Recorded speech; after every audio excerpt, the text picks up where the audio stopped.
to the Peace One Day live global digital experience celebrating Peace Day, the 21st of September, the UN International Day of Peace. Thank you so much for joining us and helping us to make this event so special. As many of you know, typically Peace One Day holds a live music-driven event on or around the 21st of September at a major venue to mark Peace Day and provide updates of Peace Day activity. Of course, this year we had to respond creatively to the global pandemic, and we had no option but to go fully digital. This has allowed us to broaden the scope of the event, and we hope to bring you something exciting, informative, and of course unique. So we have a packed program for you with panel discussions involving thought leaders from many different sectors of society, words of peace from some of the world's leading actors, live music from international artists, and updates on Peace Day activity from every continent of the world. I'm so grateful to everyone who has agreed to participate. And of course, I'd like to thank our incredible sponsors, Avon, Lipton, and Microsoft. This show is made possible thanks to their generous support, so thank you. I also want to thank our partners. You can't do it without the partners, Pathfinders, UN 75, SDG Global Action Campaign, Peace Innovation Lab at Stanford, and the Bingham Center for the Rule of Law. I'd also like to thank all of the musicians, the actors, the panelists, the speakers, the team, and everyone involved in the live Peace Day moments from around the world. My thanks to all of my wonderful co-presenters today. And particular thanks to my fellow producer, Jude Law, who is just constantly there for Peace One Day. Thank you, Jude. But before we start the show, I want to let you know that we're running a series of online polls today. And if you want to take part in those polls, you'll need to register for free to watch this broadcast at peaceoneday.org, where you can also put any questions to our panelists today. So to help me navigate the first segment of today's show, someone who has presented everything on telly, from MTV to Love Island, as well as being a BBC radio broadcaster and a UNICEF Goodwill Ambassador. Wow, I'm so grateful to her for this fantastic support. Ladies and gentlemen, the incredible Laura Whitmore. Hello. Hi, Jeremy. Nice to see you virtually. Hiya. First of all, thank you for asking me to be part of today, what is an incredible day. And I'm so pleased to be here. It's such a unique broadcast happening globally, and I'm really looking forward to the whole day. Well, thank you, Laura. Thank you. It's amazing to see you. So it's great to have you with us, and I feel like I'm obviously in very safe hands. Wow. Before we get started on the main program, I wanted to play a short film to show everyone at home what Peace One Day and Peace Day is all about. I hope you enjoy it.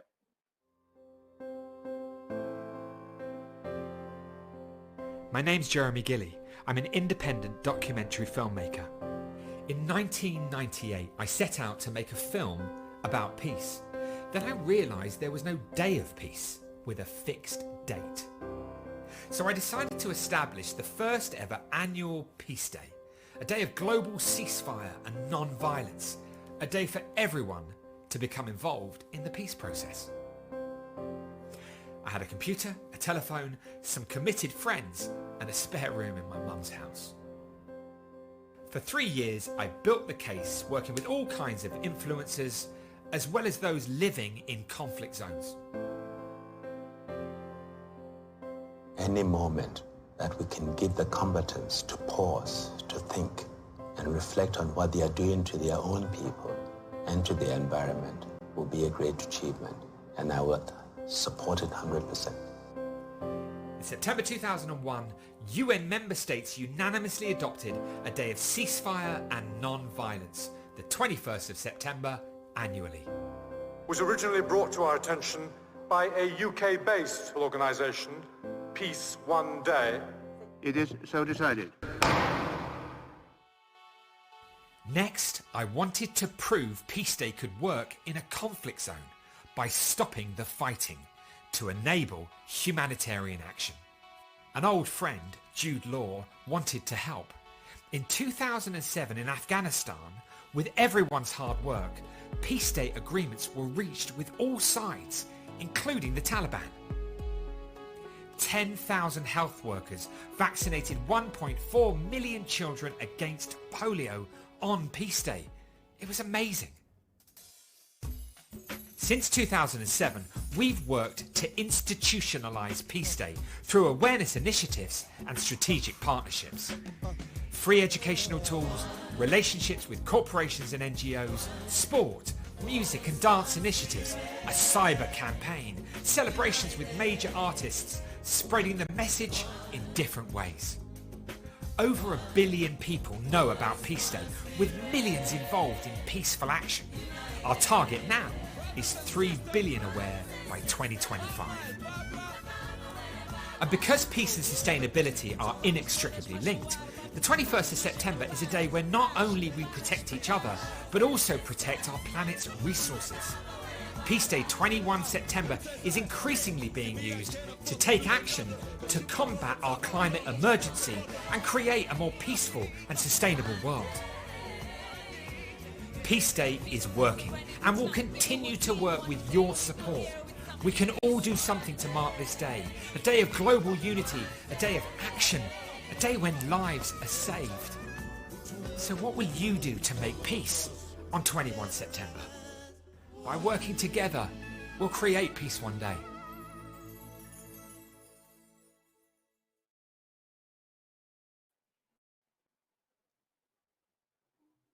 Wow. I hope this film has given you some context for today's event and why your participation in this broadcast is critical to the development of Peace Day.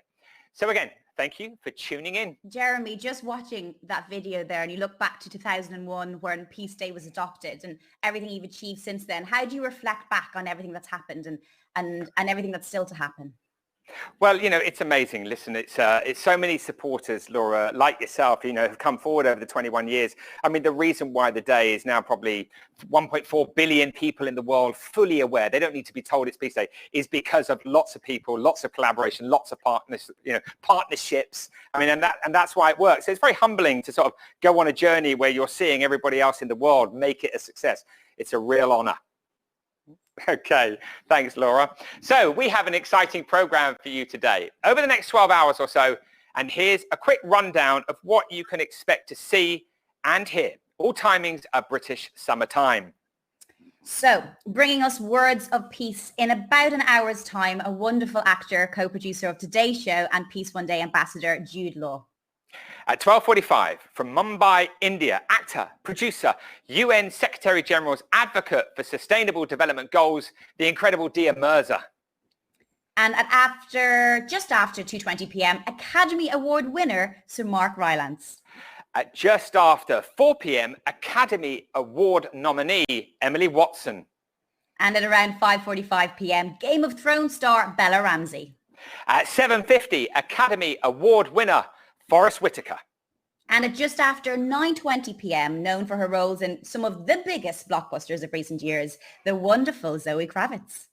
Throughout the show, we have brought together some of the world's greatest thought leaders and those on the front line working to combat some of the biggest global issues we face. Join us for a series of dynamic panel discussions where we hope you'll be informed, inspired, and engaged. Here's how the panel discussions of today play out.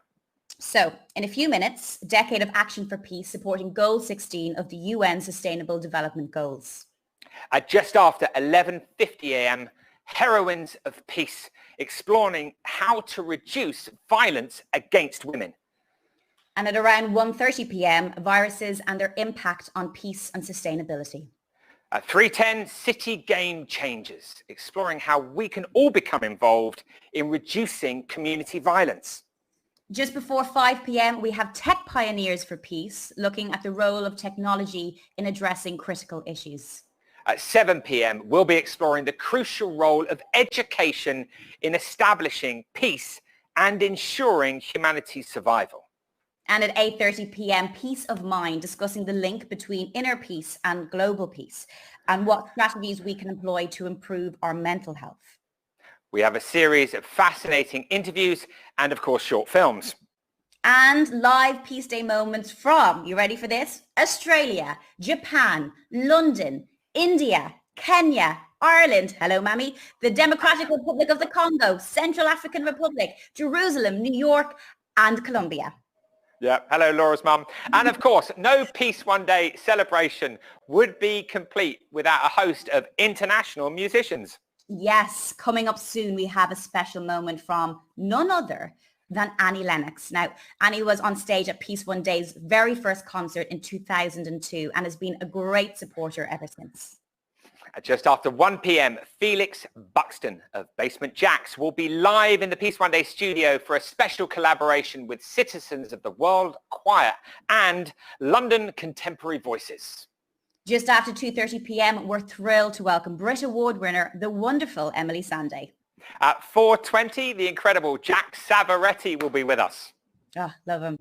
And this evening, around 9:50 p.m, rounding off the show, we are thrilled to have music from the legendary Yusuf Cat Stevens.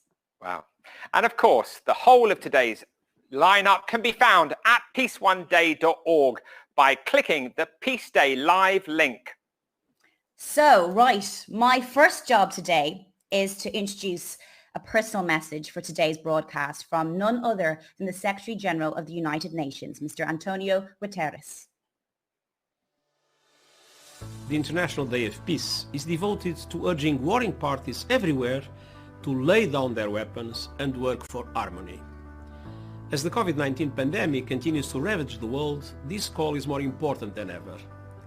That is why I appealed for a global ceasefire in March. Our world faces a common enemy, a deadly virus that is causing immense suffering, destroying livelihoods, contributing to international tensions and exacerbating already formidable peace and security challenges.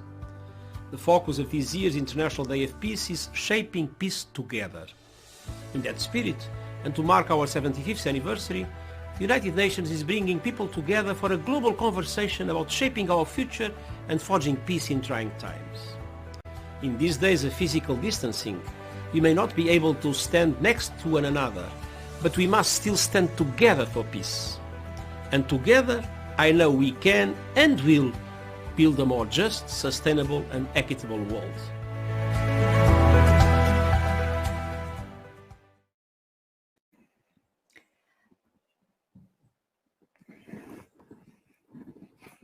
Wow, incredible message there. And Jeremy, you've met two other Secretary Generals.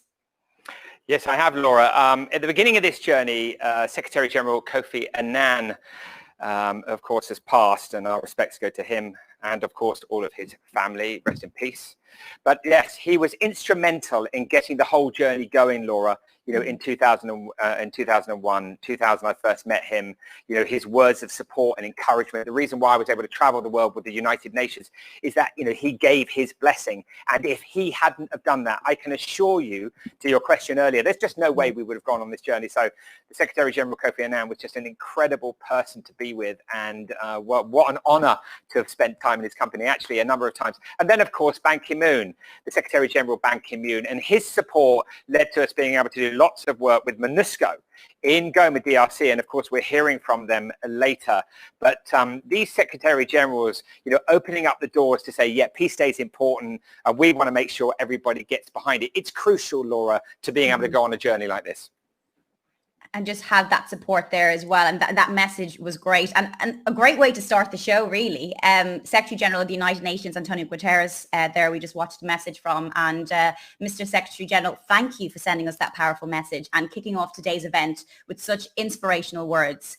So to the first of our live panel discussions, I think. This is Decade of Action for Peace. Jeremy, tell me, what's the thinking behind this? Okay, yes, Laura, just to say thank you to the Secretary General, Mr. Guterres, for that message. Yeah, wonderful. Thank you. So the first of 7 panel discussions today, Laura, involving leading thinkers from various sectors of society who will explore how we as a global community might come together to overcome some of the greatest obstacles to peace. There are really 3 pillars to each of these discussions. We want to inform, we want to inspire, and we want to engage on every panel that you'll see today. As a global community, we're going to have to work together in a way that we've never done before if we're going to ensure humanity's survival over the next century and beyond. That process has to begin now, and it begins with dialogue and of course cooperation, and goal 17, partnership. We wanted these panel discussions to be positive and forward thinking, to really explore solutions and how we can all become involved. So this first discussion, is titled Decade of Action for Peace, looking at the United Nations Sustainable Development Goals, and in particular Goal 16, with its aim of reducing violence globally by 50% by 2030.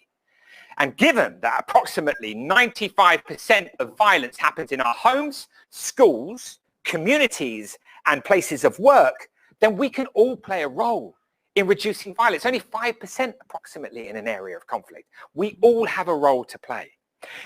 As a peace organization, we see Goal 16 as a good foundation from which to tackle other issues. Anyone interested in finding out more about Goal 16 and any of the UN's Sustainable Development Goals can go to sdgs.un.org. Please go there and find out more. And as you mentioned, Jeremy, you can put questions to the panelists of any of today's live panel discussions by registering for free to watch this broadcast at peaceoneday.org, where you can find details about all of today's panel discussions and also take part in our online polling throughout the show. Well, yeah, so moderating this first panel discussion is co-founder and chair of Imagine, and great supporter over the years of Peace One Day, the amazing Paul Polman. And Paul will be talking to Director of Pathfinders, Liv Torres. Marina Ponti, who is the Global Director of the UN SDG Action Campaign. Member of the Elders and the 24th President of Liberia between 2006 and 2018, Ellen Johnson-Sirleaf. Acting Minister for Women's Affairs in Afghanistan, Miss Hasina Safi. Ms. Lee Jung-ok, Minister of Gender Equality and Family of the Republic of Korea. And former President of the Supreme Court of the United Kingdom, Lord Neuberger of Abbotsbury. So those are the panelists, and thank you all of them for taking part in this important discussion. Paul Polman, it's wonderful to see you again. Over to you.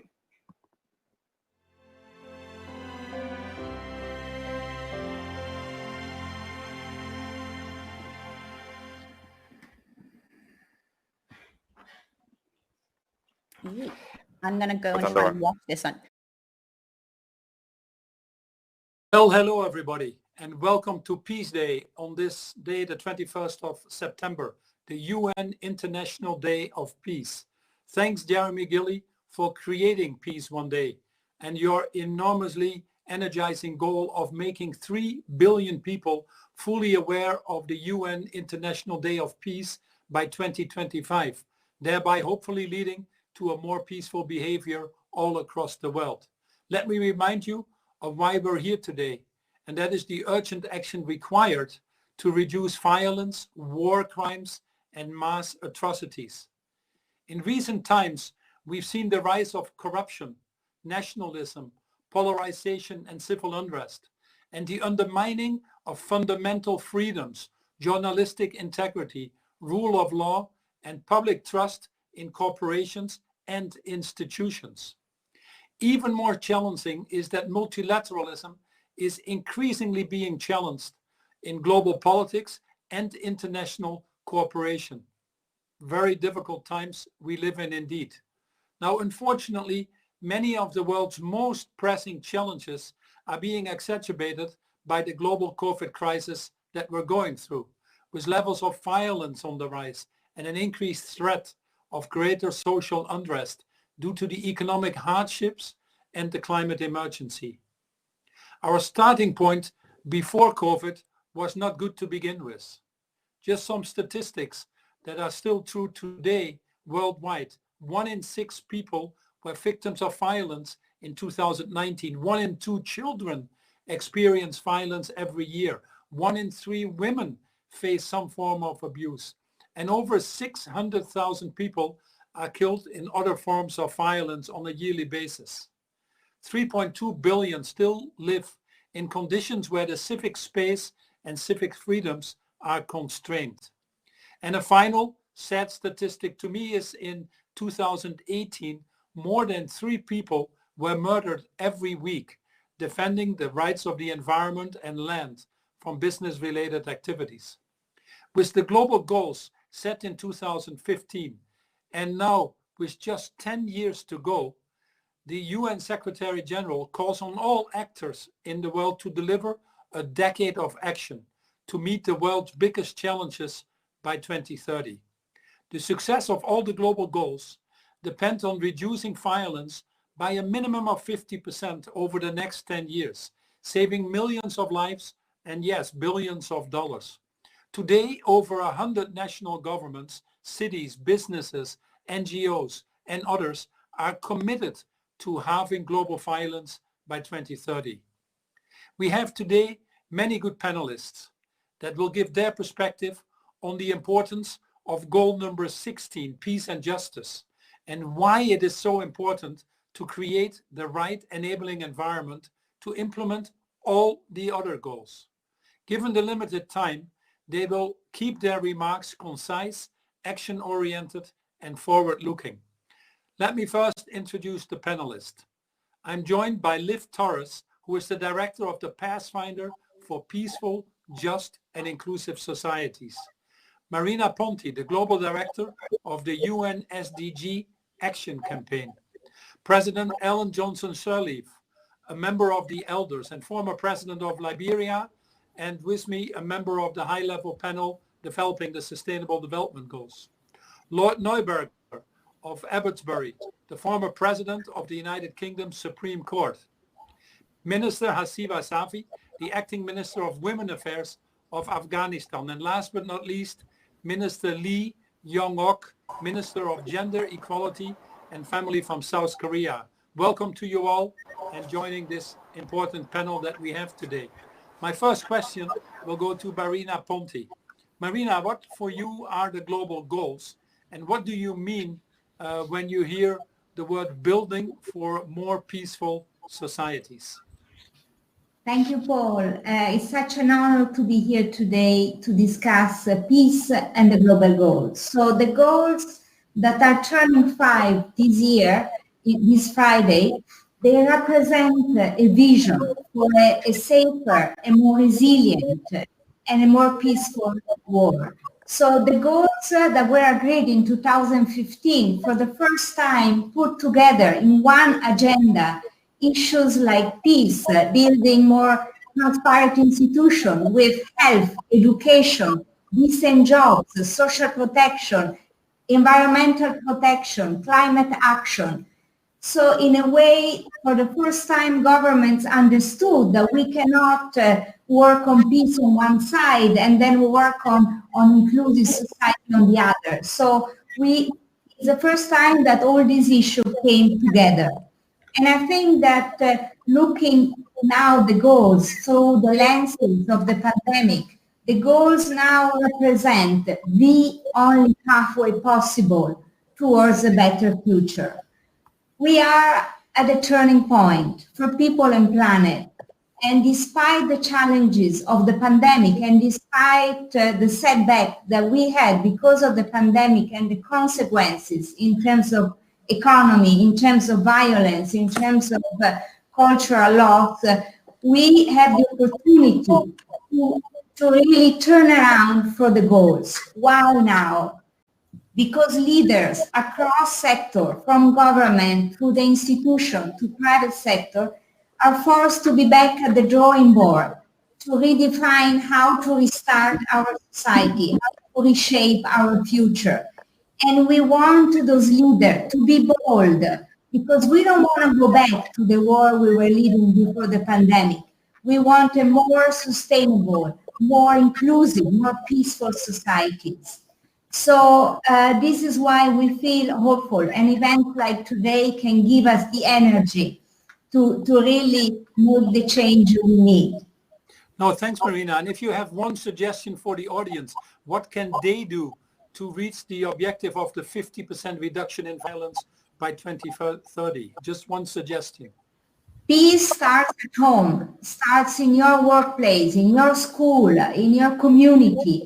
and by becoming an advocate for peace, when you vote, when you talk to people, when you include everyone in the conversation, in the decision, when you protect those that don't have a voice and are more vulnerable, this is when you are helping peace. Can I pull in Liv for a second and ask Liv, what, from your perspective, do you think is needed to get to the 50% reduction in violence? Well, I think the first thing we have to do is to recognize that violence reduction is up to us, basically. Violence is man-made, and the violence reduction is up to men and women to actually take forward. So it's about recognizing that and realizing that we have the tools to do the job. We know a lot of the tools and solutions that are needed in order to reduce violence. So recognizing that it's man-made, realizing that we have solutions, and then thirdly, pushing for political action. We need more political will. Pathfinders are harnessing the support and strength of 36 governments, 16 cities, hundreds of NGOs, business leaders, organizations, and individuals to push for this goal. But we need more champions. We've got countries taking the lead today in violence reduction, like Switzerland. We've got champions of peace together with us here, which I'm very happy about, but we need more political will. So finally, this call for action to halve global violence goes to all of you out there. Talk to your neighbors, talk to your families, push your leaders, talk to your employers, and take it forward. It's a call to action. We need action now, basically.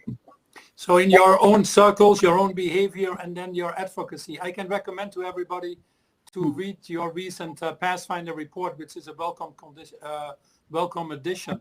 Thank you. Follow-up question, Liv, on why is Goal 16 so important to reach all the other Sustainable Development Goals? I think Goal 16 is the platform for everything. We need good governance, we need to reduce inequality, we need justice for all, and we definitely need to reduce violence. All of that is needed in order for people to access health, education,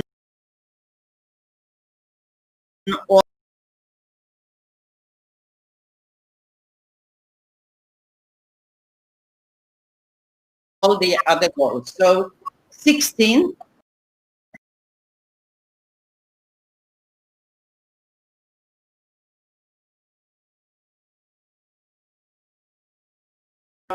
and welcome again to be with us. Africa actually has made most of the progress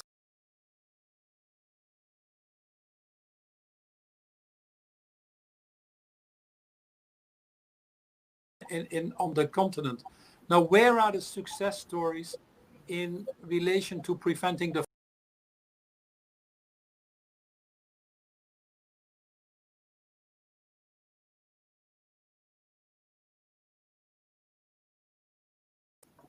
which is a fitting complement to the wider ceremonies we have seen in 2020 to mark the 75th anniversary of the United Nations, which was established to save humanity from the scourge of war.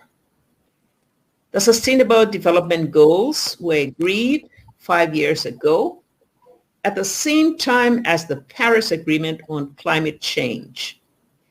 Together, they represent the most significant achievements of multilateral diplomacy in the 21st century. They are a rebuke to cynics and fatalists who claim such ideals are too lofty or unrealistic, and a critically important counterweight to populist, nationalist, and isolationist trends that dominate so much contemporary political discourse. One of the most important successes in peacemaking in recent years was the landmark deal agreed in Colombia between the government and the FARC rebel group, supported by the international community. I am proud today to work with Juan Manuel Santos, the president of Colombia, who negotiated the deal as a member of the Elders, the group of local leaders founded by Nelson Mandela to work for peace, justice, and human rights. But if we are to meet the goals of the SDGs in full by 2030, as leaders solemnly committed to do so at the UN General Assembly in 2015, this requires an increase in political ambition and action, leadership across all sectors, and powerful global mobilization that drives countries, cities, businesses, and people into action. It requires a commitment to cut global violence by 50% in the next 10 years. In 2020, we have seen how COVID-19 pandemic has and will continue to have an enduring impact on the efforts to build and sustain peace and reduce violence. No, thanks, Mrs. President. And I could not agree with you more that in this world where we are seeing a lack of global cooperation, the Sustainable Development Goals are our moral framework or our beacon that we can use in hopefully forcing a higher level of global cooperation. I also appreciate the work you're doing with the elders, and you've given a wonderful example of that of Colombia. In your presidency in Liberia itself, you've been a shining example of what a good leader can achieve. Could you just share some of the highlights that you've been able to achieve specifically in Liberia as it relates to goal number 16 and perhaps some of the challenges that came with it? We've been able to ensure that we mobilize our community leaders to recognize the role they play, the leadership that they have. We've been able to obtain the support of the United Nations and the Security Council very early in the break of Ebola. And as a result, we were able to move and to defeat this pandemic. Sadly today in COVID-19, as much as in Africa we have not so much as in other places, we do not see the coming together of the world leaders to be able to address this pandemic in a collective and collaborative way. I think that is what is going to be the real story of COVID-19 and the fact that we don't have the multilateralism effort as we saw in the case of Ebola.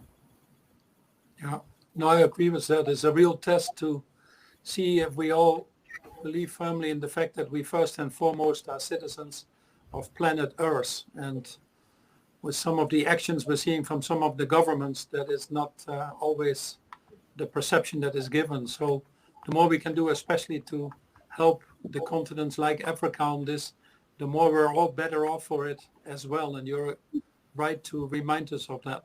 If I can turn to Minister Lee Yong-ok, you have been with South Korea, one of the shining examples of implementing the Sustainable Development Goals. And obviously the former Secretary General was a key advocate and still is a key advocate of the goals. At the same time, you are one of the countries now with the Building Back Better that spends the highest proportion of your spending on actually greening the global economies and hopefully coming out better. So I want to congratulate you for that and thank you for that. what do the global goals mean to you? And how do you see goal 16 again once more as an important goal to build more peaceful societies? Great honor to participate in this meaningful discussion, and the imagination of peace make us go closer to realization of peace. So I think the UN International Day of Peace, I thought today's event can be an opportunity to spread the value of peace to the world. But however, I thought to achieve peace, it is critical to eradicate violence against the women in conflicts and protect and support the victims. Moreover, women experience discrimination and gender-based violence in day-to-day life. So I thought number 5 and number 16 is closely interlinked. So my first priority is gender equality. I thought gender equality became one of the most important global agenda. Discrimination and violence against women still persist.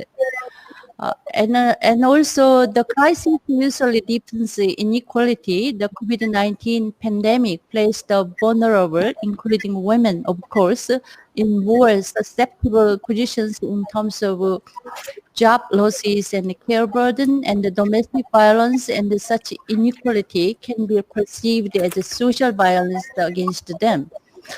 In 2015, the members of the UN adopted the SDG, as we already shared. The 17 goals, including the 16 on peace and the 5th goal on gender equality, provide 17 visions to achieve together with the global community. I thought all SDG agenda are organically interwoven with each other. We might tend to think that peace only means ending wars or conflicts. For us, ending wars is also quite meaningful because we are in 70 years armistice status. However, I thought peace means more than that because conflicts put women and children in vulnerable situations. So during conflict, women are placed at a higher risk of gender-based violence. In this sense, true peace cannot be achieved just by ending wars. True peace will be achieved by elimination all types of inequality and violence in our daily lives, regardless of gender, race, generation, and social status.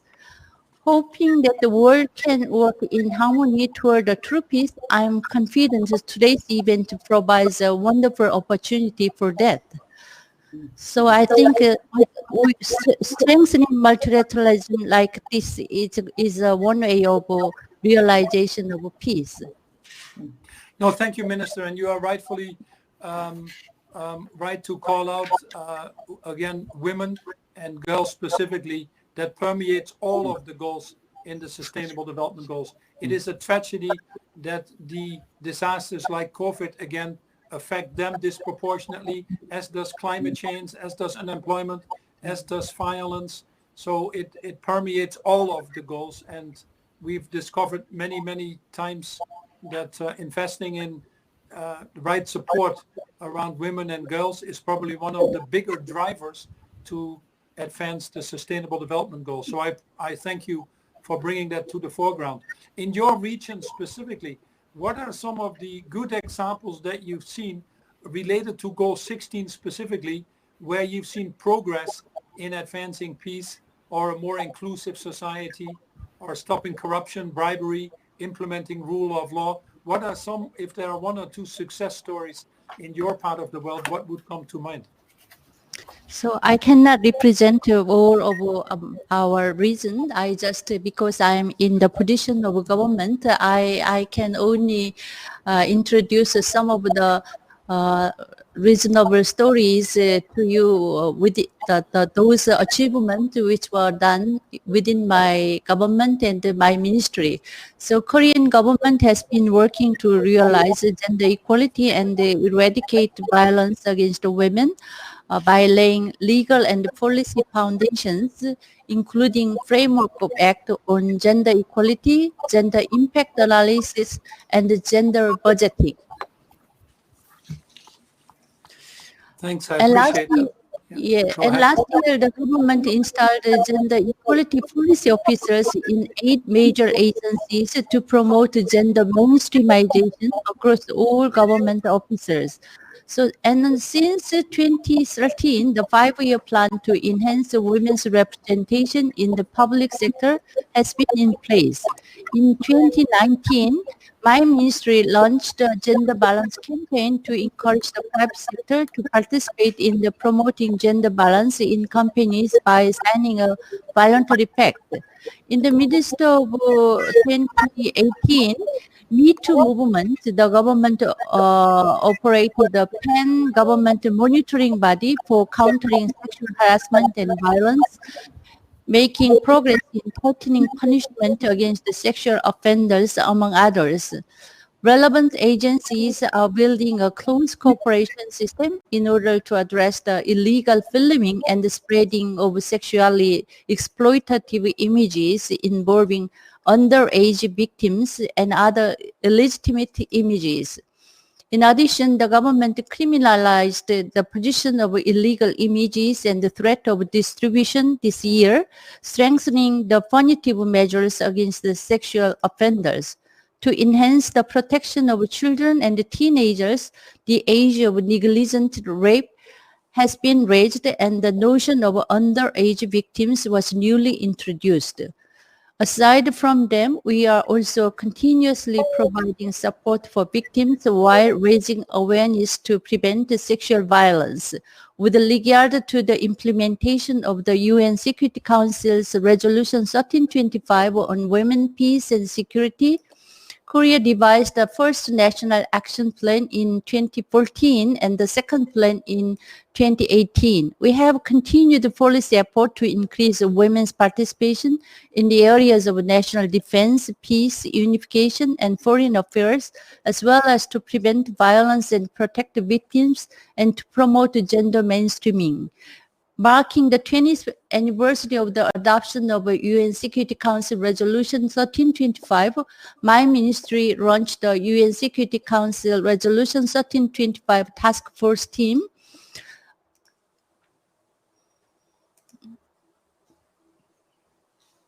So in this kind of efforts, we have achieved, we have collect our approach to construct our own peace internally, locally, nationally, and sometimes through international solidarity. So for that, we have hosted going forward, the Korean government will continue our policy effort to realize gender equality and eradicate the violence. I look forward to sharing good practices and closely working together with the global community to achieve peace and end violence. For that, we have organized an international meeting, 2020 Korea Gender Equality Forum this year. So all collective like-minded people's wisdom and ideas were put together. So I think this kind of efforts can be a cornerstone to achieve our 2030 agenda in relation with Goal 16 and combining with the Goal 5. Thank you. No, thank you, and thanks for pointing that out once more. And the importance of peace, by the way, and we appreciate all the efforts in your region, which is tremendously important. The Secretary General not long ago called out again for stopping the wars and focusing on the things that really matter. And we've seen some progress in regions like Sudan or the Middle East, or like Libya or the Ukraine, and hopefully soon in Yemen as well. And sharing your knowledge and best practices also in that regard is highly appreciated. One of the things that is covered by Goal 16, which is peace and justice, is access to legal systems. And there is a terrible statistic that Pathfinder just published, if I may quote that, which says that 5 billion people still have unmet justice needs. And then a little further in your report, you talk about 3.2 billion people living in conditions where the civic space or civic freedoms are constrained. And I wanted to turn right away to Lord Neuberger with your experience and ask you also why is it so important that we work goal number 16 once more, and why is it so important to the success of all the other goals? Thank you very much. Access to justice is, of course, a fundamental aspect of the rule of law. And the rule of law means that people's lives are lived in accordance with laws, which do four things. The first is the laws have to respect individual rights and the needs of society. Secondly, the laws have to be made openly, ideally by a democratically elected legislature. Thirdly, they have to be administered equally for all by an independent, efficient, competent and honest judiciary whose orders are obeyed and enforced. And fourthly, and this is the nub of the point from the point of view of Goal 16, the laws have to be accessible to everybody. So everybody has to have access to the courts to enforce their rights and to defend themselves. A country which has justice and which has the rule of law and access to justice has a structure people will respect because the system respects them and it gives them rights which have real values. Disputes, whether in the public, private, commercial, family or criminal spheres, will be resolved by the courts. If people don't have access to the courts or don't have confidence in the system, their disputes will remain unresolved or they will be sorted out by violence. And the people won't respect the institutions if those institutions aren't the subject of the rule of law. And of course, if people don't respect the criminal law and have confidence in it, they're much more likely to act criminally. Businesses will be reluctant to invest in a country which doesn't have the rule of law. Governments who aren't subject to the rule of law in such a case may confiscate their assets. Contracts cannot be relied on. So economic prosperity is also dependent on the rule of law. And an economically successful society is more likely to be peaceful and to be able to deal with issues such as poverty, hunger, child mortality, and environmental problems of the sort that are mentioned in the Sustainable Development Agenda. And of course, people living in a society run in accordance with the rule of law, with access to the courts, are far more likely to appreciate the importance of justice and behaving decently and fairly in their lives. So I think it's rightly been said that that Goal 16, with its reference to the rule of law, recognizes what has been called the mutually reinforcing relationship between poverty reduction and sustainable development on the one hand, and peace, respect for human rights, the rule of law, justice and equality, as well as institutions on the other. Peace, justice systems and institutions are clearly very powerful tools in breaking the cycle of poverty, deprivation and oppression. No, I appreciate that. And I just finished reading the book Humankind by Rutger Bregman, and starting from the premise that we all have the little diamond inside of us and are good human beings, but we definitely need the rule of law to keep us in line with conformity of the societies that we're in.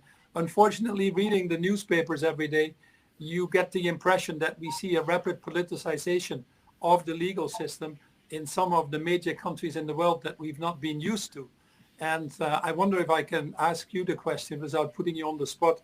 Do you think we're going forwards or backwards?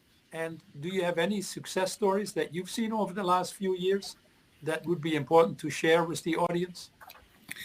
I think on the question of whether we're going forwards or backwards, life, particularly if you look globally, is never binary. And undoubtedly there are aspects which are going backwards and which are going forwards. It's inevitable that people's minds, when you refer to the politicization of the judiciary, are today focused on the United States following the death of Judge Ruth Bader Ginsburg. And one does see an unfortunate, to my mind, and undesirable to my mind, politicization of the judiciary in that country, which I personally regard as are undesirable. It's not for me as a former judge in one country to pontificate to another country how its constitution should be run. But all I can say is that I'm very relieved as a former judge in the United Kingdom that we have a system where politics, and in particular party politics, is kept out of appointment of judges. And I think that is essential because in the long run, it would undermine the confidence that the public generally has in the system, in the United Kingdom at any rate, if the judges were seen to be appointed by reference to political considerations. Turning to the second part of your question, I think there have been three important initiatives that one can identify, and there have probably been more, but in view of the time available, let me refer to three. The first is raising awareness generally of the vital role of the rule of law and justice in realizing other goals.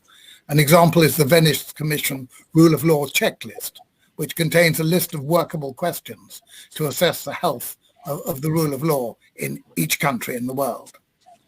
The second is the circulation of best practices with a view to improving access to justice. It identifies the challenges and the solutions and takes advantage of modern developments such as digital technology and public-private partnerships. And the International Bar Association and the Bingham Centre have formed an Access to Justice Committee, which has already produced 5 reports on barriers to access to justice and solutions in relation to the most vulnerable groups of people. And the third initiative is the publication of information. Of course, information is almost always key to any initiative. And in this case, an example is the Global Indicator Framework, which introduces a clear mechanism for holding governments to account. There are also moves, which I regard as highly desirable, to harmonize statistics across countries and to collect data by disaggregating figures relating to groups of vulnerable people.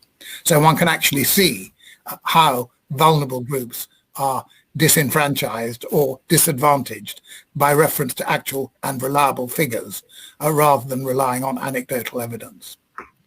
And Norman, thanks for bringing this up, Lloyd Norberger, because one of the other things implicit in your answer here is the importance of having the right data and transparency around these data to move this forward. And that is true for all of the Sustainable Development Goals. And in some of these areas, we're still struggling to have that common definition. So I appreciate that part of your answer as well. Last but not least, turning to Minister Hasifa Safi, and congratulations with the hopefully more peaceful future and the agreements in your country, and hope that they are working out. And the question to you is equally as to the other panel members. You are in a region that would even more benefit from the implementation of Goal 16, and certainly we are all fully supportive of that and ready to help you. What are some of the successes you have seen in the last few years in your part of the world? Present my...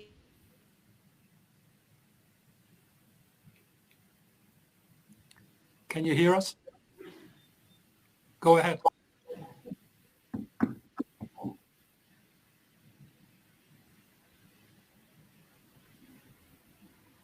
I think we might have a connection issue.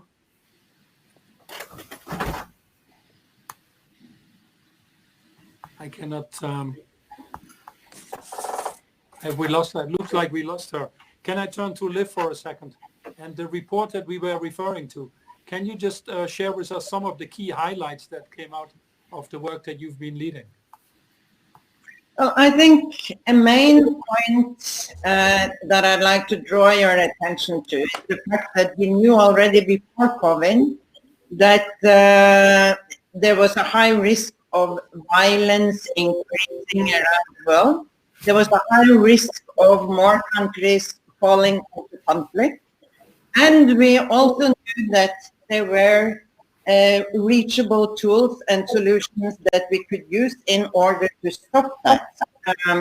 We know also with COVID, which we have shown through many reports and articles, that with increasing poverty, increasing unemployment, increasing inequality, and people not having access to justice, not having access to organizations where they can raise their issues and demands and take their cases forward. We also know that the risk of violence is increasing considerably. So we are in a critical phase, I think, where we need more people to come forward and basically address the problems we are in by focusing on reducing inequality, reducing poverty, reducing despair, and giving people access to justice so that we can reduce violence. Well, thank you. President Sirleaf, it looks like we're living in an era, where political power seems to be getting more concentrated and also economic power getting more concentrated. I was yesterday at a call with Jeffrey Sachs, where he shared that now 500 people in the world have a combined wealth of $6.6 trillion, and the top 4 people have a combined wealth of over $500 billion. And again, despite the COVID, since the COVID crisis, their combined wealth has gone up by $760 billion. That's not in reflection to what most of the other people in this world are currently going through. Do you think that this concentration of economic power and in many of the key geographies, political power is one of the main stumbling blocks for implementing goal number 16? Definitely, Paul.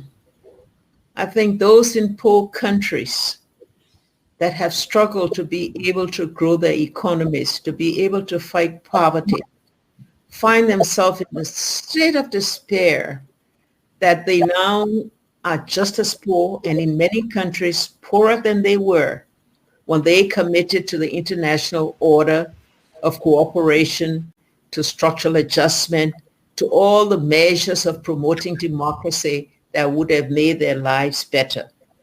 Now, we also know that our own leaders must take prime responsibility for the development of the economies, but we've never been able to get the kind of cooperation that will enable those endowed with natural resources to be able to use those resources for the good of their countries. They've never been able to get the scaling up of support to enable them to become industrial and manufacturing nations, enabling them to compete with other countries. However, we must note progress. And where progress is, in many countries, particularly in Africa, have grown at the pace where the economies now are well over 7% GDP, can now move to be able to address poverty and to establish peace. But I want to just leave with one point.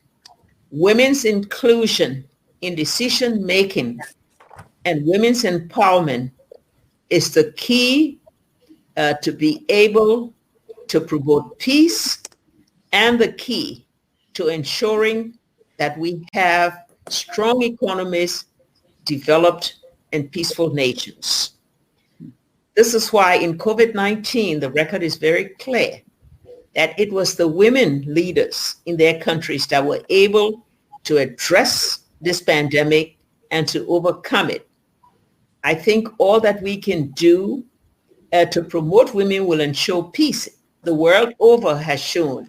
My own example in Liberia is very clear that after 2 decades of war, it actually took women to bring the peace and a woman to lead the country to now 18 years of peace. That is an attestation to what we need to do to be able to break the stronghold of dominance that really have caused nations to continue to be richer and others to be poorer. It's a world that is full of opportunities that we must all address to be able to see more equity, more equal opportunity, better justice for all.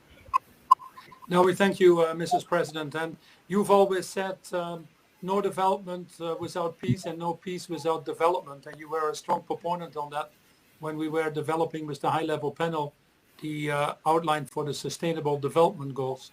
And again, a good example of from a very challenging situation, you can make the improvements in your country and in other parts of Africa if you have this commitment. And yet less than 30% of women are in governments, and where they are, we see it again with COVID, countries like Iceland or Norway or New Zealand or Denmark, and the list goes on, we tend to do better. So your point cannot be stressed more. I have the final, we're running out of time, but a question to Marina as a follow-up.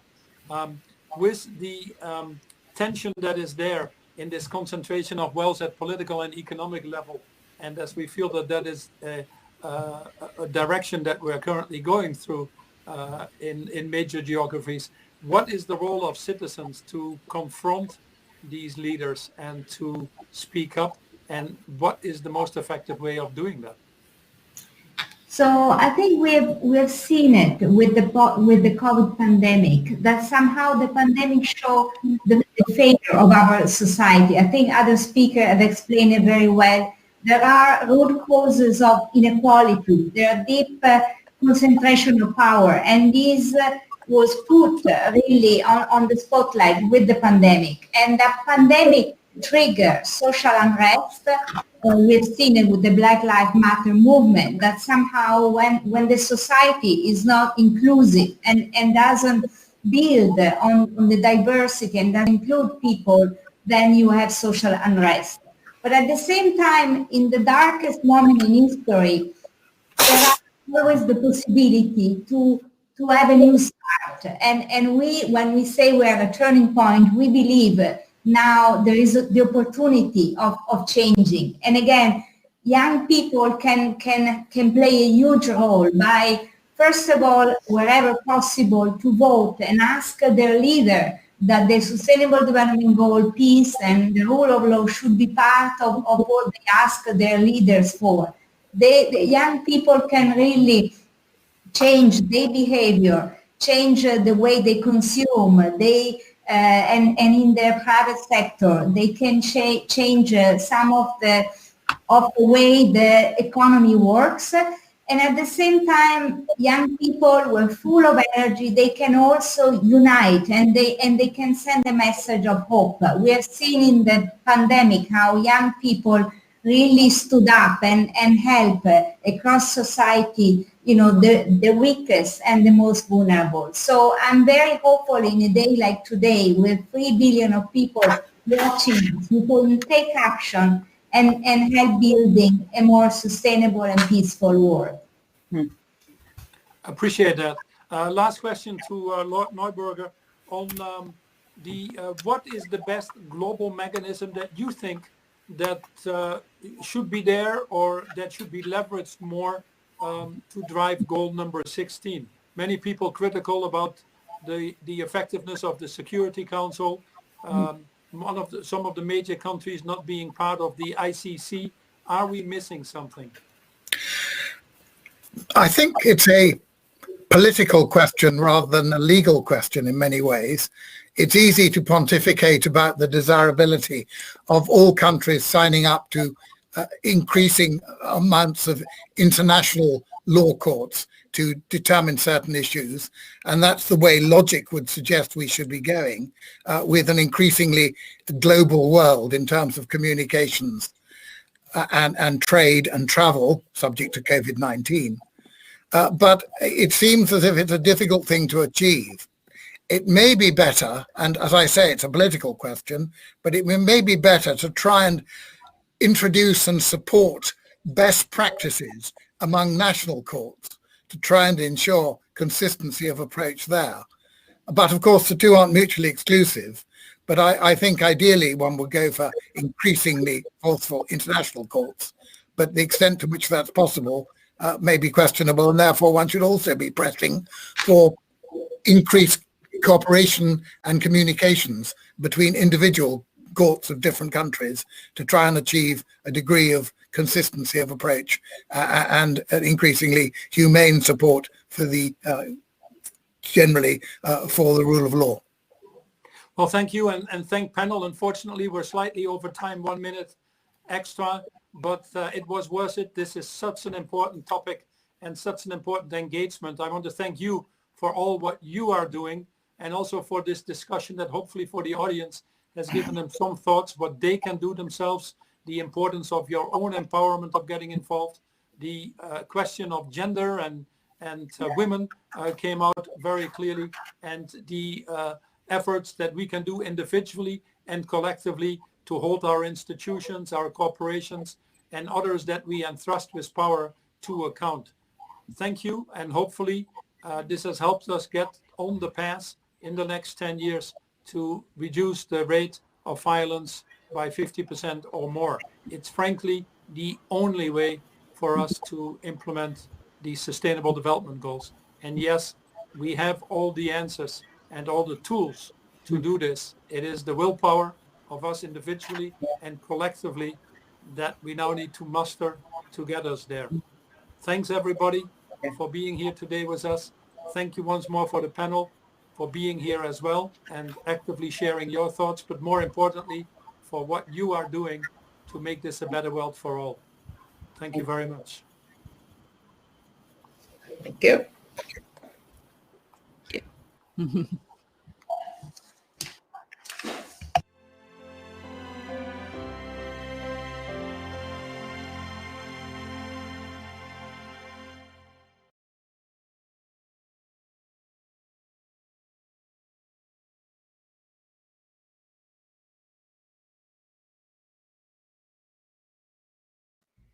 Wow. Thank you so much, panelists, for such a stimulating discussion. And Jeremy, I mean, it's clear that the role of individuals in the success of the Sustainable Development Goal really is critical.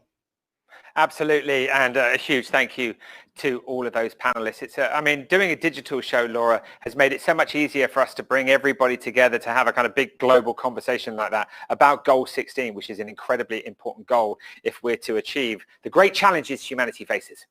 One thing positive about this year. Yeah, absolutely. So now I'm thrilled to introduce the first of our Words of Peace, inspirational text given to us by some of the world's leading actors. And what a way to start. I'm delighted to introduce a great friend, a wonderful actor, a Peace One Day ambassador, and my fellow producer of today's show, Jude Law. Hi, Jude. Hello, everyone. Great. Thanks for being here. It's definitely a first celebrating the Peace Day party, as it were, from my front room. And it's nice. I'm really glad you could all make it into my front room.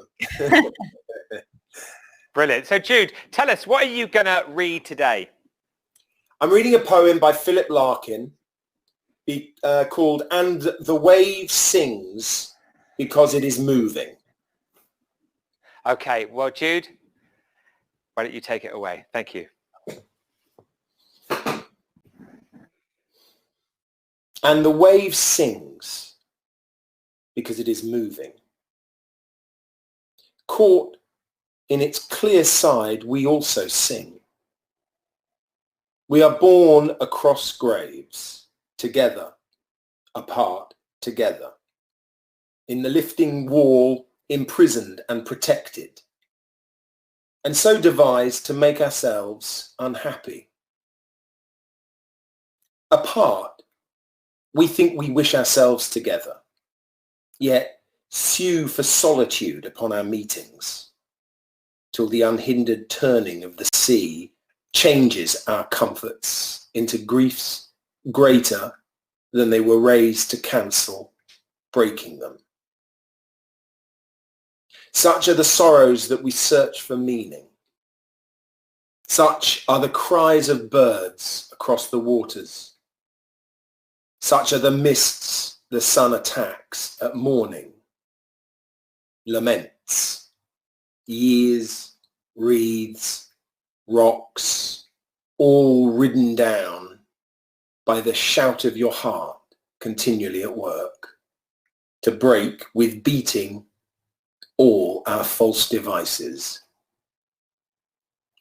Silver-tongued like a share, it ploughs up failure, carries the night and day, fetches profit from sleep, from skies driven or star-slung, from all but death takes tithes, finds marrow in all but death to feed and frame to us, but death it cannot invoke.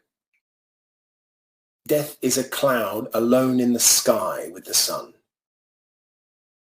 Our hearts, turning like fish in the green wave, grow quiet in its shadow.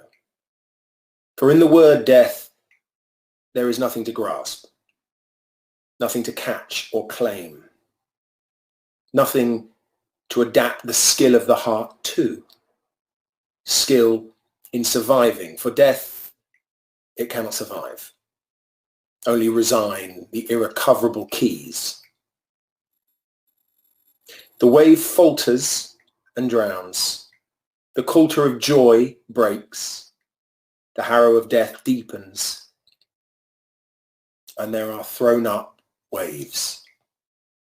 And the waves sing because they are moving. And the waves sing above a cemetery of waters. Wow. Wow, wow, wow. The waves sing because they are moving. Well, that was moving. And thank you, Jude. I'd like to ask you if you'd stay with us for a few moments more to answer a few questions about peace and Peace One Day. Yeah, cool. Hi, Jude. Firstly, I know that you and Jeremy have produced this show, and first of all, huge congratulations. You've created a wonderful lineup. And before I talk about your involvement and the journey that you and Jeremy have been on, I want to ask about the poem that you chose, and the wave sings because it's moving. Why did you choose that? Well, it's been an interesting journey from last year, which was actually the first year that Mark Rylance had the idea of introducing an element called Words of Peace into the Peace Day celebrations. It was a beautiful, simple idea to embrace the spoken word and all the different perspectives that the spoken word can be used to express what peace means to so many people. There are so many different points of view, whether we look back, forward. And in that year, obviously, an awful lot's happened. And I was excited to find a piece, but I kept coming back more and more to a sense recently of reflection as opposed to celebration. And whilst we are celebrating, I felt I wanted to choose something that looked at reflection and looked at perhaps a point of view of peace being something that is afforded to us to take our time to look at how fortunate we are, to look at people and who we've maybe lost. And of course, in times without peace, we don't necessarily have that. It is in many ways not a luxury, but it's a blessing at times to find the peace in your day, in your heart, in your head, to reflect. And this poem has been a favorite of mine for many, many years. I'll be honest, because I still don't quite know what it's about. It's so incredibly broad.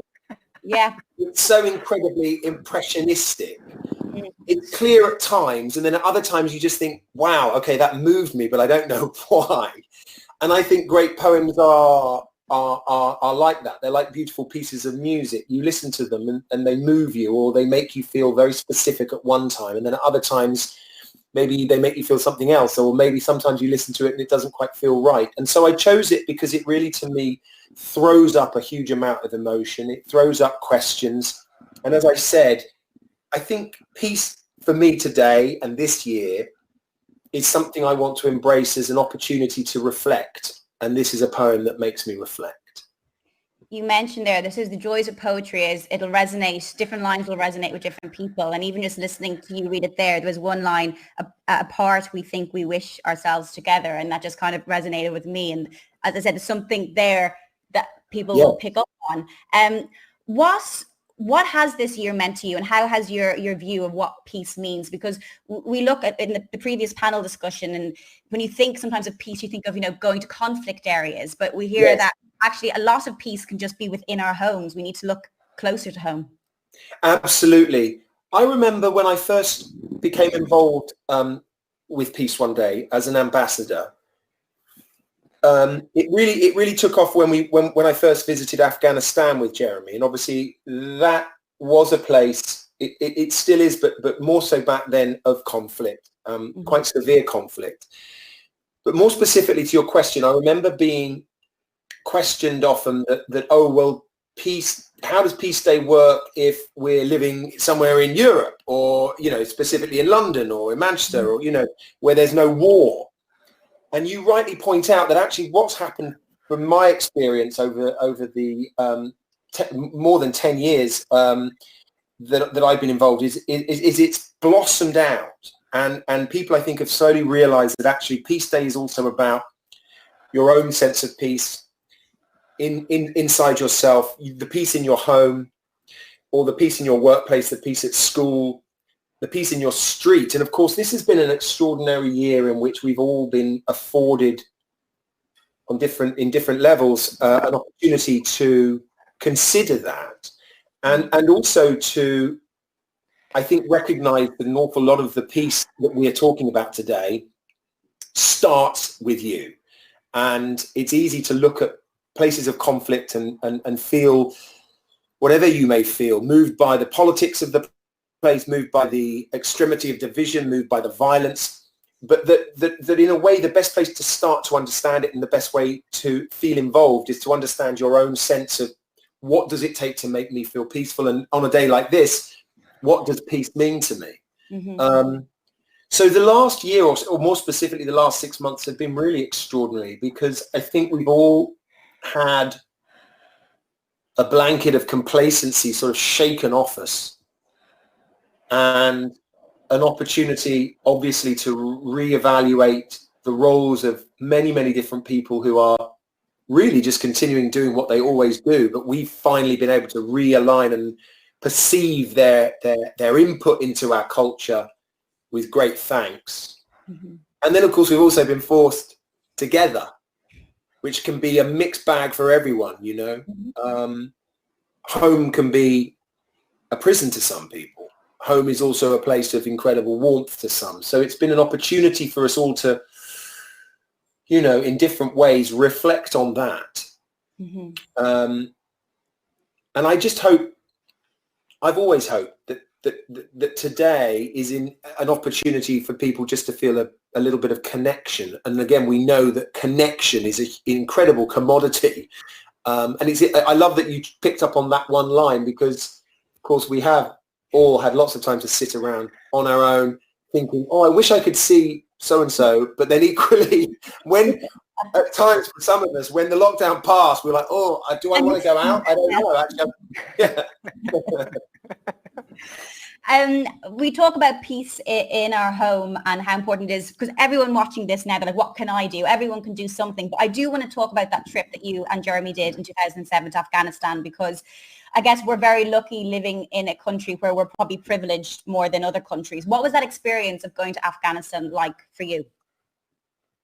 Well, as you can imagine, it was really extraordinary and life-changing in many ways. Certainly life-changing in my it was the beginning of my role as ambassador with Peace One Day, but life-changing also to see a place that was so reported, scrutinized, and talked about in many ways firsthand, and that's something I learned immediately, and something I've tried to reiterate through my life, which is, if you want an opinion of something, you kind of need to really go there or learn about it before you can really have an opinion, a proper opinion. And I say that because there was, I think, before I went, certainly from my point of view, huge amount of generalization about who was suffering for what reason. And of course, when I went there, and fortunately through the UN and through Jeremy and POD's hard work, I was able to meet a whole myriad of people from different walks of life. And you suddenly look at a conflict from different perspectives. Understanding the complexity of that was a real eye-opener. I think the thing that was the most moving, though, was, and I'm sure this is no surprise, the young people and people who were just trying to get on with normal life in a world where they were so used to war that became, it was like the weather, you know, it was like, is it raining today? I better take a brolly. There it was like, has there been a bomb? Has there not been a bomb? Are we under attack? Are we not under attack? And the sense of dignity and relish of just normality, like going to school, getting to school safe, or going to the market and getting food for the family safely and getting home, was of course a huge challenge. And so suddenly seeing that stark sort of threat and need to be alert was deeply moving. But as I said, I think it was the complexity of the scenario that gave me a sense of perspective, really, on a conflict zone like that. And again, I think we felt the same. I'm interested to know what Jeremy thinks. I said, because he does this day in, day out. You know, I always feel I love being involved and I love doing what I can and helping in any way I can. But really, I'm just someone loaning my interest and support to a machine that keeps moving and keeps moving and keeps moving. And POD do work day in, day out. That's the other point of Peace One Day, is that of course it's not just one day, it's all year. Mm-hmm. But Jeremy, my point was, we saw a whole other set of complexities when we went to the DRC, didn't we? Yes, we did. I mean, complicated. Yeah. I mean, so for people to know, because I know that we're going to move on to Annie in a second, but for people to know that Jude's involvement, you know, then led to everybody becoming involved in the process in Afghanistan, UNAMA, WHO, UNICEF, NATO, ISAF, of course, the Taliban, and a ceasefire was held. And because that ceasefire was held, because of the hard work of the United Nations, 10,000 vaccinators went in to areas that they couldn't normally go, and 1.4 million children received the polio vaccination. So I have to say, Jude, thank you to you, because the doors that you open, the way in which you support engaging people, the media that then generates, the risk that you have taken for so many years is why we're here today. You're amazing, mate, and thank you so much for your support. You're kidding. I love it, and I love these celebrations. And even though we're not all together, I can feel the love. It's all good. And I'm coming back later, I believe, to do a very exciting interview. Yeah, that's absolutely right. You're going to be interviewing the Deputy Secretary General of the United Nations, and that's going to be absolutely incredible. I'll put my shirt and tie on then. You get a t-shirt, who gets a tie. Yeah, okay. Yeah, that's great. Thank you so much, Jude. Thank you. Thank you. You're kidding. It's a pleasure always to be a part of this. I hope that everyone enjoys the rest of the day, and I'll see everyone later. Great. See you later, Jude. Thank you so much again. Thank you. Bye. Thank you. Bye-bye. See you later. The incredible Jude Law there, who will be back with us a little bit later. But on with the music now. Peace One Day has been privileged to have the support of this incredible artist in Peace One Day's very first celebration back in 2001. Since then, she has performed for the organisation on 2 separate occasions at the Royal Albert Hall and curated one of those shows. Now with a very special performance, ladies and gentlemen, the incomparable Annie Lennox.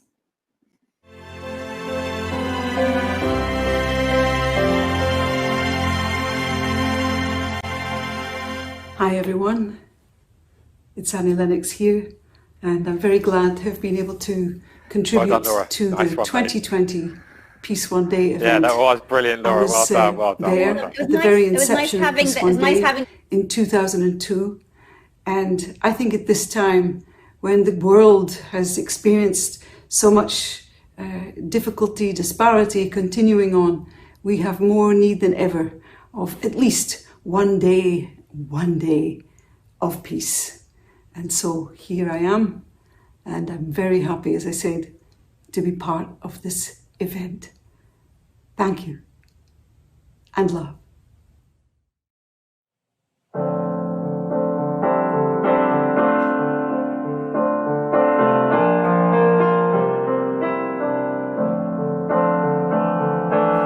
Every day I write the list of reasons why I still believe they do exist. 1,000 beautiful things. And even though it's hard to see,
Oh, what a wonderful performance there. The incredible Annie Lennox. And also a brilliant ambassador, Jeremy, for a more peaceful and sustainable world.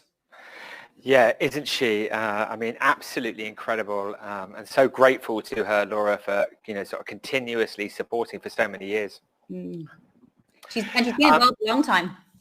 Yeah. I mean, the first ever concert that we held was in 2002. The resolution establishing the UN International Day of Peace with a fixed calendar date, the 21st of September, as a day of ceasefire and non-violence, happened in 2001. And in 2002, we put our first ever show together. And in fact, Richard Branson, who's going to speak later, was instrumental in helping us to be able to do that. But we put this show on, and Annie agreed to be involved. The singers were Dave Stewart and Jimmy Cliff and many other Maxi Jazz, Faithless, and all sorts. I mean, it really was unbelievable. But Annie was there, and she read words of the Dalai Lama. And it was just so powerful. I remember her talking about how courageous the whole thing was and how she wanted to support it and how everybody should be involved. And then, in fact, she, a few years later got involved again at the Royal Albert Hall. And we did a few shows at the Royal Albert Hall, which she curated with people like Lenny Kravitz and John Legend and Bryan Adams. I mean, it was just like absolutely mind-blowing. So she's definitely someone, Laura, that when she, wants to make something happen, she's going to make it happen. And she'll be she'll be involved with Peace One Day for a long time. She's not going anywhere.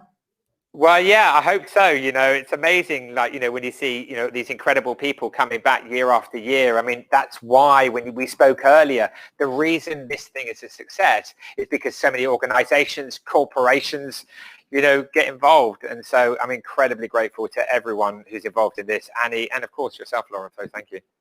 Oh, it's great to be here. We've got something very special now. Peace One Day has been working with Avon to make films that celebrate inspirational women at the forefront of speaking out against domestic violence. Tell us about those films, Jeremy. Well, Avon is an incredible company, and the more you get to know about Avon, the more inspirational it is. But the journey with Avon started last year when I was asked to make some films for them about very courageous women who were speaking out against domestic violence, physical, psychological, and it was just a privilege. I mean, if you, as a filmmaker, to be able to make films like that, which Avon asked me to do, is just like a complete honor. I mean, it's kind of filmmaking at its very best. And these women were absolutely extraordinary. We made the three films and we showed them last year around Peace Day. And I think that they've been wonderful for Avon to just demonstrate their commitment to giving women a platform to be able to speak out. And of course, we're working with Avon again this year, and we're making even more films. This year, we're making 11 films with Avon. And of course, they're sponsors of Peace One Day. And it's so important to have that support. We talk about the famous names as well, but to have that support from a huge sponsor like Avon, this couldn't happen without them. Yeah, I mean, it's amazing because there's 5 million entrepreneurs, 5 million women out there for Avon who are really involved in community. And of course, what those women are doing is creating beauty for people on the outside, but also supporting beauty within. I mean, they are like peacemakers to me. I mean, that's what inspires me. The values, the sense of purpose within that corporation, honestly, is absolutely incredible. And you'll hear from Angela Cretu later on today. And in fact, you're going to see her in this film. But that is one very special company. They're genuinely peacemakers. They really are. Do you want to tell us about the little film that we're going to watch now? Very important film.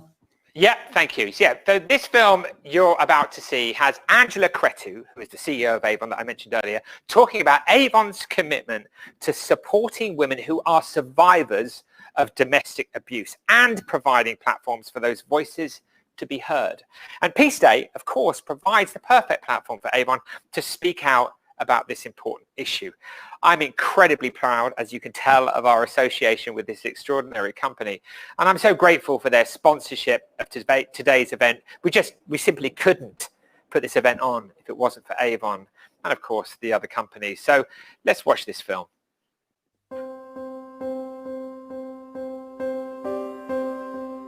Peace means freedom.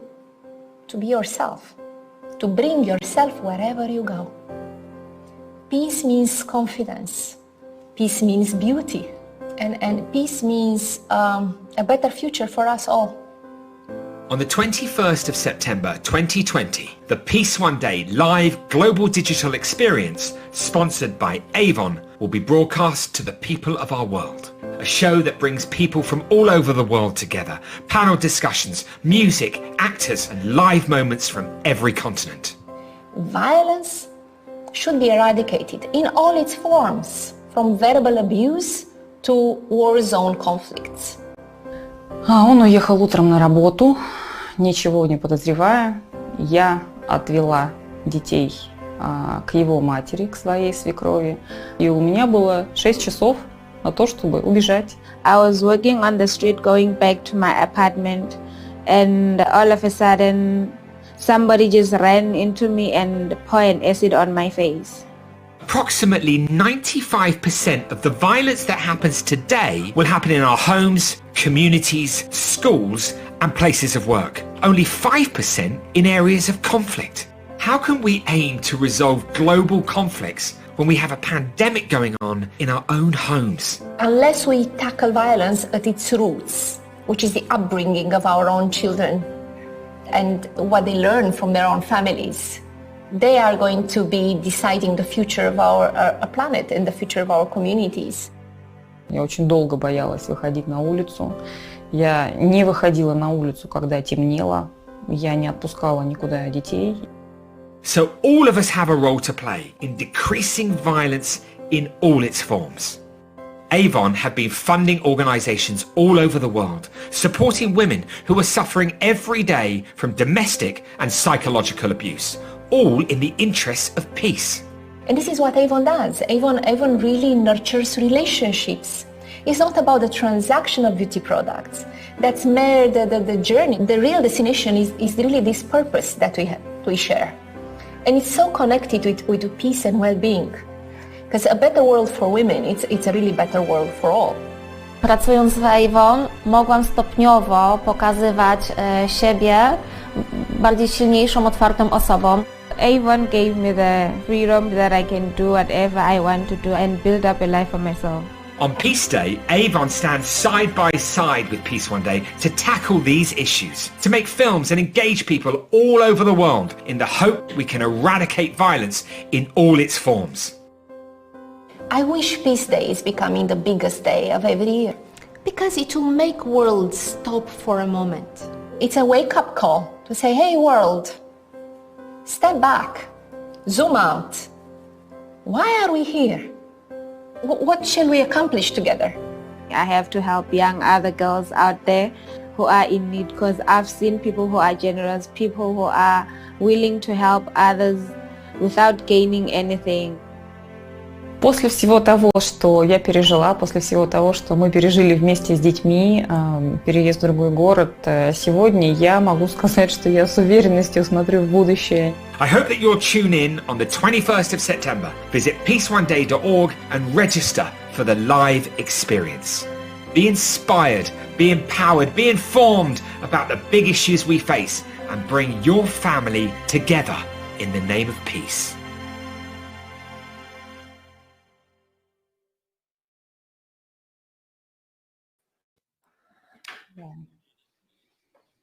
Thank you. Yeah. Okay, wow. Yeah, they're very moving, aren't they, Laura? Extraordinary work that Avon are doing to support women all over the world. And as I mentioned earlier, it's been our absolute pleasure to partner with Avon and to produce a series of films for them. Our thanks again to Avon for helping to make today's broadcast possible. Thanks, Avon. Really important message there as well, Jeremy. And I know Jude Law mentioned it earlier on. We're talking about, we look to conflict areas and it's so important that we help there, but also in our own homes, and particularly during this year and lockdown. And I'm very lucky to live in a very safe home. Home is my safe place, but we see in that video for a lot of women, men too, but women in particular, we've seen it's not a safe place. I remember talking to a woman from Refuge that there was a 70% increase in calls during lockdown, and it's creating that safe space at home. It starts at home. Yeah, absolutely. Yeah, as we say in the film, locked down and locked in. And June, in fact, mentioned it, as you said, a kind of a prison for many. So yeah, these films actually get, obviously, touch on that in a major way. And actually, in COVID, there's been an increase, as you mentioned. We talk about that in the film. And it was interesting because actually creatively, it was very difficult to make the films in the situation that we face. But one thing that's important to Avon is women's voices will be heard, and they will create a platform for them to be able to speak out. So even though we were under those, restrictions, the show went on, as it were, the film was made. And so well done, Avon, and well done to those extraordinary women who participated, and thank you. Thank you. In about 12 minutes time-ish, we have an extraordinary lineup for our next live panel discussion entitled Heroines of Peace, exploring how we can all become involved in reducing violence against women globally. Yeah, then another powerful woman will be going to India to hear some words of peace from actor, producer, and UN Secretary General's advocate for Sustainable Development Goals, Dia Mirza. And live music from the Peace One Day studio from Felix Buxton of Basement Jacks, Citizens of the World Choir, and London Contemporary Voices. Laura, I also want to let people know that last year at Shakespeare's Globe Theatre, London, we launched a 5-year plan to reach 3 billion people by 2025. We'll have a show every year, of course, to support that awareness. We'd like to see young people observing this day in every member state of the United Nations over the next 5 years. And along that journey, we're going to bring Goal 16 to the attention of as many people as we can. So if you haven't done so already, please register for free at peaceoneday.org so we can keep in touch with you and make sure you know about the upcoming events. Please follow us on social media. This broadcast will be available on our YouTube channels, so please share it as widely as you can and encourage as many people as possible to register on our website. Thank you. Fantastic. Now, throughout the show today, we are going to be highlighting action taking place on Peace Day around the world. For the first of these, we're excited to hear from the city of Melbourne, Australia. I'm going to hear from the Right Honourable Lord Mayor of Melbourne, Sally Capp, who's going to talk about the digital peace stuff being presented in conjunction with Peace One Day, and an inspirational blessing for Peace One Day by Jarump Injinba, who is a UN elder from the eastern seaboard of New South Wales, Australia. Now, he is a strong advocate for the rights of Indigenous people and works tirelessly for the healing of his country and this world. He has travelled the world sharing cultural stories, dance, music, and art. So let's hear from Melbourne. Hello everyone, Sally Capp, Lord Mayor of Melbourne. Pleased to be with you today. Kids and young people of Melbourne, I want to thank you. Thank you so much for being with us on International Day of Peace and using your artistic talents and design skills to bring us Melbourne's first digital peace dove. Today is a day of global unity and intercultural cooperation. At a time when so much is happening in Melbourne and around the world, it's important to keep thinking of the bigger picture and what will remain important to us after the pandemic. Showing us what peace means to you is a perfect example of that. The City of Melbourne, together with Peace One Day, is proud to present Melbourne's Digital Peace Dove. Thank you to everyone for helping bring it to life and for inspiring this lovely day.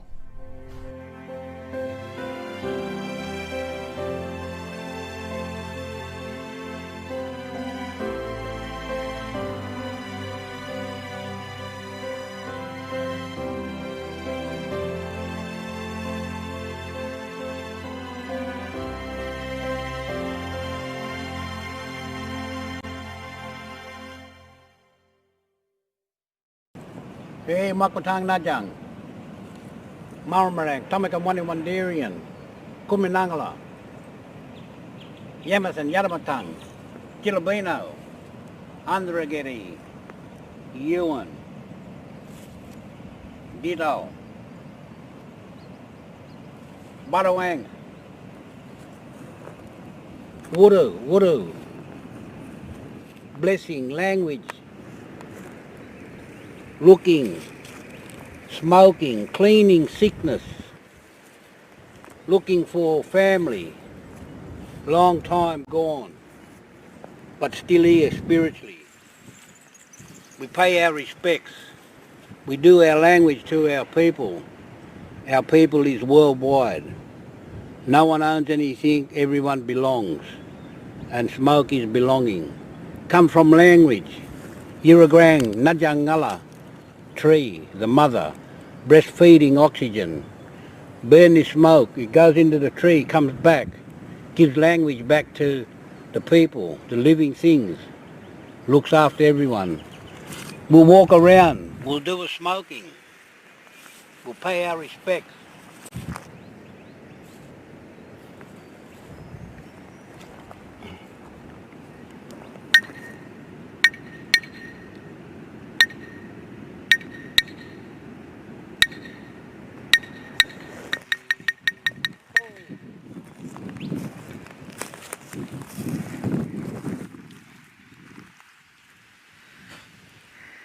Song and language, smoke, fire, wuru, cleansing, cleaning, making everything beautiful, taking away all dead language and bringing back healing to all language of land, animals, water, Gapple Gully dreaming water, all our people in this country do all our business on language and soul and memory.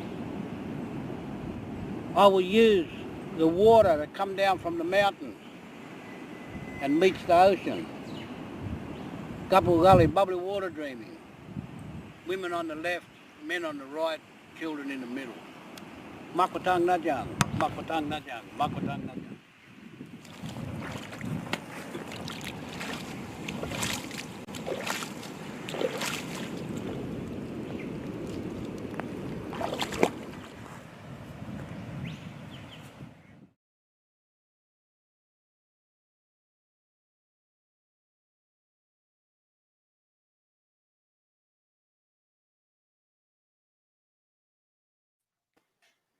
Wow.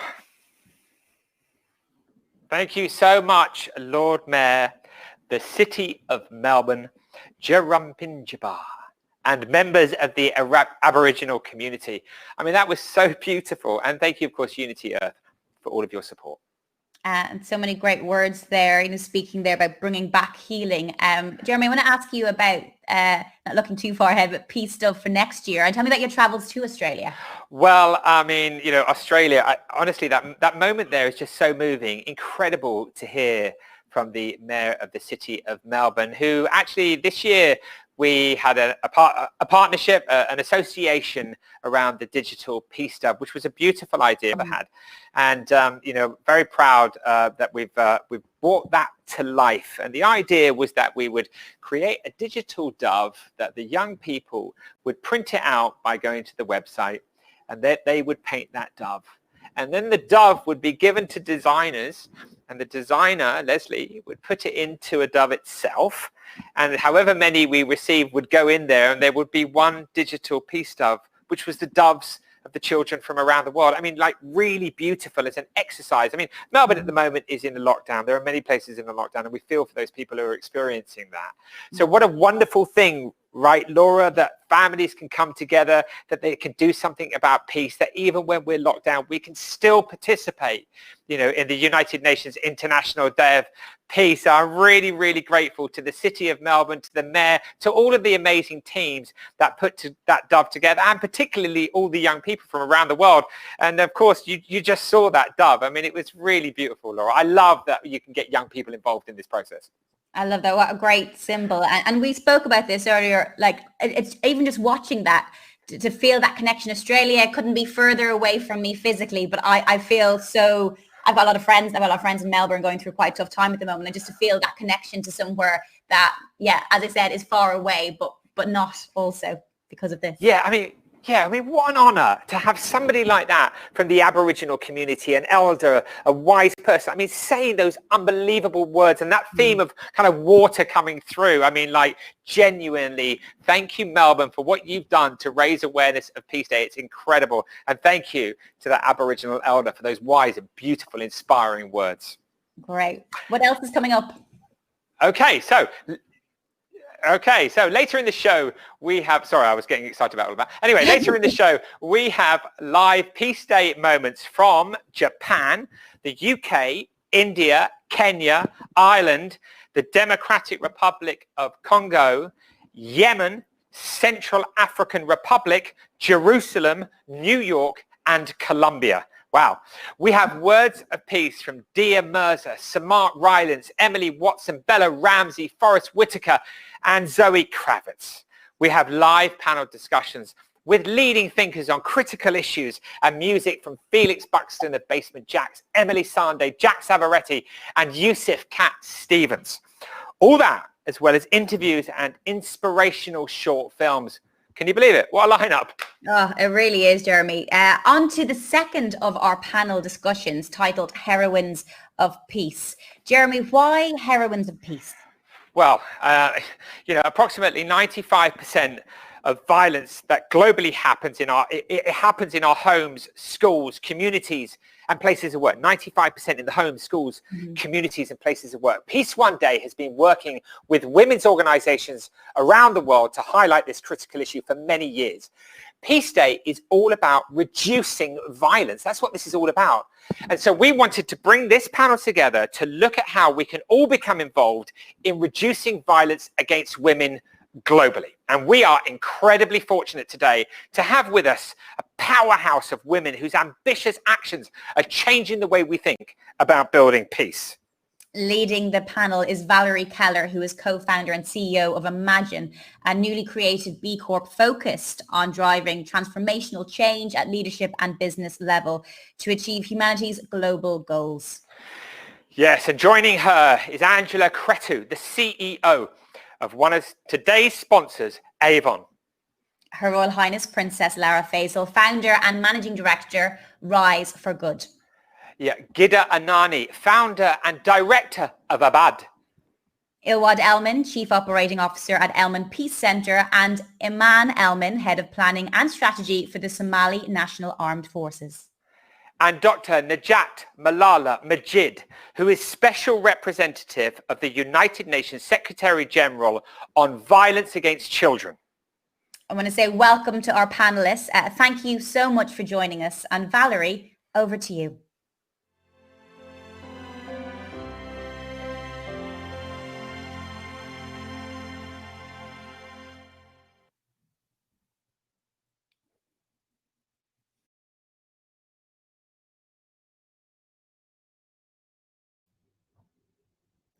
Welcome to the Heroines of Peace in our conversation here today. And thank you to Jeremy Gilly and all the Peace One Day, and to all of you who are waking up with us all over the world, giving some of your time virtually because you care.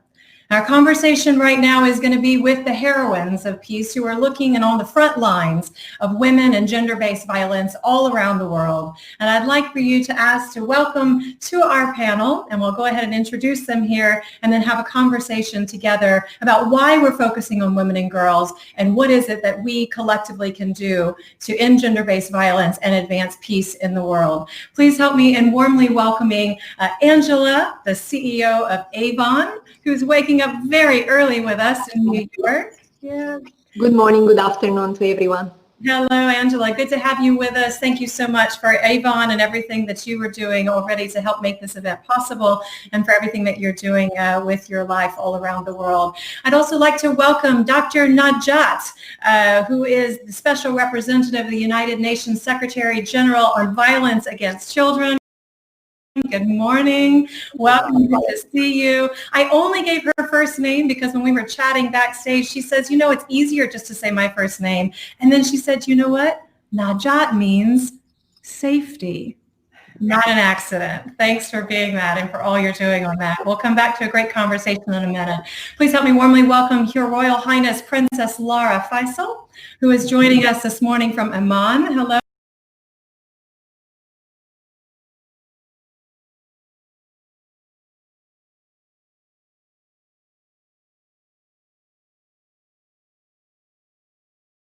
of this, and the idea that we can be in Congress and in dialogue. And what we're going to talk about is the Global Girls World Cup as well. Thank you, Laura. Good to be with you. Much, Valerie. Thank you all. Pleasure. Also, we have Anani, who is the founder and director of Abad, and speaking about women who can help to influence policy that can shift the rules of the game for everyone. Gita, welcome. It's good to have you with us, and we look forward to hear about hashtag #Undress522 and what you were able to do in Lebanon. Thank you. Thank you so much. I'm good to be among you all. Yeah, pleasure. Also, I'd like to welcome, please, Iman Elman, who is the head of planning and strategy for the Somali National Forces. Great to see you, and looking forward to our conversation. And also, someone who also works very closely with her sister, I can attest to the power of that. Welcome Ilwad Elman as well, who is joining us. Hello, Ilwad. It's good to see you. And good to have you here as the COO of the Elwad Peace Center, and to spend a little bit of time together with you as well. Thanks for making it possible. Yeah. So to help kick off our conversation here today, I think it would be good just a little bit of the context for why we're focusing on women and girls. And of course, no matter where we are in the world, we are one tribe, but statistically, 1 in 3 of the humans who happen to be born into a body that looks like this, a female form, is more likely to experience violence. I've experienced it, and I'm sure our other panel members have too. And UNDP last year alone said 243 million of us, humans who showed up in this form, were traumatized by sexual and physical abuse last year alone. Guys, that is the same equivalent of Brazil and Indonesia's population, more than. And COVID, of course, has made this worse. When I put my key into the door here to come in, I felt a sense of relief when I was going into lockdown that I wasn't going to be locked in with my abuser. And as someone who used to lead women's and children's shelters, I knew all too well that women were going to be locked in with no access to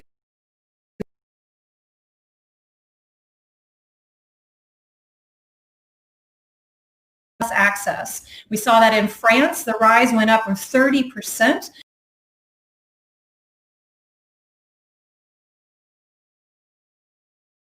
Because if we think about these women and girls who are experiencing this, they are most likely to be the ones that are impacted by climate change, by food insecurity, biodiversity loss, racial inequalities, economic inequalities. So they are being hit and hit and hit. And when we think about the global goals, and we think about goal 5 for gender, or goal 10 inequality, goal 16 peace, we're thinking that inequality and injustice are what underpins and therefore can undermine the global goals. Our world will not work without dignity and equality for all.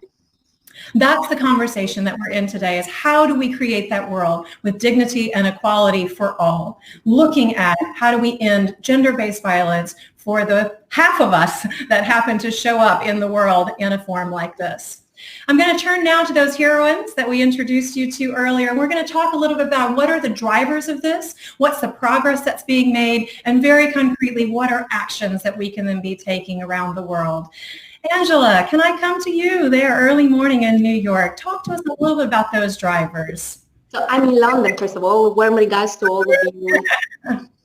So yes, indeed, you've called out some of the stats, and they are horrendous. You would talk about it in times where we believe we are living the most peaceful period of the human history. Still, 1 in 3 women would experience abuse in her lifetime.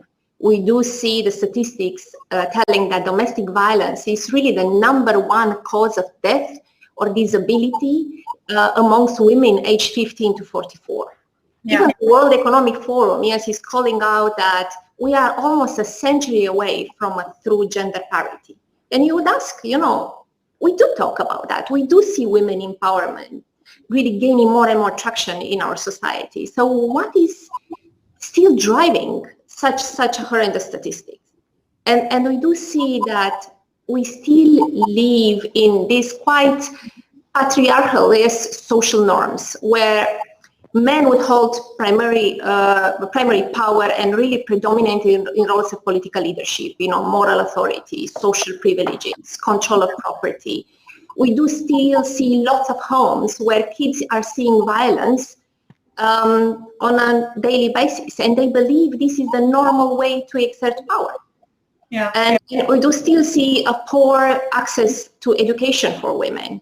The community and altogether the legislative environment, it's still poor in creating that safe environment for women. And women are looking for their home to be a safe place. And you called it out, Valerie, that exactly for these women, and especially during the pandemic, home was far from being a safe place. Yeah. So we are still blind to domestic violence and its consequences on our future. Yeah, it's interesting because, you know, this idea that we accept something as the norm, the way it is, you know, we just happen to be born into a world where that was power and influence, that would be the norm, right? So in many ways, our task is to help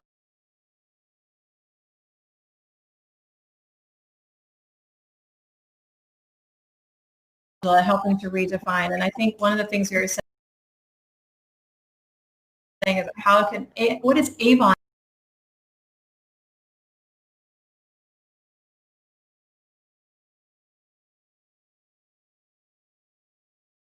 Tell us a little bit about how Avon is contributing to this and some lessons others might have.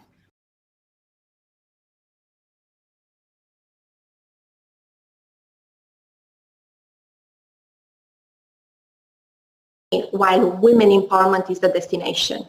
We truly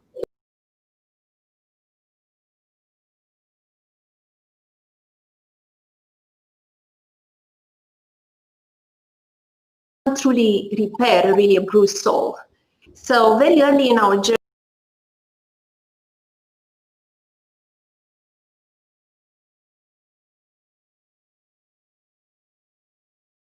and domestic violence causes. And now part of Natura & Co, we are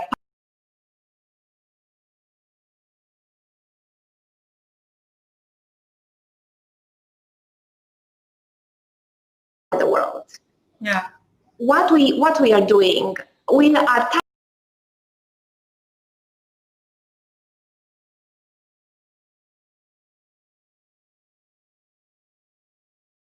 and every other aspect of life to really speak out that this is an issue.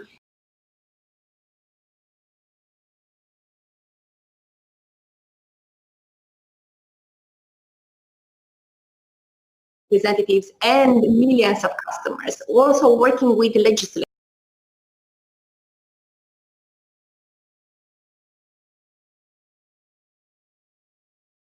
Sharing our profits with women who are sharing beauty with their friends. We create a provision of microcredit facilities, really creating that economic dimension that will offer them the opportunity to earn and learn at their own choice and gain that financial independence, which is giving them alternatives to a life spent being a victim of domestic violence abuse. We truly believe that a better world for women, it's a better world for all. Yeah. Beautifully said. You know what else I love about Avon's, as you ended on the commercial model. You started off with where we're giving philanthropically. Yeah. You talked about what you're doing in terms of kind of the enabling environment politically and the partnerships on that. And then you got to the commercial model, where of course you then also build out microcredit and the enabling kind of and support groups around that, because in many respects, as we would say, any organization is made up of organisms, it's human beings. And your organization is made up of the women and girls who are going to be experiencing this. And I just want to acknowledge that in many ways, Avon has been the leading edge of this kind of conscious capitalism, multi-stakeholder, purpose-driven, is that where you ended up is actually the core of our commercial value and how we create change, create the world we wish to see through our business, which then, of course, enables you to have the ability to influence the broader system around you. So thank you for being a beacon for business in general and what that means on a leading edge there. Yeah. Yeah. Thank you, Valerie. Dr. Najat, can I come to you, Dr. Safety, in your role as Special Representative of the UN on the violence against children, and you've often talked about how children are leading the way. What does that mean when we think about women and children being our greatest hope for peace and sustainability? Thank you. I just want to remind that since more than 13 years before I became special representative, I work very closely with and for vulnerable children, boys and girls, victims of violence, exclusion, discrimination in my native country, Morocco, but more worldwide. And I learned a lot from them, from their experience, from their perspective, for their creativity. And I just want to highlight one big point. For me, the best special expert in the world regarding children's rights are children themselves. And in my work as special representative, I have consistently been emphasizing that the crucial role of children as leaders and agents of change for leadership in building a world just, inclusive, and free from violence through informing, listening, consulting, involving them, amplifying their voices, helping bridge those voices with decision makers, disseminating child-led initiative, child civic engagement, making aware key stakeholders of this action in order to help channel child participation into influencing change. And I just want to, if you allow me, to really admire children's creativity, resilience, sense of solidarity. I just also want to highlight some main points and some key examples. Children currently are not waiting for the approval or support by adults to take action. All over the world, they are organizing and taking action on issues that are important for them. We see increasing worldwide children activism, children engagement as human rights defender, peace builder. More and more, they are defending, advocating for climate, sustainable development, social justice, equality, equity, combating racism and xenophobia, child protection from all forms of violence. We see increasing national, regional, and sub-regional networks and movement of children. We see increasing involvement of children in different situations of social unrest, protesting against injustice, inequalities all over the world in such and in some countries like Chile, Lebanon, Belarus, and Thailand, for example. In Africa and Asia, young girls were mobilized to protect gender inequalities and avoid early and forced marriage. These young girls, very courageous girls, transgressed pervasive gender norms as you highlighted, and provided new role models for young girls in the villages. In Malawi, a group of girls helped change the national legislation by uniting voices to outlaw child marriage and other forms of sexual violence. In Guatemala, a group of girls led the process of creating a national violence observatory center to report cases of violence against girls and women. In Indonesia, children are mobilized in combating bullying and cyberbullying. In Colombia, girls were involved in the negotiation of the peace agreement. We have also this wonderful worldwide climate change movement that was held by Greta. We have children in US who were mobilized against arms after school shooting. We have children as peace builder, children promoting education of girls such as Malala, children advocating for children with disability, children on the move, children involved in the de-radicalization of their peer in recovery, and children promoting culture of lawfulness, fighting racism and xenophobia, involved in Black Lives Matter movement.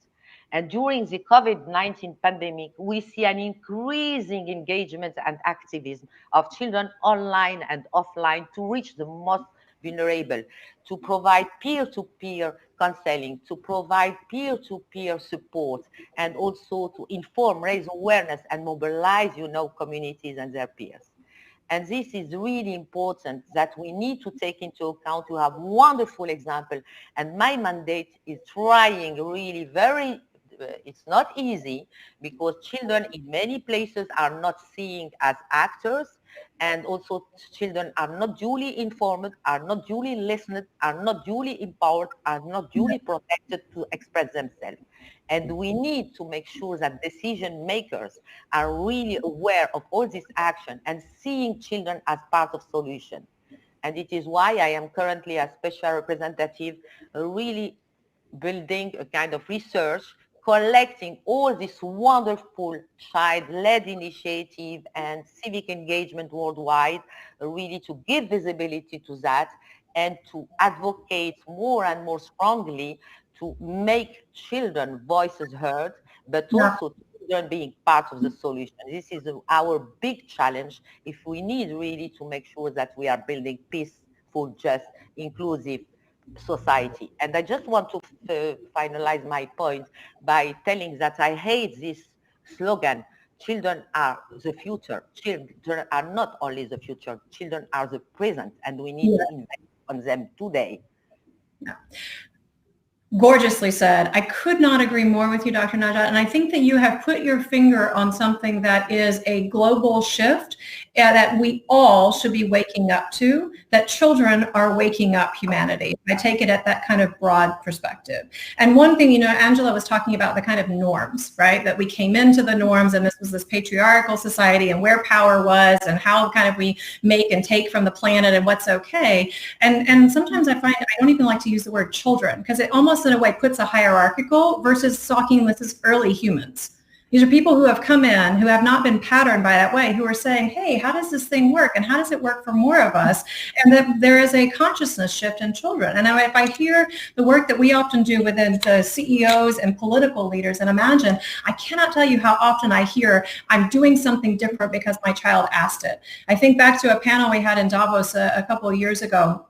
And it was the CEO of a very large insurance company, Allianz, a guy named Oliver. And he was asked by Gillian Tett, who leads the Financial Times and Moral Money. And she said, why did your company take a stand that you were going to stop insuring coal-fired plants? So protecting for climate, which as we know is a huge driver for peace. And he said, my daughter asked me, Dad, are you proud of everything you do? So there's something about the early humans who have the creativity, the resilience, the solidarity, who embody what we are today. And so how do we empower and lift them up? Thanks for that. Let's come back to that.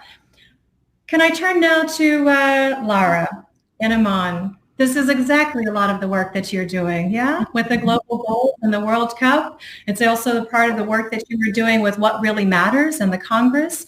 Can you talk about that? Talk about what Dr. Najat was saying and how you see that in your work on the ground. And let's talk a little about what others might be able to learn from and potentially emulate. If we take this frame that says the children aren't the future, they're the present, how are we providing the space and place for them to be what they can be for all of us? Thank you, Valerie. Well, I'd like to start by just giving a little bit of context, if that's okay. Peace has eluded us in the Arab world for many generations. And in the last few years, it has felt harsher and more challenging than before even. But we are also a place where there is great opportunity and great potential. And we need to activate that opportunity and we need to activate that potential. And the only way we can do that is if we include women and girls and children, to go to what Najat, Dr. Najat was saying. At Rise for Good, as you said, Valerie, this is what we try to do, and we do it through multiple different initiatives. One of them is the What Really Matters Congress, which is an inspirational speaker congress for high school kids, where we try to expose them to people from their community and from the region and from the world that have overcome adversity and challenge and found a way through the difficulties. Today, I would really like to highlight one of the initiatives we're most proud of, and that is the Global Goals World Cup. It's a football tournament, but it's an alternative football tournament. It was founded by Megan Gilmartin and VIR Soccer in Denmark. And so far, this tournament has played on, I think, all 5 continents. And we're very proud to host the first Global Goals World Cup in Jordan in October, hopefully live broadcast at the end of October. Now, how is this a different football tournament? Our teams don't just compete on the football field, and they don't just compete for goals in the football field. They compete for actions for the Sustainable Development Goals. We have some 24 teams and 200 women that signed up last December and they're working on almost all of the goals since we got started, of course, with the pandemic and with delays. We hope we'll still be able to have it in the end of October. But if I can give you an example of some of the things that some of these incredible teams have accomplished. Our teams are all women, by the way, and most of them have never played football before. We have one team that lives in a community in northern Jordan where football is not allowed for women. It was shunned generally by the community. Since December, we've been working very hard locally with the teams, and now we have a team out of this community in Jordan that train 3 times a week, and they will play in the Global Goals World Cup tournament in October. We have another awesome team that have taken credit cards, things that we use every day, and when they're expired, we toss them in the garbage. Well, these teams have found a very creative way to recycle them, and they've turned them into art and jewelry and frames, and in the process have employed women from marginalized communities throughout the country, and in that way also empowered them and given them some economic power as well. So that's a short brief, I guess, about the Global Goals World Cup in Jordan. Yeah, thanks for that. It seems to me like basically what you have as kind of learnings from others is you start from saying, let's start in our community as well, right? It's on the ground of that. Absolutely. You start with yourself, right? Yeah. Where we all know this, but sometimes we don't act on it, you know? If we start with changing ourselves, with our own behaviors, then by default, everyone and everything around us will change. And this is actually something that we're already seeing with the Global Goals World Cup tournament in Jordan. And I know if Megan was here, she would be able to tell you about many, many other such stories. The organizations and the foundations and the companies and the banks that these women play in the name of have already started to change their behavior. They've already started to change the way they think and the way they act and how they employ and who they employ. And this is just in a very short time period in the midst of a global economic crisis and a global health crisis. So it's really impressive what women can do, what girls can do, what we all can do if we just take the first steps ourselves. And this is the perfect example of that. Yeah, well said. And I also think that, you know, when you think about platforms for peace, right, sports and the idea that we can play together, I think about also what Dr. Najat was saying, the creativity and the solidarity and the resilience that comes from this. And so that using the kind of ability to come together in peace, of course, the Olympics are the kind of ideals of this. You think about kind of Athens, democracy, and the idea that we could be in peace together, and then the sports and the games on that. And also just to kind of relate to the conversation about what we were hearing about children, it was interesting to hear that the sports stadiums that were able to kind of go green and sustainable and kind of models for peace on that were sparked by the children of some of the owners on that as well, who then said, this is not the world I want to live in. And we can use this as a platform for what we stand for. Well, absolutely. Sorry, I was going to say absolutely. And you see that, I mean, it's important that when we try to bring about change and we try to make progress, that it's also joyful, that it's also fun, that it also brings us together. The process of having the teams learn to play football and learning a new skill, doing it as a team, that creates incredibly strong bonds among the players. And that is a huge advantage. And that makes them all the stronger and all the more capable to actually pull off some of these really remarkable actions that they've been pulling off towards the SDGs. Yeah, beautifully said. A couple key big learnings that all of us can implement. One is it starts with us. Yeah, we stand for what we are. The ideal time has come. We stand for a world that works for everybody. And what you say about this being joyful and playful. I mean, you think about people getting up today, oh, God, I'm going to hear about women and girls suffering. No, I'm sorry. We got early stage humans who are empowered, who are activated, who are creative, resilient, who are out to change the world. That's pretty fun. to think about how do we help that? How do we create that environment that nurtures and allows that to be? And I think it's a great opportunity for those of us who are holding the space for IDEA, whose time has come, to a world that is where we don't live with gender-based violence, and where the half of us who are born into an avatar like this can live without fear of being in our homes. That's fun work to be a part of that and to call other people into it in that way. And I know, Angela, you were talking about that a little bit as well. Yeah. Geeta, can I come to you, please, to talk a little bit about the work that you did, of course, as founder and director of Abad, the leading edge work that you did with hashtag #Undress522, and to hear about that as a model for others, but to think about how can people educate themselves around this, and can you talk about how you guys specifically are doing that and what actions others might be able to take? Okay. So needless to say that humanitarian emergencies, natural disasters, and global pandemic put refugees, and especially women and children, at increased risk and vulnerability. The current COVID-19 crisis is surely no exception. Yeah. And generally speaking, the best way to achieve peace everywhere is by simply reducing violence everywhere. So violence against women and children is, we all know that it's one of the most widespread, persistent, and devastating forms of human rights violation in our world today. And it occurs in every country around the world and affects every single house. In Lebanon, though, we lack accurate data about the magnitude of the problem.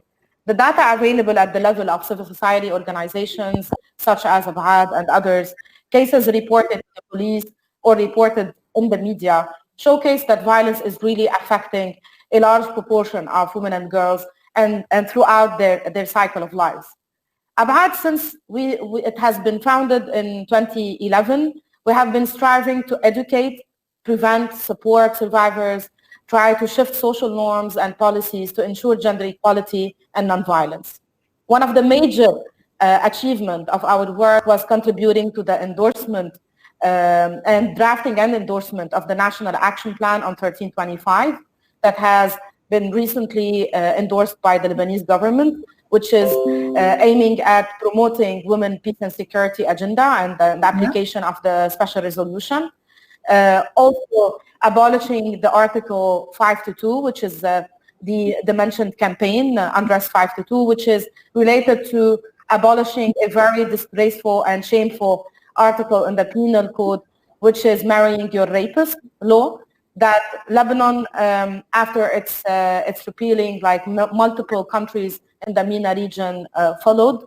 And also recently creating a kind of national wave to promote our 24/7 safe line by launching the campaign Lock Down, Not Lock Up, which was aiming at promoting nationwide solidarity towards women survivors of gender-based violence locked in their houses by mobilizing the neighboring support network and promoting on their balconies solidarity messages and the helpline of the organization, which was like very important to reach out to women and break the isolation and try to send also a message of nonviolence and peace and prioritizing violence as key aspect to save your life, similar to the pandemic itself. Ask you the key learnings from that for others to listen to this, right? Because it was a great success, right? It was to link that these aren't separate issues. Yep, nonviolence linked to the pandemic itself. What were the other kind of very concrete steps that you took? If others are thinking, okay, how can I emulate this in my own space? Yeah.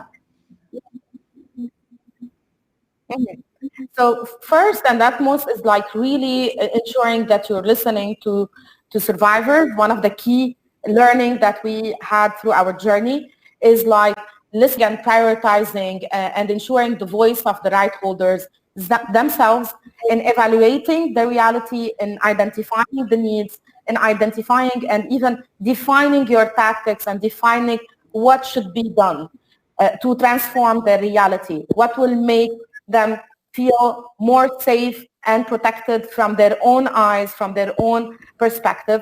So that was one key learning in our work as Abad, which was engaging the right holders themselves. That being in any campaign aiming at making any change in the Lebanese law by itself, or even any kind of education or sensitization campaign to promote messages where the people concerned themselves feel like safe if this is out.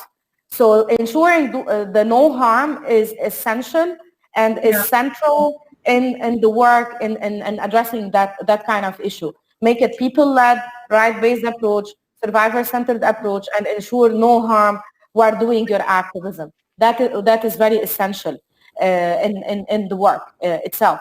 And also like ensuring that you're having a gender-sensitive and holistic and intersectional intervention, meaning not separating the different priorities, because that will jeopardize effectiveness and efficiency and the sustainability of the impact that you might create.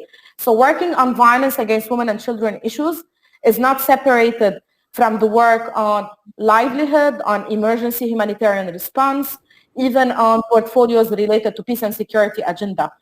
The moment where we start, even globally, dividing human rights, which should be undividable, that's the moment where we start compromising the impact and compromising the effectiveness of our intervention. Lastly, maybe I would like also to mention that we should be prioritizing the meaningful participation of women and girls who are working on the front line in the GBV prevention and response, because they have the first-hand experience. And this is something sometimes we lack or we miss because the program and the strategies are designed on a different front. So they have the kind of right-based approaches, they have the information. And lastly, like investing in people rather than numbers. This is one learning from Lebanon and from the MENA, I would have to say, and apologies for the boldness, but really not acknowledging people's aspirations, potentials, capacities, priorities will not lead us to a brighter future where they need to lead on its building. And this is key. What we need is really an acceleration of action, political will, and an increase in smart data-driven investment, and especially investment in the people themselves. Ending violence against women and children, needless to say, is the right thing to do, and it's a smart investment to make, and it is possible. So we can and must create a world where every single woman and child can thrive in a world free from violence, hatred, and fear. And today is the right moment to do that. Yeah. And it's the right moment to be bold for it. And you say, sorry to be bold for it. This is an idea of a time to come, and this is a time to speak truth in that. And as you said, to listen to truth in that. Yeah. Yeah. I'd love to bring in, if we have Ilwad Elman. Is she able to be with us? Ilwad, I know you're joining us from Mogadishu, and the sound and the quality isn't so great. So you're here with us in spirit and sometimes in technology, serving as the Chief Operating Officer at the Elman Peace Center, and of course your work in Somalia together with your mother there, where you're looking at solutions to peace, cultivating leadership and agency, exactly as Gita was saying, among vulnerable groups. You were nominated for the 2019 Nobel Peace Prize and an International Activist Awardee from the Gleitzman Institute, and advising the Peace Building Fund and UNICEF's Generation Unlimited. Of course, meant women and children in tow became displaced, and we're all rushing to the capital for aid. And that's where we saw that there was a need for the services that we provided, and the impetus behind us founding our first rape crisis center. Our first facility, we were also the first one in the country. And at that time, sexual violence, abduction, harassment, domestic abuse, all of these different things that are happening to women were so rampant that they were not even considered wrong. So when an organization or an entity dared speak out about it, it yielded a press conference from the highest authority in the country at the time, the president, who actually went on the news and said that these kind of things don't happen in Somalia. They are against our culture, against our religion, and any entity that is speaking about these issues is fabricating things to shame the country. And that is why rape is not even considered a crime against the individual in our penal code. It is considered an act against morals, against culture, and shameful. So just a mere 5 years later, we were able to generate a conversation on sexual and gender-based violence that never before existed, had a huge women's movement to develop in Somalia. We went from 11% women political participation in the parliament to 24%, a huge spike, and hoping that more women in political positions would also result in more legislation and legal reform that would not only criminalize sexual violence, but also put in place reforms that would be in favor of the women and the girl child. So we honestly have seen a lot of progress, but as we speak today, we are also facing very terrible regress, where the parliament that we have in place now is considering changing the constitution from the age of 18 of a child to 15. They're also citing in the constitution that marriage does not have to be an act that is voluntary between two consenting adults, essentially legalizing forced marriage. We're also introducing an intercourse bill that says that children as young as 8 can be married. So although I recognize that we've come so far in Somalia where the question of does rape happen is not being asked anymore, but now it's more of how do we prevent it and how do we ensure that we punish it through law. That's where the question is now, and that is the silver lining where I see that there is progress, but it is still one of the most dangerous places in the world to be a woman. Just a few days ago, a young girl was gang raped and thrown off a building to her death, and there's no punishment. And what I believe is one of the biggest motivators or reasons why this cycle continues to happen time and time again is because there's no repercussion. There's no deterrent as to why one should not rape. And that is why it's so important that, at least in our view, our philosophy, and our theory of change is three-tiered. One, providing the individual recovery and service delivery for the people that have been affected. Two, working with communities on education, challenging harmful traditional behaviors that perpetuate the cycles of violence, and redeveloping protection structures for women and girls. And then the third, working on policy, on legislation, to prevent these things from happening further. So it's a lot has changed in a very short period of time, but right now, we know that the effort and most of our focus that we have to put into place is on the legal apparatus and ensuring that there are unequivocal measures in place in the form of hard law to punish people that commit rape or child abuse or all these other factors, and that's what's missing. I think in most places in the world, we can see that there's been, globally, even from my experience of working, within UN agencies and international organizations, there are declarations, recommendations, resolutions, so many commitments to ending violence against women and girls, but very few that through hard law unequivocally punish it. So I'm also very proud to be part of an initiative called Every Woman, which is the first treaty I'm actually trying to end sexual violence against women and girls through the form of hard law, and right now we're in the process of lobbying for that treaty. We have seen some success though, and a lot of the work that we do with boys and men through sports and through community education, whether it's through empowering survivors themselves to reclaim their narrative and rebuild their own lives, whether it's through developing educational materials and disseminating them through schools to try to change perceptions from a very early age. And in Somalia, where the population, 78% under the age of 30. Okay, and of that, 56% is under the age. 78% is under the age of 30, and 56% of that is under the age of 15. This is essentially a nation of children, which gives us great hope that there's still such malleable and developable brains to shift in the right direction, and why youth leadership is essentially so important as well too, to have young people to help changing this narrative. Yeah, beautifully said. First of all, thanks for your work, and I'm sure that all of us could have been born into the body of an 8-year-old girl who was raped and brought off to that building. We just happened to be born into the ones that we're here, and the opportunity that you're doing, as you said, said is to work with it on all levels, the early humans as well as hard, and how fast it can change in one direction and or the other. Iman, can you tell us a little bit about what you're doing in terms of the hard environment, right? What have you done to bring women and children into positions of power, in positions of power? What your sister was saying, it was also about into positions of power and influence and legislative. You're doing that now, as you are the Somali National Resources. Tell us about what you see. Tell us about what you see in personal time. You have a love to hear your story. Love to hear your story. In the next 3 minutes or so.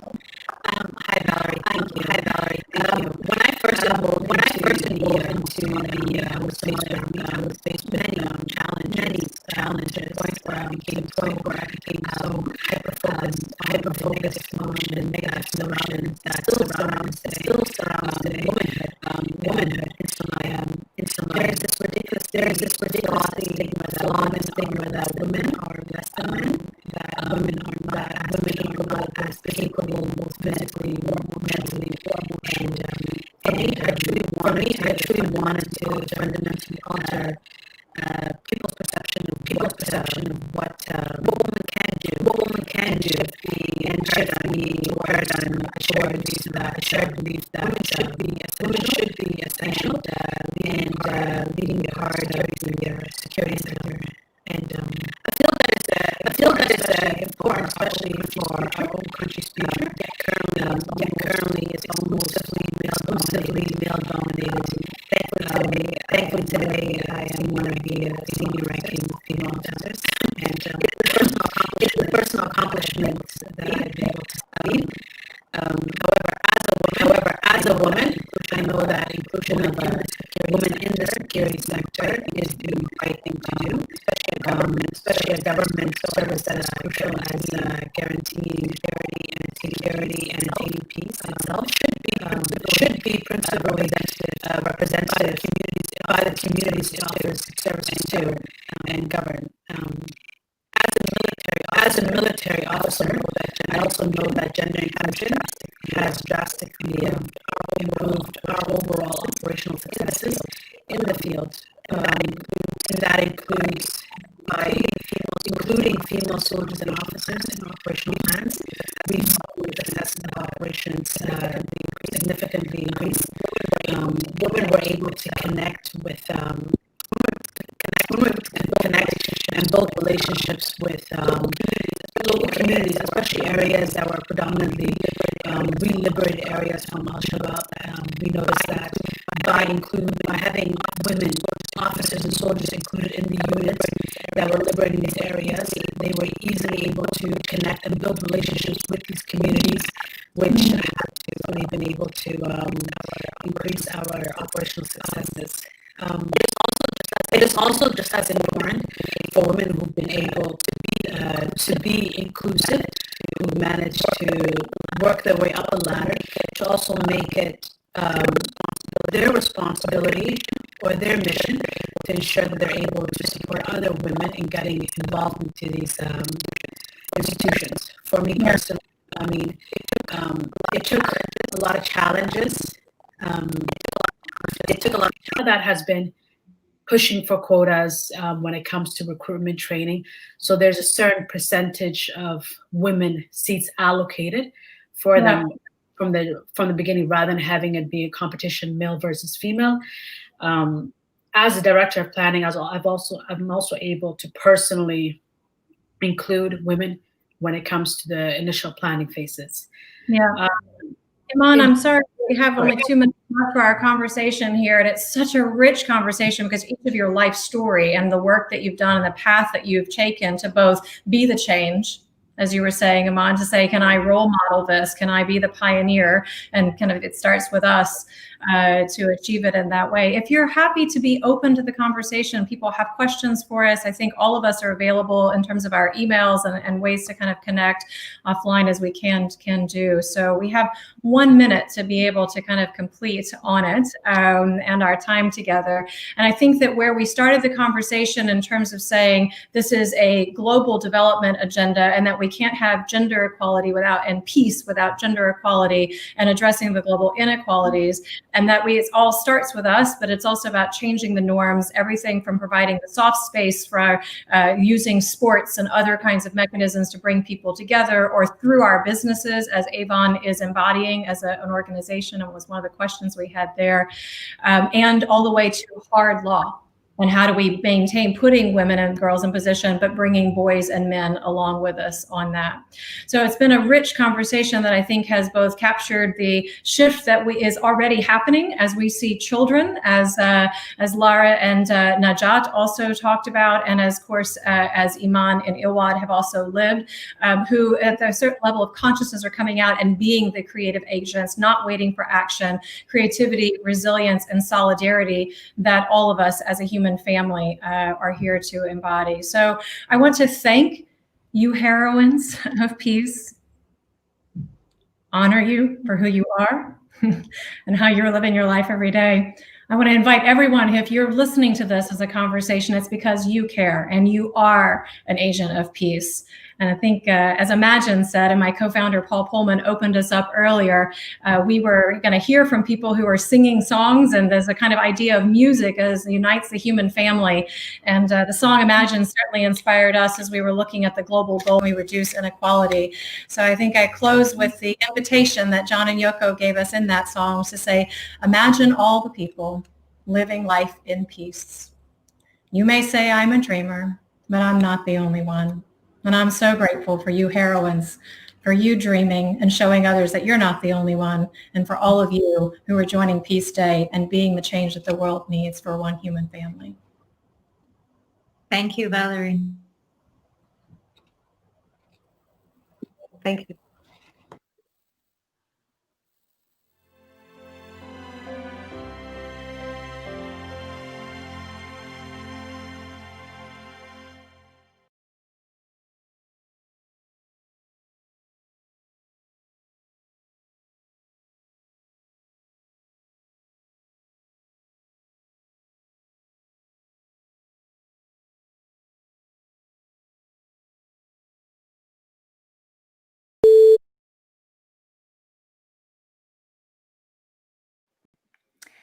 And thank you all for such an empowering dialogue. If there was a little bit of dropout there, apologies. This is live. It is a global event, so bear with us. And as with all our panel discussions today, you can find biographies and links on the live section of the Peace One Day website. And if you want to put any questions at all to our panelists and take part in our online polling today, all you got to do is register for free at peaceoneday.org.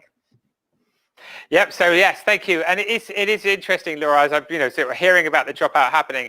I mean, it's amazing that technology is allowing everybody around the world to communicate in the way that they are. So I know the technicians must have been sweating there, but thank you for bearing with us. And it actually makes it really exciting. If it drops out and it drops in, it's Peace Day. Let's have fun.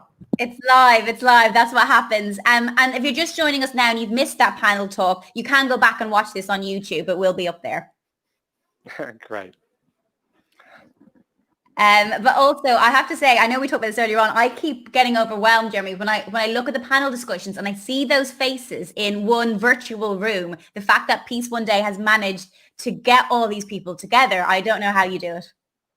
Yeah, you know what? I don't know either, really. I mean, it's a lot of hard work and it's a hell of a lot of letter writing. But the amazing thing is that, people are just up for it. I mean, the world is in crisis, right? We have 10 years left of the global goals. We have to reduce violence by 50% over the next 10 years. There are some fundamental issues that if we're going to achieve them, it's going to take every single one of us to become involved in the creation of a more peaceful and sustainable world. So keep following at peaceoneday.org. Thank you. And I want to say just to say thank you to you, Jeremy, as well. When you get a call from Jeremy to get involved, you don't say no. You don't say no. You're great at getting everyone together. And it's time now for more words of peace now. And we're going to go live to, just going to show just how international we are. We're going live to Mumbai in India, where we're joining actor, producer, UN Secretary General's Advocate for Sustainable Development Goals, UNEP's Goodwill Ambassador, Ambassador Wildlife Trust of India, Artist Ambassador, Save the Children, Board Member Sanctuary Nature Foundation, the one, the only, Dia Mirza. Welcome. Well, Dia, welcome. Thank you for joining us. Thank you for joining us from India. Thank you for having me. This is such an exceptional event and I'm so grateful to be a part of it. Right. We are honored to have you here, and I know you do so much already. Can you tell us what you're going to be reading today?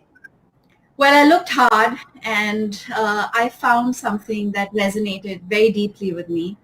I found this wonderful speech given by His Holiness the Dalai Lama, and I've grabbed some excerpts from it that I'm going to be sharing with you all.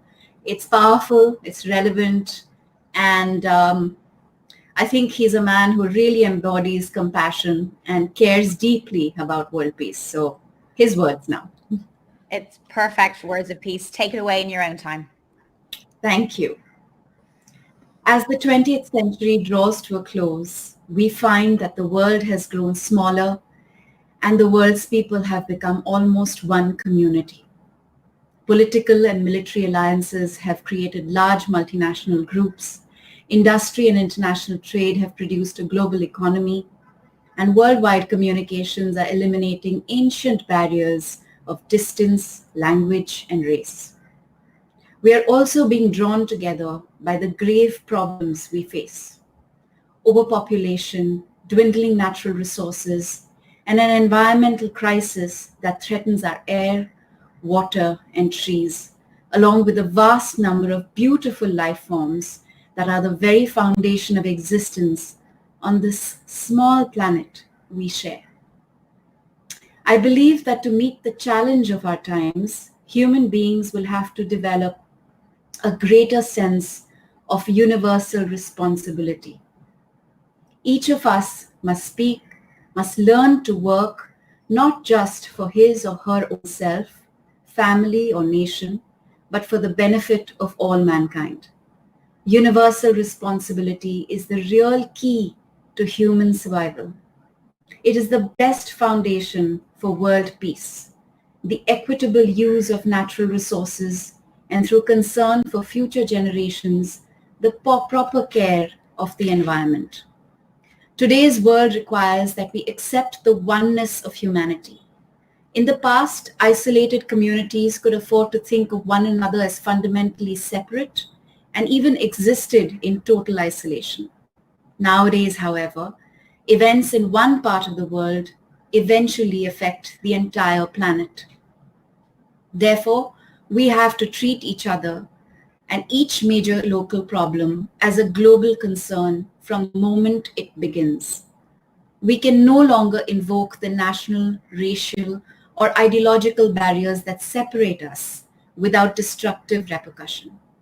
In the context of our new interdependence, considering the interests of others is clearly the best form of self-interest. I view this fact as a source of hope. The necessity for cooperation can only strengthen mankind because it helps us recognize that the most secure foundation for the New World Order is not simply broader political and economic alliances, but rather each individual's genuine practice of love and compassion. For a better, happier, more stable and civilized future, each of us must develop a sincere, warm-hearted feeling of brotherhood and sisterhood. Adopting an attitude of universal responsibility is essentially a personal matter. The real test of compassion is not what we say in abstract discussions, but how we conduct ourselves in daily life. Still, certain fundamental views are basic to the practice of altruism. Though no system of government is perfect, democracy is that which is closest to humanity's essential nature. Hence, those of us who enjoy it must continue to fight for all people's right to do so. Furthermore, democracy is the only stable foundation upon which a global political structure can be built. To work as one, we must respect the right of all peoples and nations to maintain their own distinctive character and values. In particular, a tremendous effort will be required to bring compassion into the realm of international business. Economic inequality, especially that between developed and developing nations, remains the greatest source of suffering on this planet. Even though they will lose money in the short term, large multinational corporations must curtail their exploitation of poor nations. Tapping the few precious resources such countries possess simply to fuel consumerism in the developed world is disastrous. If it continues unchecked, eventually we shall all suffer. Strengthening weak, undiversified economies is a far wiser policy for promoting both political and economic stability. And idealistic as it may sound, altruism, not just competition and the desire for wealth, should be a driving force in business. We also need to renew our commitment to human values in the field of modern science. Though the main purpose of science is to learn more about reality, another of its goals is to improve the quality of life. Without altruistic motivation, scientists cannot distinguish between beneficial technologies and the merely expedient. The environmental damage surrounding us is the most obvious example of the result of this confusion. But proper motivation may be even more relevant in governing how we handle the extraordinary new array of biological techniques with which we can now manipulate the subtle structures of life itself. If we do not base our every action on an ethical foundation, we run the risk of inflicting terrible harm on the delicate matrix of life. That's Dalai Lama's words of peace. Thank you so much, Dia, and beautiful, wise words. Is it okay if we keep you here for a while? We want to talk a little bit more. Sure, is that all right? Absolutely. I want to ask you, first of all, why did you choose because them to be your words so of peace? apt and relevant, and the fact that he tied in altruism to a human approach to everything that we do, whether it is the way we conduct business or how we live every day, or it's the way we respond to science, and the fact that he connects all life on earth as one, which is a reality. I think this crisis that we are experiencing as a shared human community illustrates the fact more than ever before that we are all connected. All lives are connected, and it is our broken relationship with nature, and it is this exploitative character of business and this false idea of growth that has led to this ecological imbalance that has in turn caused this pandemic and threatens to cause many more. If we really want to build back better and hope to achieve our goals in this decade, we have to acknowledge this first, that our relationship with nature has been fundamentally flawed. We need to fix it. We do. You talk about that shared humanity, and even within the words of the Dalai Lama's words, we have to treat each local problem as a global problem. I think sometimes is the mindset that it's somewhere else in the world. It's not ours to worry about. Everything is ours to worry about. Every single individual watching this has a responsibility. Absolutely.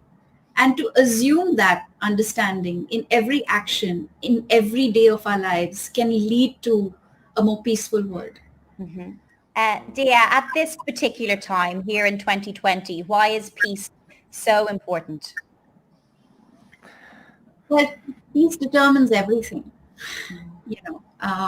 It determines how we feel, how we think, how we respond to life and all the challenges that we face.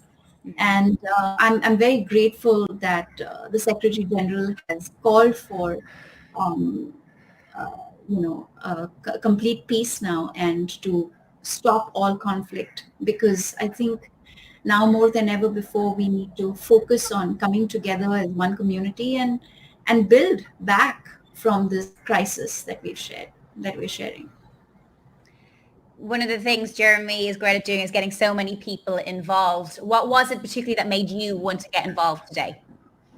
I'm sorry, Laura, your voice got a little broken there. No worries. This is the joys of live and the joys of I'm here in North London, you are in India. So it's okay for a little bit of falling out. But yeah, what I was just asking was, I was saying Jeremy is so great at getting so many names and so many people involved, including yourself. What was it that made you want to be involved today?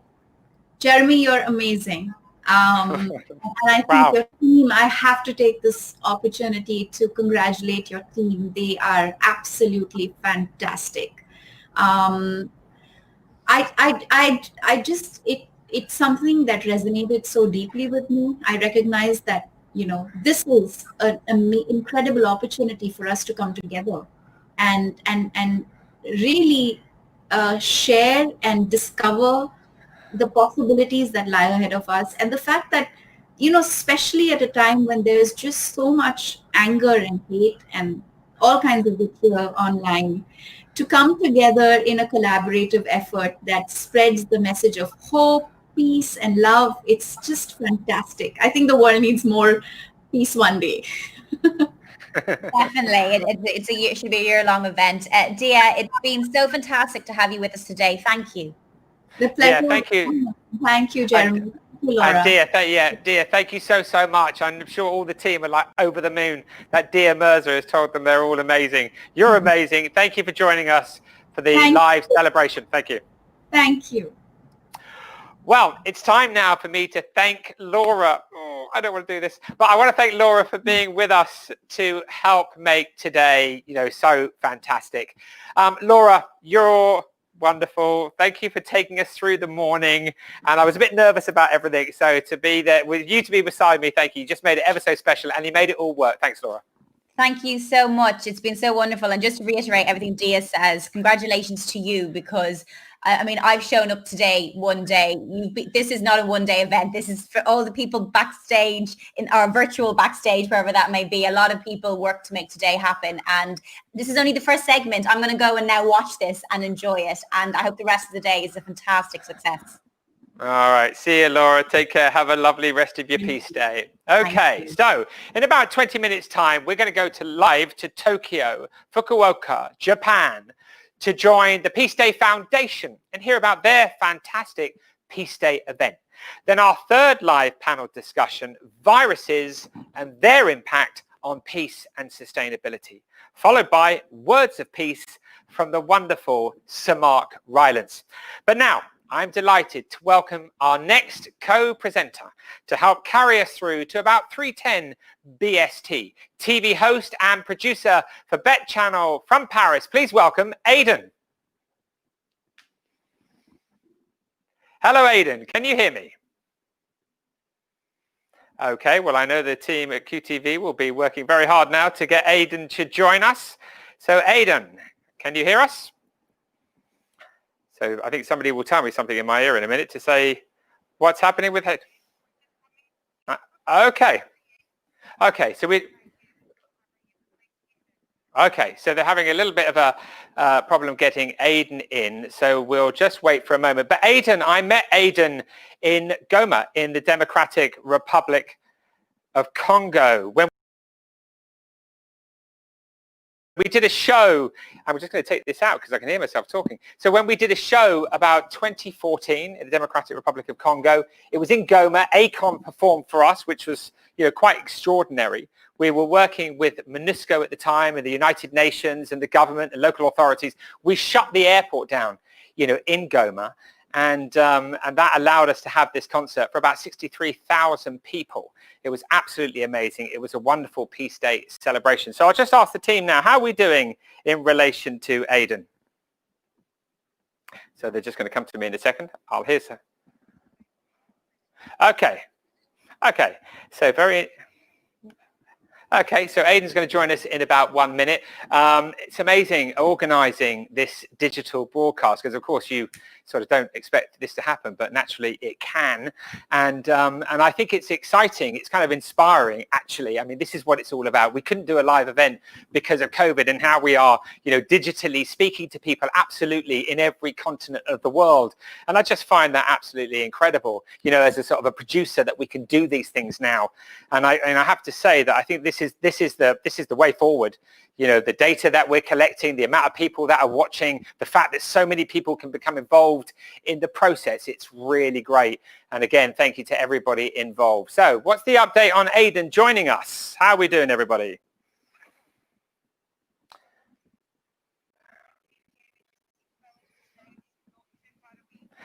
They're saying you're doing great, Jeremy. They're not too far away. Well, that's good news that Aidan isn't too far away. She's actually in Paris. It's quite a long way away. But anyway, she'll be with us in a minute. They're working all of that out. So the 21st September, today is Peace Day, the UN International Day of Peace, a day of ceasefire and non-violence. And I hope you're doing things in your home, in your community, in your place of work, and indeed in schools. I mean, that's what it's all about.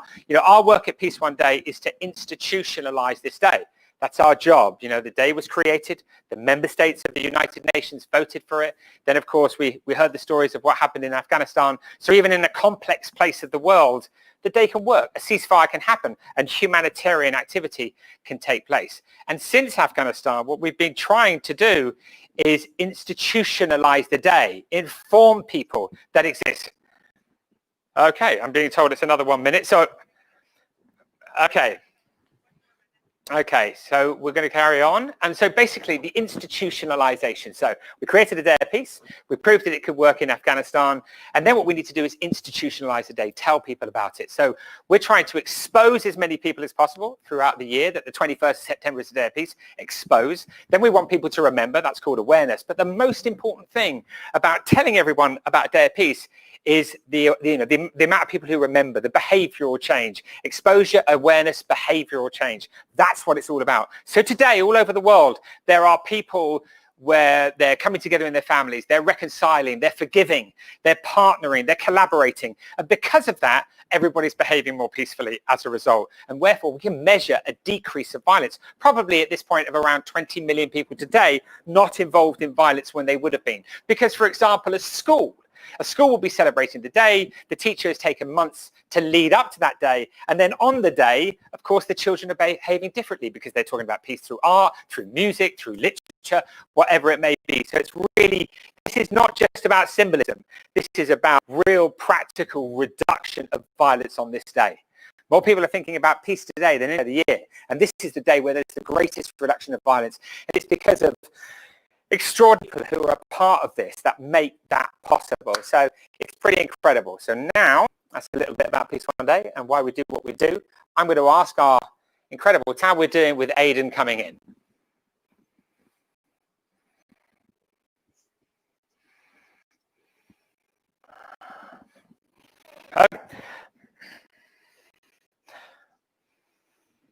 Okay, so if you can show me the link, please. So now, what we're going to do is the basement jacks ready?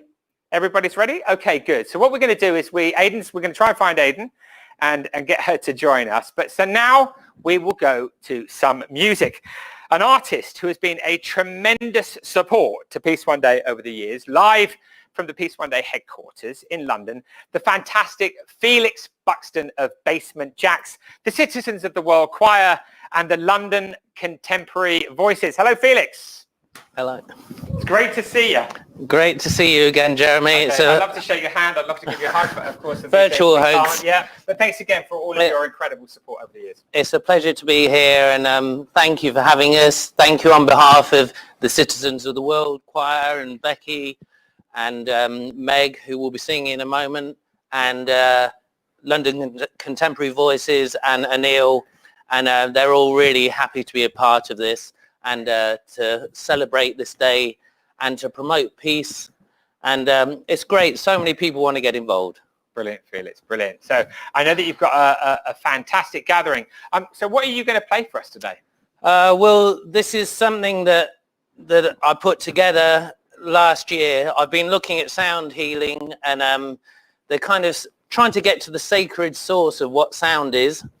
Sacred source of sound. Nice. And yeah, basically from producing music for many years, it's finding out, okay, what really drives it, and discovering that actually with certain tones, with sound healing friends and research that I've done, you come to discover that we can heal the body and heal the mind and heal all the ills of this kind of stupid rat race that kind of happens and affects all of us. So really, yeah, it's been like 8 years or so I've been looking at this, and I heard about the love frequency, and I thought, well, that's great. If we can put the love frequency out there and create world peace and harmony, then that's what I've got to try and do with some music. And I first started the idea several years ago with Anil at London Contemporary Voices. We did something for blind awareness. And now it's a trilogy. It's Awake for the mind, Raise the Vibration for the body, and the love frequency for the spirit. So it's kind of trying to connect everyone through this frequency of love, and the piece is based around that. Wow, man. I mean, like, wow, right? That is incredible. Felix, the Basement Jacks, you're such a massive supporter. I couldn't have done what I've done without you, but beside me for the last few years. So I'm really excited to say, take it away. Let's do it. Well, I'd like to welcome Meg Ella, who is just here, and she's going to sing a cappella for you. One thing I discovered on my exploration of all this sound stuff was that when we sing with other people, that's one of the best things we can do for healing ourselves. And actually, when a choir sings together, the heartbeats start to align. And so isn't that amazing if people come together and sing in harmony? And maybe if we can do that on a bigger scale throughout the world, then we can make a world song that's in harmony, and then we are at peace. So wow. That's the goal. So good luck. Meg Ella.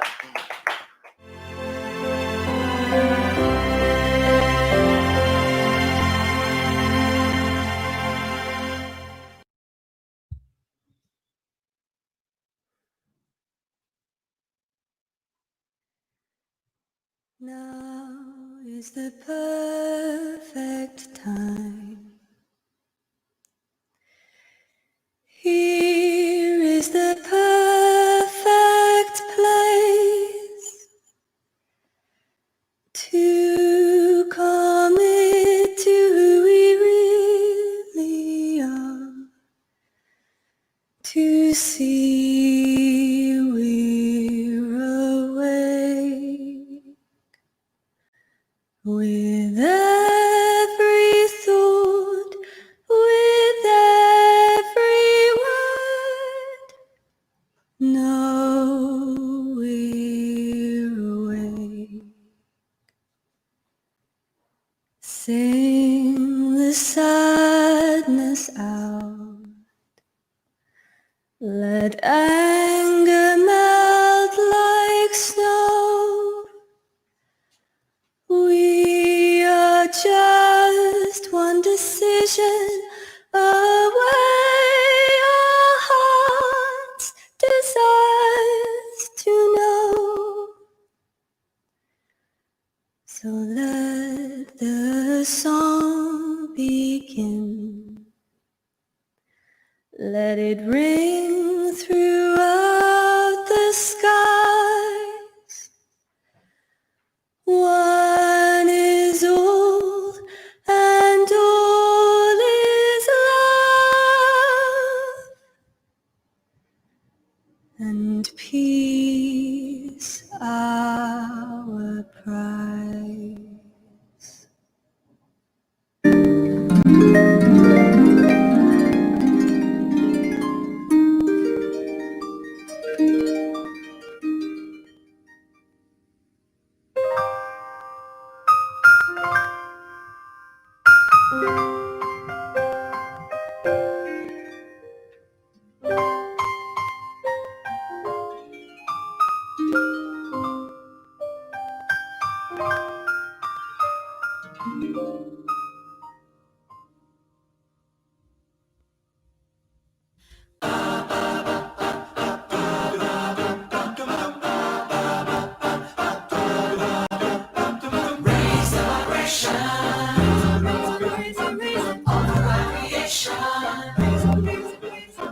Raise the vibration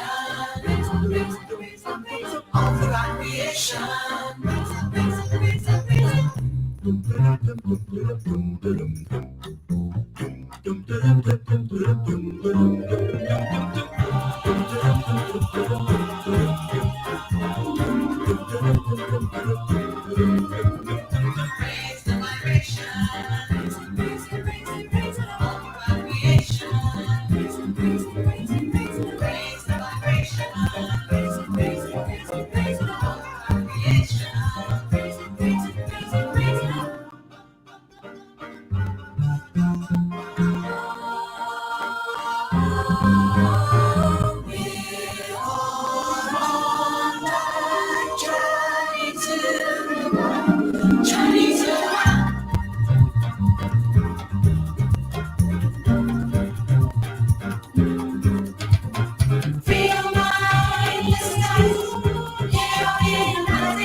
We are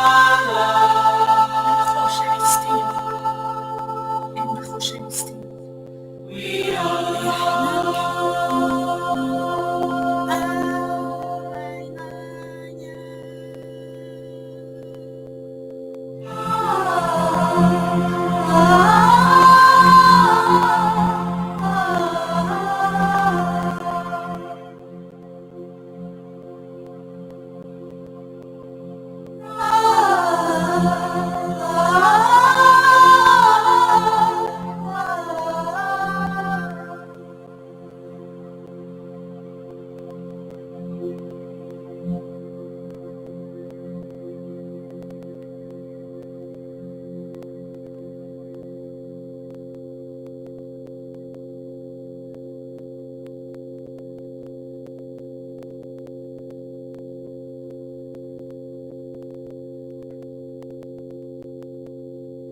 من عشق هستم. من عشق هستم. ما عشق هستیم. ما عشق هستیم.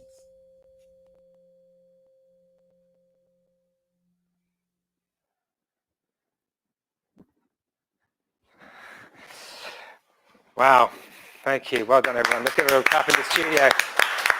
Great, incredible. Okay, so Felix Buxton, everyone at Basement Jackson, the choirs, absolutely beautiful job. Thank you so much. Okay, so now I'd like to ask you a few questions, Felix, if I may. Yeah. So the first thing that I'd like to ask you is, what does peace mean to you? I suppose peace is a place where we're in deep connection to kind of our highest potential when we're at one with the world, when really everything is working seamlessly, effortlessly. So it's the best part of all of us when we connect to that. And probably what this piece of music was just about was really connecting to that part of ourselves which is more than just the body walking around. We are more than that. So it's, I think finding peace is when you can connect to that bigger thing that connects us all. Yeah, and I was going to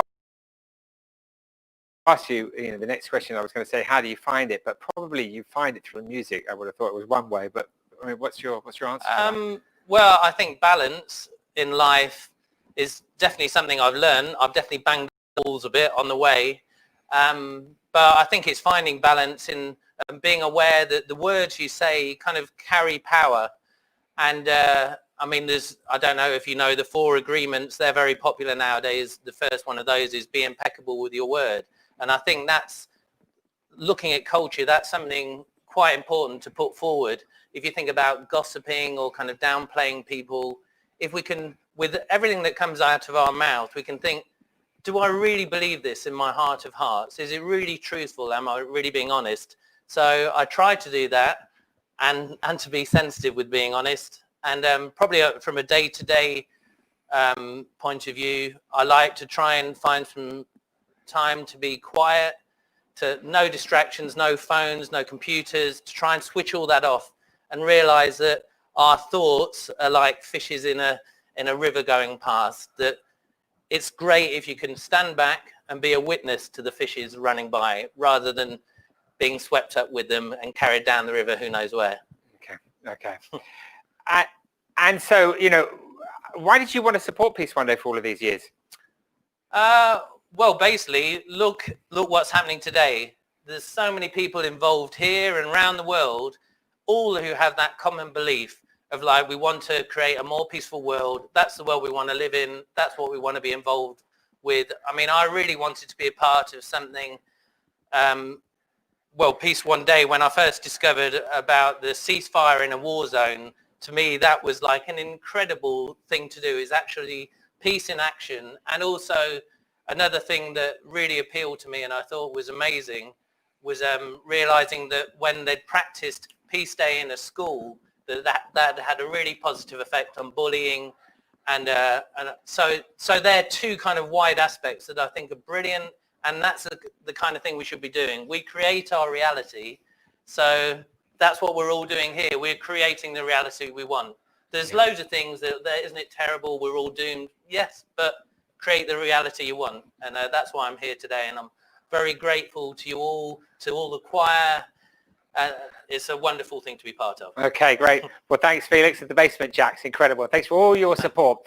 Okay, so now, with just over 10 minutes time, we have another of our live discussions, viruses and their impact on peace and sustainability. We have an extraordinary amount of experienced people that are going to be around the table, including a statement from the Director General of the World Health Organization, Mr. Tedros, Dr. Tedros Adhanom.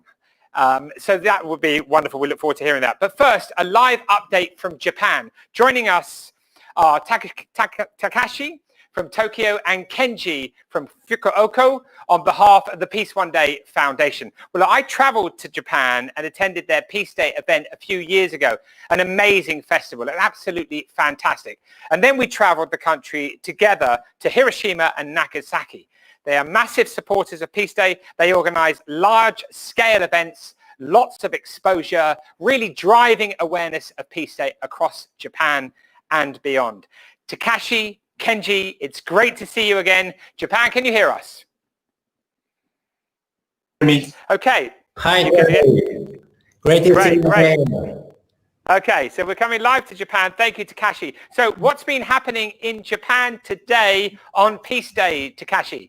Yes, today we are holding an online festival called Peace Day 2020 in Japan. And many people are participating. The number of participants in Peace Day 2020 was 10,000. Yay. Fantastic. Yeah, and so Takashi, why is Peace Day so important to the people of Japan? Japan became a defeated country in World War II and is the only country to have dropped 2 atomic bombs. After that, the peace constitution was established, and one of the 3 principles, pacifism, is being followed. There has been no war for the next 75 years. World peace is very important for Japanese people as a personal matter, I think. Okay. Well, Takashi, thank you for everything that you're doing to raise awareness of Peace Day in Japan. I was there myself. It's absolutely incredible what you all do. So thank you, Takashi, for being with us here today. Amazing. So over to Kenji now. So with everything, Kenji, that's happening in the world today, why is it so important to have a day where we come together as one, Kenji? I think that no matter where you are, we are sharing the same planet, the Mother Earth. Everything is interconnected. It's not only war and conflict, but also it is about, when you think of climate change, for example, air or water pollution can be easily split borderlessly. We need to come together and take care of each other, I think. Okay, yeah. Well, I mean, as Takashi was just mentioning ago, I mean, the 2, terrible bombs that exploded in Hiroshima and Nagasaki, the long-term impact of that must be, well, I can't really imagine. I mean, what do you think? Do you think is that why, I mean, I was in Japan, and if there was ever a country that you wanted to be inspired by people's commitment to peace, it's clearly Japan. I mean, is that why there's that strong desire to build a culture of peace? Well, thank you for asking that. On every August 6th and 9th, thousands of peace events are organized. Siren can be heard in 1,000 cities across Japan. We take a moment for 1 minute silent prayer, wishing for the world peace. The cenotaph in the Peace Memorial Park in Hiroshima, which you visited 2 years ago, says, "Let all the souls here rest in peace, for we shall not repeat the evil. I think this evil is us, the humans. We must abolish nuclear weapons so that we can survive. So for us Japanese, no more Hiroshima, no more Nagasaki, no more Hibakusha is essential goal. Okay. Thank you, Takashi and Kenji. It's a great, to hear both of you and all the amazing things that you are doing to raise awareness of Peace Day. Thank you so much. Okay, so now, Aidan, we're now going to go over to Aidan. Aidan, can you hear us? Yes, I hear you very well. Hi everyone, and so happy to be here for this special day. Okay, great. So coming up soon, in just under an hour, words of peace from an extraordinary actor, Academy Award winner, Sir Mark Rylance. So over to you, Aidan. Yes. Yes, we will have the wonderful singer with us, Emily Sandé. She wins so many prizes and she sings so... Show for Academy Award nominee Emily Watson, Sir Richard Branson, music from Jack Savaretti, and Peace Day moments from the Democratic Republic of Congo and Yemen. It's amazing, Jeremiah. Today's show has contributors from all over the world. It certainly does, Aidan. And yes, well, we had to go digital this year because of the pandemic, and it's given an opportunity to reach out to every continent. It's thrilling. So fantastic. So the third of our panel discussions, and it promises to be fascinating. Viruses and their impact on peace and sustainability. Jeremiah, would you like to say a few words about this discussion? Sure. Well, as I was just saying, the Peace One Day live global digital experience was conceived in lockdown. We were going to do a live show in New York, but it was obvious that that wasn't an option. During COVID, people stayed in. It was locked down.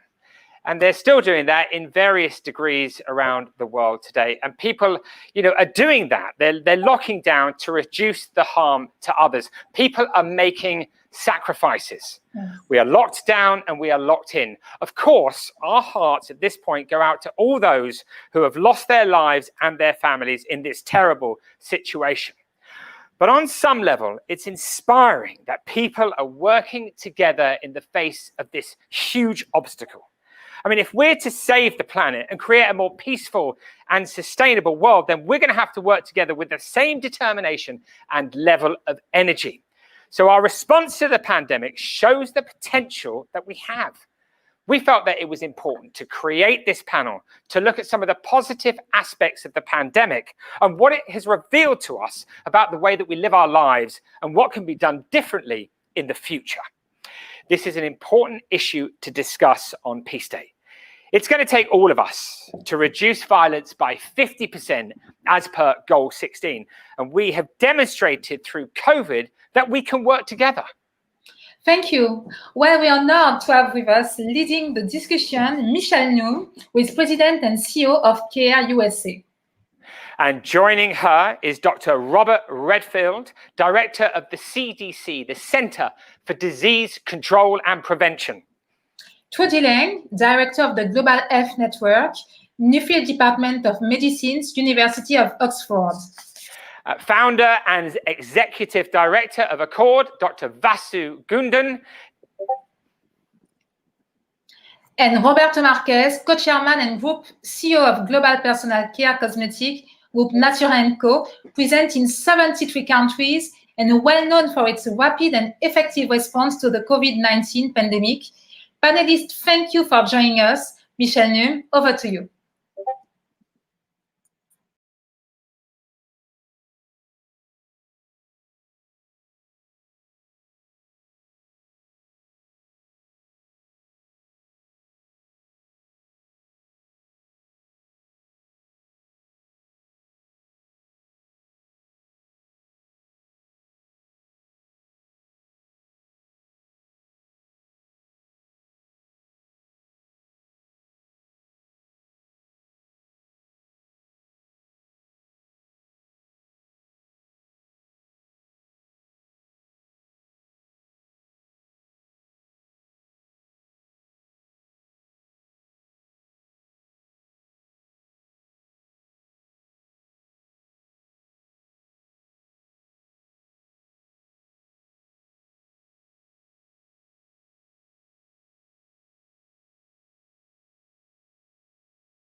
Hello, I'm Michelle Nunn. I'm the CEO of Care USA, and I am really happy to be with you all on this Peace Day. So happy Peace Day, and really grateful to have the opportunity to moderate the session on viruses and the impact on peace and sustainability. A question that I know that we are all grappling with and really confronting in a very powerful way at this moment. And we have an extraordinary assemblage of people to engage on the questions around how we are tackling this, what the implications are, and informing and inspiring, engaging all of you. As I said, I work with Care USA. Care is an international organization. We started 75 years ago in the aftermath of World War II, when a small group of Americans said, we're not going to stand on the sidelines and let people face starvation. And they invented the world's first care packages. The idea of sending a care package to somebody at college or your kid at camp actually comes from the organization Care. Care now works in 100 different countries, and our mission is to defeat poverty and to save lives and to achieve social justice. So you can see why the issue of peace and the sustainability and the sustainable development goals are at the heart of our work. We center our work around women and girls, and we know that that we cannot defeat poverty until all people have the opportunity for equality. In the wake of COVID, we have stood up our response in 69 plus countries. We've reached over 19 million people directly. That means we've been building water stations, 25,000 plus water stations. We've provided food and support through cash assistance for 500,000 people, and millions more in terms of absolute support on the issue of hunger. So there is so much for us all to do, and it's why I think this opportunity to come together and to learn together and to rally together is so important. And so we know, again, that the COVID-19 virus has had enormous impacts. The Gates Foundation came out with a report last week, usually quite an optimistic report that they do on the eve of UNGA, of this opportunity for people to come together in the UN. And they said that we, in the last 25 weeks, have lost over 25 years of progress on issues of indicators of poverty, of hunger, of health. So we can and must make that up. And it's, again, why we have a group of extraordinary experts today. We have a real privilege because we're going to hear from Dr. Tedros, and many of you all will know he's the Director General of the World Health Organization, and he has a short video where I think he frames the conversation and the issues that are before us. So we'll start with that.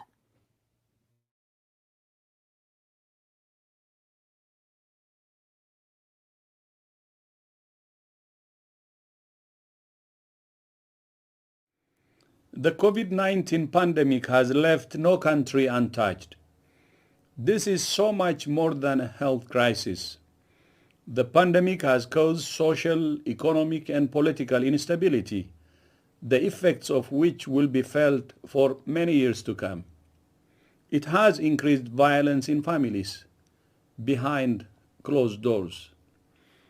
The virus has brought nations together in solidarity, but it has also exposed and exploited geopolitical fault lines. We have seen how this invisible virus can foster fear and mistrust, fuel division, and undermine peace. It illustrates that health and peace are interdependent. Equitable health services strengthen community trust, which in turn contributes to strengthening health systems and peace-building efforts. We must never forget that we're one humanity. We share the same planet. We share the same DNA. We share the same hopes and dreams. Now, more than ever, we need more international cooperation, not less. Last century, the horrors of 2 world wars gave birth to the realization that international cooperation is preferable to international conflict. My hope is that the defining crisis of our age will likewise remind all people that the best way forward, the only way forward, is together, by focusing on what works. We will never live in a perfect world, but we can live in a healthier, safer, fairer, and more sustainable world. The choice is ours. In peace and solidarity, I thank you. So I think Dr. Tedros well laid out the interdependence that we all have, and that we can't get through this without working together around solutions that work. Also the interdependence between health and in issues of poverty and issues of peace. And so I'm really pleased to have the opportunity to explore some of those themes that he so well laid out with us, with a group of extraordinary experts and an amazing panel. So let's start with them, and we may have a few folks that join us along the way. They are doing immediate and emergency sort of things in many situations, which I think you all will all understand. But I'm going to ask that we go ahead and introduce the panelists, and I'm going to, throughout the questions, ask them to tease out a little bit more about their experiences and backgrounds. But let me start with, we have Professor Trudy Lang, who is with the University of Oxford's Global Health Network. She is leading the way in that extraordinary work. We have Roberto Marquez, who's the executive chairman and group CEO of Natura and Company, which has some amazing brands that you all will all be very familiar with, and I hope that he'll touch upon. And then we have Dr. Anita Bhatia, who is the deputy executive director for resource management, sustainability, and partnership at UN Women. So thank you all so much for joining us, and let's start with setting the scene a bit around the implications of a virus and pandemics and health on peace. Maybe I'll start with you, Trudy, Dr. Lang, if you would just maybe talk a little bit about what you're seeing in the world. You also have a history of working with viruses and seeing the implications, but it would be helpful, I think, just to sort of get a sense of what are the downstream implications of these viruses, especially a global pandemic, as it relates to the kind of cleavages that Dr. Tedros talked to us about. Thank you. And thank you very much for inviting me to join International Peace Day. It's really exciting to be part of this. And I think the approach that International Peace Day has taken this year to bring in this section on the impact of viruses and think about health, as we've heard, as being a really key factor in sustainability and equity across the world. So well done to Peace One Day organisers for adding this topic into this whole activities today. So I've been working in antiviral research for over 25 years. I actually work in tropical medicine and global health, and infectious diseases are the kind of cornerstone of our work. Because they still cause the greatest mortality across the world, particularly in under fives, and absolutely a difference in disparity in who's affected most of these infectious diseases, in terms of by far the biggest burden of disease are in the poorest populations. So I spent my career working on things like malaria, HIV, TB, and also things like worm infections and just the things that cause the everyday problems in the most poorest communities around the world. And in the past decade or so, we've obviously all been exposed to the realities of pandemics with COVID now, but I was also very involved with the Ebola outbreak and also working on Zika.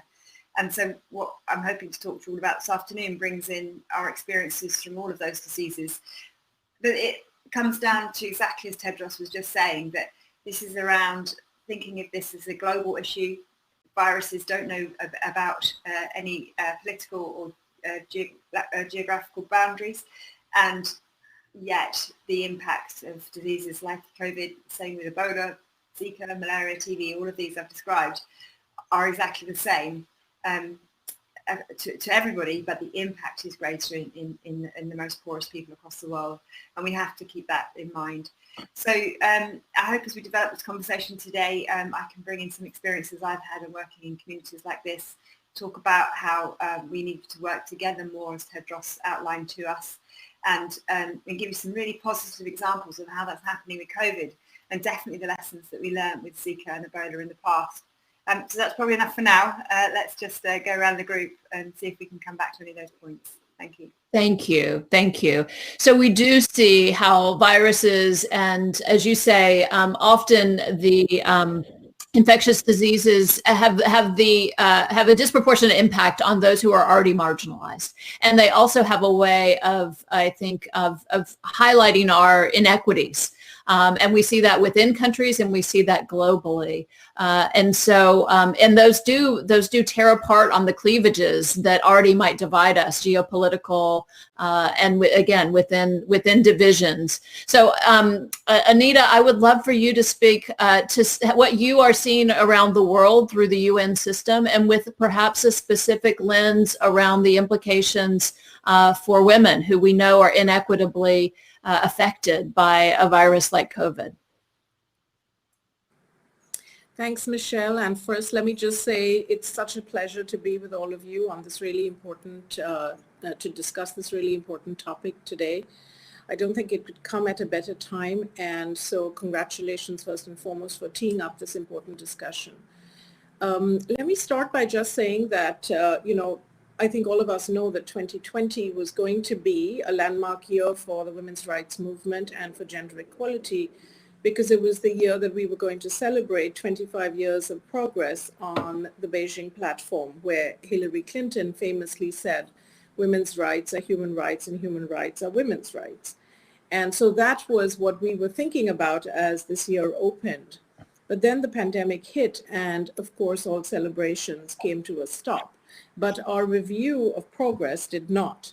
And in that review that is really country level based, we get, as UN Women, we are in we have the honor and the privilege of working with countries all over the world, all member states of the UN, to understand how much progress they have made or were making on the 12 areas of action in the Beijing platform, which cover a range of women's rights.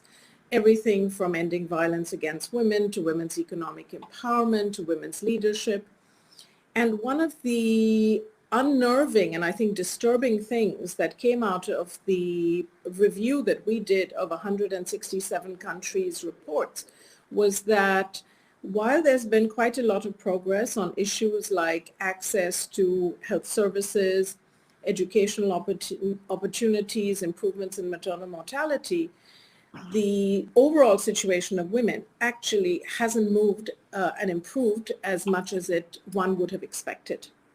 And so we were already looking at a situation where we were going to be making urgent calls for accelerated action to change what we saw as the issue of insufficient progress. And we'd already been seeing before the pandemic that there was a big pushback on women's rights, what the Secretary General called the need for a pushback against the pushback, because in a lot of countries now you have governments who are frankly opposed to women's rights, and then the pandemic hit and it has just multiplied. It has just exponentially multiplied the negative impacts on women. And actually those negative impacts, to think about them, we can think about them in three ways. One, the impact on women's income. Second, the impact on women's health. And third, the impact on women's security. And the reason I mention these three is because when you look at the sectors that have been most hit by the pandemic, many of them are sectors which were heavily feminized anyway, and where female labor force participation is higher than male labor force participation. So you look at sectors like retail, hospitality, tourism, domestic work, garment industries, these are a very high proportion of women working in them. Then you look at the impact of the fact that informal sectors in many countries have just ballooned because women have fallen back into poverty, even those who were just struggling out of poverty. Then you look at the fact that most frontline workers actually are women.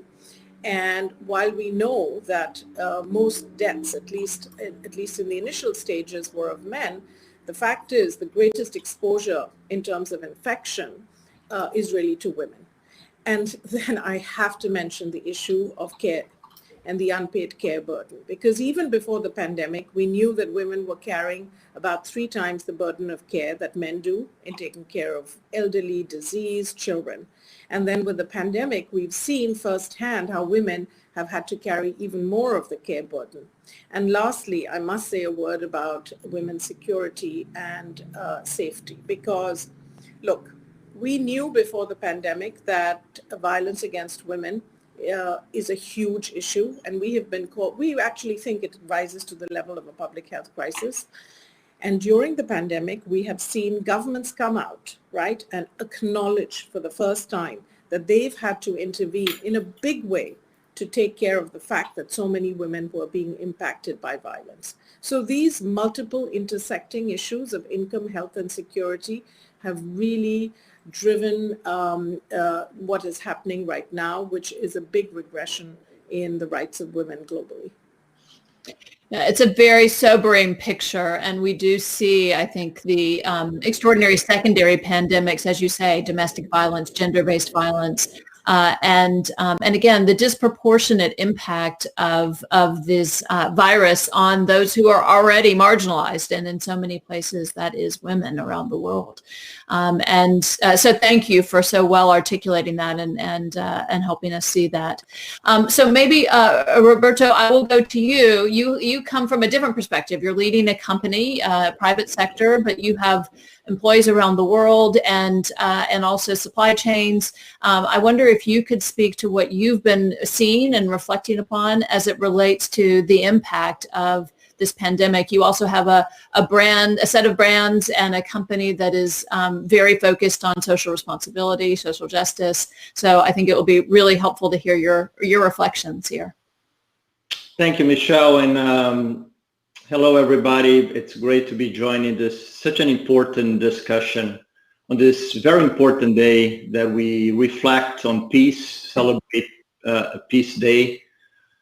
And we would say that probably more than ever, it's so critical that we hear everything that has already been said and really reflect in terms of what kind of world we want to build back coming out of this pandemic. There is no question about it that it's an unprecedented time for all of us.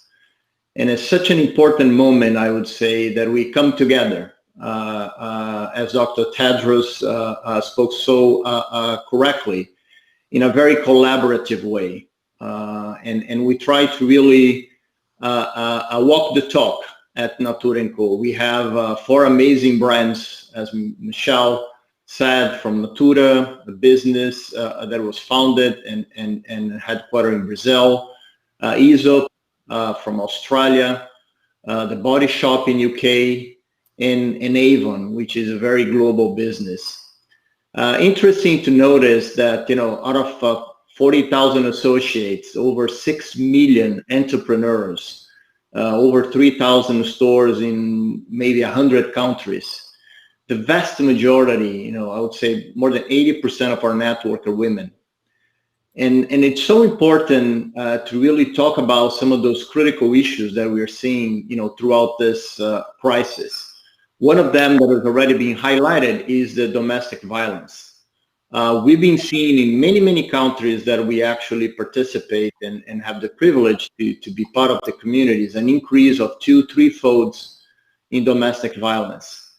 And so we, for the first time, even though we absolutely respect each individual brands and they have autonomy, and we like to say autonomy with interdependency, they, for the first time, came together on a campaign called Isolated But Not Alone, where we try really to support a lot of non-government organizations that, do such an important work of supporting those women. And we donated, $1 million from the Avon Foundation to those 50 frontliners organizations.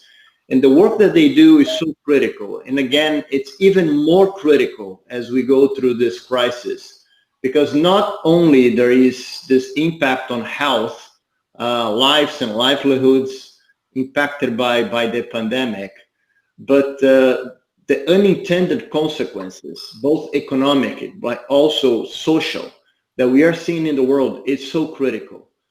And it is important for the private sector, working together with government, working together with civil society, to actually think about what kind of world and how can we really, reshape this direction. The direction it is going, it's not very exciting, and it's creating all those issues that some of the panelists already, articulated. But we are still very optimistic that coming together in events like today, coming together through the, United Nations, there is a way for a more multilateral approach, where companies, civil society, government, even if they don't have all the answers, trying to come together and trying to really focus on those crucial issues that we're seeing. So for us at Natura & Co, this is just part of doing business, because at the end, I also believe that we heard about the link on health and peace, and I also would add sustainability as part of this interdependency and connectivity, because at the end, we also cannot run a business in a dead planet. So very important to, I think, reflect on a day like today on those very important issues and how we can help each other to find, the proper answers and solutions. Thank you, Roberto. Very well put. And I do think that calling out sustainability is so inextricably tied to these issues. And I think many of the themes that will be discussed throughout the conversation through this extraordinary Peace One Day. So maybe just before we go, I want to turn a little bit to what are we seeing that is hopeful about the way that we are responding, and how are we building upon that? But before we do, I guess, Trudy, I would love to hear from you, given your history and experience. Are there lessons from history, from other viruses that we have fought together collectively, and also what we've seen? Like, what are some of the implications from history that we can learn and take forward? Yeah, thank you. And what a great privilege to be with this group, because I think between us, we all come from very different sectors, but this is such a good way to bring us together.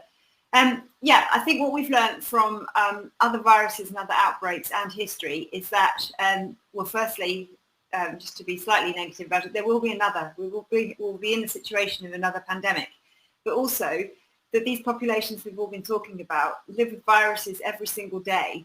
And the largest causes of under 5 mortality across the globe in impoverished situations are viral infections, and also other parasitical diseases that are largely preventable. So what we've learned, and I think what's a really positive outcome as well from COVID, is that we need to share how to tackle these things and do more research and empower the communities. And what I really liked about hearing, especially about bringing women in, is I spend a lot of my time trying to work with midwives, nurses, healthcare workers, because in most of these settings, we don't have doctors, and many people don't even ever make it to a hospital, and they never even have a diagnosis for the infection they have. So we rely on the frontline healthcare workers to carry the burden of most of these viral infections. In an outbreak or an everyday disease such as lower respiratory infections. And we work really hard to try and take new skills and understanding and knowledge to these nurses, midwives, frontline healthcare workers, and give them the attention that's often more skewed towards senior clinicians or people far away in capital cities, and try and bring equity to who benefits from research. Because unless we do more research, we don't understand what the priorities are. We don't understand what could be put in place to change these things. And also, we have to work with the community and from the community. And so community engagement, education, empowering these workers. And this is so often women. So that's a really positive message, I think. And eventually, the only way we got through with Ebola and then again with Zika, and I'm sure this is definitely now, we're seeing it now with COVID, and learning to live with it because COVID is now endemic, is that we have to do good public health messaging. We have to gain community trust, and that is by working with everybody, and a lot of focus on education, training, sharing resources and sharing tools.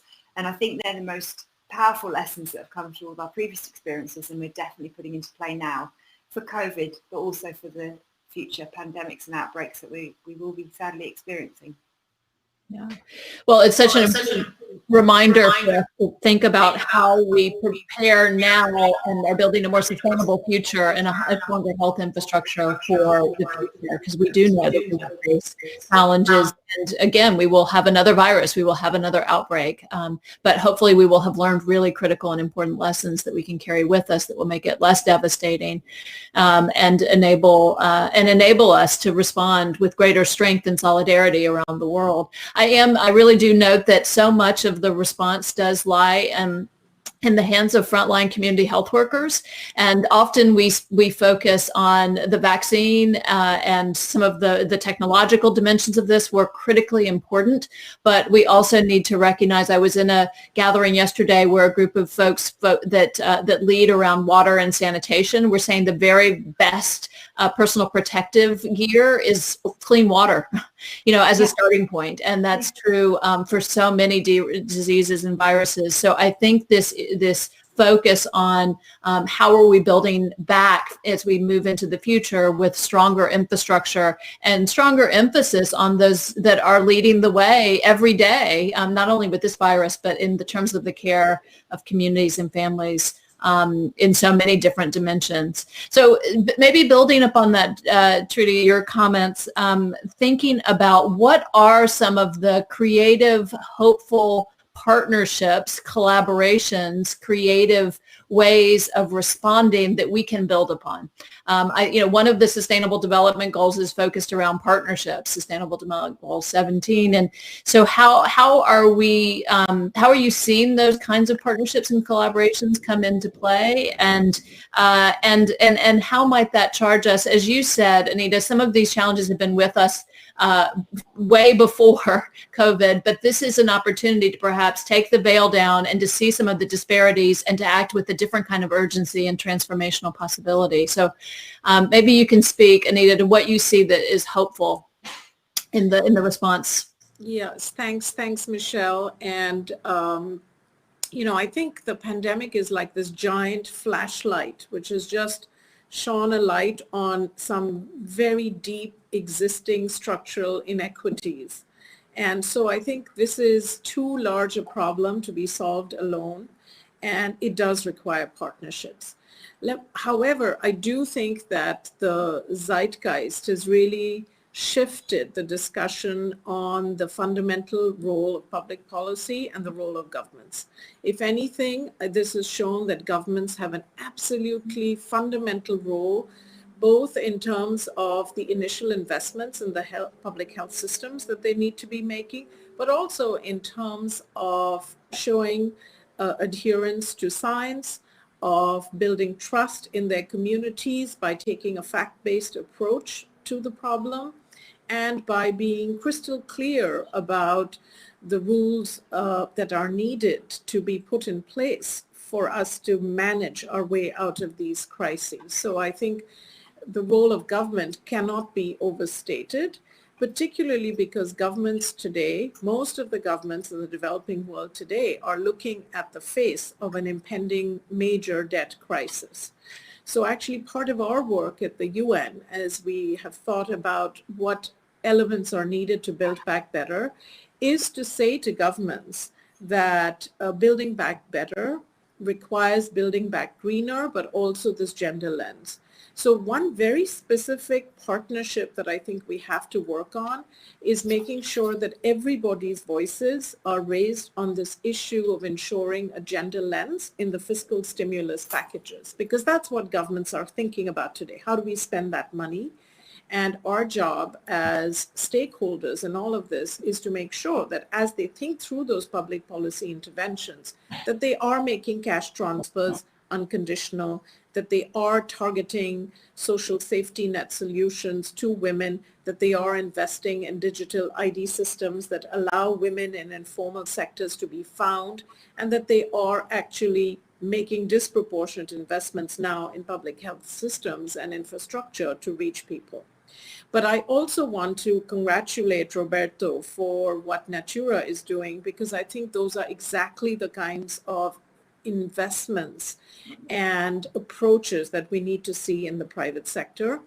Roberto, we know the work that you're doing through the Avon Foundation, and we applaud it. We work closely with them because, frankly, we need all voices at the table, right? So we need governments, we need the private sector, in the ways that Roberto outlined, but we also need, and this is really critical, is we need the voice of civil society. We need women's rights movements to be supported, because if they get decimated, there is nobody to ground truth and tell you what is really happening on the ground. The reason we have the data on domestic violence that we were referring to earlier is because women's rights and women's movements all over the world were lobbying for getting this information out and were pushing for shelters to be treated as essential services and forcing policymakers to pay attention.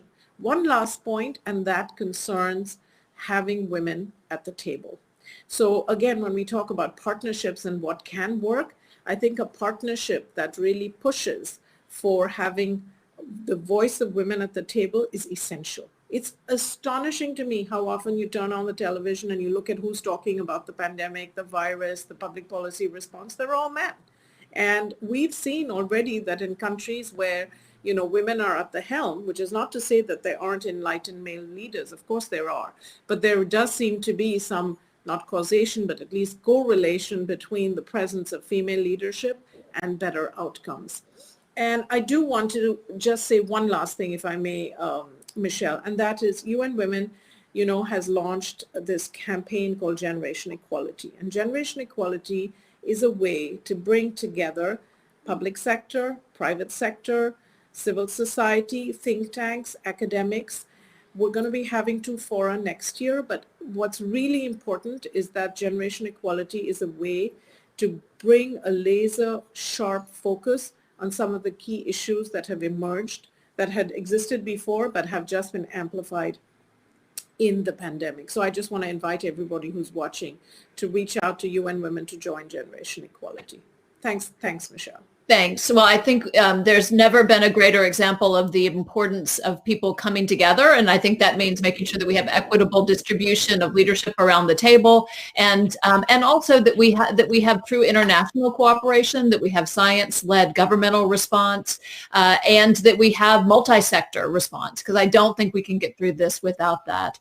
And so, Roberta, maybe I'll turn it to you to talk a little bit about what you've seen from the private sector response. I will just say, from a care perspective, almost half of our early response in the first few months was supported and resourced by our corporate partners. I think they did see the global importance, and they saw some of the global consequences, the importance of responding internationally. So I would love to hear from you about what you're seeing in terms of those multi-sector partners.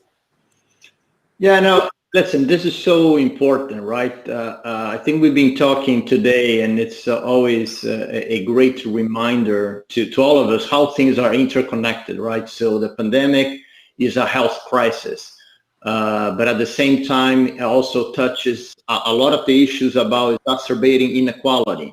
And then it touches a lot of issues regarding human rights and sometimes gender issues, as we were talking about domestic violence and all the other aspects. So it is important that the response that we see from the world is also interconnected, meaning getting the expertise from all different sectors, government, social,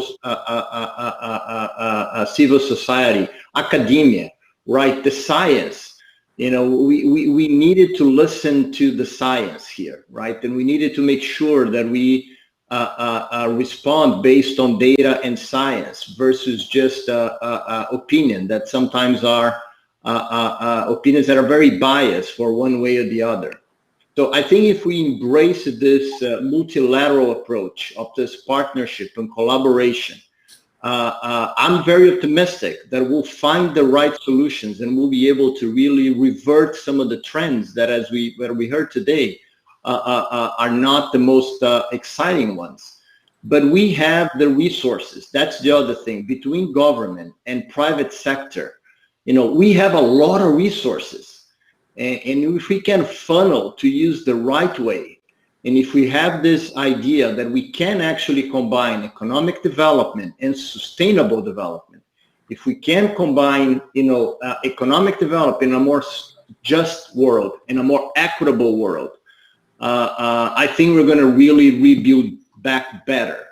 And that's, for me, is a call to action. As one person that represents a private sector on an amazing organization that embraces that, I think the call to action is for all the other sectors, and especially in the private one, to connect with events like today, to try to get involved and engaged in order to really help framing this properly, and then helping to find, the right answers and the right solutions. Thank you. And I think that we've had Dr. Robert Redfield join us. Dr. Redfield, we're really grateful to you for the opportunity to speak to you. Dr. Redfield is the director of the U.S. Center for Disease Control and Prevention, and so has been hard at work over the last months. And so, Dr. Redfield, we've begun by giving a little bit of a grounding around the sobering reality of what we face and its implications on peace and sustainability. And we are talking now about partnerships, collaboration, and what is going to be required for us to build back a more just world and a stronger world with greater health outcomes. So maybe I'll just invite you to make up for lost time and to jump in and to give your brief perspective on what we face and how we can take heart in building out some of the creative ways that we're seeing hope. Well, thank you very much, Michelle. It's great to be with you all today. I think we all recognize the current pandemic for what it is. I mean, it is the greatest public health crisis our world has faced in over a century. And I think we all have to recognize this is a challenge that we are going to be engaged in for some time. As we look at it on a global scale, I'm sure we'll be confronting this pandemic for several years in the future. One of the things that I would say that's so important that I think has been hard to find as we take on this global challenge, never underestimate the importance of unity. This really, this is a time for both in my own country for people to come together and to confront this pandemic with the energy that they have, and I would argue on a global scale that we all come together and use our God-given talents to confront this pandemic and keep.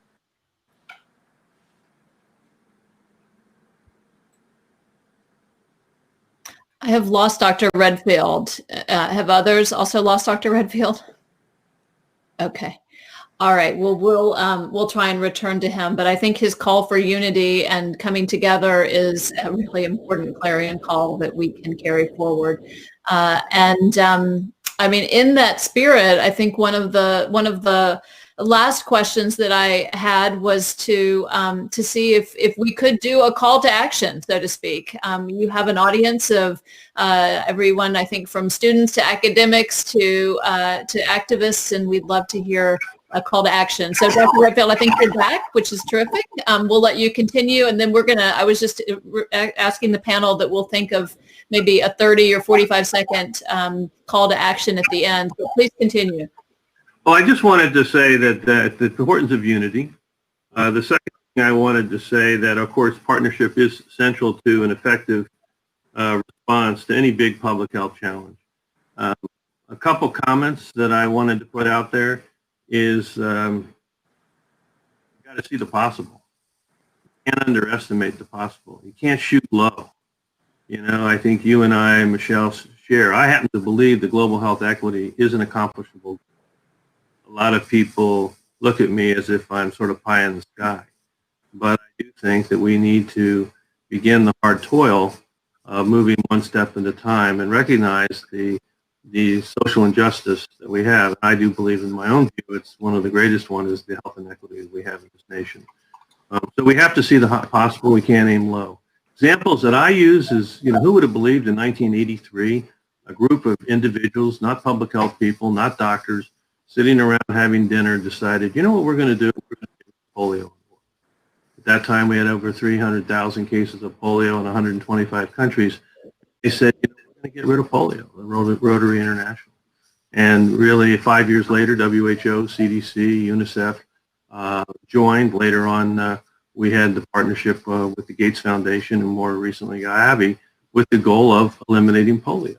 And while it's a challenge, the reality is we're down to 2 countries. As you know, this year, Africa was determined to be free of wild-type polio. We have the challenges of getting rid of vaccine-associated polio outbreaks. But the reality is they didn't aim low. They saw the possible. They put partnerships together. We're in that. And I do believe that in the not too many years ahead, the nation will accomplish it, as you know, and eliminate polio. I look at the partnerships that we put together when the health inequities that I personally saw, where my patients now were approaching living a natural lifetime in the United States. When I worked in sub-Saharan Africa and Malawi, I saw life expectancy fall near to 30 years of age. Enormous inequities with the inavailability of antiretroviral therapy, which back in 2002, when I began treating people in Africa, everyone said it wasn't possible, it wasn't feasible, it can't be done. Why are you putting out that maybe people could get treated? And you see today that we have really over 20 million people on therapy between the PEPFAR program, the Global Fund, and all the partnerships that we have with the local health departments.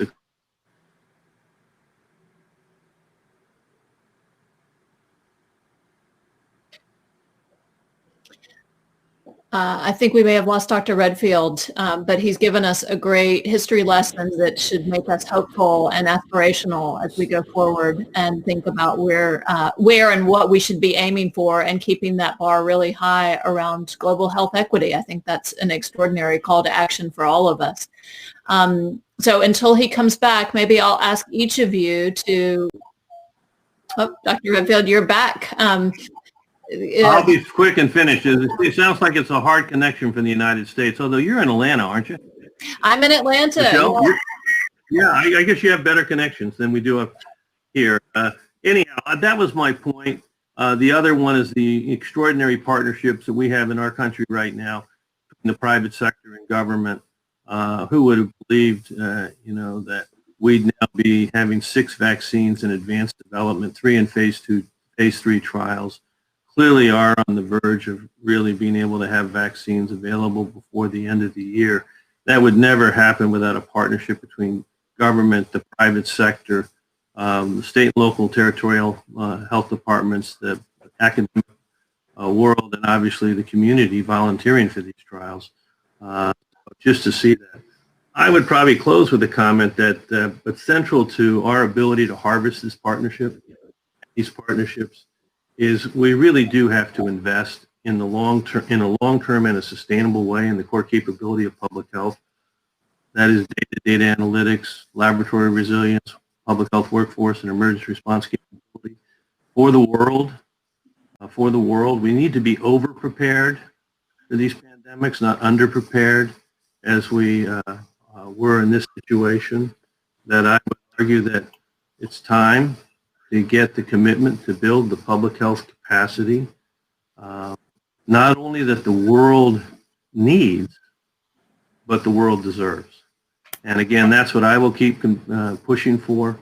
Those real 2 issues, the global health capacity that this world not only needs and it deserves, and the recognition that we need to keep moving forward, to reach the goal that I do believe will be reached at some point in the history of our world, that is that we have equity in health around the world.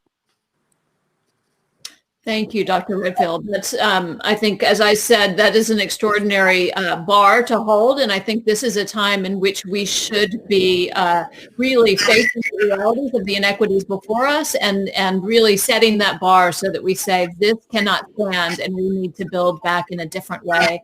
It will enable everyone to have the capacity for equitable health. So thank you. I think that's a wonderful call to action.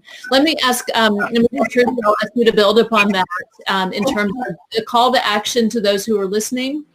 How can they be involved in this, and what should they be activating for and advocating for? And we have 3 minutes in total, so I'll ask everybody to keep their answer to about 30 or 40 seconds.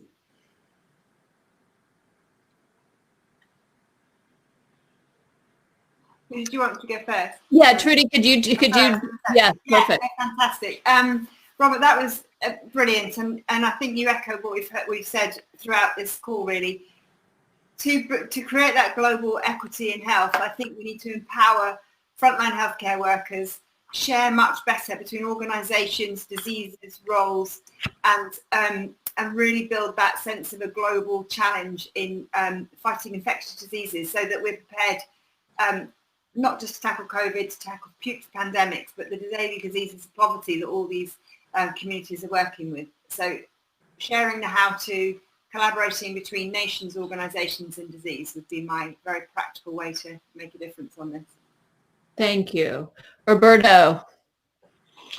Yeah, no, thank you again for having me. And for me, it's about this notion of a partnership, really acting in a united way with a multilateral approach. I don't think we're going to have the answer from one sector or the other. We needed to follow the science. We needed to hear the experts, but we need to act with resources, which fortunately the world has a lot of resources, but how we funnel the right way, how we build those right partnerships to find the right solutions, and work in a very a collaborative way, in my mind, that's the right approach and the call to action.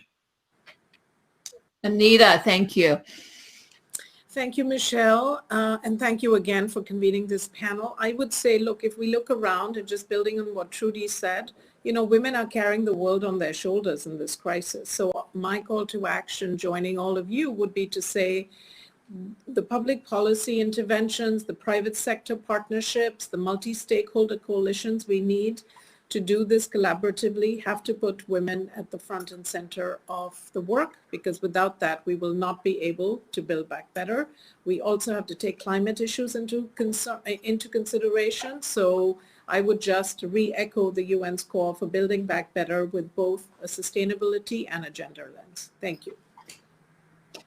So maybe I'll just close this out by tying together Dr. Tedros and then Dr. Redfield's call for togetherness, for unity, for working and at the highest aspiration, and for taking this crisis and letting us see clearly what we can do to achieve peace and a sustainable future and an equitable future for everyone. So thank you all, and thanks to each of you for being on the front lines of this crisis, and for all the people that you represent. And happy Peace Day, and I hope that everyone feels both informed and inspired and engaged. Thanks, everybody. Thank you so much. Thank you.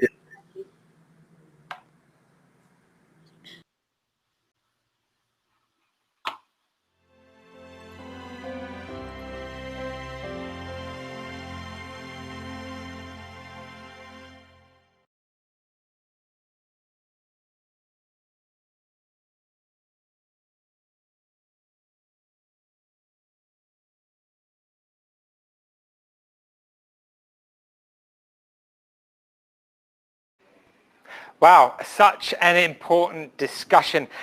Thank you so much to all the panelists. Thank you. It was so interesting. Yeah, thank you.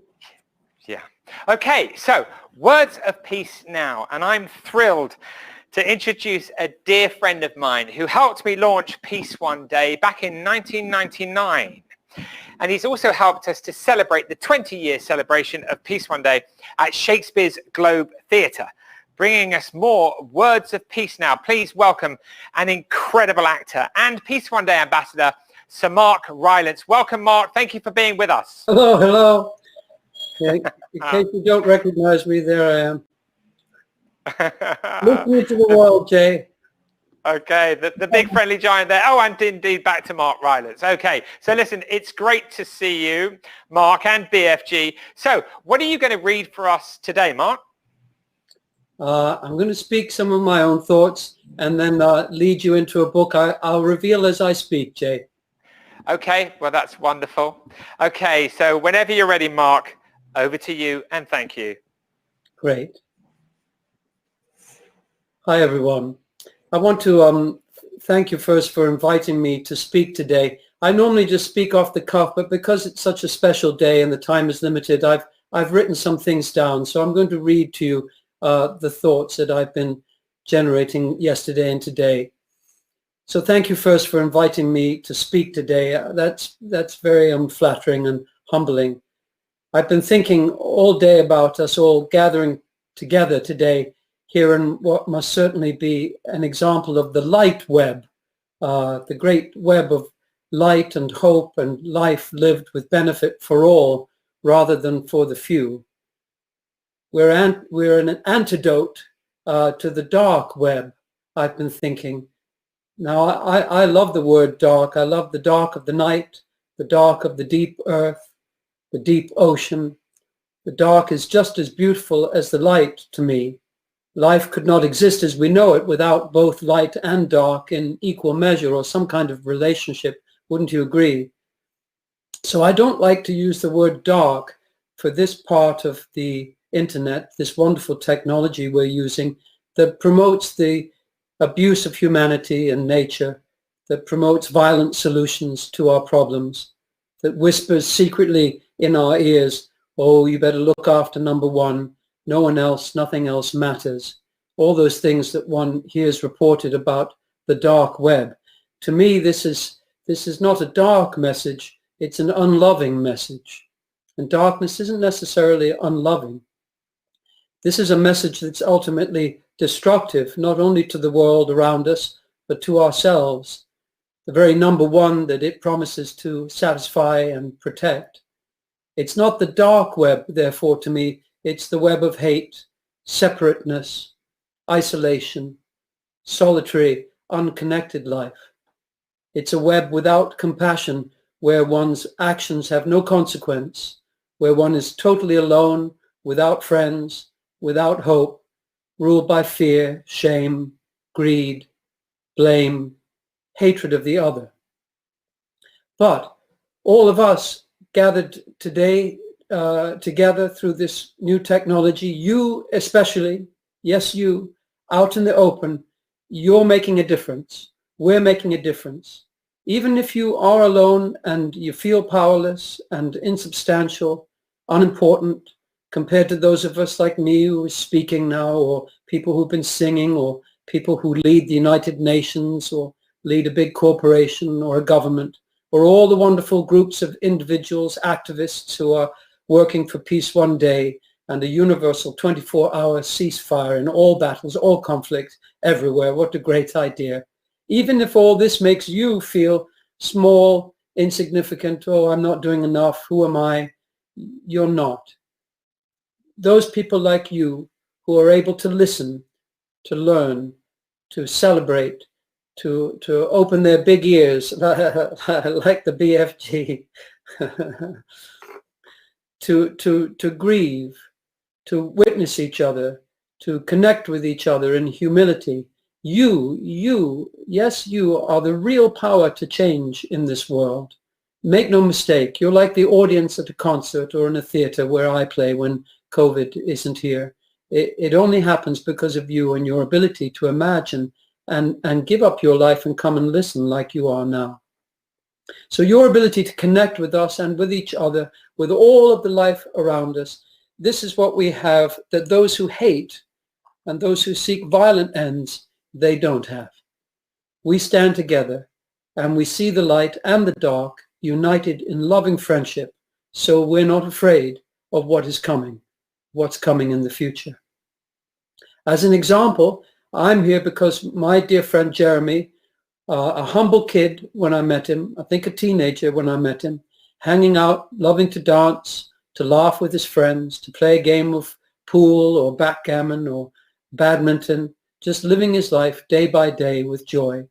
One day, he decided that this day, the 21st of September, needed to be known more widely as the International Day of Peace.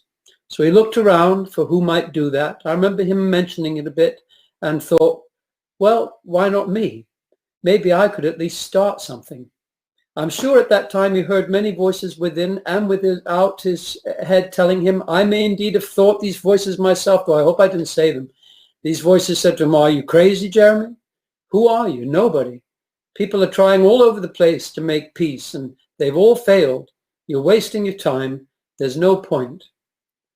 Fortunately, he didn't listen. He started connecting with other people and connecting other people with each other. And now today, look how many of us are aware and gathering together to build a ceasefire and true peace, even for a day, this day, peace one day. Look, that's all that's been achieved by him valuing himself and not believing the lie that we don't make a difference, that we're powerless, that we're unimportant, that we can't change things. We can, and he has. So you, whoever you are, whatever you are, you're not alone. We're together in our desire for peace, and we're a growing movement of people connected, I feel certain, to the desire of the very plants, the trees, the animals, the beautiful birds and amazing life of the ocean, the very earth itself, whose life we share. I feel all life is longing for peace, and I hear people speaking about this quite often now. All life is on the move. The changing climate is forcing all species on the planet to change, to emigrate from home, to come together, to work together in the face of our possible extinction, a very real possibility now. On this day, it's important, I feel, to remember that almost 80 million people around the world have been forced to flee their homes. You may be one of them. Very likely you are. That's almost 1% of the world's population. This is the largest it's ever been, ever. And this is a sobering reminder of the need to invest in peace every day.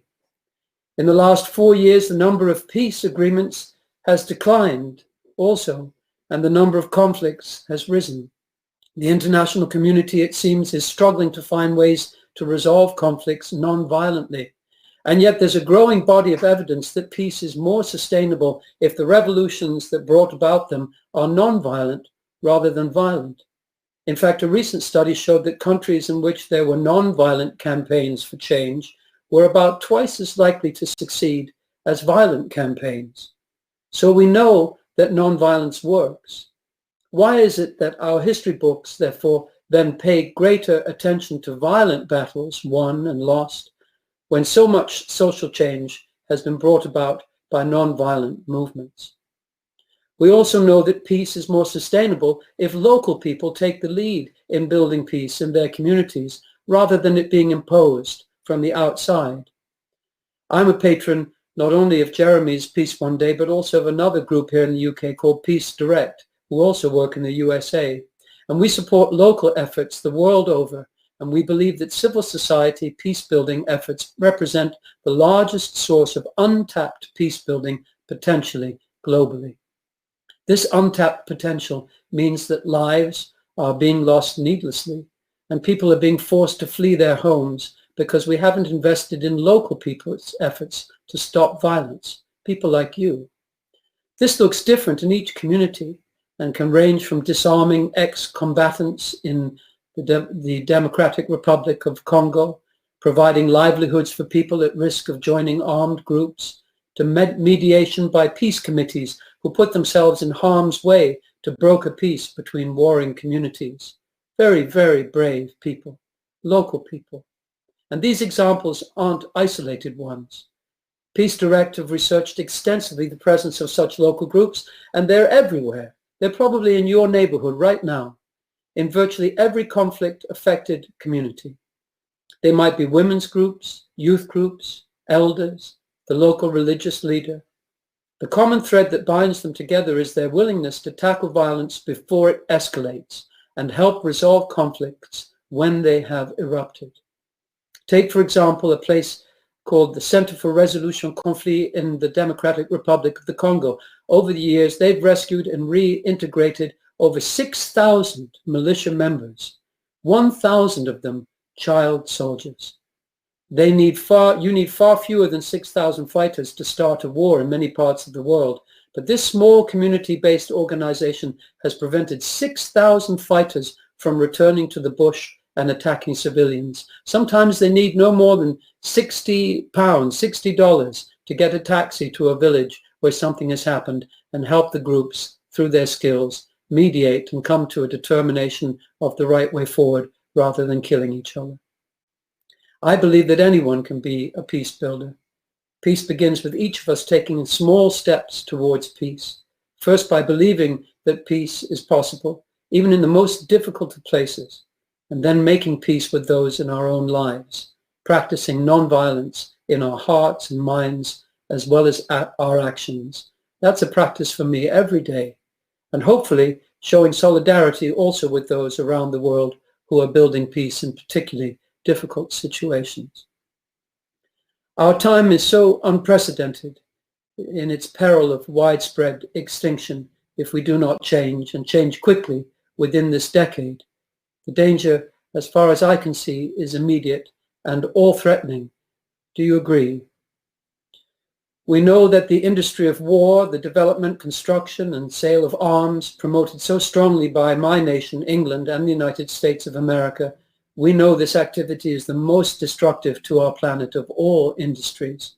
We seriously have little hope of surviving as a species of humanity unless we desist.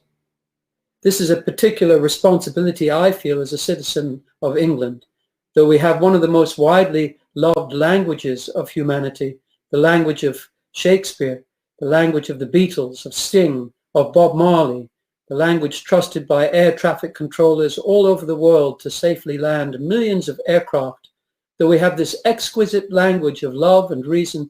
When people on this planet are in trouble and moving towards violent conflict, we English don't offer them words of peaceful reconciliation, diplomacy, neutral arbitration, empathy.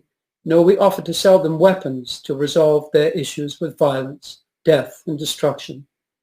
I'm ashamed of my nation. I'm a knight of the British Empire, and I'm in love with our artists, our land, our inventors, our athletes and philosophers, our people, but I'm ashamed of our industry of war. It's an abomination. Not only does the industry of war poison nature, in some cases for tens of thousands of years if I think of depleted uranium, it also wastes enormous creative human potential, doesn't it? Countless scientists, engineers, inventors, financial wizards, brilliant men and women spend their days creating weapons of war. Their gifts could be employed to such far better ends. And then also you have the bravery and the selflessness of soldiers, the physical strength, the faithful camaraderie, the endurance and willingness to sacrifice their lives for each other and the good cause they believe in. These are very, very special individuals with brave families behind them. I've known a few and read about many. We need their brave hearts more than ever, working for peace, for peaceful reconciliation of conflict. So what words suit this year's Day of Peace? When I face a moment of enormous change, when I've been at a crossroads in my life and can't figure out what to do, which way to go, there's a book I've turned to since my 20s. I might not have met my beloved wife if I'd not had this book, actually. It's guided me on many occasions. It may very likely be the oldest book on the planet. It's an ancient treasure, and to the Chinese people, it's held in the same reverence that Jewish and Christian people hold the Bible, a sacred text. It's called the I Ching, which translates as the Book of Changes.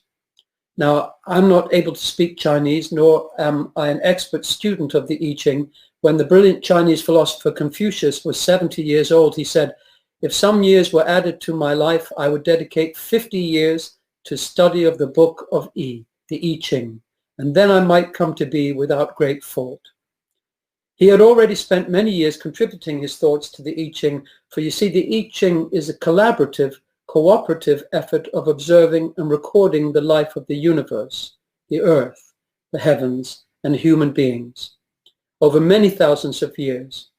You could literally spend a lifetime studying this book, and I'm aware there will be many people listening now who will know it better than I, so I beg your patience with my thoughts today.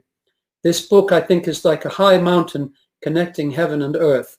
It's beautiful for people approaching the foothills and looking up like me, as well as the experts who have climbed to the top and know it from top to bottom. I hope you'll agree with me. The wisdom of the book seems to have been born, or at least emerged, from nomadic Siberian tribes, the same source of both Oriental and American cultures. That's an interesting fact, given the unfortunate antagonism between present-day America and China. I see that Bertrand Russell, the great activist for peace and Nobel laureate, wrote in 1946, nearly 75 years ago, around the time of the founding of the UN, he wrote, "I think if we are to feel at home in the world, we shall have to admit Asia to equality in our thoughts, not only politically, but culturally. What changes this will bring about, I do not know, but I'm convinced that they will be profound and of great importance." So I think this book could be a very useful book for everyone to have a look at. The I Ching's first author was a legendary ruler of China in the 3rd millennium BC. That's how old it is. And then, as I've said, many have contributed to it over the millennia, including Confucius and Lao Tzu, if you know him. These authors observed the stars and tides, the plants and animals, and the cycles of all the natural events. At the same time, they observed the patterns of relationships in families and societies, the practice of business, the craft of government, the grim art of warfare, the eternal human dramas of love, ambition, conflict, and honor. They made no attempt to create a fixed chart of the cosmos. Instead, they organically grew a guide to the way things change. The one thing we can be certain of, that everything will change. They created a marvelous, fluid, interconnected system of relations. So it's in the simultaneous awareness of agriculture cycles and social patterns, courtly manners and battlefield strategies, cosmic events and inner developments that the I Ching communicates over the millennia with such awesome accuracy. Now they express the wisdom with 64 hexagrams composed of yielding lines and firm lines. You see that? So that's a yielding line and a firm line, expressing the relationship of all the opposites, positive, negative, winter, summer, passive, active, like that. They began to form trigrams like that of 3 lines, one for the heavens, one for man in between, and one for earth below. And these trigrams express different images, such as this is the trigram for earth, others are for wind, water, fire, etc. They then combined the trigrams into 64 hexagrams, 64 being 8 times 8. And these hexagrams represent 64 different situations of change, 64 very essential ways that the universe changes. Well, I remembered the other day that there's a hexagram for peace, and that's it. That's the hexagram for peace. Some Chinese translate it as advance or prosperity. And I was thinking, well, that's interesting. That it's associated with advance. It's not associated necessarily with stillness. It's associated with growth. In this hexagram, the receptive, what's really interesting is this trigram that means earth, this one up here, is above the one of the heavens. Now the receptive earth, it's not the normal idea, is it? Usually you have heaven above the earth or the sky above the earth. Now, in the Chinese, the earth has the attributes of what's yielding, receptive, responsive, devoted, submissive. And heaven has the attributes of what's firm, creative, strong, forceful, powerful. So the I Ching, in its image of peace, places the heavenly or the creative or the powerful beneath the receptive earth. And this is an interesting thing because they also noticed a rule over the many thousands of years of polar reversal in the universe. And that means that all things have the seeds of their opposites. Just as new life carries in its genetic code the signal for its decomposition, so too in every human affair lies the seeds of a subtle but exacting change. And the opposite of peace is that trigram, where heaven is over the earth. And you know what the title for that is? Stagnation.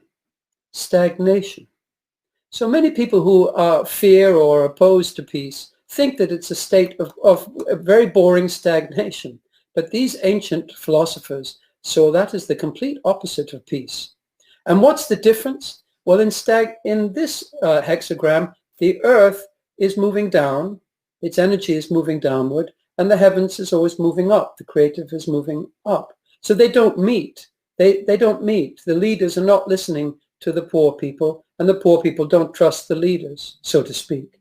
In the hexagram for peace, however, the earth is moving down, and the heavens, which have placed themselves beneath the earth, in the humble position beneath the earth, is moving up. So they are meeting each other. In fact, they're changing places gradually. And that's what peace is about.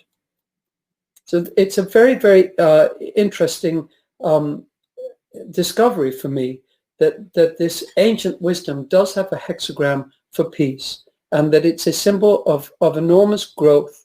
It's a symbol of what is below moving up and what is above moving below, and that we put the earth's needs, the receptive needs of the earth, the humble, the receptive, the responsive, above the creative force, and they move together, rather than the opposite, stagnation, where they are, where they're moving apart.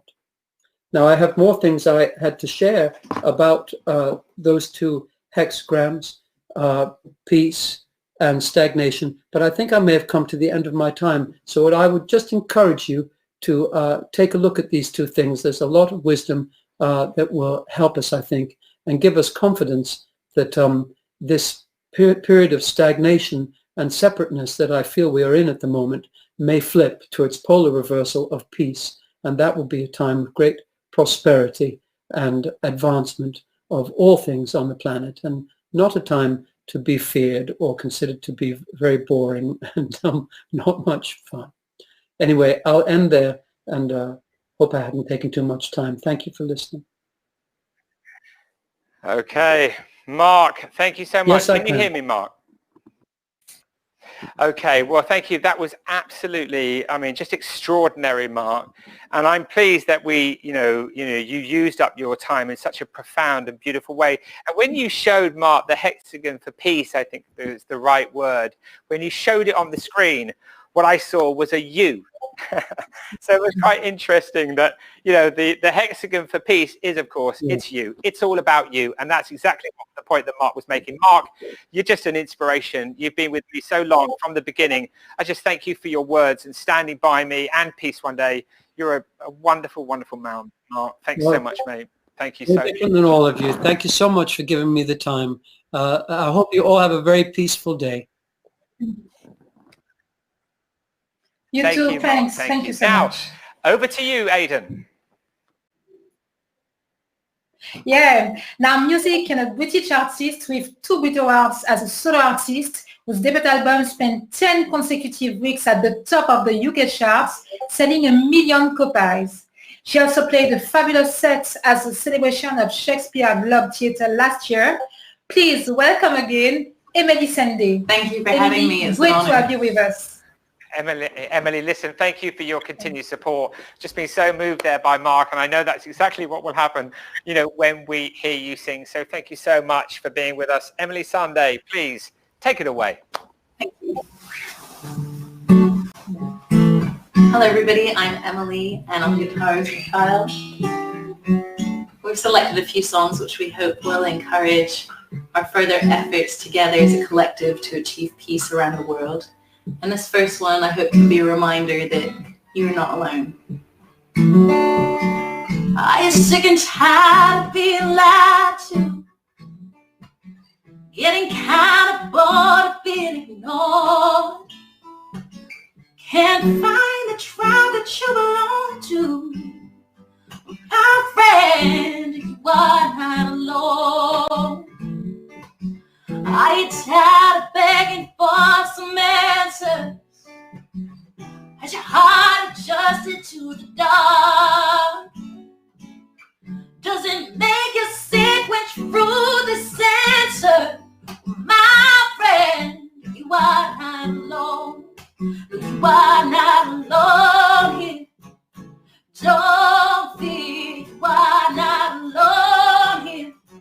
No way. There's plenty more of us here. Yeah, yeah. My friend, you are not alone. Are you tired of working for the minimum? Are you scared you won't make it out alive? Does it make you sick they kill the innocent? My friend, you are not alone. Well, are you dreaming of a brighter future? Somewhere the children can be free.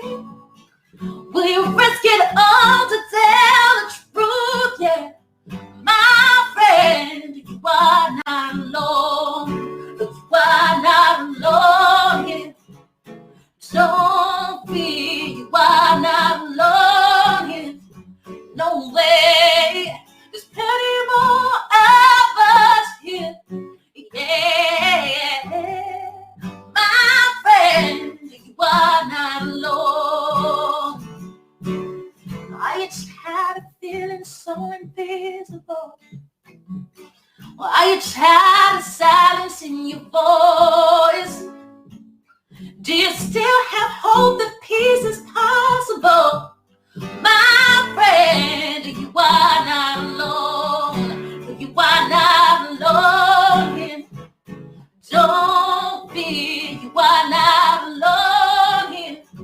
No way, there's plenty more of us here.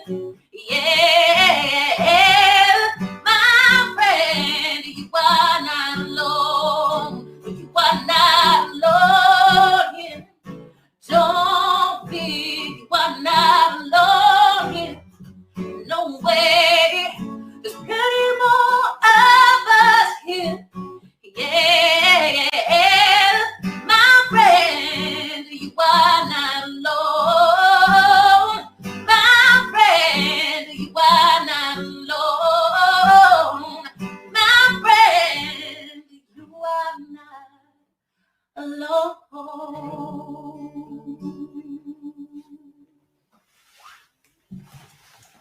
Our next song is a song called Read All About It. And I wrote this song to hopefully encourage us all to use our voice and to have confidence in knowing that everybody's voice is important. What you have to say should never be silenced, and you should never be made to feel like you cannot change the world. We all can. I truly believe that. And yeah, I hope again this one is a reminder. Here's Read All About It.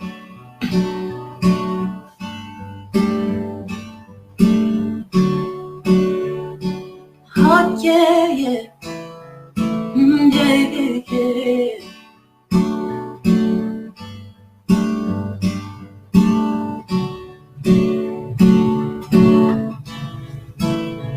You've got the words to change a nation, but you're biting your tongue. You've spent a lifetime stuck in silence, afraid you'll say something wrong.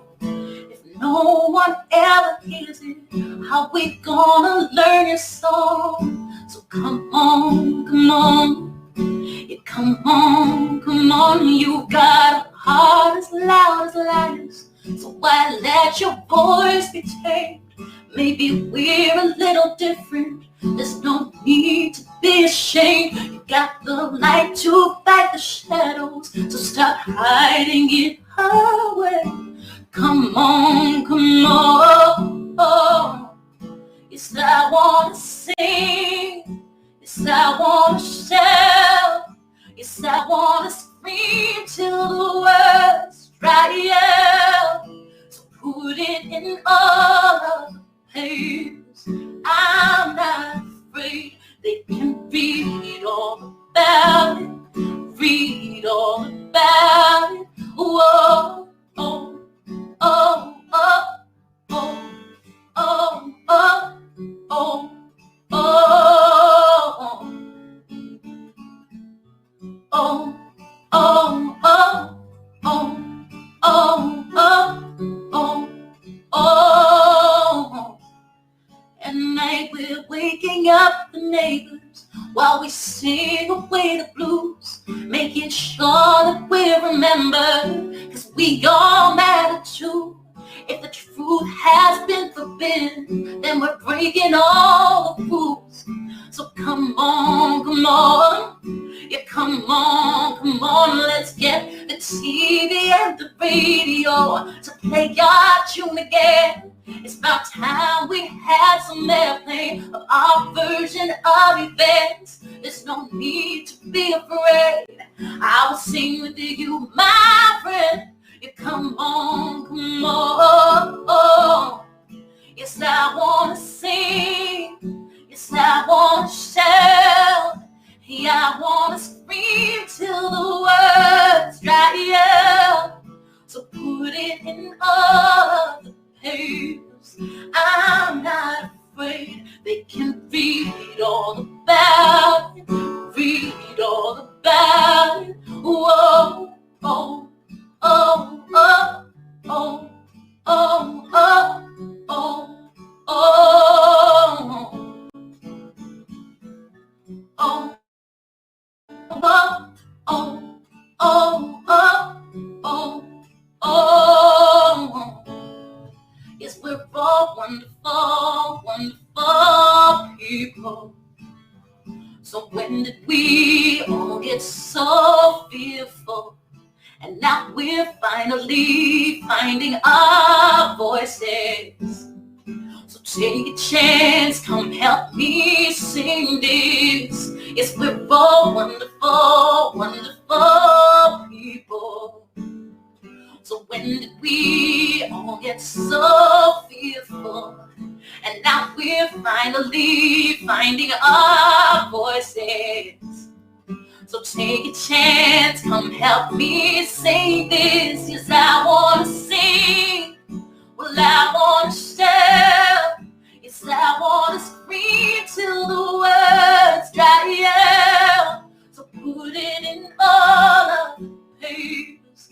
I'm not afraid. They can read all about it. Read all about it. Whoa, oh, oh, oh, oh, oh, oh, oh, oh.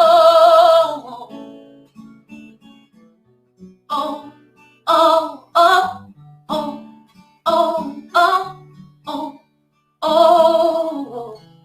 Yes, I wanna sing. Yes, I wanna shout. Yes, I wanna scream till the words dry out. So put it in all of the papers. I'm not afraid. They can read all about it. Read all about it. Whoa.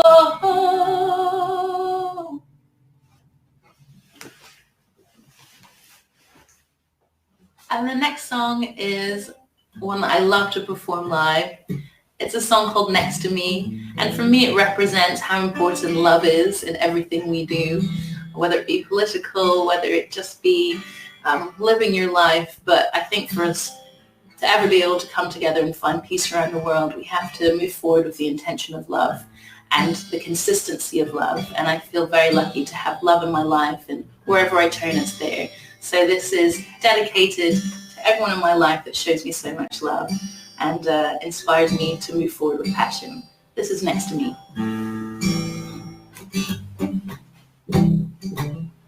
Well, you won't find him drinking on the tables, rolling dice or staying out till 3. No, you won't ever find him being faithful. You will find him, you'll find him next to me. No, you won't find him trying to chase the devil for money, fame, for power out of greed. No, you won't ever find him where the rest go. Oh no, you will find him, you'll find him next to me. Next to me. Ooh, next to me. Ooh, next to me. Ooh, you will find him, you'll find him next to me. When the money's spent and all my friends are vanished, and I can't seem to find no help or love free. Well, I know there's no need for me to panic, 'cause I'll find him next to me. When the skies are gray and all the doors are closing, and the rising pressure makes it hard to breathe, when all I need is a hand to stop the tears from falling, I will find him, I'll find him next to me. Next to me. Ooh, ooh. Next to me. Ooh, ooh. Next to me. Ooh, I will find him, I'll find him next to me. When the humans come and buildings falling down fast, when we spoiled the land and dried up all the sea, when everyone has lost their heads around us, you will find him, you'll find him next to me. Next to me. Ooh, ooh. Next to me. Ooh, ooh. Next to me. Ooh, ooh. You will find him, you'll find him next to me. Next to me. Ooh, next to me. Ooh, next to me. Ooh, you will find him, you'll find him next to me.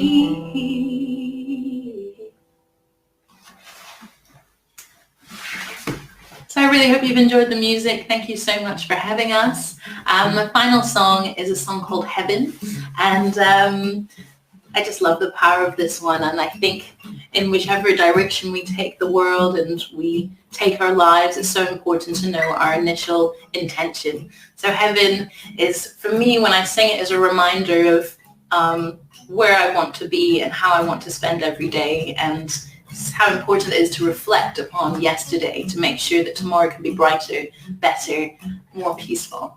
So thank you so much, everybody. Have a wonderful, peaceful day. This is Heaven.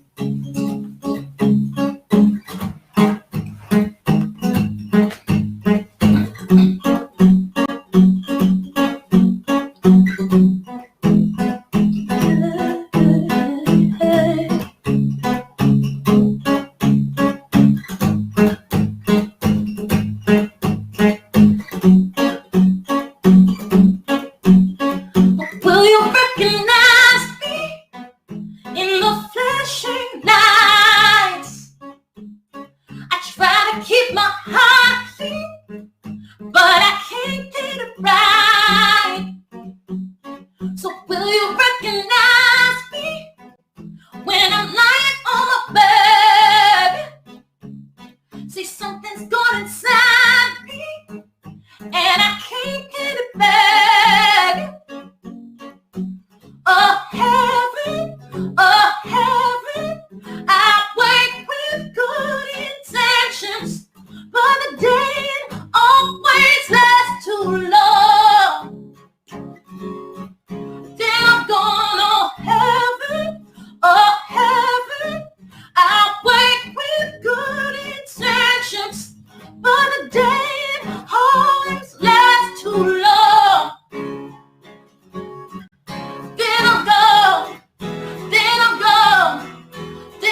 wake with good intentions. Oh heaven, oh heaven, I wake with good intentions. Oh heaven, I wake with good intentions. You say that you will wait, I try but always break, cause the day always lasts too long. Then I'll go, then I'll go, then I'll go, then I'm gone, then I'll go, then I'll go, then I'm gone, then I'll go, then I'll go, then I'm gone, then I'll go, then I'll go, then I'll go, then I'm gone. So will you recognize me in the flashing lights?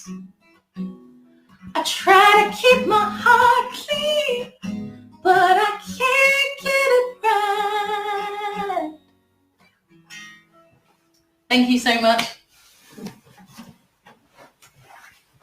Emily, to both of you, thank you so much. I mean, that was just absolutely breathtaking and beautiful. If people see me looking down, it's because I'm looking at Emily down here. But wow, absolutely amazing. Emily, you're extraordinary. Thank you for what you did last year at Shakespeare's Globe, and thank you for performing once again. So thank you so much. Aidan.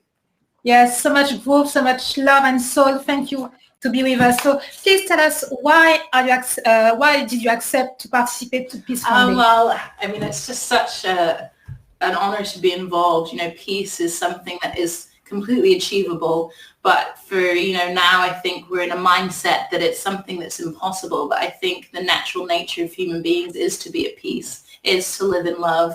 And what we can achieve in peace and love and true harmony is beyond anything that we've ever seen of humanities before. So I would love to be a part of that kind of movement and awakening into love. So it's a true honor to be involved. Thank you so much. Thank you, Emily. Yeah, thank you, Emily. It's been absolutely amazing you being with us. I mean, really, have a wonderful Peace Day. Enjoy the rest of your day, and thank you for being us here today. Thank you. Okay, so Aidan, over to you.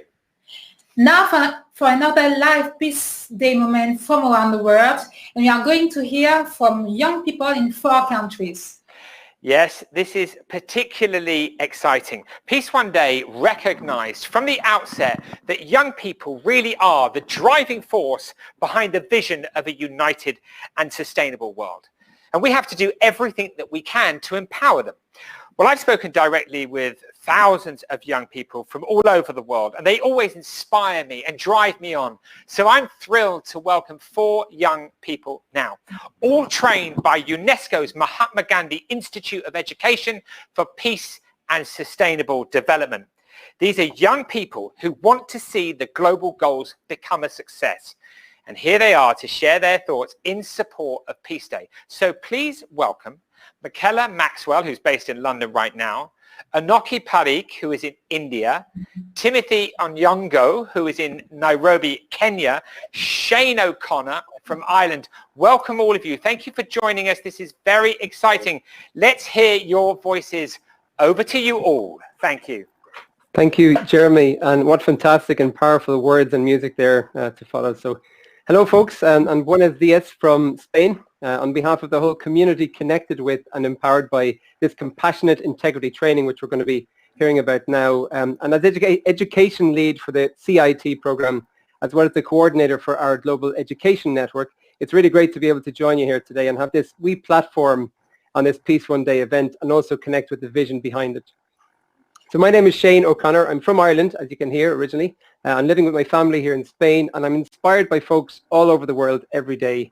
I'm a very proud daddy of 2 very small girls, passionate about challenging and changing their education, their world, and our world for the better through this medium of education. And that's formal, non-formal, informal, and any other forms of effective learning and growth. And so I'm really, really happy to hand over to 3 insightful, passionate, and energized young people who I've been very privileged to get to know, to get to work with, and learn from over the past year or so while we've been facilitating this CIT program together around the world. So please meet Onyango, who's based in Nairobi, Michaela based in London, and as you said, Anoki based in Mumbai. So 3 dedicated and determined global change makers.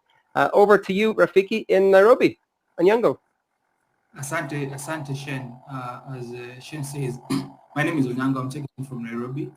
I'm the founder of Mindful African Initiative Foundation in Nairobi, and I want to express what I feel about what we are currently experiencing in the world. As you all know, we are experiencing a lot of challenges today, ranging from human trafficking, racism, unemployment, climate change, pandemic outbreak like the COVID-19 that just is wrecking most of the nations.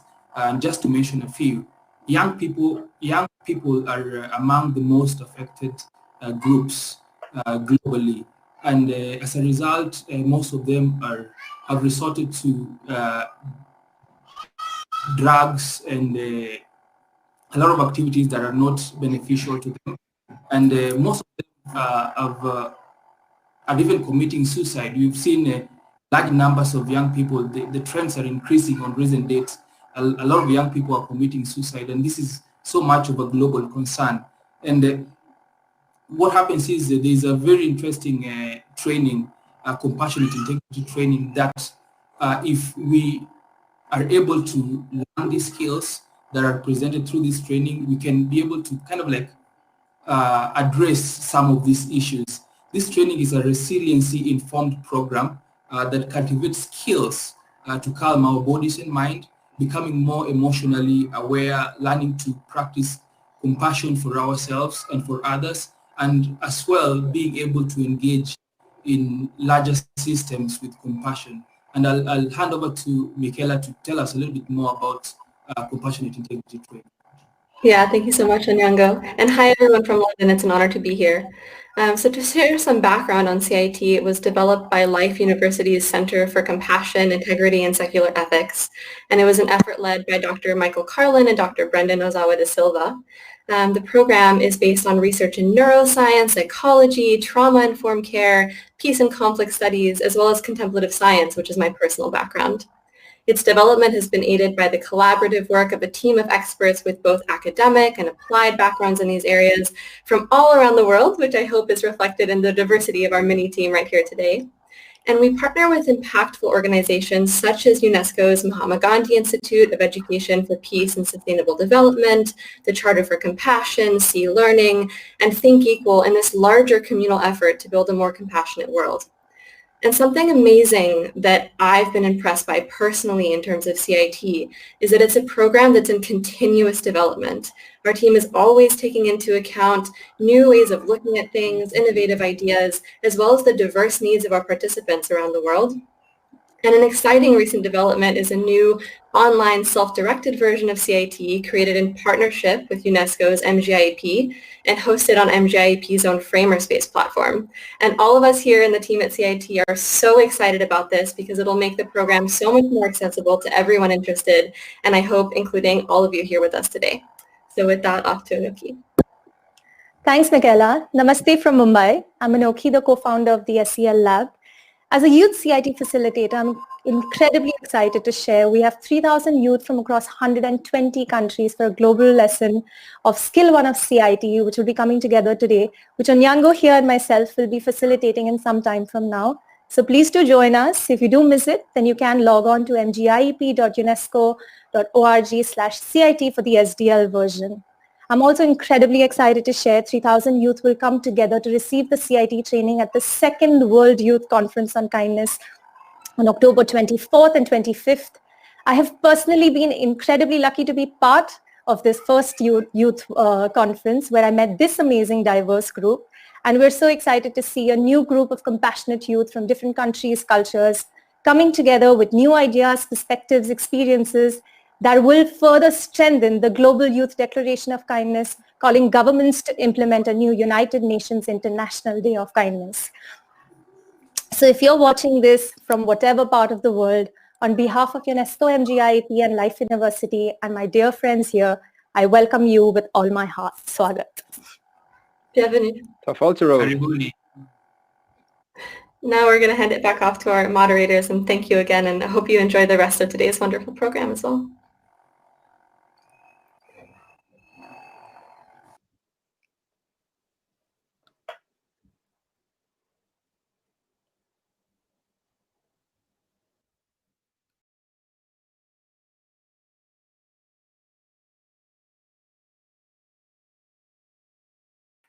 Hello, I can't. You hear me?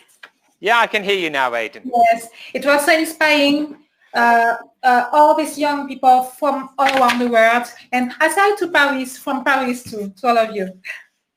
Okay, fantastic. So we're going to now look at the panel. So we're going to go down to the panel, please, Rosie. There's lots of people here in the studio. We're going to talk about the next panel. So let's find that moment, please, where we go into the next panel. Thank you. Okay, Aidan. So we're just going to talk about the next panel, if we may, and introduce it. Rosie, could you just scroll down for me? Just keep going for me there. Thank you very much. Okay. So now on a critical subject, this panel looking at the cause of city violence and what we can do all together to bring about a change. Why City Game Changers, Jeremiah? So City Game Changers, well, we wanted to bring together a panel to talk about the violence that was going on, in our homes, in our communities, in our schools, and places of work. I mean, 95% of the violence that happens today happens in those arenas. So it was very important to pull this panel together to talk to people who were right at the heart of trying to reduce violence in our communities. So moderating this panel is a lawyer, political and women's rights activist, the inspirational Dr. Shola Mos Shagbamimu. Alongside her is Emmanuel Amatape, Executive Director of Youth Advocates Ghana. Skinner Water, co-leader of Extinction Rebellion. Professional footballer, philanthropist and co-founder of Football for Peace, Kashif Siddiqui. Her Excellency Florida Salazar Rojas, Minister of Peace and Justice from Costa Rica. And Mayor of Escobedo, Mexico, Ms. Clara Luz Flores. Thank you all so much for being with us today. Dr. Shola, can you hear us?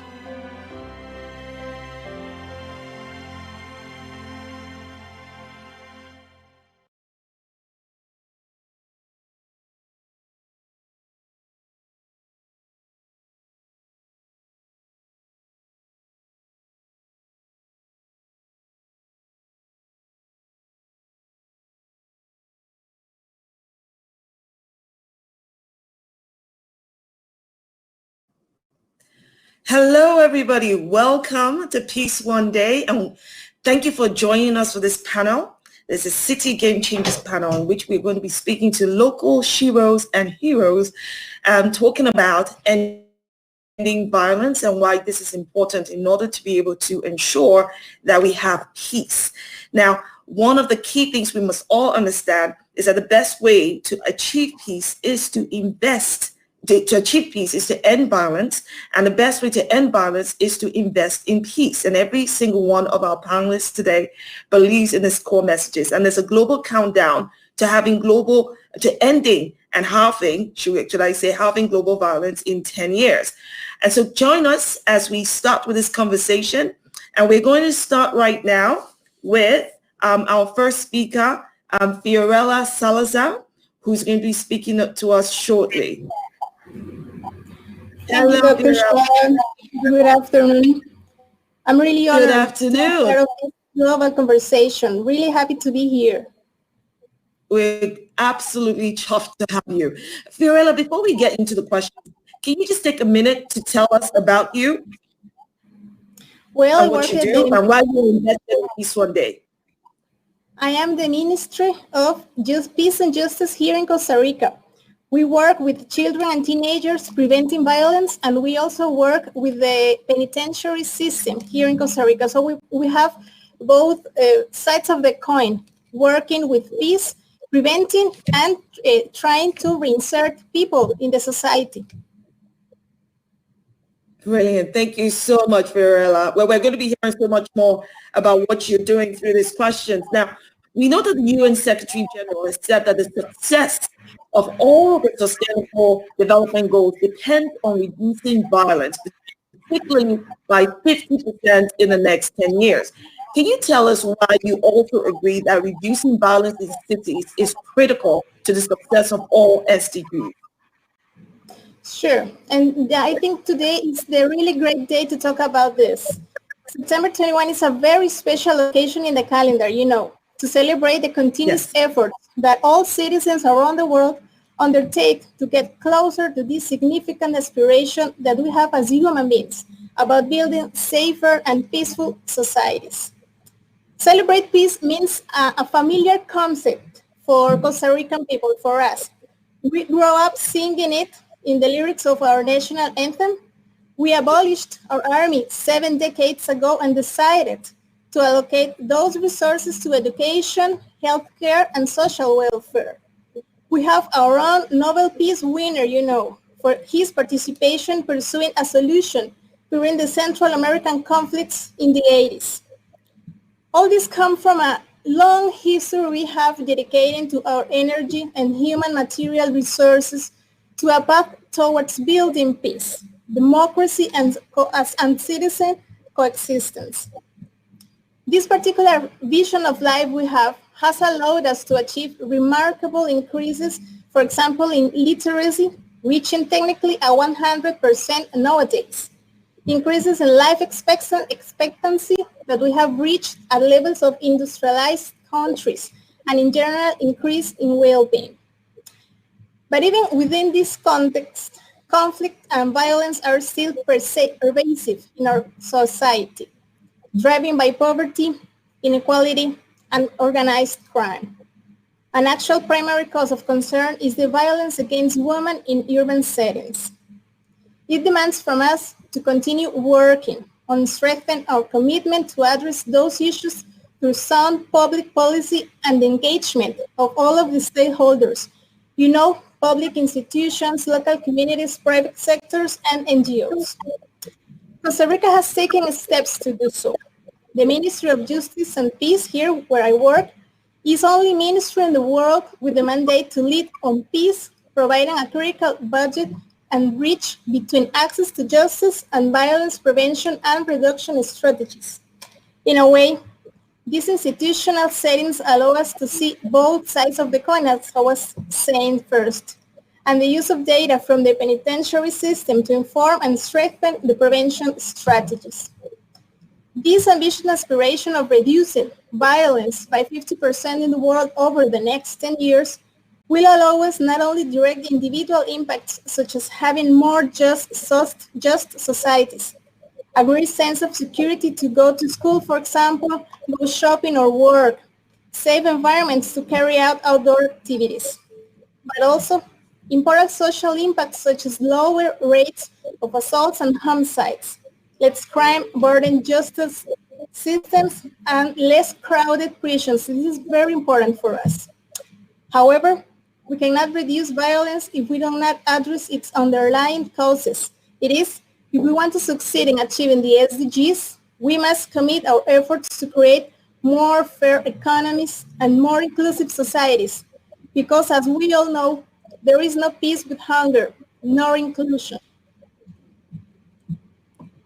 That's right. Thank you so much. I'm really impressed with what your ministry is doing. Can you talk to us about what strategies, solutions, or maybe even share some success stories with us about how you are building a safer and, as you said, more inclusive society and communities in Costa Rica? We have been doing a lot of work, I will tell you. Here in Costa Rica, our ministry have been working strengthening individual, family, and community nonviolence skills based on two main programs. The House of Justice program, which is based on community spaces for promoting dialogue and tools to development for alternative conflict resolution activities, which are led by specialists who carry out mediation processes, offering services free of charge. This is one program. And the other program are Civic Centers for Peace, which are spaces of state presence, where a wide range of free of charge services are provided focused on prevention of violence for children and teenagers. They participate in recreational activities and training workshops that use culture, art, sports, technology to implement its preventive model focused on self-care, social inclusion, employability, education, and culture of peace. For this program, the ministry provides the building, And then it is operated by officials from different institutions, such local governments, NGOs, and private companies, contributing to this vision of joint work. I like to mention that during the pandemic time, most civic center services are being also provided online with great success. For example, today is the launching of the winner production of the Teenagers Music Contest, Song of Peace. Besides this, public policy has also been evolving in the direction of peace with new legislation recently approved. For example, regarding gun control last year, as well as prevention of street sexual harassment just a few weeks ago. At last but not least, I don't want to miss the opportunity to mention that Costa Rica has achieved 2 consecutive years of decrease of the homicide rate, and the hard work goes on to achieve the 3rd year in a row. To finish, I want to mention that Costa Rica joined the Pathfinders group of countries last year, and based on our tradition, we are confident that peace is the way to development. So today, in celebration of the International Day of Peace, we'd like to invite other countries to join the global movement to take collective action to end all forms of violence everywhere, so that all people are safe at home, online, and in their cities and societies. I think this is the effort we cannot stop doing. Well, I definitely stand in solidarity with you, and I totally agree with you. Peace is the way to go, and we must curb violence at all costs. Thank you very much, Fiorella. We're going to go on to our next speaker right now, Emmanuel Emetepe, and looking forward to we'll be speaking to you soon again, Fiorella. So Emmanuel Emetepe, who's joining us shortly. Hello, Emmanuel. Hello, Doc. Hello, good afternoon from Ghana. Hello, excellent. It's a pleasure to have you. Can you, just for a minute or so, can you tell us about you, about your organization, what you do? Yes, thank you very much. My name is Emmanuel Emetepe, and I work with Youth Advocate Ghana as the Executive Director. So Youth Advocate Ghana is a youth organization basically promoting youth empowerment and engagement in our national development efforts. We work in the area of health, education, children's rights, governance, and the sustainable development.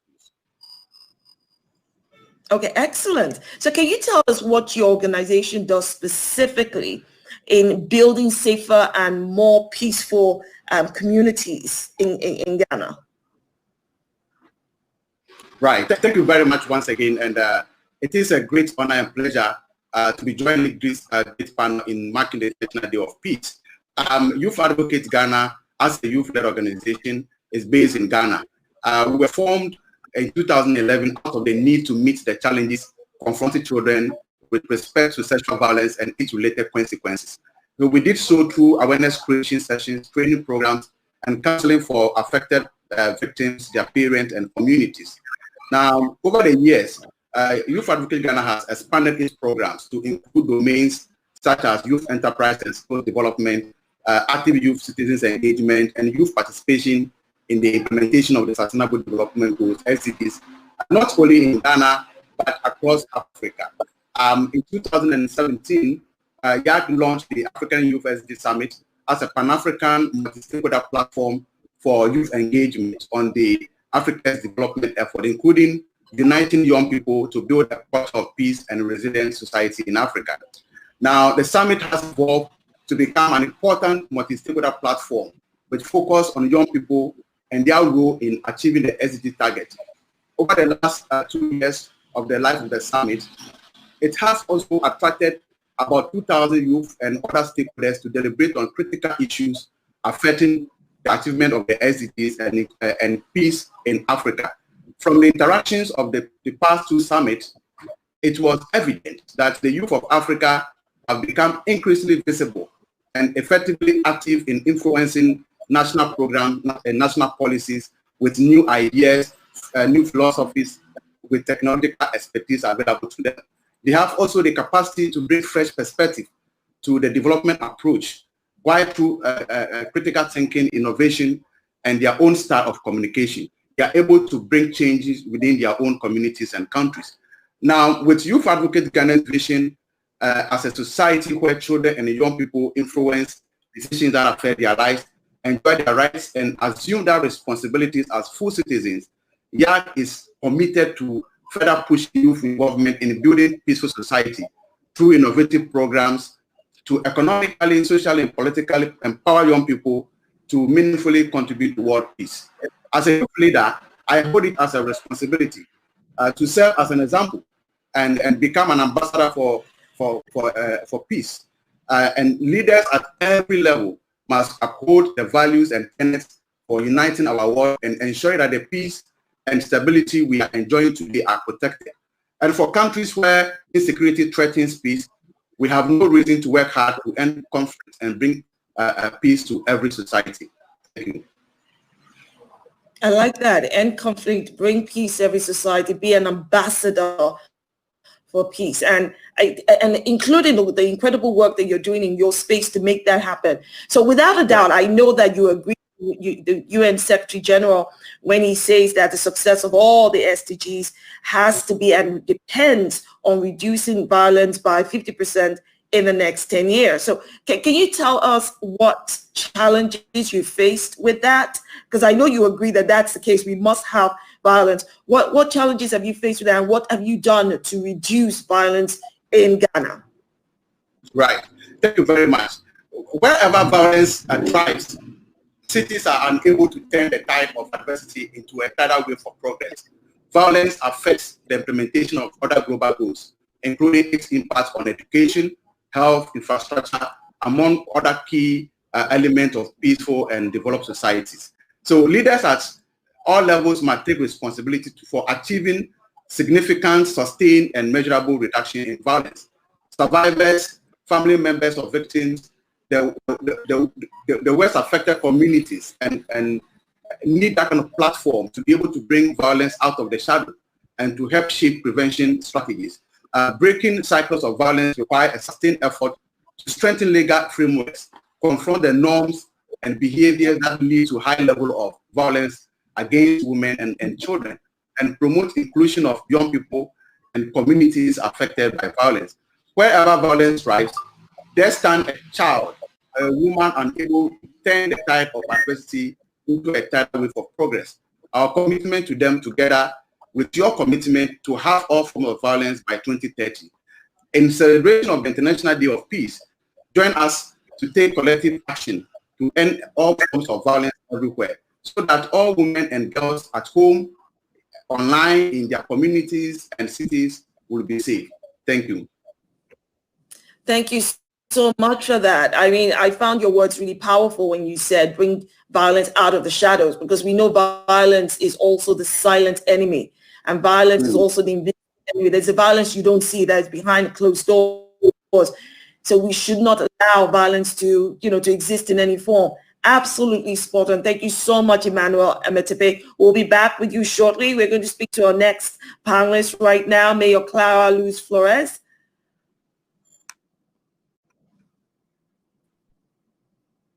Hello, Mayor.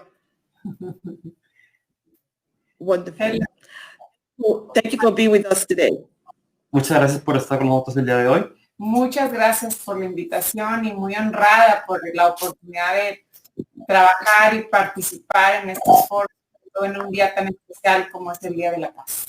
Thank you very much for having me, especially today that's the Peace Day. I am very glad to be here and I am very honored.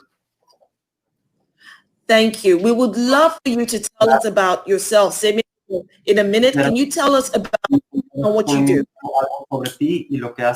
Pues yo soy presidenta municipal en Nuevo León, en un municipio de Nuevo León.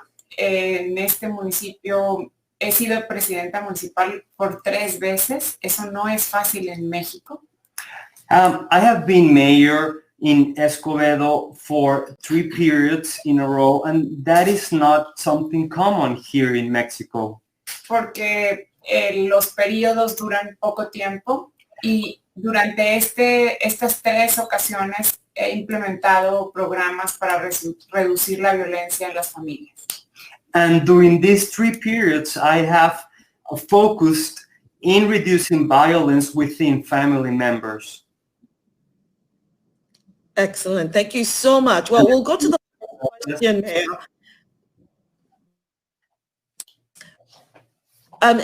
Can you please tell us, I know you're aware that about 600,000 people were killed in cities outside conflict zones in 2018. Why is such a high percentage of violence happening in an urban context? Creo que hay varias razones. La primera tiene que ver con desigualdad. Hay una falta de oportunidades en todos los sectores sociales. I think there are several reasons. The first one would be that there is inequality in different sectors of society.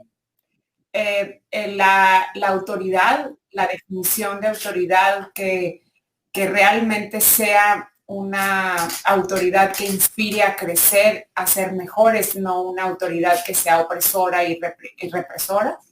We are focusing on the authority forces that they are not authoritative or suppressive, that they are inspiring, that they are inclusive, that they become part of the society, and the society can be friends with them too. Y que busque el respeto con el ejemplo, que esta autoridad respete a sus ciudadanos, dándoles condiciones de oportunidades, condiciones de desarrollo y por lo tanto que sea un espejo para que la autoridad, para que los ciudadanos también respeten a su autoridad y a su entorno.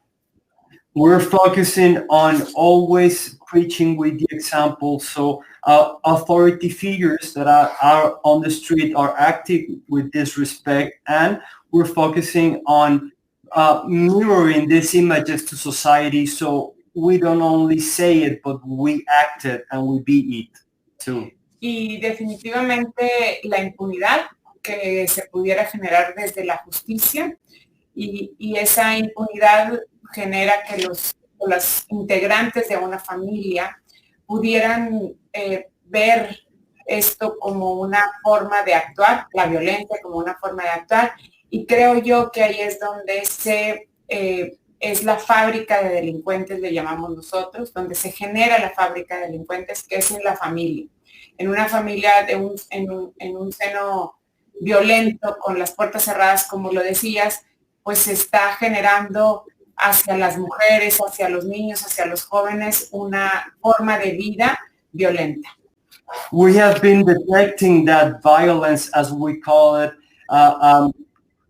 the fabric of the violence is inside the houses, as you said, behind closed doors. So we are identifying those places and trying to act within the family where we feel that violence is first created.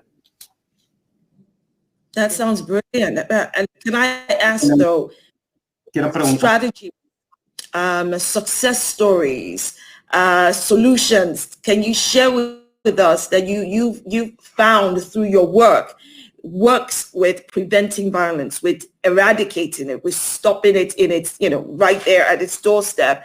And how does it play part in building a much safer and peaceful city in your communities? Pues varios aspectos. Primero, decir que había que resolver el problema de la violencia desde la integralidad. Tenemos 10 años trabajando en esta resolución de disminuir la violencia en nuestro municipio, y estos 10 años han sido buscando un modelo que sea integral, que vaya desde la autoridad, respetando a los ciudadanos, desde procesos transparentes para los ciudadanos, procesos justos para los ciudadanos, y que vayan además los procesos de atención efectiva hacia los ciudadanos. We have been focusing on integral peace, for example, from authority figures to the communities, and we have been working on this for 10 years, and we can say that we've found this to be very effective. Llevamos desde que la autoridad sea efectiva, transparente y respetuosa a los ciudadanos, y con ese ejemplo trasladamos. And we are always focused on that, on the authority figures being transparent, being honest, and focusing on this because they are the first reflection society sees. Trasladamos a que los ciudadanos hoy seamos utilizando el deporte como herramienta de transformación. One of the strategies we use is using sports as a means of uniting communities, focusing on the youth. Y generamos estos sembradores de paz. Una vez que el año pasado hicimos esta declaración de paz en paz en nuestras ciudades, el Día Internacional de la Paz hace un año. Desde entonces generamos estos sembradores y constructores de paz. We have been focused also on people that will print out and people that will be creating also peace. In a sense, we're trying to put a seed and then construct in a different way. Desde que haya un joven que pudiera estar en una circunstancia de violencia en su caso, tratamos de transformar toda su realidad, su entorno, para que sea un joven que no sea una oportunidad para irse a la fábrica de violencia. We focus on young individuals and we get them into different, for example, sports, different activities. So when we focus on them, we stop the violence in the future. En el 2011, en el año 2011, el nivel de confianza de nuestra policía era del 40%. In 2011, people trusted police force in 40%. En el 2019, el nivel de confianza en la policía era del 69%. We increased it in 2019 to 69%. Aumentó un 29% la confianza en la policía. So there was a 29% increase in trust from the community to the police. Y del 2016 al 2019 hubo una reducción delictiva del 25% en los datos del 2016 al 2019. And from 2016 to 2019, there was a 25% reduction of violence. Muy importante decir que esto no hubiera sido posible sin la participación de las organizaciones de la sociedad civil. But this has been an effort from different parties, and we need to say that the community has been actively participating in this.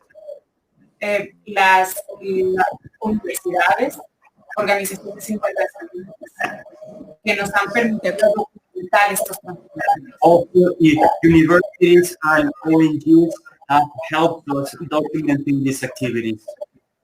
Pero sin embargo, esto tiene que ir conforme vayan pasando los gobiernos. No puede ser una actividad que solo dure el periodo de un gobierno, sino que dure a lo largo del tiempo. El objetivo que tenemos con el objetivo de reducción de violencia para el 2030. Así que invitamos a que sigamos actuando como autoridades, como sociedad desde donde estemos, para contribuir a esta reducción de la violencia del 50%. And of course, in our part, we are focused not only on this period, but we're focused on the future to 2030, and this will include the next period of government. And we would like to invite everyone to participate in this type of action. I think it's very impressive, Mayor, how you have worked so hard to address the issue of violence and recognizing that it has become a part of the fabric of society. So the solution is to, again, address it as a fabric of society. So the solution has to be interwoven into society. Really interesting to hear about the activities you've initiated to be able to address this from, bottom up. I think that's really important. That's excellent. Thank you so much. We're going to go to our next speaker now, but we'll be speaking with you soon again. Thank you. So we're going to be speaking to Skeena Rathor, our next panelist. Hello, shalom and salam. Peace. I want to wish you peace. I wish you peace too. I love that smile. Loving that smile. Thank you so much for joining us today. We can't wait to get into it and hear all of your contribution. Now, I know that without a doubt, you also agree with the UN Secretary General when he says that we must have violence in 10 years by 50%. So I would love to hear your view on how, how best to address that. But before we get there, I would love for you to tell us about yourself and what you do in, say, 1 minute. Sure, thank you. So I am one of the co-founders of a visioning team for Extinction Rebellion, which is the world's largest non-violent peaceful global rebellion project of disobedience. We're a global movement, and my daily practice is to bring that movement into its thriving and its togetherness. Excellent. So tell us how, in the, with the ethos of achieving peace, right, and ending violence, how you feel that the movement for climate change can help to achieve that, especially with curbing violence by 50% in 10 years. Yeah, thank you, Dr. Shola.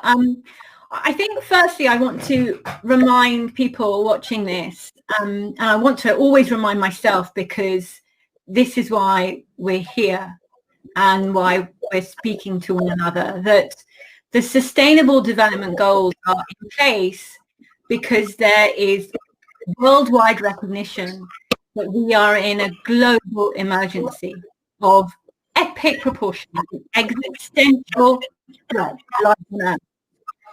And what that actually means, because it's really easy for us to distance ourselves from the word climate, from the words global warming. They're scientific. They don't conjure up anything tangible for us as humans too often. But what that means is that we are in a global health crisis, and we've seen that because through COVID, that we are in a very palpable global health crisis, and it is linked to destruction of our biodiversity and our habitats. And we are entering into a period where we will most probably be in a global food security crisis, a global water security crisis, a global energy crisis. Now, this is quite horrific in terms of the probability of what the suffering and the violence that this could accelerate. And we know this has happened because of the violence, right, within our systems, within the way we live our lives, within how we are destroying the very nature that we need to live by and live with. So we're in this perpetual cycle of violence. There's an inner violence that we don't speak about often enough, just the way we relate to ourselves, our inner being, our inner speak, the way society and culture is organized. If we think about media and how violent the media is, if we think about our economic systems and the violence within them, if we think about our democracy and how combative and very destructive, demoralizing places too often that they are, it is no surprise that we've designed our systems in violent ways, and that they are destroying us. We are in mass self-harm, mass self-violence, and it's a really sad state of affairs. And I'm so grateful to you for bringing this together, and for us to be able to speak and discover the causes, and where this violence is taking, the reality, the awful reality of where this violence is taking us. And most of all, I'm thinking about our children when we talk about violence. I'm thinking about the fact that this crisis threatens the lives of children of all species, including our own. In our children's lifetime, it is most likely they will see horrendous suffering and an escalation of extreme violence because of climate and ecological breakdown. This is heartbreaking. It also questions whether our children's lives will continue at all. We are on the edge of the 6th mass extinction. And so this couldn't be more important. I think to your point, Skinner, I think you're saying that violence as we know it is not just physical. That violence comes in different forms. And I think you used an example. You talked about the different other types of crisis that we're facing and how it can impact for generations.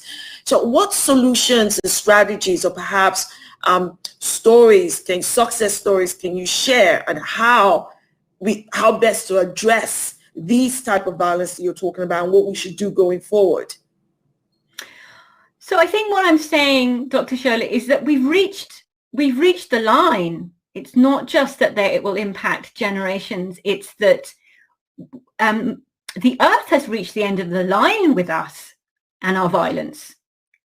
And so what I think the work is now for movements across the world, including the United Nations, for nation states and governments, for movements within our economic sector, for movements within our education sector, all our sectors, and the work of Extinction Rebellion, is to discover what is non-violence. I don't think as human beings we've been able to really know, certainly within our lifetimes where there is just continuous war, that what is non-violence? What does that mean? When I think about non-violence, I think about, and Extinction Rebellion is heavily investing in a project called the Co-Liberation Project. Yeah. And in that project, we're trying to discover what could be agreements between ourselves and what could be agreements that we have with ourselves to operate in our freedom and in our sense of belonging to community. Yeah. So how can I be my most powerful, purposeful, free self? And how can I stand in community with that and hold my community in non-violence, in discovering what that is? So I think we're at the choice point of, if humanity wants to continue, we need to discover non-violence. The idea of that, let's discover what non-violence is and take that route. Thank you so much, Skinner. I thought we'll be right back to our next panelist now, Kashif Siddiqui.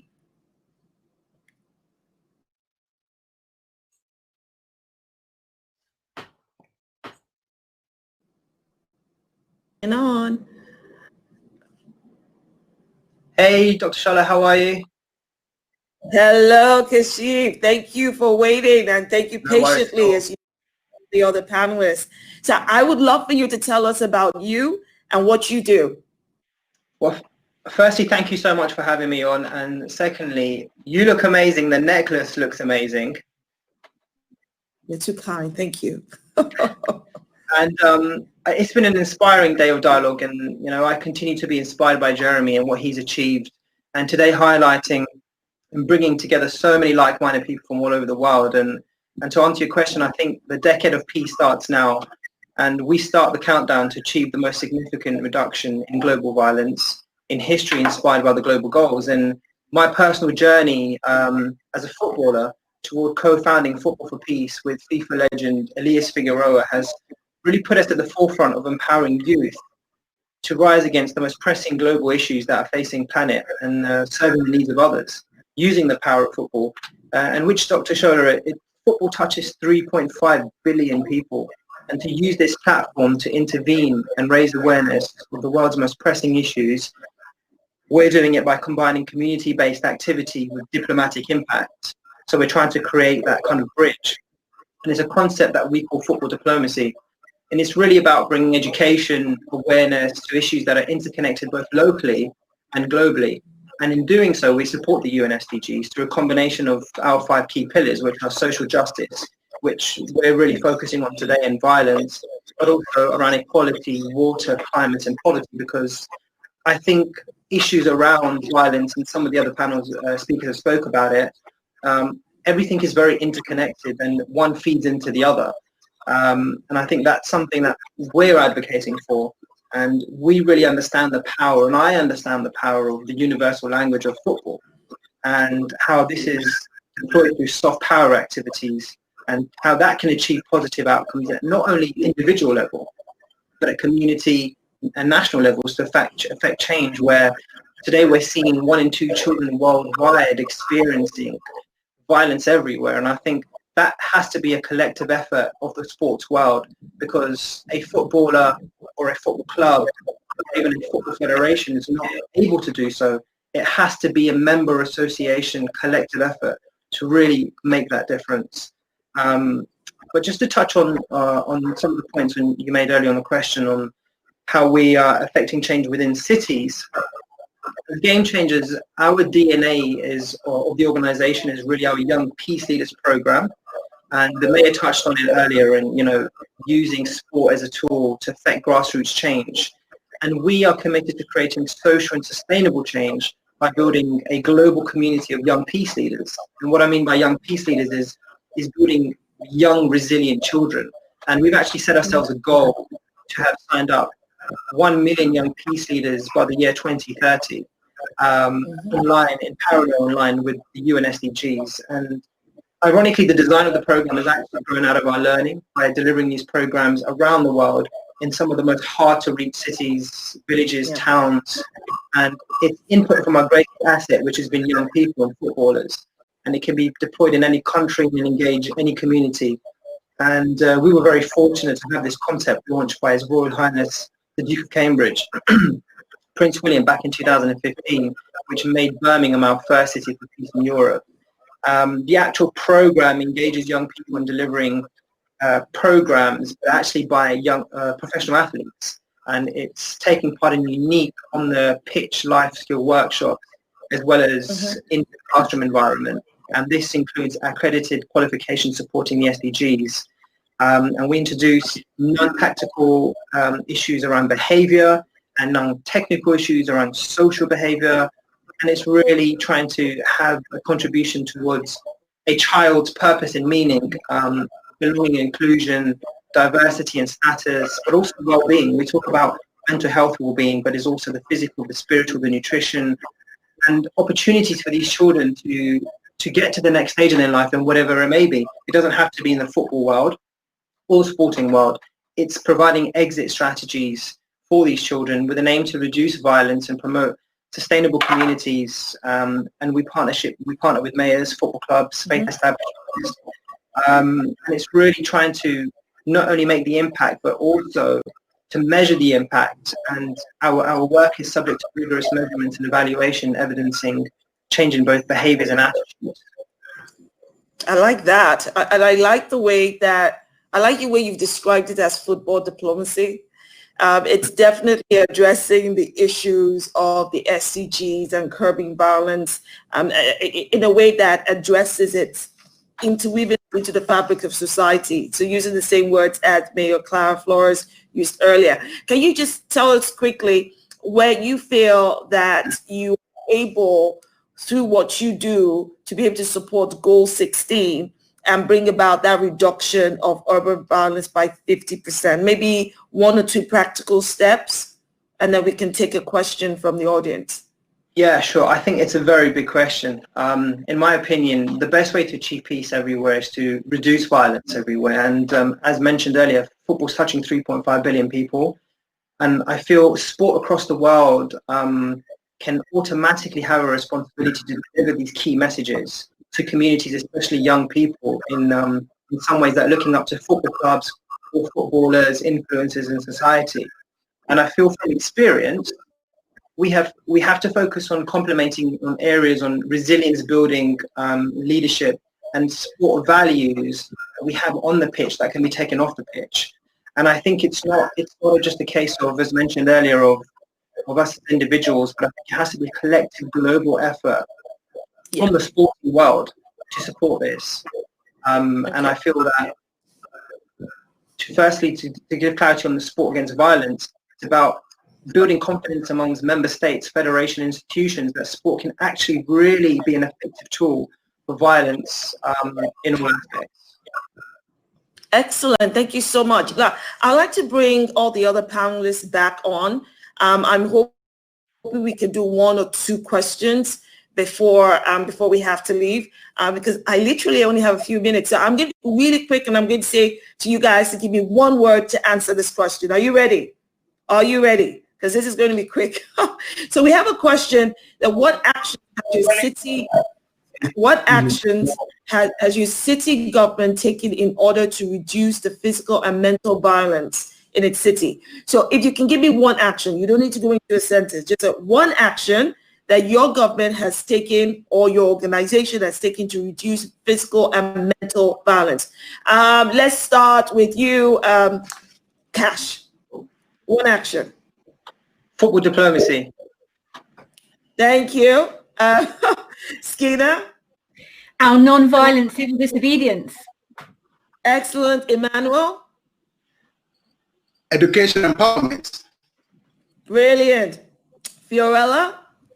Sports, art, and culture working together with children and teenagers. I like the way you squeeze all that in. And Mayor Clara Flores? Trabajar con los jóvenes, con la autoridad, con la sociedad civil, con las organizaciones internacionales. We need to work with youth, we need to work with the police, we need to work with the community, and we need to work with ONGs all together. Brilliant. Brilliant. I agree. So we'll take 1 more question. I have 3 minutes left, so I'm only going to give you a sentence. So with this question, the question is, how do we inspire leaders to embrace peace both within our countries and globally? Great financial gain and power to be had for many to ensure this does not happen. You have 1 sentence. Let's start with Mayor Flores.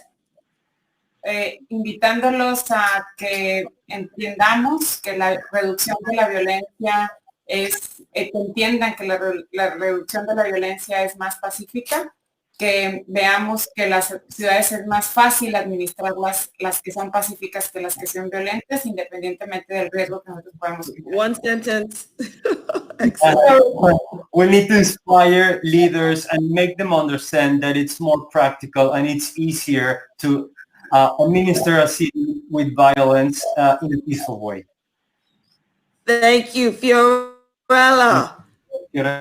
Peace is profitable for people, for the economy, and for the country. Let's go on the peace path. Excellent, Emmanuel. Yes, we need to recognize and reward leaders who are promoting peace. Reward leaders who are promoting peace. I like that. Skeena? I think we need to ask our leaders to tell the truth about the scale and magnitude of the global emergency that we face. Excellent. Cash? I think we can bring in the capacity of athletes, clubs, media, the footballing world and the sporting world, and a private sector and multilateral institutes who can develop more sports-based programs that intervene for those at risk. Excellent. Thank you all so much. I hope you are all, as you're watching, I'm saying this to the audience now, please give a big round of applause to our panelists. We've learned so much about what you're doing with your organizations and in your cities and communities. It sounds incredible to me, and I hope that you're able to take a whole lot out of this. We must curb and end violence by 50% in 10 years. I mean, we can eradicate the thing, that would be great. But let's keep working together, collaborating and sharing our views and initiatives to bring about peace every single day, not just one day. Thank you so much for joining us today. Thank you. Happy Peace Day. Happy Peace Day. Bye. Peace.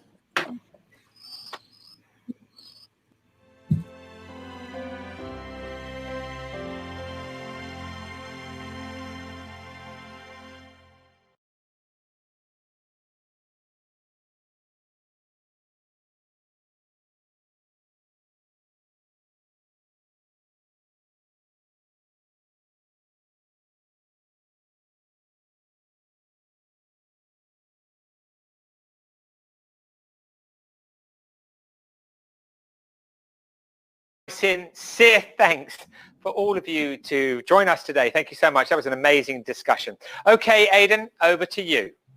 So, live action from the field now. Live from Kinshasa, Democratic Republic of the Congo, Special Representative of the Secretary General, United Nations Organization Stabilization Mission in the DR Congo, Leila Zerougi. Leila, thank you for joining us. I was with Peace One Day in Goma in Kivu Province, Eastern DRC in 2014 for their Peace One Day concert with Akon. So I'm very interested in the latter situation in DRC and what have been happening there on Peace Day today. Could you please tell us about your role and the mission of UN peacekeepers in the DRC?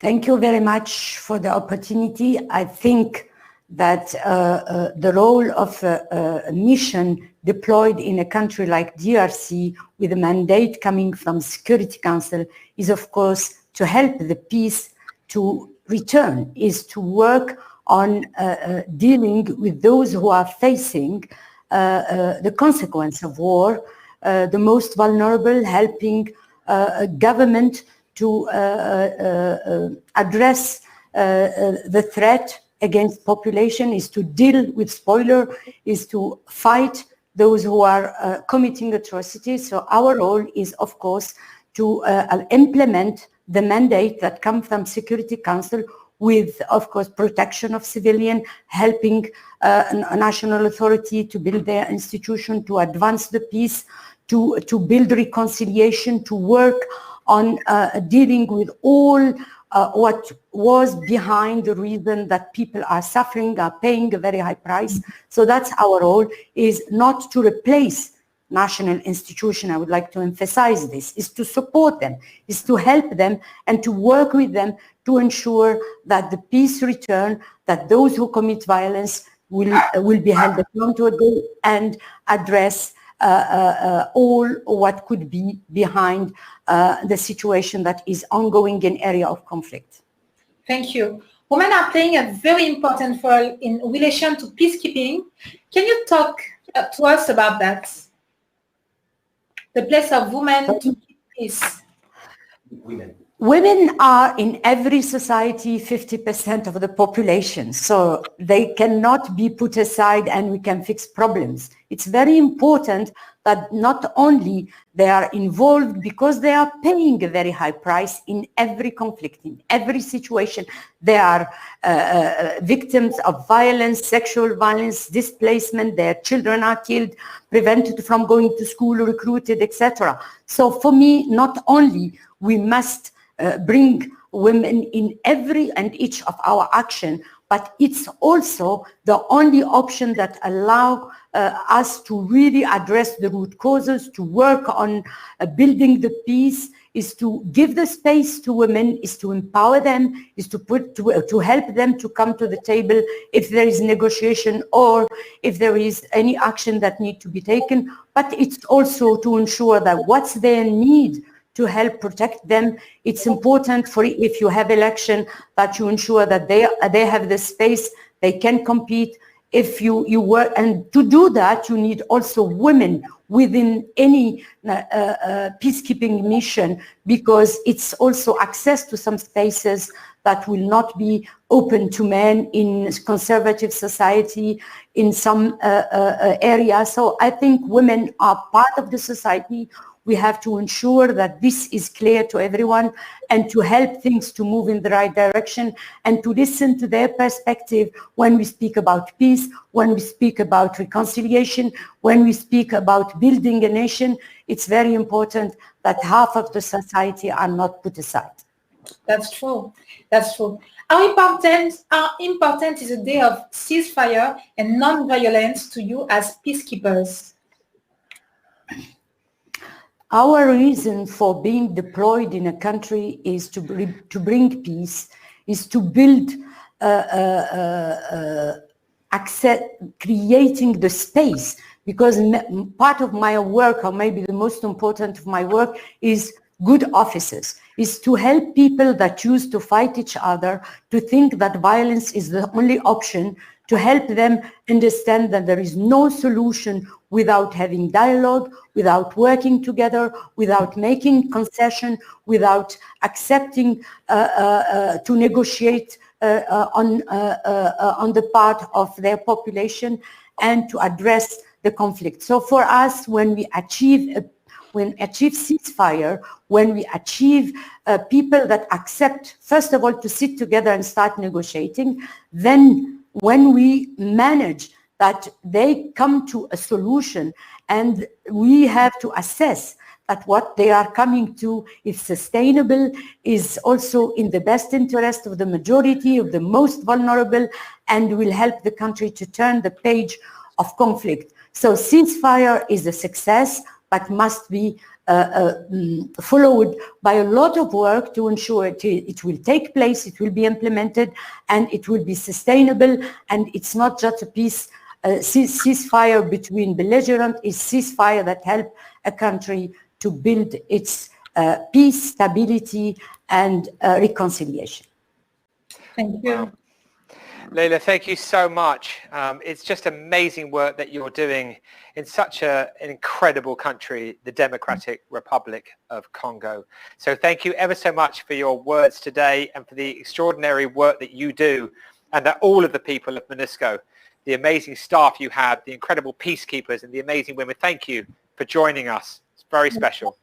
Thanks again, Leila. Thank you very much for giving me the opportunity. Thank you. Great. So now it's time for me to say thank you to Aidan for all of your help in steering the last few hours of the broadcast. Aidan, it's been wonderful to have you with us from Paris. It's amazing doing a digital broadcast like this and speaking from people all over the world. Quite an extraordinary process. So thank you so much for being with us today. The pleasure was for me. Thanks for your trust, for all that you do with your team, and I wish you best of the luck for the rest of the show. Thank you. Okay, thanks, Aidan. Take care. Enjoy the rest of your Peace Day. So joining me now to help me carry the next part of the show forward, please welcome back Dr. Shola Mos-Shagbam Imu. And where is Dr. Shola? Oh, here she comes. Dr. Shola's coming. She, as you know, she was leading a panel a moment ago, so she's just whizzed over London, and here she is right now. Hello. I can't hug you, I can't shake hands, but wonderful to see you. Two. No, and two. more. Extend the legs. Come on. Oh, come on, let's do this. Exactly. All right, okay. All right, very good. Okay. So, thank you so much for being here. Thank you for having me. Okay, so if we can look at this screen here for us, shall we jump straight in? Yes, absolutely so. With special words of peace, brilliant British actress known for leading roles on stage and in film, both in the UK and the US, and she was nominated for an Academy Award for her debut, Breaking the Waves. Please welcome Emily Watson. So let's go over to Emily Watson now. Thanks for being here.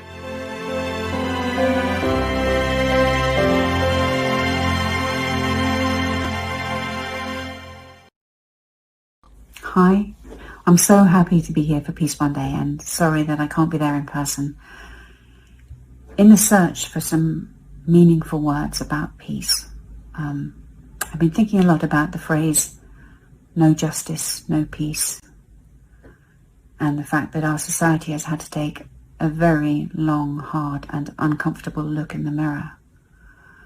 And although I'm not a Christian, and I'm not sure that I believe in God or heaven, I've chosen this piece because I believe that it speaks directly to what is missing in the values of those who are supposed to be leading us in this time of crisis.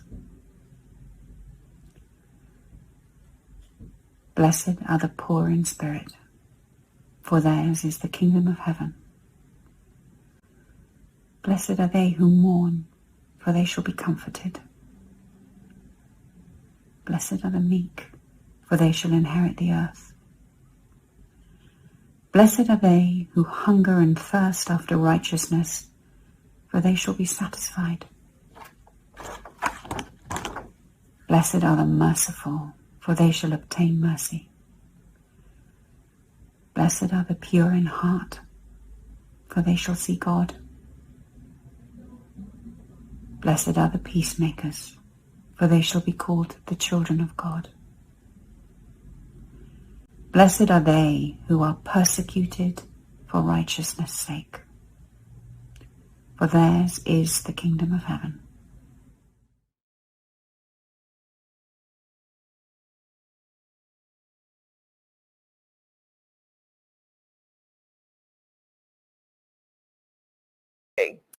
Okay, and now it's a great pleasure to introduce an incredible individual who was there for us right at the beginning, who got his teams behind the first ever event that we produced in 2002 at Brixton Academy. Well, we couldn't have produced that show without him. We're so grateful to have had his support over the years. Please welcome Sir Richard Branson.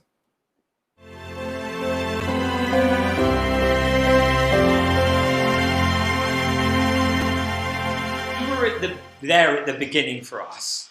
You know, what did you like about, you know, what Peace One Day was trying to do? I think if I could sort of give you a brief history of my involvement in this area. So it went right back to, you know, when I was 16 at school and watching the Vietnamese War and realizing how unjust a war it was, and feeling that young people had to get out on the streets and do something about it. And so we started a magazine, which was a sort of national magazine for young people. I left school and were tied up with Vanessa Redgrave and Tariq Ali and one or two other people, and organised massive big marches against the American embassy. And I think the millions, thousands, millions of people, young people, were willing to come out on the streets in those days, both in Britain and America and other countries, brought the Vietnamese War to a close in the end. That also taught me that pretty well every war is an unjust war. When it looked like the Allied forces were going to invade Iraq for no good reason, I happen to know King Hussein of Jordan, and he spoke with Saddam Hussein, and in order to try to persuade him to step down and go and live in Libya to avoid his country being destroyed, and to avoid himself and his family being destroyed. And in principle, he agreed, as long as we got somebody like Nelson Mandela to come and fly out with him. And Mandela then agreed, Kofi Annan agreed to go with Mandela. And sadly, the bombing started 2 days before the flight was due to take place. But it's things like that that have taught me that, you know, if you're in a position where you can maybe bring about change, and I think business people who know a lot of leaders, etc., around the world are in that kind of position, or a lot of them are, it would be irresponsible not to do so.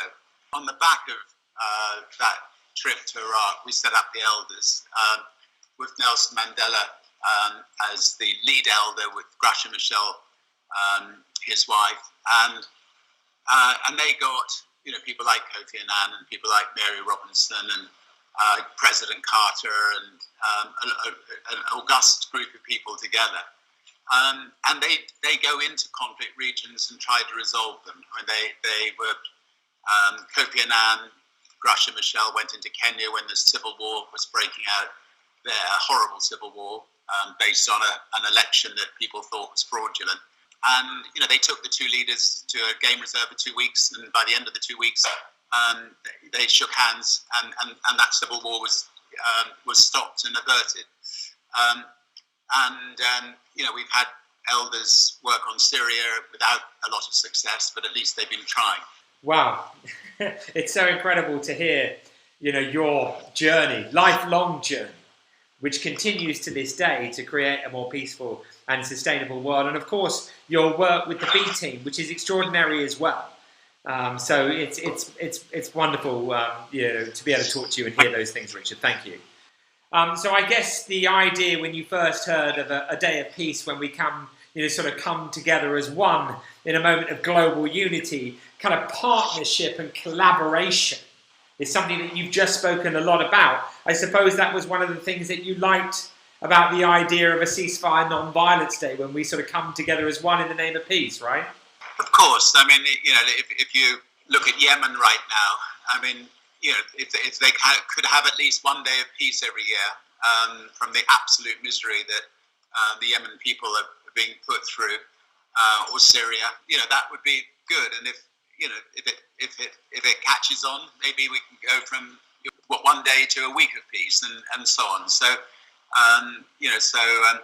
it reminds me of the First World War in the trenches on Christmas Day, everybody coming out and playing football together. It's a small step, but it's a gesture that hopefully could grow into weeks, not days. Yeah, fantastic. Agreed, Richard. How important is it for individuals to become involved in the manifestation of a more peaceful and sustainable world? I mean, the people out there, the individuals, how important is it for them to engage in the process of a peaceful and sustainable world? Incredibly important. Individuals can play a big role in through social media, through demonstrating against violence, through trying to get racial change, trying to get equal rights in, say, some Middle Eastern countries, and so it goes on. Yeah, I mean, the link between sustainability and peace is interesting, isn't it? We can't have peace if we're not sustainable, and we can't be sustainable if we don't have peace. And in relation to the individuals, I mean, you talk about temperature rise, you've talked about a lot of these issues publicly. It's really important that we as individuals know that the protection of our resources is actually, fundamental to us having peace. And therefore, we can play a role in all kinds of ways, can't we? In terms of our energy uses, our travel choices, all sorts of things that we can do that make a difference. And sometimes I think people need a bit of help to understand that actually the choices that you make and the things that you do in your own life really have an impact, huge impact. An enormous impact. And there are, some things that you can do that really don't affect your life in a negative way. I've got two wonderful nephews who are just putting out a film called Eating Ourselves to Extinction. And they've shown clearly how the rainforests are being decimated because more and more demand for beef. And about 4 years ago, I stopped beef to see if I'd miss it, and I didn't. And then, we've quietly stopped it on 50% of our planes and the trains and so on. And we have found that people haven't complained. It's been just as fine. If we can make changes like that, if you can't give up meat altogether, give up beef, and then use chicken or other things to eat instead, that will be will be a big step in the right direction. Yes, absolutely. How important is it for, and of course you know a lot about this, the B team particularly, but everything else that you've done that you've already outlined with the elders, etc. But how important is it for businesses to engage in the process of achieving a more peaceful and sustainable world? Business people often are entrepreneurs. They can see an entrepreneurial situation in pretty well anything. And then they can, put their entrepreneurial nous into practice to try to, get hostages released, try to lean on governments to, be more understanding with people who have drug problems and, treat them as health problems, not criminal problems, and so on. So it is great that a lot of business leaders now are realizing it should not just be about the bottom line, and they should use their influence with government to get change. And I think one advantage business leaders have is they're in their job for a long time. I've been a business person for 55 years. I've seen, maybe 12 different prime ministers come and go in that time. Thousands and thousands of politicians come and go. And but because of that consistency with business leaders and their entrepreneurial experience, they can, we can bring to new politicians ideas which may be useful for them and that they could maybe put into practice. Thank you so much, Richard. Listen, it's you're an inspiration to so many. Certainly have been for me. Thank you for being there for us at the beginning of that moral support that you've given us. We're so, so grateful. It's amazing to hear your words. And thanks ever so much for taking part in this amazing celebration, which of course many of the people we're humbled actually, Richard, by what's happening on Monday, and it's incredible that you're a part of it. So thank you.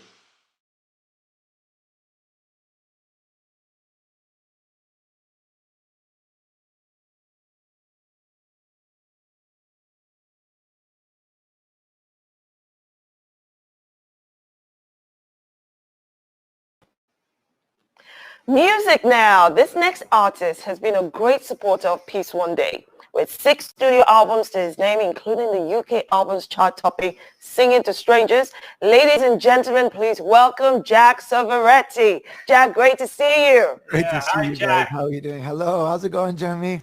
Congratulations. Yeah, it's good, man. How are you? Very good. Good to see you guys. Thanks, Jack. So what are you going to play today? I'm going to play for you. It was the first song from my last album, and it's a song called Candlelight. Kind of set the mood.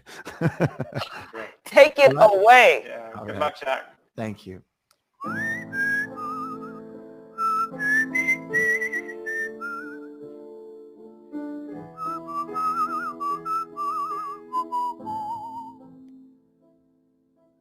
Play with me, do what you want with me. You won't see me putting up a fight. Look at me, look what you've done to me. Never let me go after tonight. This feeling that I feel, I don't wanna hide. Candlelight is how I like to see you say my name in the darkness. It's not the same. So come and kiss me before the sun goes down, 'cause in the darkness it's not the same, it's not the same.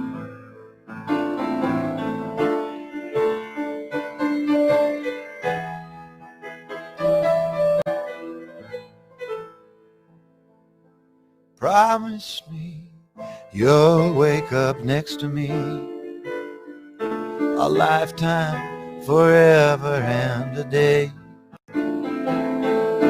Stay with me, don't let our memories take from us the love we have today. This feeling that I feel,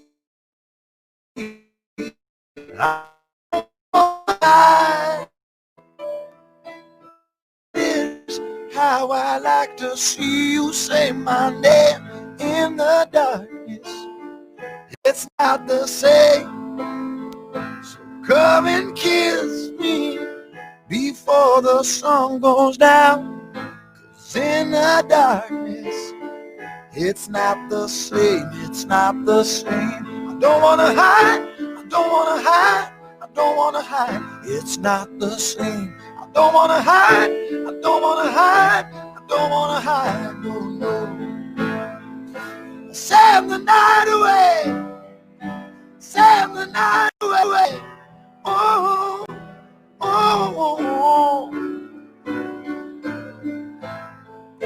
Send the night away, send the night away. Oh, this feeling that I feel, I don't wanna hide. Candlelight is how I like to see you say my name in the darkness. It's just not the same. So come and kiss me before the sun goes down, 'cause in the darkness it's not the same, it's not the same. Thank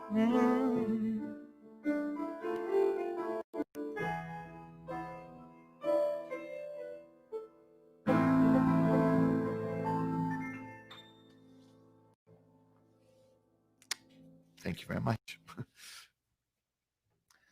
I got one more here for you. This is a song I wrote for my daughter. The little girl that keeps me grounded is how I like to call her, although she's slowly becoming a little woman. And this came from how she described what her papa does for a job. And when she was asked, what does your dad do for a job? She just said, I don't know. He goes around the world singing to strangers. So here it is. Who am I? I wonder why I spend my life singing to strangers. And who are you? What can I do to make you see that I am not a failure? All I can do is try my very best to entertain you. All eyes on me again, but I don't believe there's anything to see. It's only me. Can't you see I'm singing to strangers? How did I only now realize what it's all about? How could I not know how to sing when all I ever did was shout? All I can do is try my very best to entertain you. All eyes on me again, but I don't believe there's anything to see. It's only me. Can't you see I'm singing to strangers?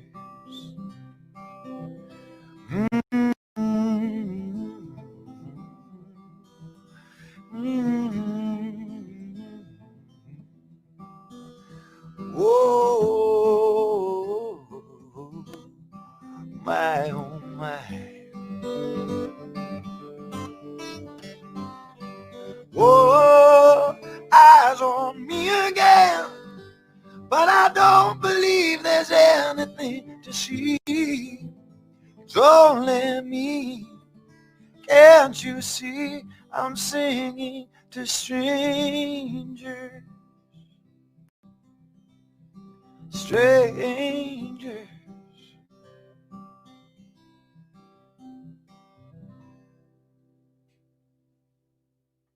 Thanks very much.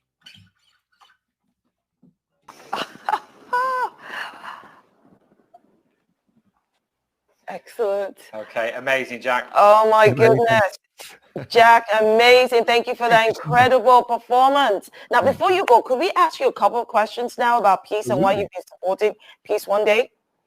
Pardon, could you say, I missed the last part of that. Is it okay for us to ask you a couple of questions? Yeah, of course. You support Peace One Day? Excellent. So why did you want to support Peace One Day?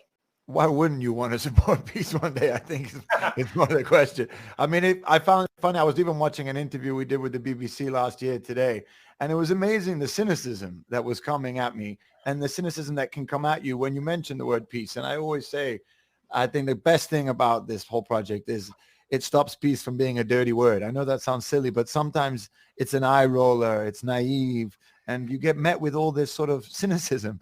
And I think I love that now there's this day where you can't ignore it. Today is the day of peace. I'm sorry if you don't like to talk about it. Today we're talk about it. And I feel that way, about many other sort of holidays that don't really have much purpose, but that giving it that one day, it gives it so much strength, and it simplifies it, which I think is so wonderful. Peace is about communication, at least for me. That's how I would say. It's about, you can disagree, but you have to find a way to compromise or to come to terms or to come at peace with each other.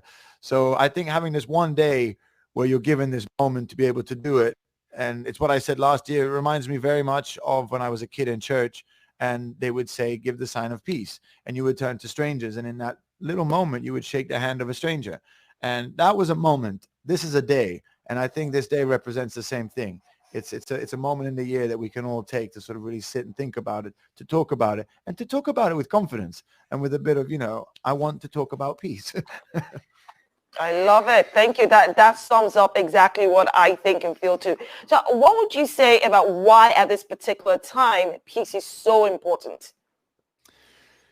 I think more than it's not that it's more important now. I think people are more aware of its value. I think there's like a reboot button, a reset button when the world experiences trauma the way we have experienced it, the way anybody, when an individual experiences trauma, whatever it may be, it's always a bit of a reset button, a reboot. You revalue things. And I think that's happened on a global scale. Unfortunately, there are people, opportunistic people, taking advantage of it as quick as they can. So we have to be strong-willed, and we have to trust our personal, what's happened to us in these last few months. Because I think everybody at least I've spoken to, even the sort of surprising personalities that I know, friends of mine that I would never expect them to have that, have had a real reevaluation of their life, of their values, of their purpose. And I think kindness, love, family, all the sort of things that I at least have always tried to put in the forefront of my life that I value seem to have come forward. My kids wanted to be Spider-Man and superheroes 6 months ago. Now they want to be doctors and nurses. This is this sort of shift that's happened. And I think we have to, keep pushing in this right direction, because people, their hearts are open. They want to talk about these things. And I think that's why this is a time where a day like today is so important this year. And even I'm getting more messages this year than last year. People really want this. They need positivity and they need hope. Wow. Isn't he amazing? I think you're amazing. Yeah, Jack, you are amazing. And so, listen, it's really lovely that you talked about your daughter. You guys are amazing. Sorry. let's get some perspective here. What you guys are doing is incredible. And thank you so much for letting me be a small part of this. Yeah. Jack, it's really lovely hearing you talk about your daughter. Me too. My complete inspiration for getting up every day is my little girl. And so it's great to hear you say that. Well, yeah, you do sing all over the world. But I hope that your daughter knows today that you're also spreading peace all over the world as well, right?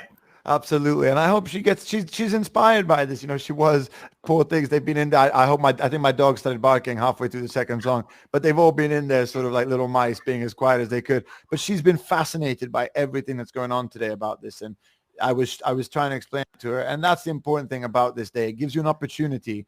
And I hope that sort of schools around the world really jump onto this, because this is that one, the way at Christmas we talk about generosity, the way we talk about it in so many other days of the year. This is wonderful that we have an excuse. I know that sounds a bit banal, but an excuse to talk about peace with our children at breakfast and at dinner. And I think that's wonderful. Great. Well, Jack, thank you very much. We're going to say goodbye to Jack. Have a wonderful rest of your day. Okay. So, coming up in the second half of today's show, a live panel discussion, Tech Pioneers for Peace, looking at the role of technology in ensuring humanity's survival. More words of peace from Game of Thrones star Bella Ramsey. And we'll be hearing from an extraordinary woman, a refugee from South Sudan and a champion of education for girls, the inspirational Mary Maker. But now, a special live interview, and we're talking about Yemen.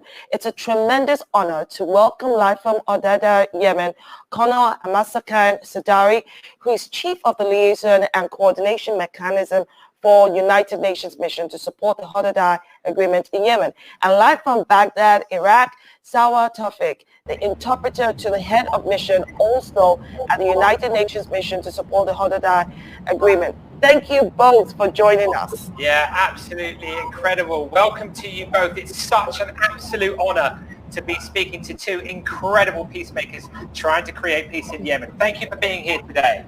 Could you tell us about your role, Colonel, and the mission of UN peacekeepers in Yemen? Certainly, Jeremy. First of all, happy International Day of Peace. I'm honored to be here. My role is to lead a group of military, police, and civilian observers and execute the Security Council mandate, which is aimed at implementing the Stockholm Agreement of 2018. Currently, I'm serving with the United Nations mission to support the Hodeidah Agreement. This mission was established last year in Yemen on the 16th January by the Security Council. It is a special political mission, not a peacekeeping operation, and the mission is based and is operating in Hodeidah. It is a port city on the western coast of Yemen. The Security Council tasked the United Nations peacekeepers assigned to this mission to monitor compliance of the Yemeni warring parties, the government of Yemen and the Ansarullah movement, to the ceasefire in Hodeidah Governorate and the mutual redeployment of forces from the city of Hodeidah and the ports of Hodeidah, Al-Salif and Sisa. The peacekeepers also support the functioning of the redeployment coordination committee, which is responsible for overseeing the governorate-wide ceasefire, redeployment of forces, and mine action operations. This mission is headed by Abhijit Guha. It's a lieutenant general in the Indian Army.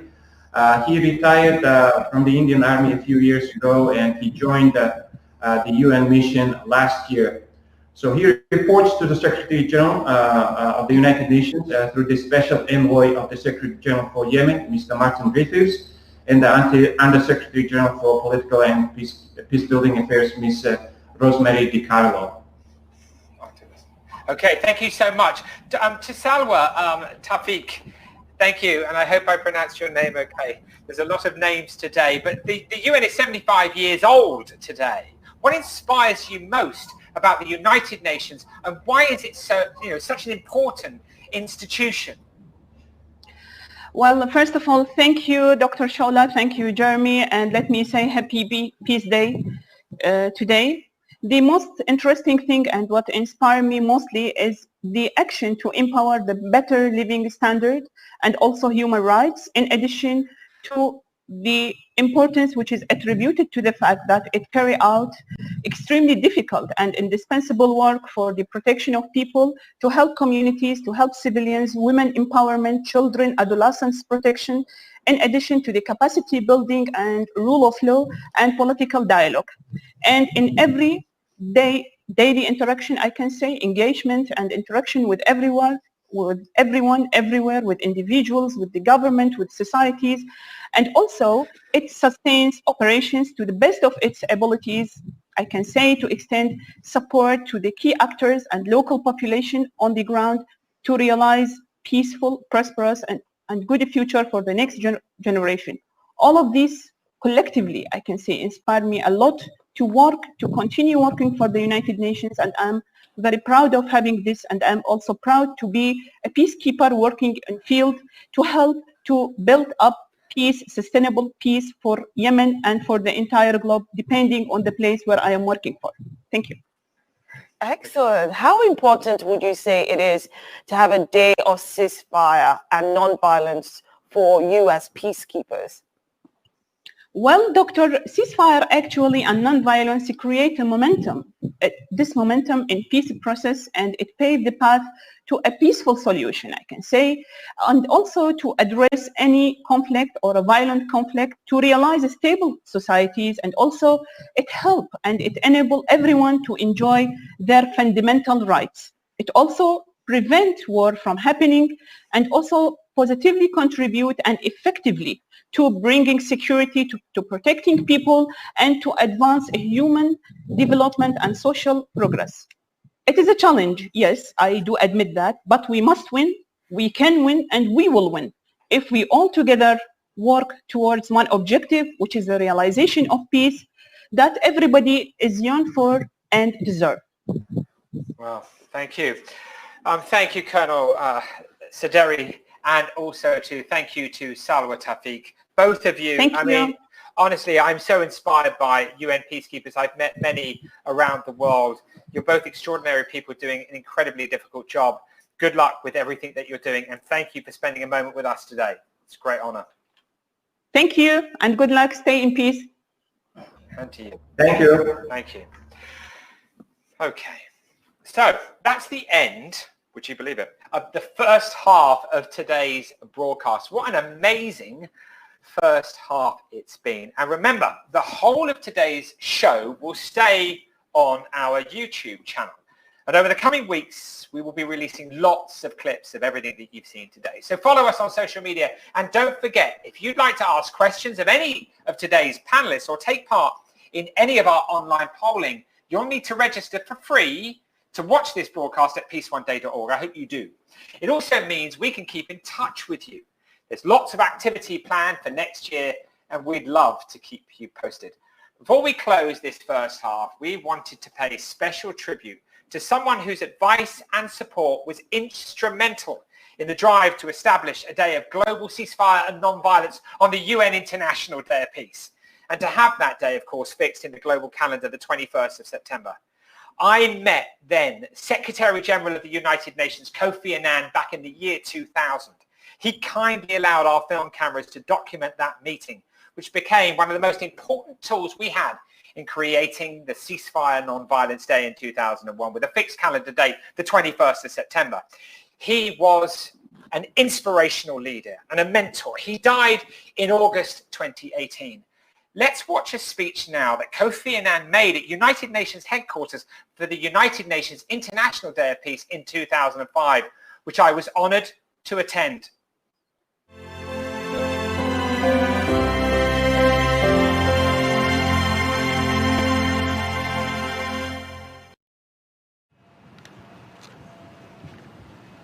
Ambassadors, messengers of peace, dear friends, peace is a paramount mission of the United Nations. It is the basis of our existence, the essence of our identity, the cause that animates everything we do. 21st of September, the International Day of Peace, is a day on which we ring the bell and reaffirm our commitment to this quest. It is an opportunity to consider how to strengthen our system of collective security and the global partnership for development. It is meant to be a day of global ceasefire when all countries and all peoples stop hostilities for the entire day.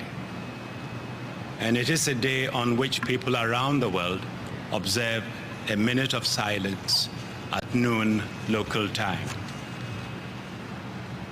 24 hours is not a long time, but it is time enough for combatants and political leaders to consider the destruction they are visiting on their people and on their lands. It is long enough to look over the barricades and through the barbed wire to see if there is another path. On this International Day of Peace, let us honor those who have suffered from violence and armed conflict. Thank you very much.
A legend, an incredible man, the great Kofi Annan.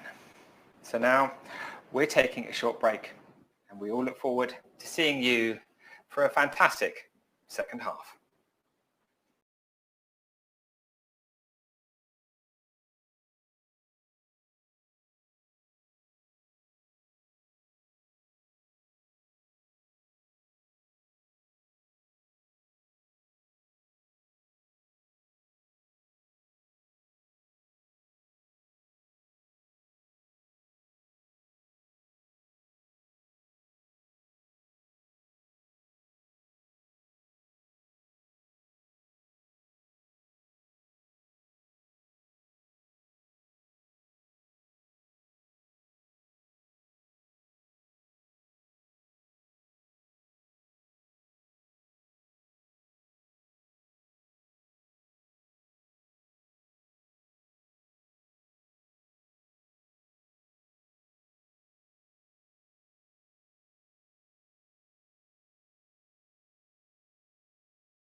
If I were standing at the beginning of time with the possibility of taking a kind of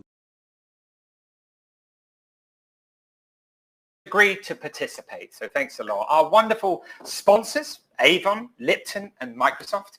I also want to thank our partners, Pathfinders, everyone at Pathfinders, UN 75, SDG Global Action Campaign, Peace Innovation Lab at Stanford University, and the Bingham Center for the Rule of Law. We couldn't have done it without our partners. They're all incredible. Thank you to all of the musicians, the actors, the panelists, the speakers, and everyone involved in the live Peace Day moments from around the world. Thanks to all the co-presenters today who are doing such an amazing job. And special thanks to my fellow producer, Jude Law, who has been just amazing as always. Before we start the second half of today's broadcast, we wanted to let you know that if you'd like to take part in any of our online polling or ask any questions of our panelists, you'll need to register for free to watch this broadcast at peaceoneday.org. Now, the fifth of today's panel discussions titled Tech Pioneers for Peace. Jeremy, tell us the thinking behind this discussion. Well, the only way we could make this year's show happen was to go fully digital. The situation with the COVID pandemic led us to create something that we couldn't have imagined. I mean, there are people tuning in from all over the world today.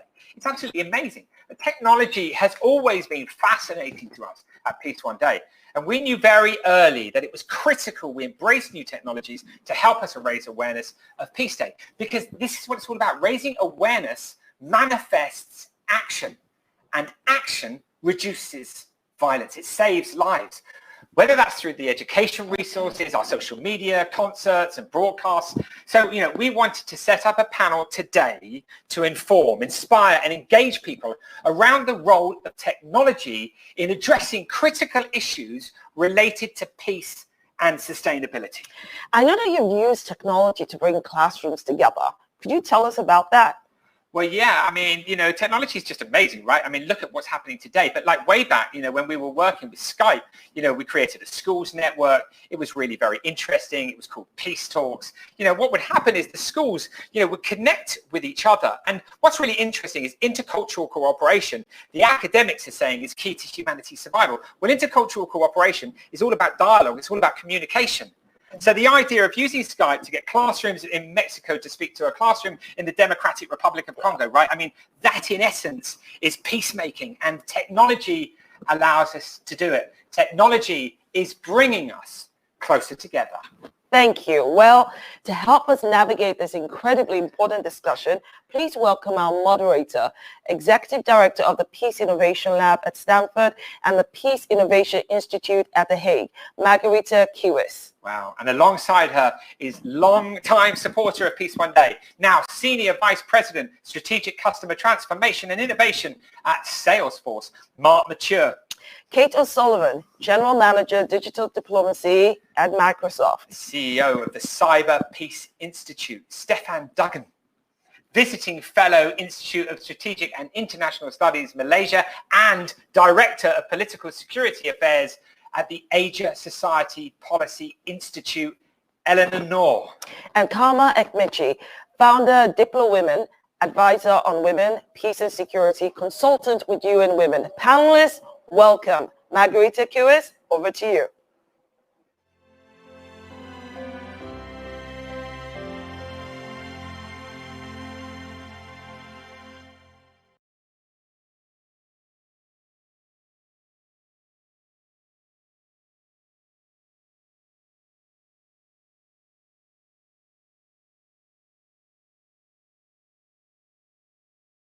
Hello, everyone. This is Margarita Kiwis. I am the Executive Director of the Peace Innovation Lab at Stanford and the Peace Innovation Institute in The Hague.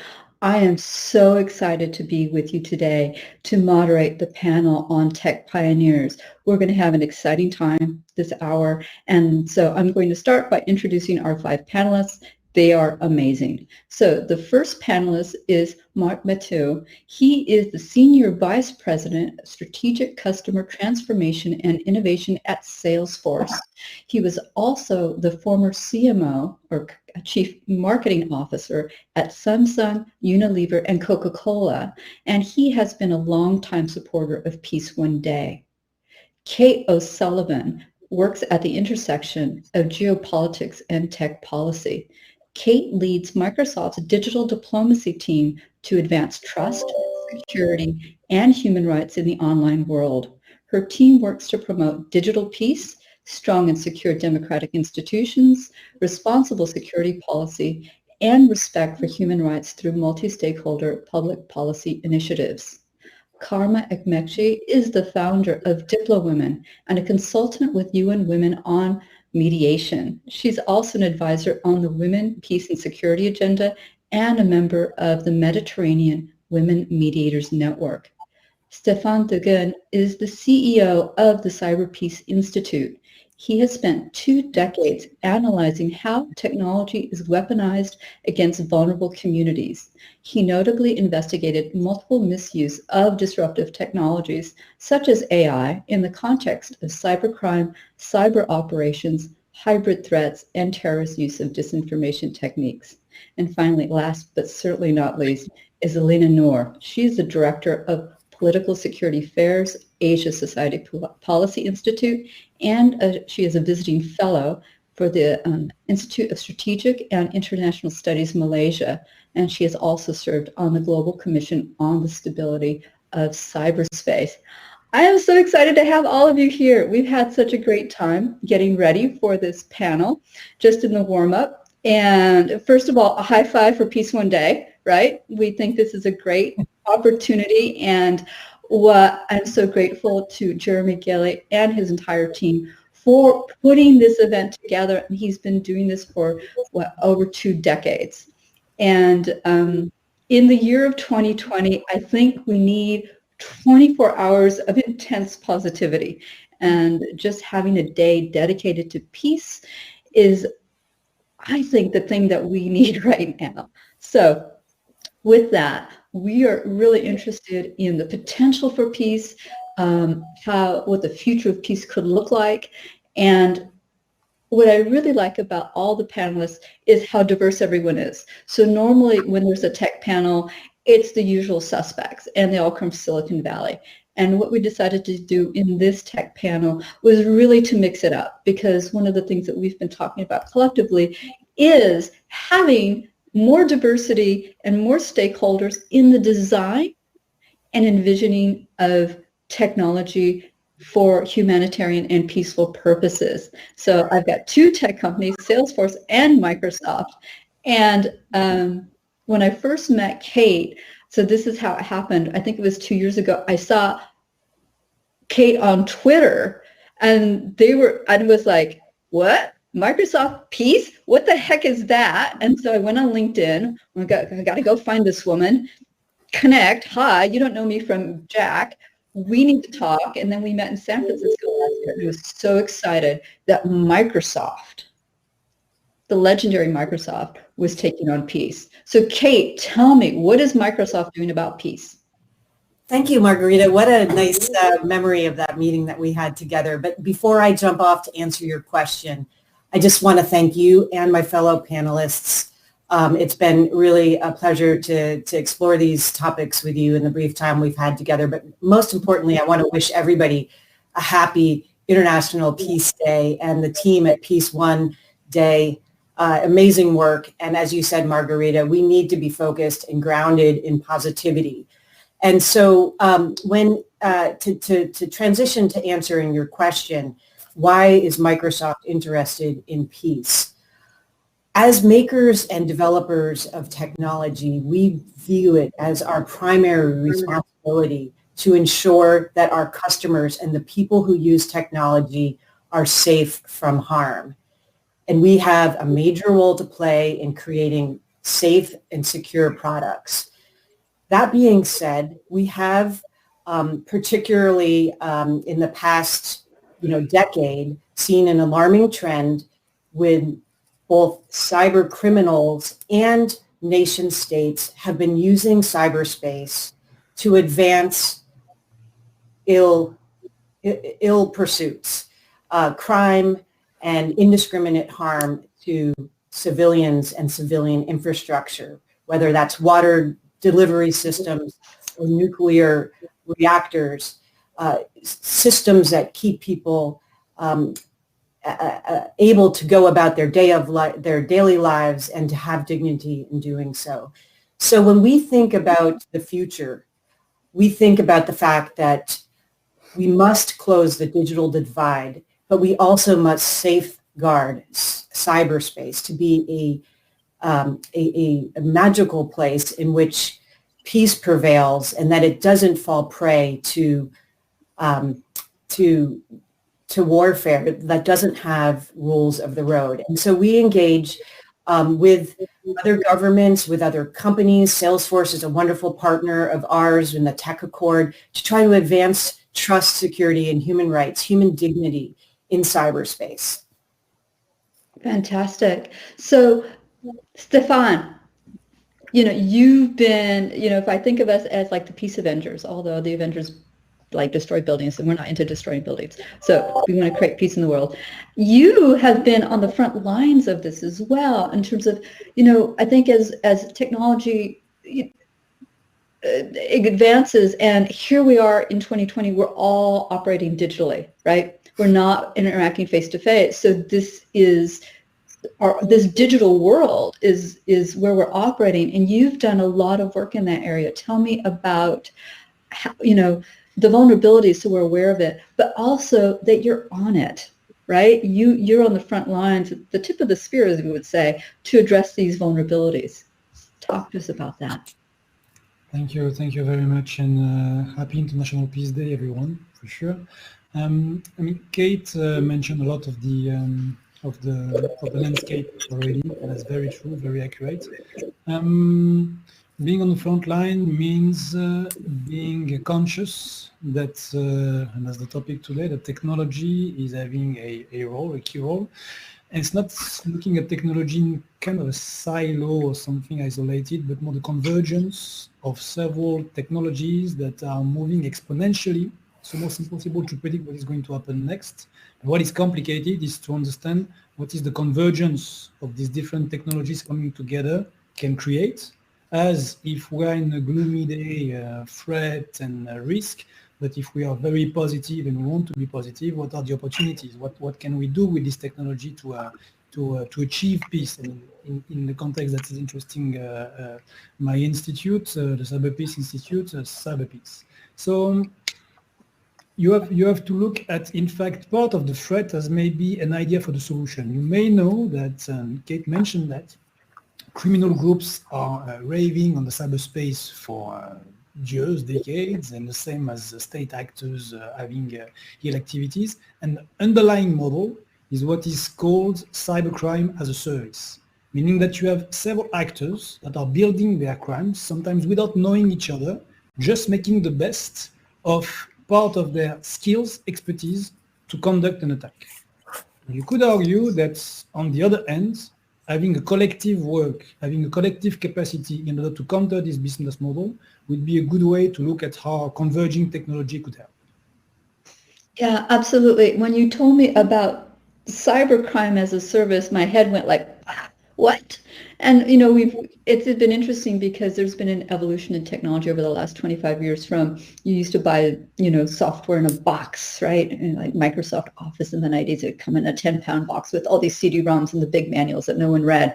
And that was it. And then it transformed to, software as a service. And so cybercrime as a service, it just never occurred to me that there would be, just as we have system integrators that find solutions off the shelf to help you do something end-to-end, that there are criminal forces that are also doing that. And so coming from Silicon Valley, this is something that we're very naive about, right? Because we're so busy trying to get our technology to work and our startup to launch, and we're just trying to get customers, right? And so this is the farthest thing from our mind because it's not part of our reality and our world.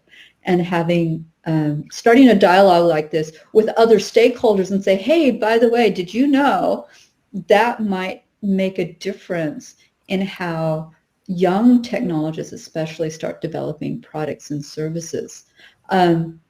Karma, I know you and I have been talking about this as well, and what the importance is of having more inclusion in terms of innovation and design teams. Absolutely. Hi, everyone. I was having breakfast this morning with my 5-year-old son, Yan. And coincidentally, Peace Day, he doesn't know that, but he tells me, he says, Mommy, I want to create an app. By the way, he learns coding.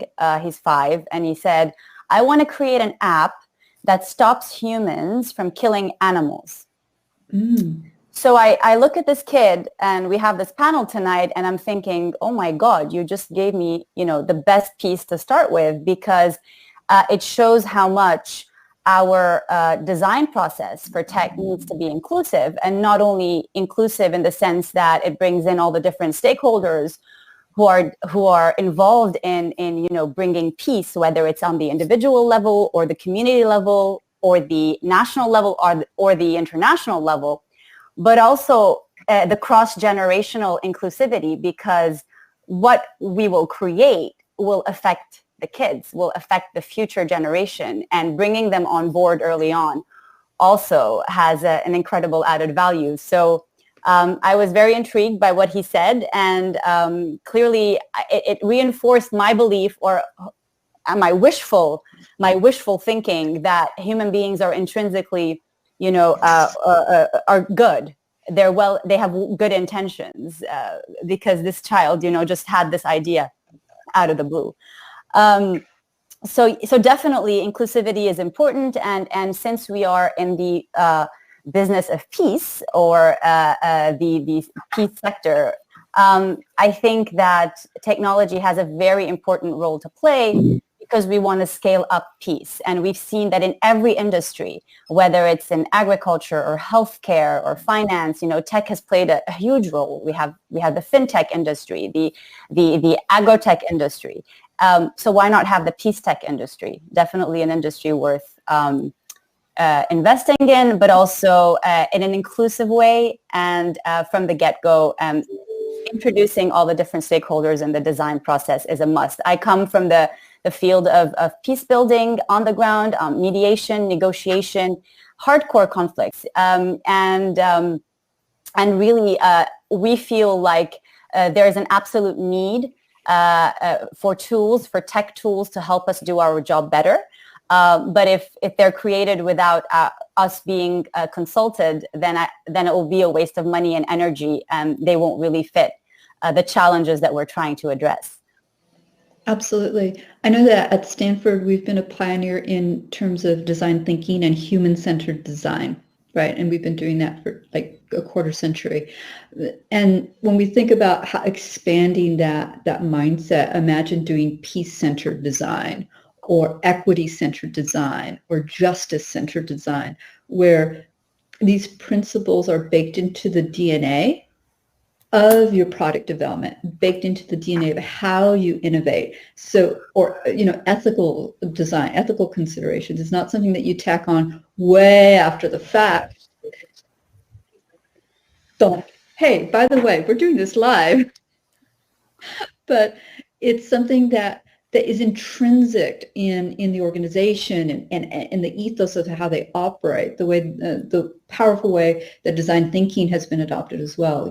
How do we introduce, like, when you design a product or services, how are you measurably increasing peace in the world, and how do you define that, right? And then in terms of inclusion in Silicon Valley means like, oh, well, did we get any women in the room? But inclusion is more than that. And Alina, we've been talking about a post-colonial view of innovation and how technology can approach that. And you're coming from Malaysia, and what can Malaysians do? And not that you speak for all Malaysians, but just from that point of view, that vantage point, that historical vantage point, there's a huge contribution that you can make.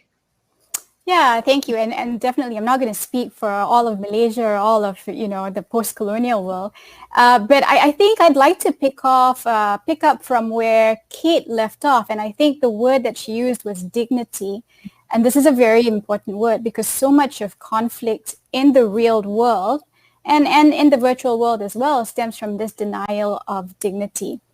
And I think what you mentioned about inclusivity and representation by design, building it in from the very beginning, rather than tacking it on either in the middle of the process or way after as an afterthought. That's exceedingly important when we realize that by the year 2100, 90% of the world's population is projected to live outside Europe and North America. And yet so much of technology is being built in, quote unquote, the global north. Most of the world's population by 2050 will live in Asia and sub-Saharan Africa. And so if most of the world is to be found in these regions, then surely the populations of these regions should have equal access to technology or proportionate access to technology, as well as an equivalent say in how technology should and will change their lives. And this goes also again to Kate's earlier point about norms and rules and the international governance structure of technology. Most of the world's population should have a say in this, and these structures should reflect the perspectives and the value systems of the world's majority. Yeah, fantastic. I think that if I could put together like a product development dream team, of course I would have my UX UI designers and the people who could code, but I would also want people who could bring those voices in to say, say we wanted to create a platform where people could say anything they wanted in short messages. And we tested that and we said, okay, because we think that public discourse is going to be amazing, it's going to be great. And we test it. If we had a protocol to be able to say, one, did we get the intent?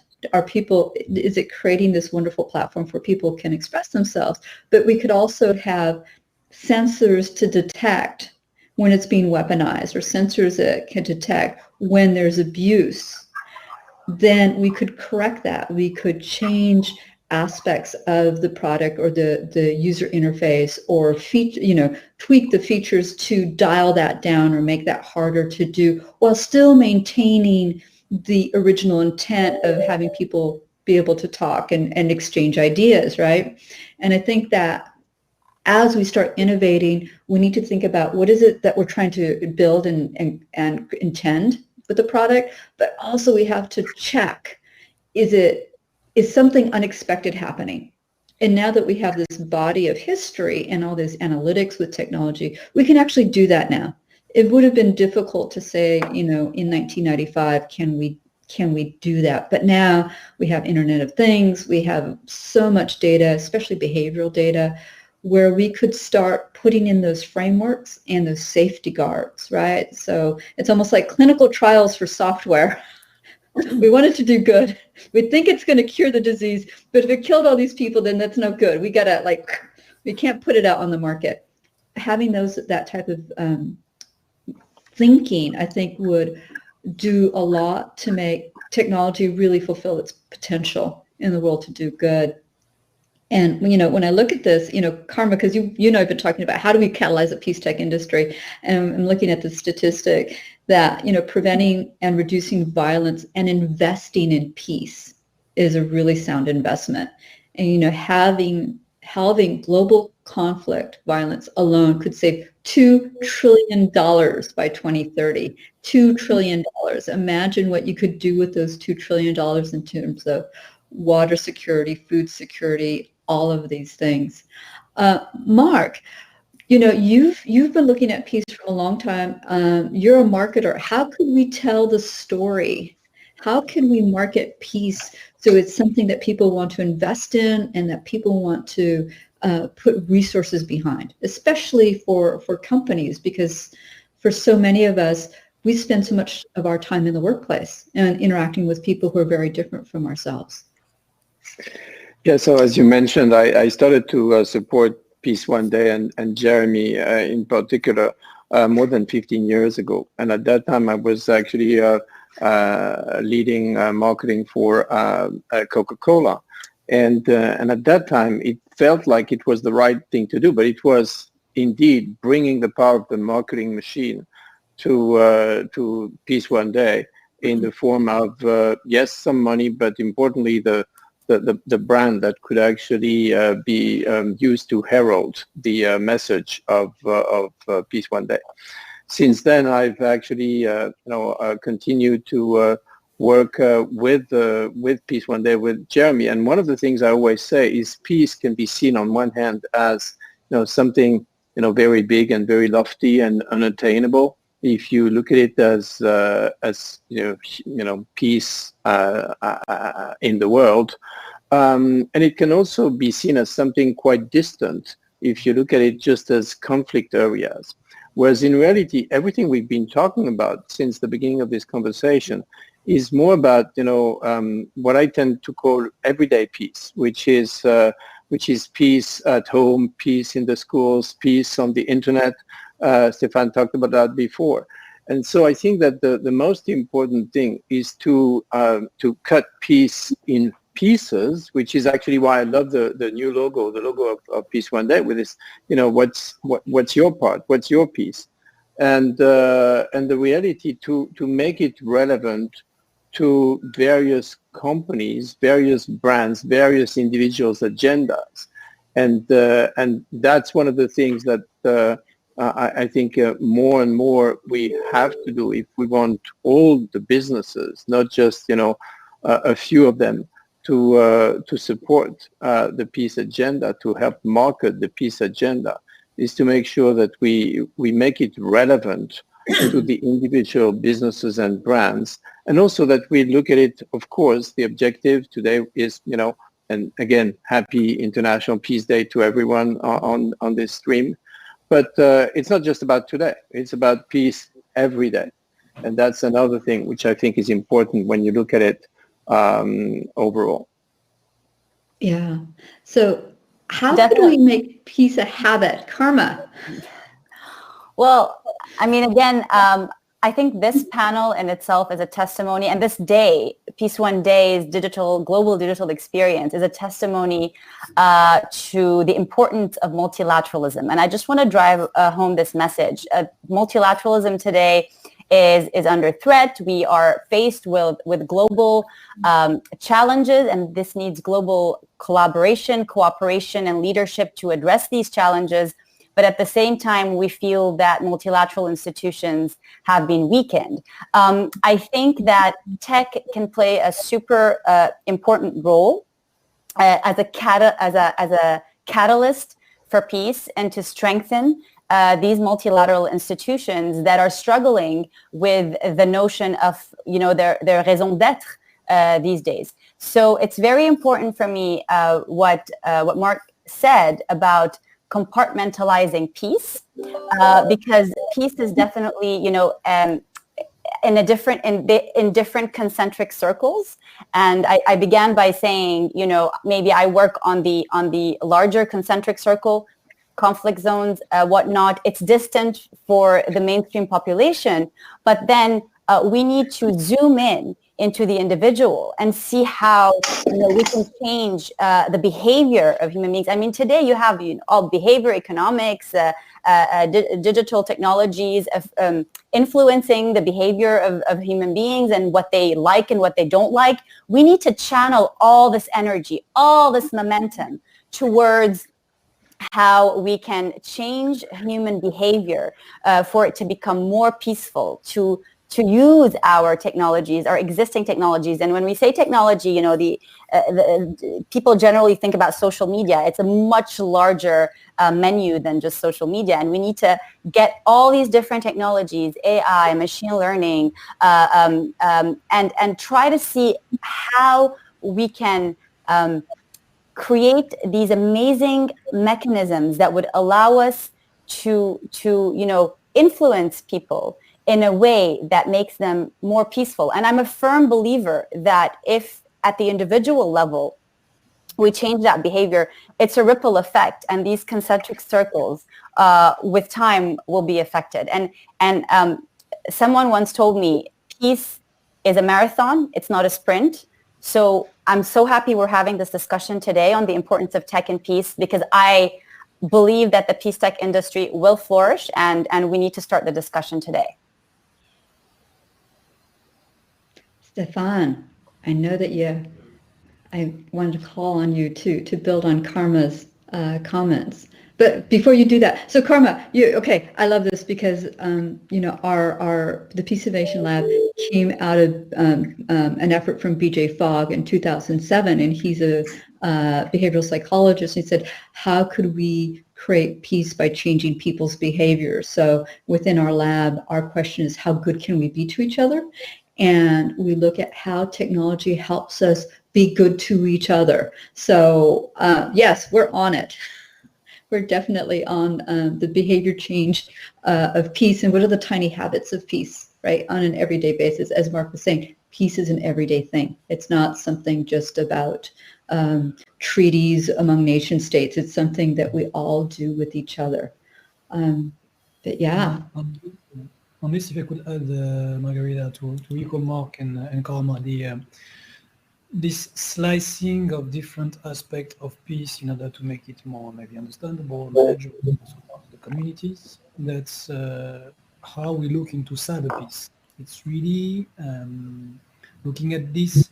We talk a lot about human-centric, as if we need, you know, to focus a bit on human while we continue to do the same. It's really in this context to start with the interests of human beings when it comes to one of these slides, in our case, the cyber part.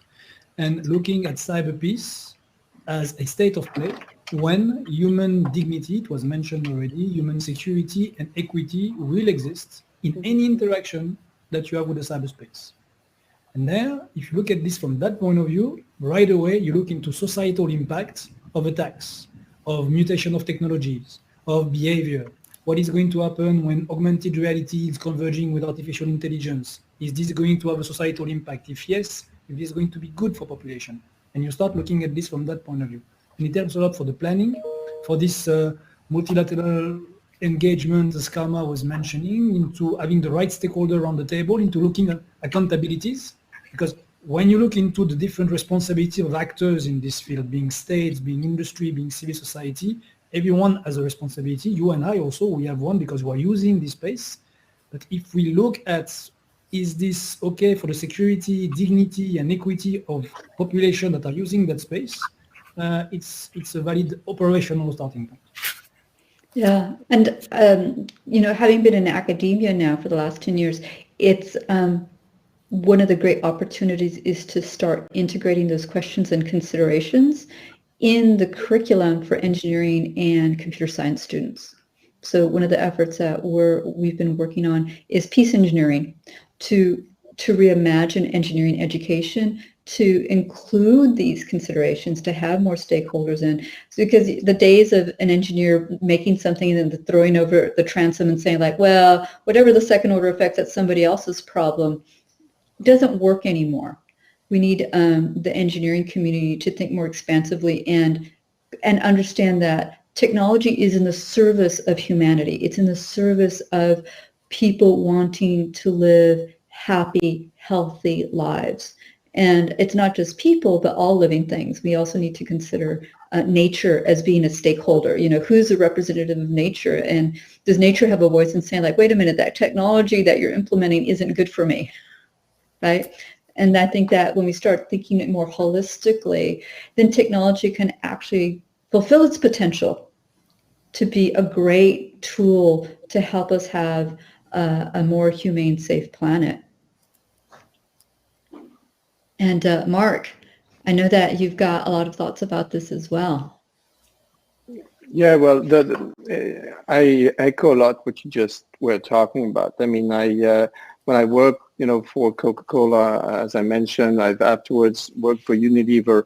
You know, 15 years ago, that importance of the role of, you know, not just technology but business to play a part was not that obvious.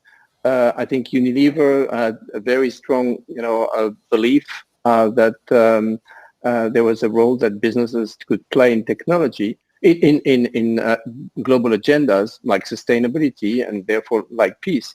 But what's interesting about when I joined Salesforce, I really think it's a company that since its inception built what they call a 1+1+1 model, so 1-1-1, where they donate, you know, the company donates 1% of people's time, equity and its products to nonprofits.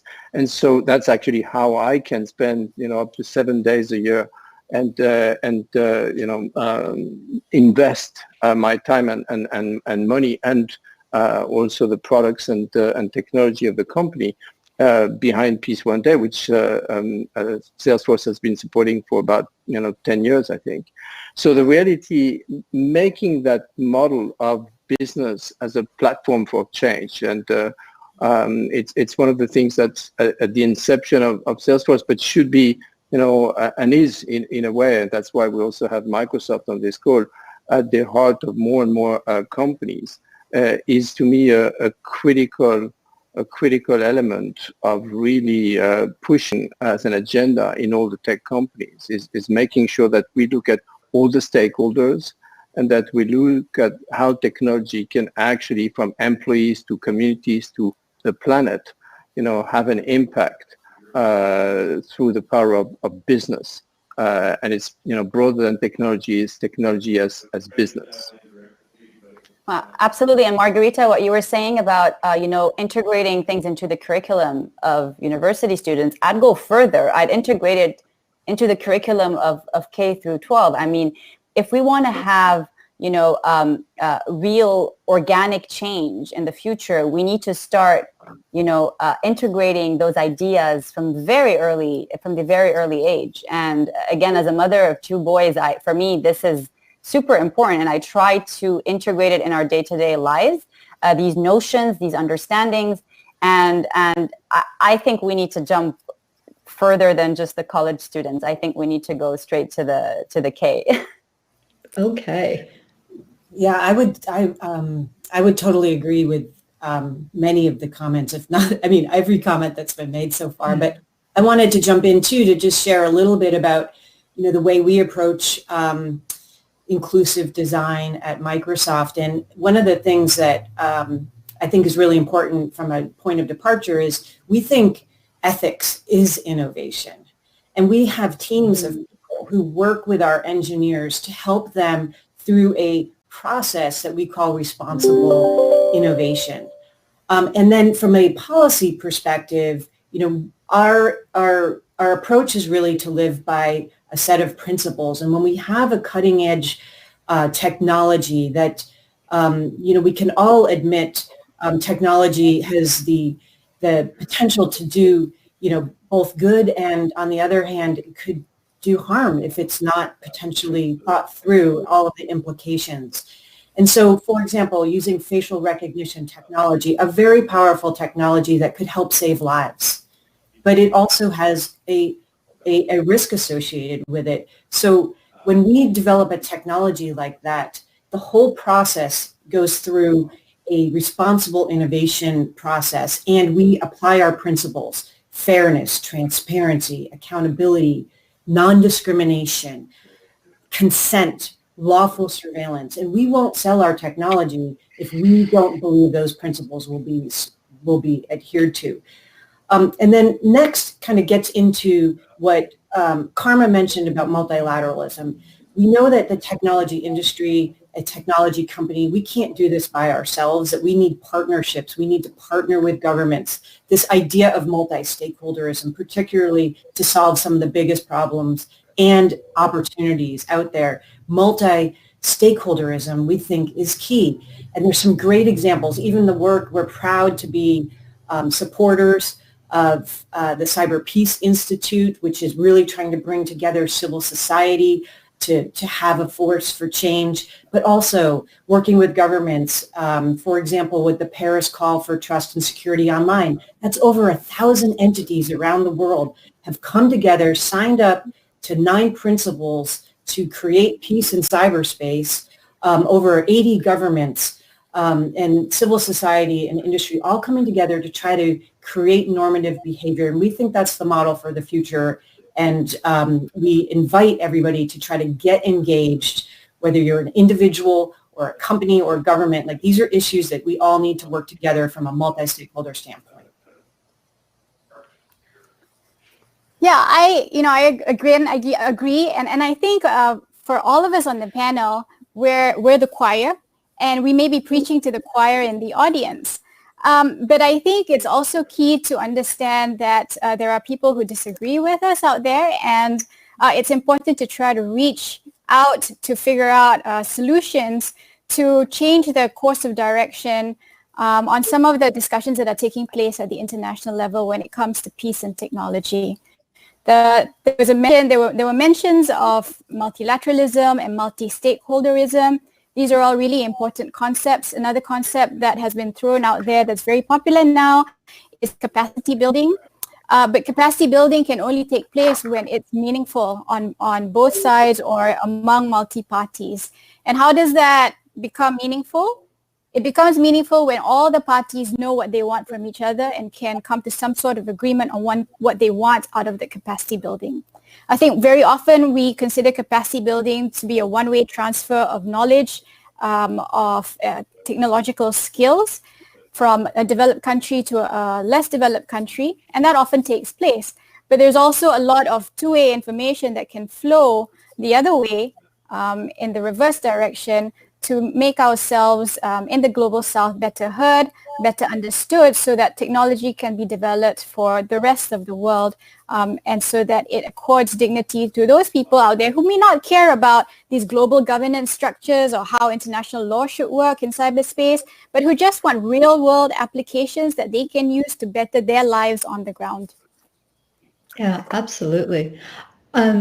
So I was reflecting on what Kate shared in terms of what Microsoft is doing, and Microsoft is a mature company. And so what's been interesting to see is that you actually have this framework in place, that you have this checklist, and you are baking this into the DNA of your products and services. I'm so excited because that's, if we can get more of that, then that creates the safe and secure implementation of new innovation. And then in terms of Alina saying, like, how do we make sure that the conversation it's a two-way street to get more voices, especially from the developing South, because there's a lot of knowledge and insight about problems and potential solutions. And especially as we go into this challenging decade with climate change, and we have this pandemic, and these systems that are being challenged in a way that they haven't been before,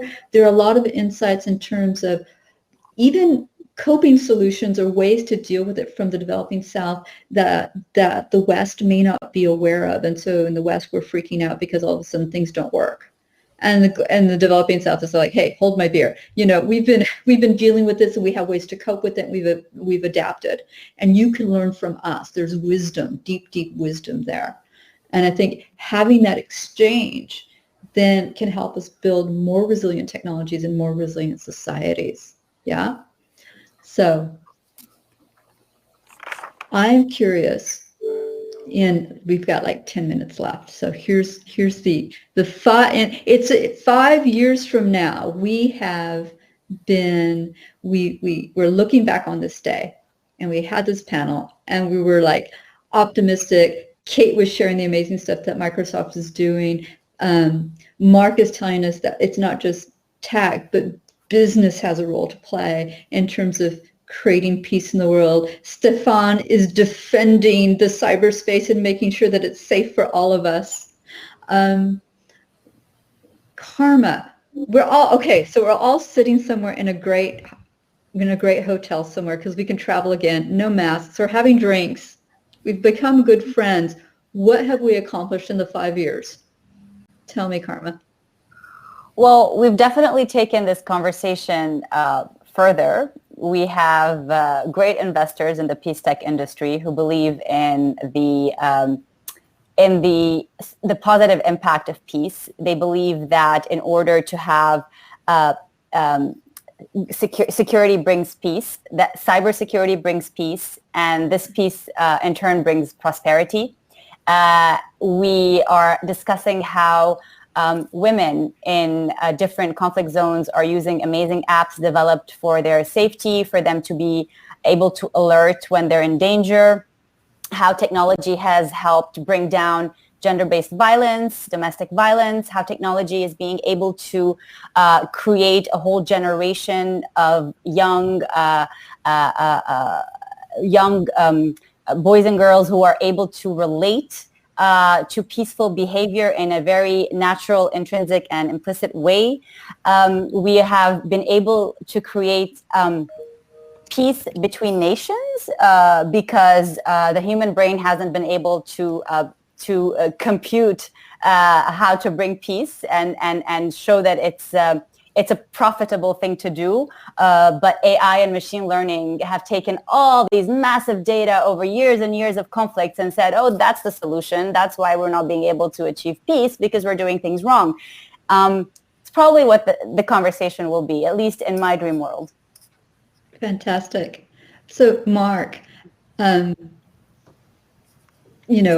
we're sitting and you're saying, hey, 5 years from now, I was able to get business to realize that they're in the business of creating peace.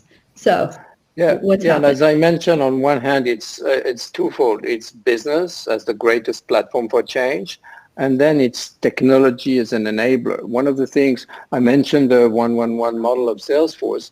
One of the things that Salesforce is actually doing is created almost a movement with now I think more than 10,000 companies that have joined this idea of pledging 1%. And there is actually, if some businesses are listening, a website which is pledge1%.org, which enable any business to sign up and pledge to give 1% to, actually a non-profit agenda. And then there is technology as an enabler to identify, to track, and eventually to prevent in a non-intrusive way, but in an effective way, non-violence. And to prevent violence. And so that's where I think that if we look 5 years from now, having this habit of more and more companies embed in their business model agendas like supporting peace. And then having this segmentation we talked about so that different companies can do their piece, either in the identification, in the tracking, in the prevention, or all of the above of some of the agendas that the Peace One Day is overall trying to address globally. Fantastic. So 5 years from now, right, we're all together and our phones are going off because we all have social media. We live by social media even more, but our phones are going off because we have been included into a network of networks with people from all over the world represented in how to make peace and technology coexist and mutually reinforce each other. And this can be on a social media platform or various platforms. And we're all exchanging ideas in a meaningful and significant way where we can scale up peaceful applications on the ground that work at the regional and even global levels. What some people say glocal, right? A combination of local and global. So that's my little dream world. Fantastic. Stefan, 5 years. We would make the best of the abundance of technology that we see. There's so much technology and so much promises going with it. But we make sure that normally with an abundance it comes a scarcity, and this time we don't have scarcity in natural resources on the planet. There's no scarcity in human security, in human dignity, in equity. That would be nice, and that's we reach that point where we can be courageous in looking at different accountabilities, that all actors are looking into what they are supposed to do in this space in order to participate to this collective endeavor of peace. We don't need to blame and shame anymore. Everyone knows that it's a collective game, it's a collective venture, journey, and we are all very committed to it. Fantastic. Kate, by the way, you're my managing director for our Peace Tech Venture Fund, just letting you know. So that's your role in 5 years. Okay, I hope my boss isn't listening. Okay, so from I'm going to zoom out and stay at the macro level, but in 5 years, we are toasting a landmark convening of governments, industry, and civil society that resulted in the adoption of binding commitments that govern how nation states operate and weaponize technology, and that people and their way of lives and their dignity has been preserved, and effectively a digital peace breaks out.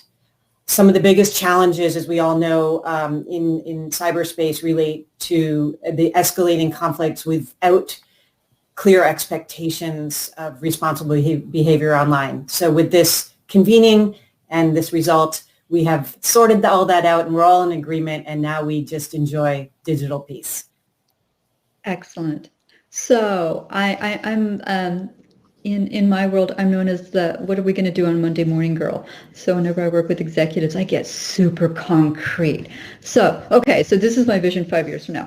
So we have catalyzed a peace tech industry. So what happens next year is we launch a venture studio for peace tech entrepreneurs, and we're working to get 6 to 8 startups off the ground, and we do that every year. We launch a venture fund, a $500 million venture fund for peace tech companies, right? We set up, within our Peace Innovation Lab, we've set up a peace data standard that becomes the norm for how companies track how much peace they're creating in the world, and that dashboard, that peace data becomes a common denominator. So we can see any product or service that we put out there, how much positive peace is it generating? And we have this very nice tight feedback loop so that the engineers and designers are always thinking from inception, yeah, I got to see how much positive engagement I'm creating in the world, right? And we actively measure that, and we can value that so we know what the economic impact of all that positive engagement is, because whenever we can cooperate and collaborate with each other, we can create more value for each other, and that's powerful. I want to move people from, instead of saying reducing violence, which we absolutely have to do, to what are the creative, wonderful things that we can do together instead, and put our energy there. We're going to have our first IPO of this fabulous peace tech company that's going to set the example and inspire young people to start their own peace tech ventures. And for companies and everyone, we're all going to realize that peace is something that we do every single day.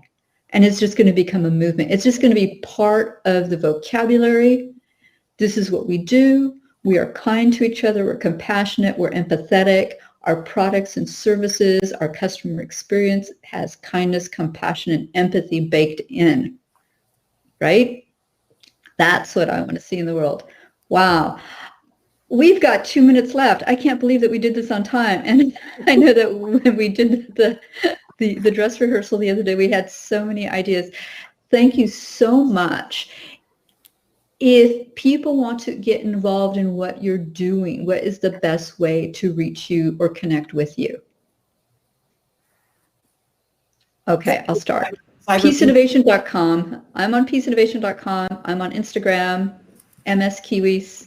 I can be found on Twitter, Marga Kiwis, and on Facebook. So just Google me and you can find me. Kate, how can we get involved with what you're doing? I go to the Cyber Peace Institute website. That's Stefan, and also another one as an individual. Go to Digital Peace Now, learn about these issues, get engaged, and help us create the world you just described. Great. Karma, how do we find you on social? Well, you can find me on Twitter. I'm KDiploWomen, and on Instagram, where I'm more active, Karma Ekmekci or DiploWomen, either way.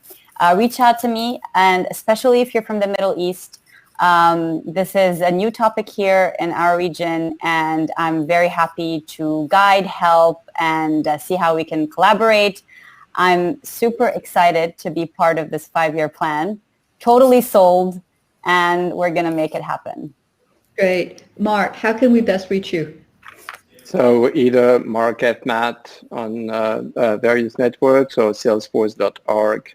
And I encourage you also to look, given what you said before, on Tableau, which has a lot of analytics, which are really interesting to look at violence against women, U.S. gun violence, COVID-19 tracking. So I think it's another great way to connect. Great. And Alina, quick, we have 5 seconds. Twitter, just my name, Elena Noor. Fantastic. Thank you so much. And after that, we're going to set a date where we're going to meet in 5 years for drinks. Yeah? Let's do it. Great. Let's do it. Thank you. Bye-bye. Happy Peace Bye-bye. Day.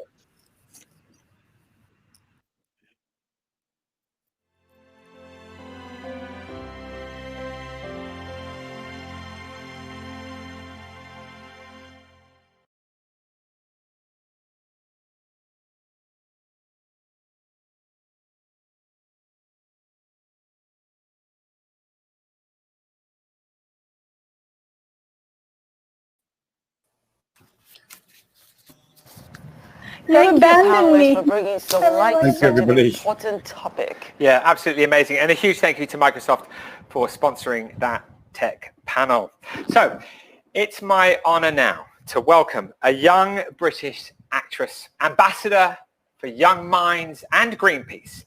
Please welcome the wonderful Bella Ramsey. Bella, thank you for being with us today. That's okay. Thank you so much for having me. Okay, it's just amazing to see you here. Thank you. So Bella, you've chosen to be a part of Words of Peace today. Yes. What are you going to share with us? I'm going to share something that I've written. It's just basically my thoughts about peace and how we find it, and hopefully it will inspire you. Okay, Bella, well done. Take it away. Thank you. You are bigger than yourself. In you, I see a piece of peace piercing through the perpetual panic. Because yes, we know, we see, we feel that the world is trapped in its man-made cycles. Rush hour, abuse of power, a daily soul-wrenching news hour. But yet in the pain and in the tension, there is light and there's redemption, because inside us all, there's a fragment of hope, an atom of peace that is daring to grow. That moment of stillness before you take the first sip of your morning coffee. That's peace. The gentle silence between words exchanged with a friend or a colleague. That's peace. The breeze that strokes your cheek and then moves on to another somebody. That's peace. The sea lapping, the midday napping, the rain tapping, the light dappling, the tree sapling. Peace is all around if you train your eyes to see it. Peace grows in your heart if you let yourself believe in it. I believe that you are a being of peace and a piece of being. What do I mean by that? I mean you're bigger than yourself. You're part of a collective, connected by being a human being. Small, but intricate. Tiny, but significant. Your contribution to the peace of our nation is vital and legitimate. Don't underestimate yourself. But my little efforts mean nothing, we think. But look at our development as a world, as a unit. If no one made an effort, we'd still be in 11 BC. But our technology, understanding, engineering and developing didn't happen overnight. Look at how we've progressed with LGBTQ and women's rights. It's not perfect, we're not there yet, but see how far we've come? Do you see that your efforts do in fact produce outcomes?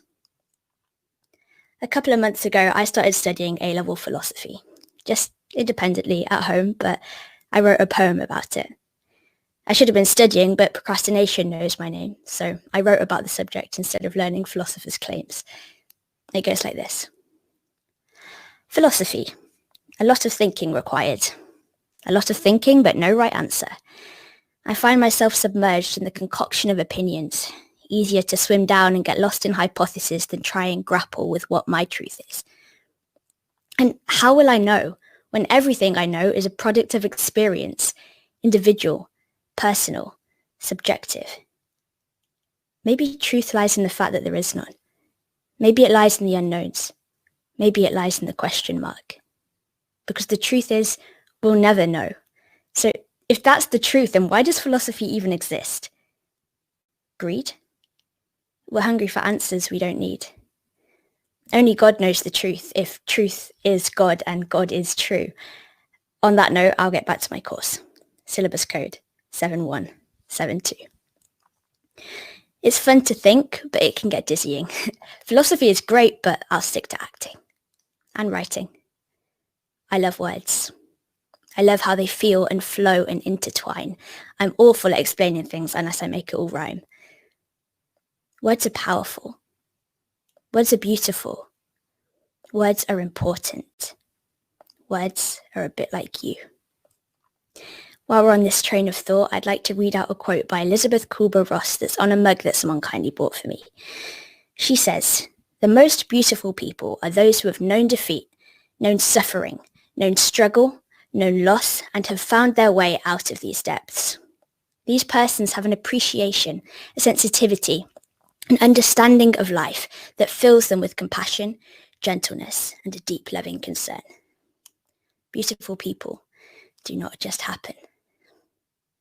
You did not just happen. You were carefully engineered, fabulously designed." In the musical Matilda, one of my greatest inspirations, Tim Minchin writes, "Every life is unbelievably unlikely. The chances of existence almost infinitely small.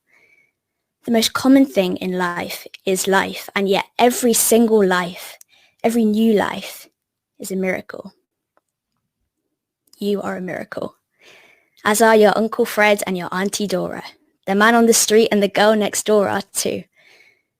No matter your race, your ethnicity, your pronouns, your abilities, your faith, your disabilities, your beliefs, your eccentricities, you are a miracle.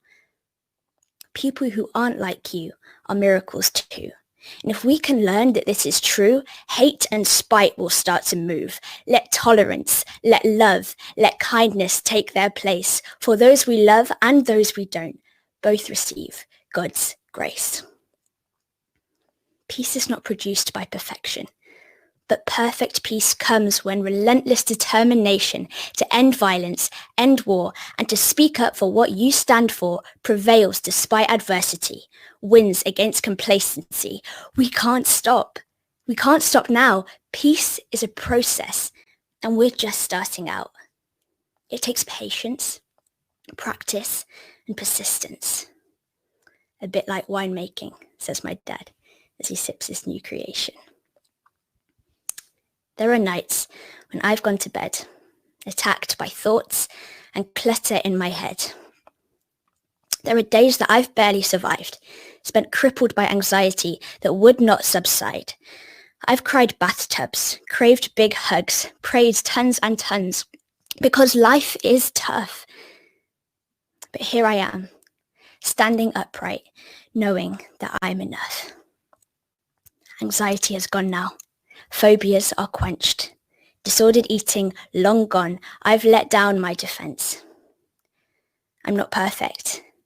Never will be. Perfection's not the goal. Living is. Loving is. And knowing peace within my soul. Thank you. Wow. Wow. Yeah, absolutely amazing. Well, Bella, thank you so much.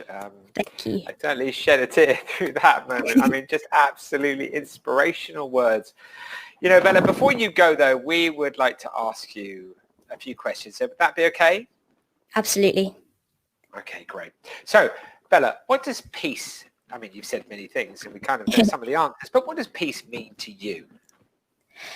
To me, it just means having some sort of stillness, some calm in you that you can retain and that you can nourish and that you can just call upon whenever you need it. It's just this like intrinsic sense of peace and calm, no matter what's going on. Okay, wow. And how do you, find it? How do you actually find peace yourself? When are the most sort of peaceful moments for you? For me, just being in nature is like a massive thing for me, on walks with friends and family or by myself, just reflecting and remembering to breathe. Like I don't often remember, but there's times where you just think, whoa, everything's getting so stressful and overwhelming. And you just need to stop for a minute and breathe. That's where I find my peace as well. And, why did you, want to support Peace One Day? I find it so inspiring. I think it's amazing that again, like I was saying in the speech, like as a collective, what Peace One Day achieves, like the global ceasefire and the violence levels decreasing, I just think it's such an important cause, and I really wanted to get behind it. Great. I'm going to let Dr. Shola ask you a question in a second, but before she does, at this particular time, I mean, you see what's going on in the world. We've got 10 years left of the global goals, a very important decade that's about to start. Yeah. We have the situation with COVID, and many countries obviously still suffering from that situation. So, at this particular time, with all of these things going on in the world, why is peace so important?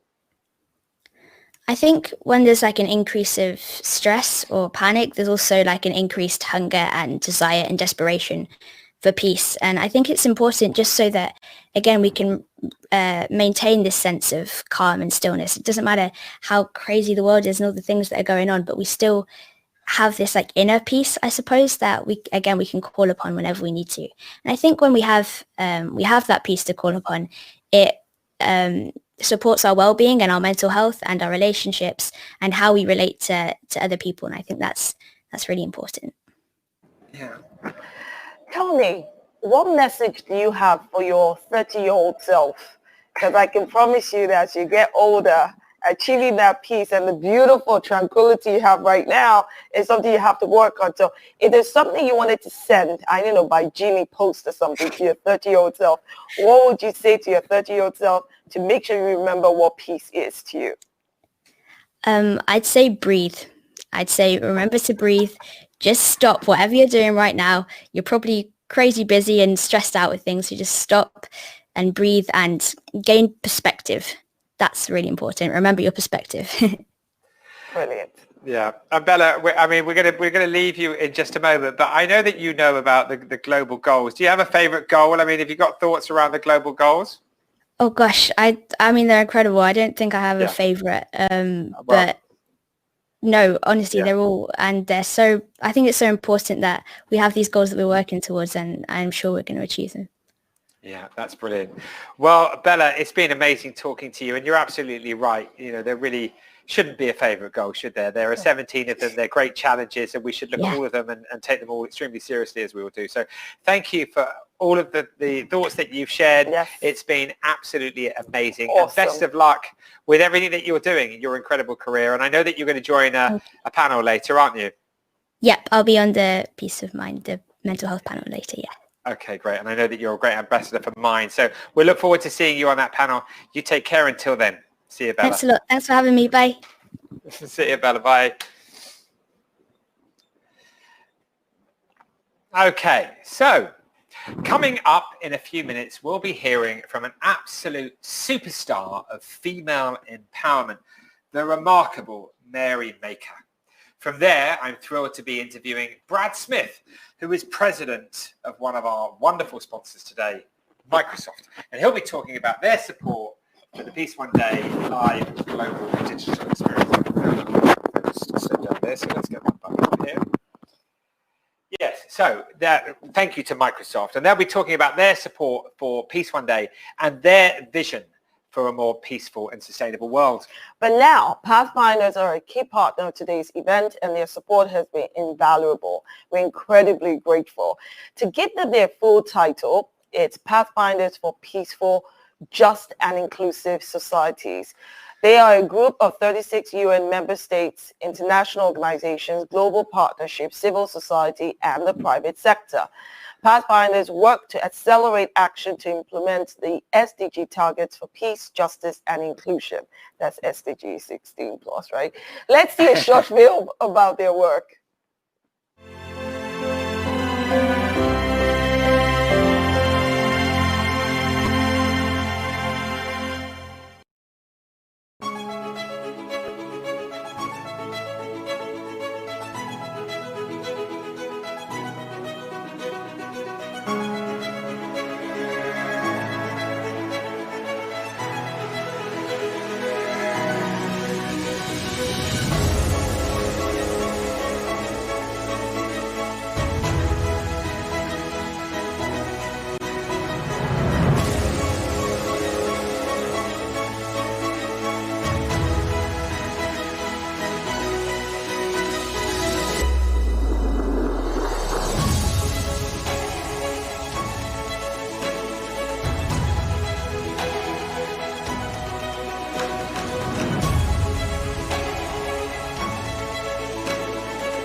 Thank you, Pathfinders, for your tremendous support in making today's broadcast possible. Yeah, your partnership has been absolutely incredible. Thank you, all the team at Pathfinders. So stay tuned for some more fantastic live Peace Day moments during the next hour or so. We'll be going live to both the Central African Republic to discuss the role of UN peacekeepers there, and to Jerusalem, where we're being given a very special musical moment involving a synchronized global song circle with participants in the United Kingdom, USA, India, Australia, Poland, and more. But now it's a real privilege to hear from a truly extraordinary champion of education for girls. She's a refugee who fled from war-torn South Sudan as a child and found safety at a school in Kakuma refugee camp in Kenya. Now a teacher of refugees herself, she wants to empower a generation of girls, saying, for the child of war, and education can turn their tears of loss into a passion for peace. She's a high-profile supporter of UNHCR, and her TED Talk, which she gave at Kakuma refugee camp in 2018, has been viewed almost 1.4 million times. I'm absolutely thrilled to hear now from Mary Maker.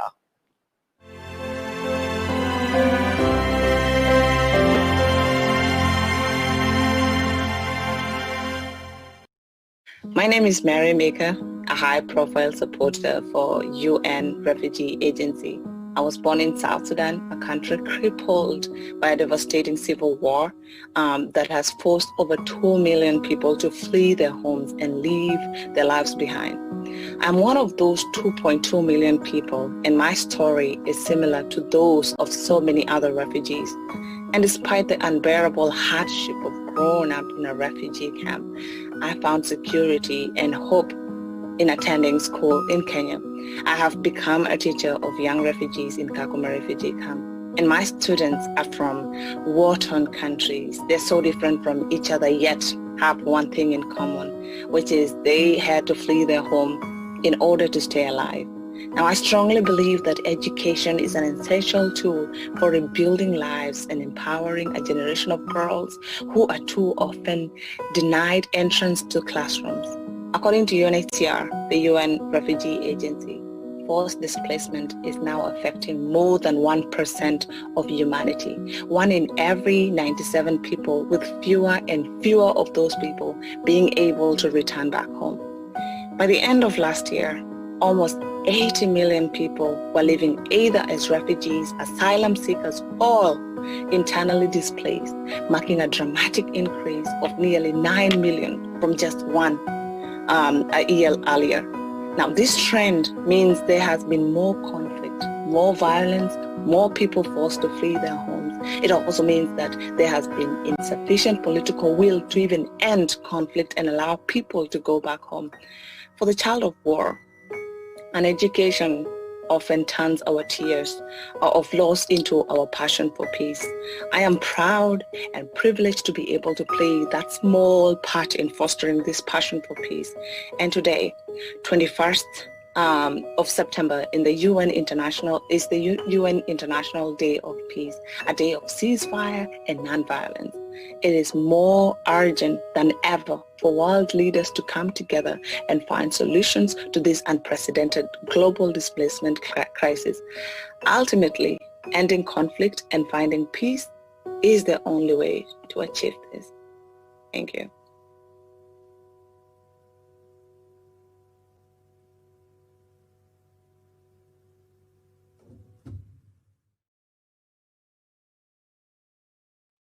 Wonderful. Thank you, Mary Maker. An inspiring message for Peace Day. Jeremy, you've traveled extensively over the last 20 years, initially to build the case for a day for ceasefire and nonviolence, and then to raise awareness of the day, including South Sudan, I believe. But you also went to Afghanistan, and there was a ceasefire there. Can you tell me about that?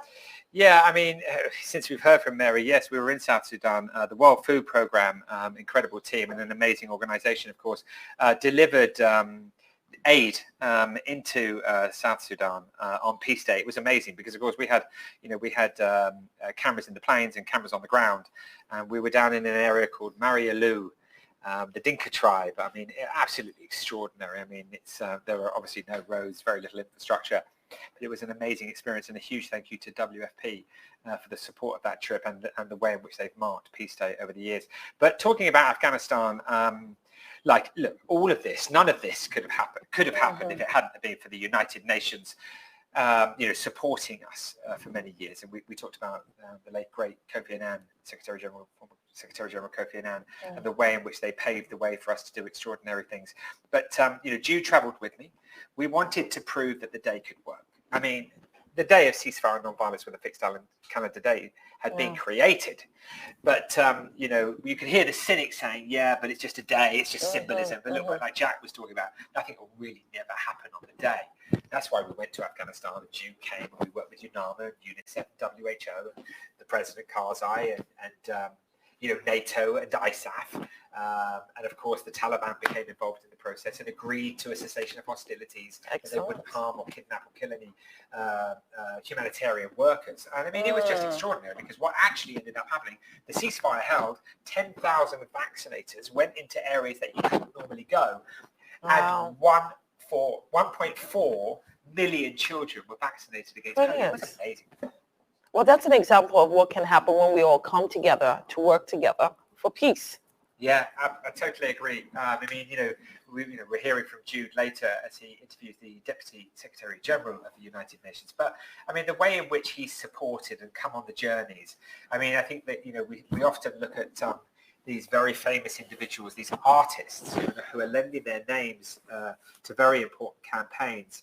And some people maybe criticize them for that. And I think that's obviously extremely unfair, because people are going out of their way to raise awareness. And organizations like Peace One Day or Greenpeace or the United Nations or whoever you care to look at, we can't actually raise awareness unless these incredibly important figures who the media are interested in, I mean, we just wouldn't get a look at. So, firstly, it's amazing that they do it.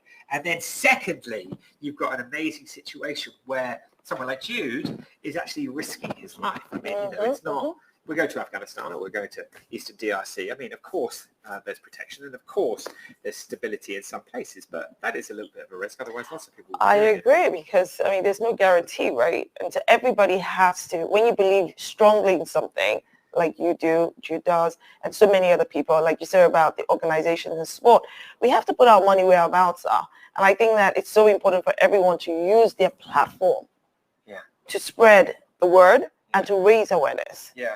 I mean, and I see you doing that all the time. I mean, the amazing interviews that you conduct and the way in which you're standing up for incredibly important issues that people face. I mean, it's incredible what you do. It's inspiring. I love watching your LinkedIn and all your profiles.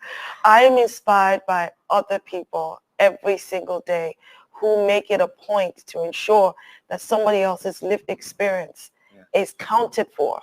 And that we don't deny other people. Simply because you don't experience what somebody else's experiences does not mean that it doesn't count. Yeah, talk to me about these issues just briefly before we have to move on.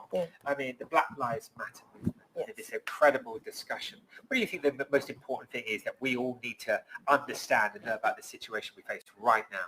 I think it's important to understand that the three words, Black Lives Matter, is the lifeblood of a movement.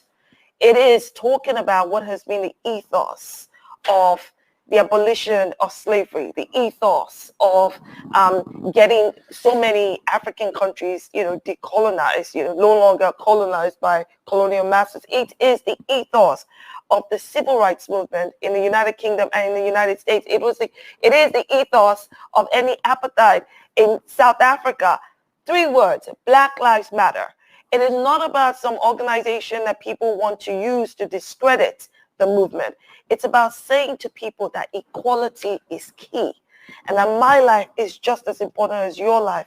It's about talking about the fact that there are real issues of institutional racism and white supremacy. They exist. And if you don't recognize that, how will you be able to support and bring about the change we want to see? I mean, we just need to look at the leaders who've gone before us, who have made real differences. It's now time for us to create a new legacy. That's what Black Lives Matter, for me, is about. It's about working together with my white siblings, brown siblings, all of us, saying it is time to eradicate institutional racism. It's time for us to create a new legacy, because the legacy of the past has to go. Yeah, that's absolutely amazing. What do you think the most important thing is about, what we should all do as individuals? I mean, can we all play a role in this change that you're talking about briefly? What would that be? Now, it's about being an ally. And I think being about ally means that you have to be ready to use your platform. You have to be ready to use your voice. You have to be able to say, I'm no longer going to be oblivious to the issues that arise. Now, a lot of people were very surprised by what happened to Judge Floyd. I don't know any black person that was surprised, because we know police brutality exists. But for a number of white people, they're like, oh my God, they didn't realize it was still going on and it's this bad. So for some white people, they're like, what can we do to help? We really want to bring about change. And that means being part of the movement to end and eradicate white supremacy and institutional racism. Understand what it means. Can you just tell me, where's a good source of information for understanding about this? I would say read up. I would say, in fact, one of the best places you can go to is speak to your black friends, right? Speak to people who are close to you that are of different ethnicities. Find somebody that you feel safe with so you can ask all those uncomfortable questions, and just do that. Start with that. Okay, great. And also don't forget to check out Pathfinders and the SDG Global Action Campaign and the Bingham Center for the Rule of Law and, of course, Peace Innovation Lab. These amazing organizations, UN 75, our partners who are making this possible. They've all got incredible websites with amazing information.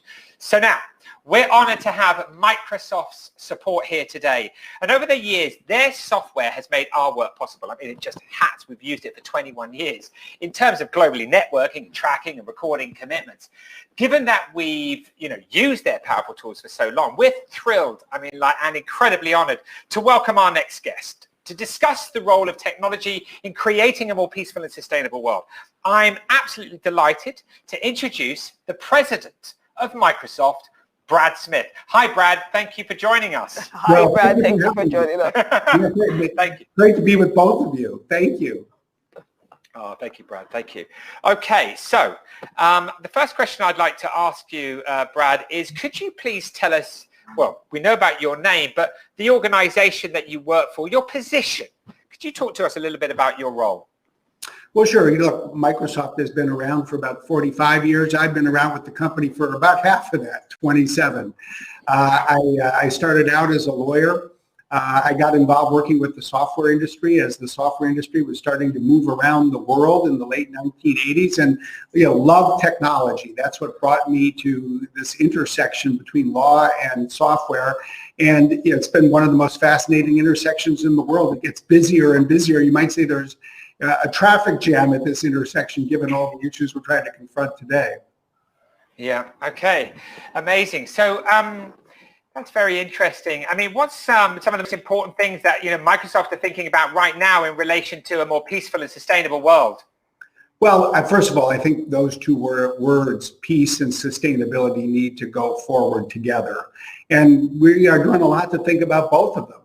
I think we have to recognize that in some ways the whole definition of war and peace have changed over the last decade. Unfortunately, we live in a time of sort of persistent cyber attacks by one nation against another. And while we might first say, well, we're not seeing anyone die, there are days when people's lives absolutely are put at risk. We saw that in 2017 with the WannaCry attack, and a third of the hospitals in the NHS in the UK stop operating. But I think more than that, we're seeing assaults on democracy in terms of disinformation and attacks on candidates and the like, that by any real conventional sense, represent not just threats, but intrusions into other nations' sovereignty. We need to address that if we're going to sustain a healthy peace. And of course, sustainability. We need to think about everything else we need to do to sustain our economies, perhaps most importantly, sustain our planet. As a company, we've been very focused on that as well, committing, among other things, that will be carbon negative by the year 2030. Wow, amazing. Well, what a journey. What an incredible thing to be the president of Microsoft, and you've been there all this time, and the issues that you have to tackle and face. I mean, it's just absolutely incredible.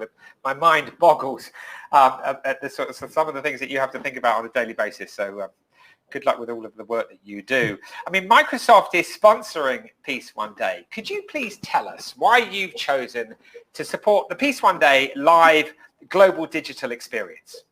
Well, yeah, I think that what you're doing here today is just critical to the future.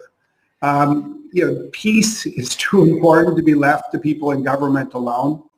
I think it is the people around the world that need to use their voice to protect and preserve the peace. I think we need a world where everybody's voice can be heard, and events like this, digital events like this, are making that possible. I think we need to call in many ways on people who are younger, frankly, younger than I am. You're the ones who are the real digital natives of this planet. You understand how digital technology can be used to make the planet more sustainable, make it our economies more equitable and healthy. I also think you have an innate appreciation of the threats that digital technology can bring. So for us, this is an opportunity to build on what is and has been a great event, a one-day focus, the way we ideally might focus every day on the importance of peace, but more than that, in a way that brings everyone together and ensures that people are connecting and their voices are heard. Yeah. We were talking earlier, Mr. Smith, about the fact that intercultural cooperation is key to humanity's survival, and intercultural cooperation, of course, is based on communication. And your technology and some of the organizations that you own, of course, that is exactly what you're trying to do. You must love that side of your work, about how the technology is a real enabler for people to communicate from all over the world. I mean, that's what's going to carry us forward, right? When we talk about these issues that we were talking about Black Lives Matter, it's like, this is fascinating. Yeah, I think every day I see two things. One is technology is a tool that can help us close the gap between people around the world. Let's face it, I think most of us are using digital technology a lot more in 2020 than we expected when this year began. We're finding that it can sort of sustain the organizations in which we work. But I also think it's equally important for us to recognize that the inherent limitations in any technology. They will always be only as good as humans make it. They will always serve the world only to the extent that the people who are creating it and deploying it are acting with a strong sense of ethics. And I think at the end of the day, this is about technology serving people, not the other way around. It's human values, human creativity, and even human beings being able to get with each other in person and not have to rely on technology that a lot of human understanding advances. So it's a wonderful complement to all of the other things that we value, but I would never for a moment suggest that we should give up all of these other values, which I really believe are timeless. Thank you, Brad. Thank you. So you've chosen to get behind Peace Day 21st September, raising awareness of the UN and American resolutions supporting Peace Day. This is incredible. Could you talk to us about the impact that this is going to have in terms of awareness? I mean, I know that you might have some things that you can tell us about how you're raising awareness of Peace Day. Well, what we hope and what we believe is that our voice and our technology and our support will add additional momentum to something that obviously has a lot of momentum already. We live at a time where I think many days we feel that peace is being challenged around the world, that governments are turning inwards. And I think that we recognize that the avoidance of war requires more than just the absence of hostilities. It really requires a healthy peace. It requires an advance in human understanding, your point about increasing collaboration. And that's what we're hoping to support with this. I think just even participating a little bit with the two of you here, it's clear as day what you're helping to advance, and we're delighted to be a part of it. Yeah. Well, I mean, Brad, I really feel like I should say Mr. Smith, but Brad, No, you know, okay. I mean, it's not every day that you talk to the president of Microsoft. So anyway, so Brad, listen, thanks ever so much. I mean, like, you know, we had that panel on technology, and of course you had a representative there from Microsoft, but, you know, it's really interesting when you were talking about earlier, we must go over time, but, you know, it's like how you actually build, you know, these tools and, you know, sort of coding for peace and, you know, things being done in a sort of just way, you know, even in terms of the coding, which you don't actually even see has an impact on how that tool is actually used. And I find this is all new to me, by the way, all of this sense of actually how technology is built. So, you know, I find everything that you're doing and what the organization does with its tools and its software is just incredible. Well, maybe that is a great place to conclude. I do think that coding languages that software developers use have become new universal languages around the world. People each learn to use it, to speak it, to write it.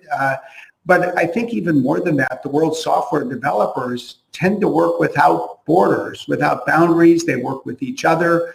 The open source development efforts around the world in particular bring people together. On a place like GitHub, which Microsoft owns, you know, it is one of the world's homes for software developers. So you see in these kinds of efforts that bring people together, I think, hope. And this is the time where a little hope will do us all some good. Well, Brad, thank you so much for supporting the Peace One Day live global digital experience. And thank you for letting us use your software for 21 years. It certainly helped us to do what we've done today. So thanks ever so much. Wonderful to see you. Enjoy the rest of your Peace Day. Thank you. You too. Bye. Happy Peace Day. Okay, still to come in about 5 minutes time, we're going to go live to Jerusalem for a wonderful moment of music and exactly what we've been talking about with Mr. Smith, Brad, intercultural cooperation. We then welcome actor, producer, UN Secretary General's advocate for sustainable development goals and ambassador for so many wonderful organizations, Dia Mirza, who will be interviewing live from New York, United Nations Under-Secretary General and Special Advisor to the Secretary General on the commemoration of the UN 75th anniversary, Mr. Fabrizio Hochschild. But first, we're going over live to Central Africa Republic for a special interview with Mr. Emmanuel Agawu, Director of Mission Support at the UN Peacekeeping Mission, MINUSCA, which is the United Nations Multi-Dimensional Integrated Stabilization Mission in the Central African Republic. Mr. Agawu, thank you so much for joining us here. Could you tell us about your role? Could you tell us about your role and the mission of UN peacekeepers in the Central African Republic? Thank you so much, for this opportunity. At the outset, I would like to acknowledge the presence of my colleagues from several components of the mission, from the force, the police, government-provided personnel, and the civilian component. As Director of Mission Support at interim, my role is basically to provide administrative and logistical support to the entire mission, and also to the UN country team, because it's an integrated mission, to external partners who are working towards peace in the Central African Republic, as well as the government of Central African Republic. This support is in the areas of finance, human resources, procurement, engineering, medical services, air and land transportation, rations and fuel, as well as training, just to mention a few. And basically, this role is to ensure that the mission leadership and all colleagues in Bangui, which is the capital, and in the field locations have what they need to implement the mandate given to us by the Security Council. In terms of the role of the mission itself, MINUSCA was established in the Central African Republic by the UN Security Council Resolution 2149, adopted on the 10th of April 2014, to help address the deep crisis in the country, including multiple violations of international humanitarian law, widespread human rights violations, and abuses. The role of the mandate of the mission has evolved, but protection of civilians remains at the center of MINUSCA's mandate. Other areas of the mandate include protection of United Nations personnel, installations, and equipment, ensuring the security and freedom of movement of United Nations and associated personnel, support to the political process, the electoral process, as well as the restoration of state authority in its extension throughout the territory of Central African Republic. Other aspects include the creation of security conditions conducive to the delivery of principled humanitarian assistance and safe, voluntary, and sustainable return of internally displaced persons and refugees. Our role also includes support to the security sector reform, disarmament, demobilization, reintegration, and repatriation, the promotion and protection of human rights, and support for national and international justice, the fight against impunity, and the rule of law and transitional justice, among others. Through the effective use of its multidimensional mandate, MINUSCA is currently mobilizing international partners, national stakeholders in a coordinated manner to enhance contribution towards national reconciliation, durable political solution, and lasting peace in Central African Republic. I mean, amazing work that you are doing. Thank you so much to the Director of the Mission Support of the United Nations Peacekeeping, MINUSCA, in the Central African Republic. Thank you for sharing your thoughts with us today. Thank you. Thank you. Okay, it's time now to say thank you so much to our guest presenter. Actually, I'm going to sort of rethink that. I'm actually not happy about reading that. But anyway, it's time for me to say thank you to my guest presenter, Dr. Shola Mos-Shogbamimu. Look at that. Okay, it's been an honor to have you with us. Thank you so much for helping us, guide us through these last few hours. I'm going to be very sorry to see you go. I thoroughly enjoyed it. Thank you for having me. It feels like I'm at home, away from home. I'm incredibly honored to have been invited to be part of this day with you. And thank you so much, Peace One Day. As an organization, you're doing such an incredible job. And Jeremy, wow, your power, your energy, I'm loving it. And, more grease to your elbow. I think, look, let's keep doing what we need to do to have peace, not just one day, but every single day. Thank you for having me. See you. Bye-bye. Okay. All right. Absolutely. That's what it's about. We have Peace One Day, Peace Every Day, the next organization that we should create. Okay. So thank you. So people may not know, but last year at Shakespeare's Globe Theatre, London, we launched a 5-year plan to reach 3 billion people by 2025. We'll have a show every year to do that, to support that process. And we want to see young people observing this day in every member state of the United Nations. So 3 billion people aware by 2025, young people observing Peace Day in all the member states of the United Nations. And along that journey, we're going to bring Goal 16 to the attention of as many people as we can. Goal 16, peace and justice, a reduction of violence over the next 10 years by 50%, and we're all going to have to play a role if that's to be a success. So if you haven't done so already, please register free at peaceoneday.org so we can keep in touch with you and make sure you know about upcoming events. Please follow us on social media. This broadcast will be available on our YouTube channel, so please share it as widely as you can and encourage as many people as possible to register on our website, peaceoneday.org. Thank you. So now, it's a great honor to be going live to Jerusalem, where there's a moment with the Jerusalem Youth Chorus, which is Palestinian and Israeli youth from East and West. They've come together in song, sparking a synchronized global song circle happening all over the world in the United Kingdom, USA, India, Australia, and many other countries. This historic moment is also joined by the One Humanity Institute in Auschwitz, Poland. Jerusalem, can you hear us?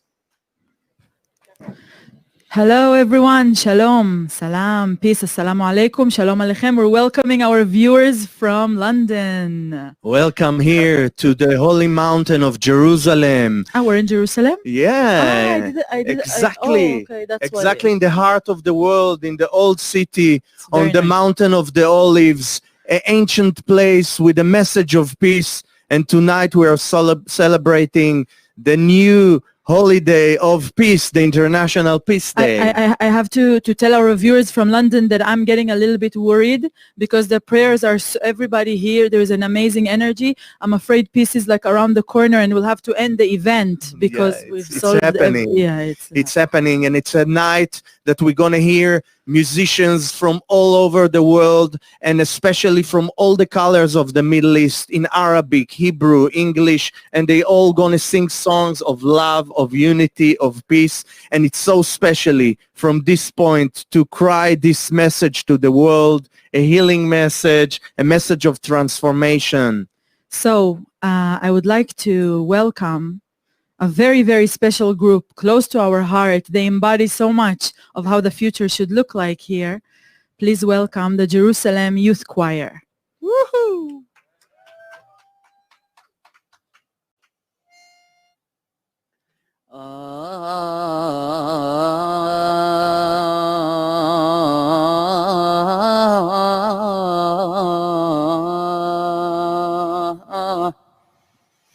احنا قلب واحد، احنا قلب واحد، ومهما اختلفنا بس الفكر واحد.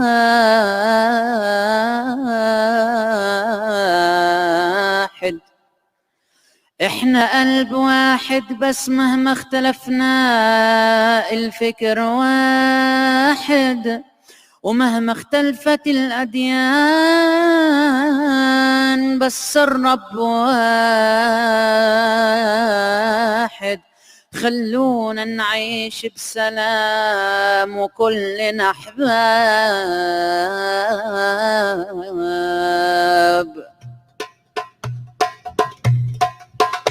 We are one heart, we are one light, we are one source, waking up, waking up.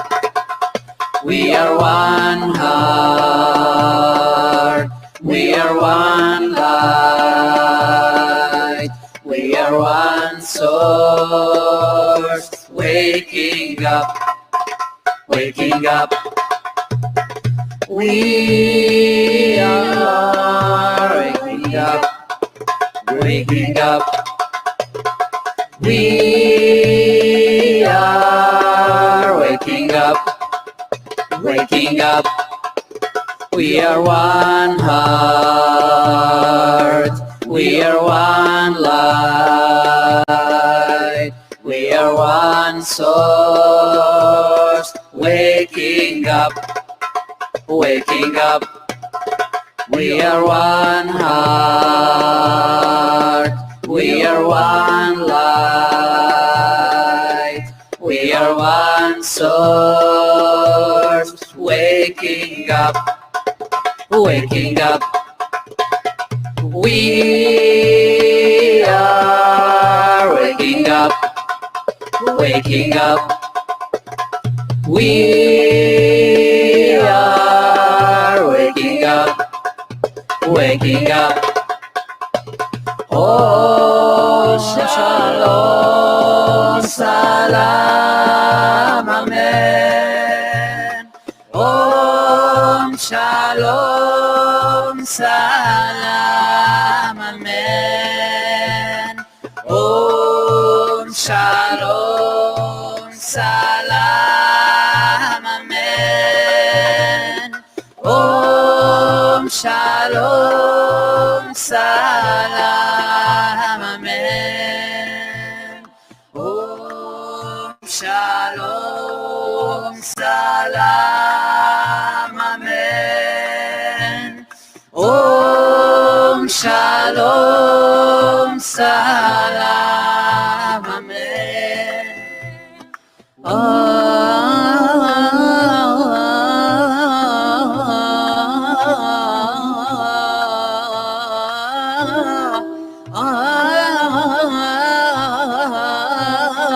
يا ويلاه يا ويلاه احنا قلب واحد احنا قلب واحد مهما اختلفنا بس الفكر واحد ومهما اختلفت الأديان بس الرب واحد وبدنا نعيش كلنا بسلام وكلنا حبايب Om Shalom Salam Amen Om Shalom Salam Amen Om Shalom Salam Amen Om Shalom Salam Amen.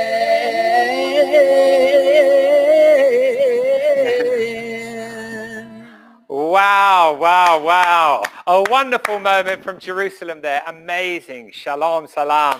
Thank you so much. And now let's have a look at a short film about peace one day. You know, as filmmakers from the start of the journey, we documented everything and created short films to help us build the case for a day of ceasefire and non-violence with a fixed calendar date. And to also, of course, help spread the message of Peace Day. I hope you enjoy this short film and that it gives you some context for today's event.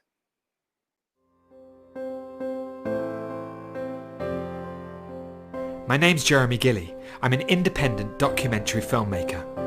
In 1998, I set out to make a film about peace. Then I realised there was no day of peace with a fixed date. So I decided to establish the first ever annual Peace Day, a day of global ceasefire and non-violence, a day for everyone to become involved in the peace process. I had a computer, a telephone, some committed friends and a spare room in my mum's house. For 3 years I built the case working with all kinds of influencers as well as those living in conflict zones. Any moment that we can give the combatants to pause, to think and reflect on what they are doing to their own people and to their environment will be a great achievement, and I would support it 100%. In September 2001, UN member states unanimously adopted a day of ceasefire and non-violence, the 21st of September annually. Was originally brought to our attention by a UK-based organisation, Peace One Day. It is so decided. Next, I wanted to prove Peace Day could work in a conflict zone by stopping the fighting to enable humanitarian action. An old friend, Jude Law, wanted to help. In 2007 in Afghanistan, with everyone's hard work, Peace Day agreements were reached with all sides, including the Taliban.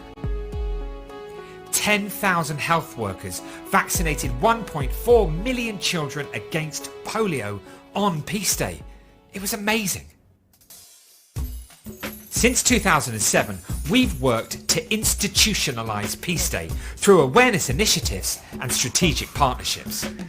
Free educational tools, relationships with corporations and NGOs, sport, music and dance initiatives, a cyber campaign, celebrations with major artists, spreading the message in different ways. Over 1 billion people know about Peace Day, with millions involved in peaceful action. Our target now is 3 billion aware by 2025. And because peace and sustainability are inextricably linked, the 21st of September is a day where not only we protect each other, but also protect our planet's resources. Peace Day 21 September is increasingly being used to take action to combat our climate emergency and create a more peaceful and sustainable world. Peace Day is working and will continue to work with your support. We can all do something to mark this day, a day of global unity, a day of action, a day when lives are saved. So what will you do to make peace on 21 September? By working together, we'll create peace one day.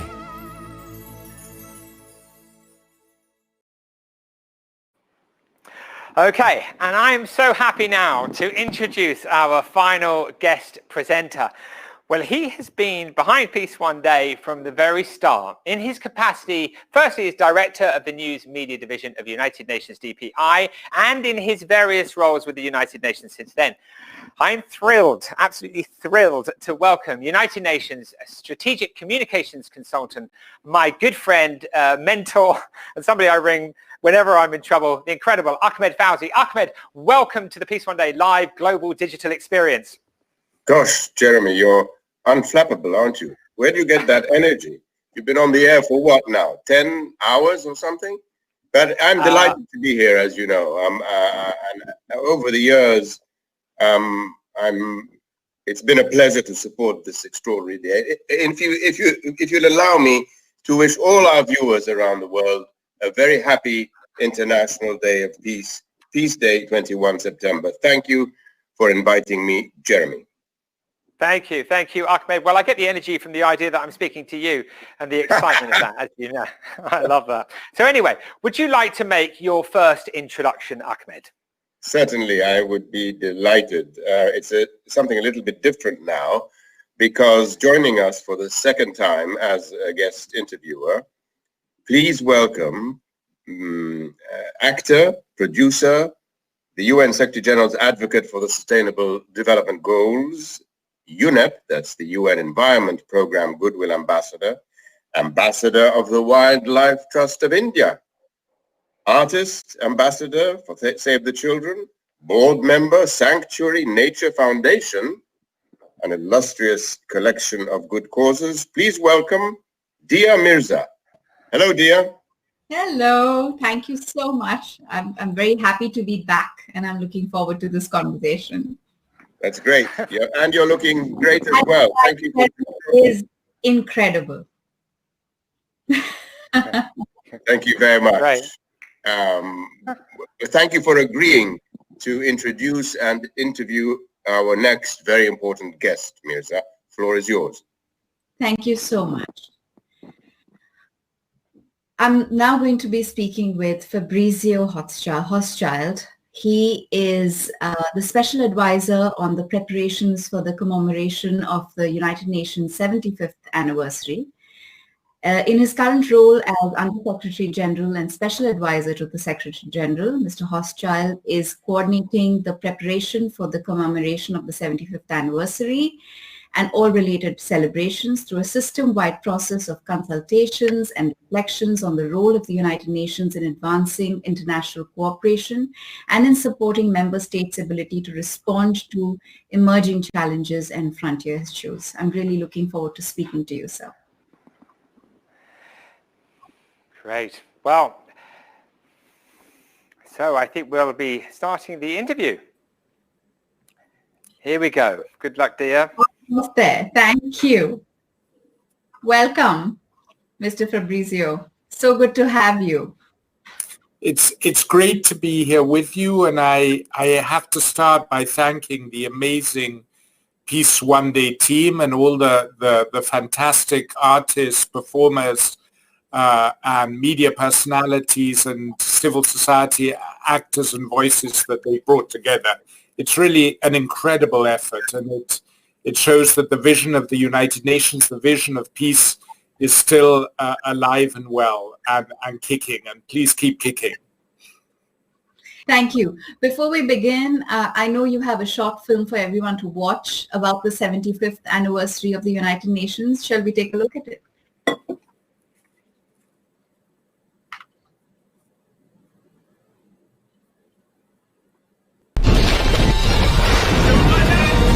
Our world is facing unprecedented challenges.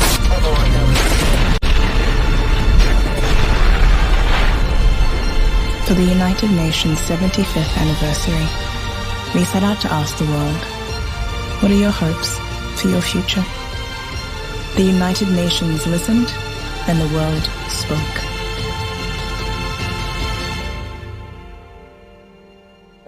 The world is not as divided as we thought.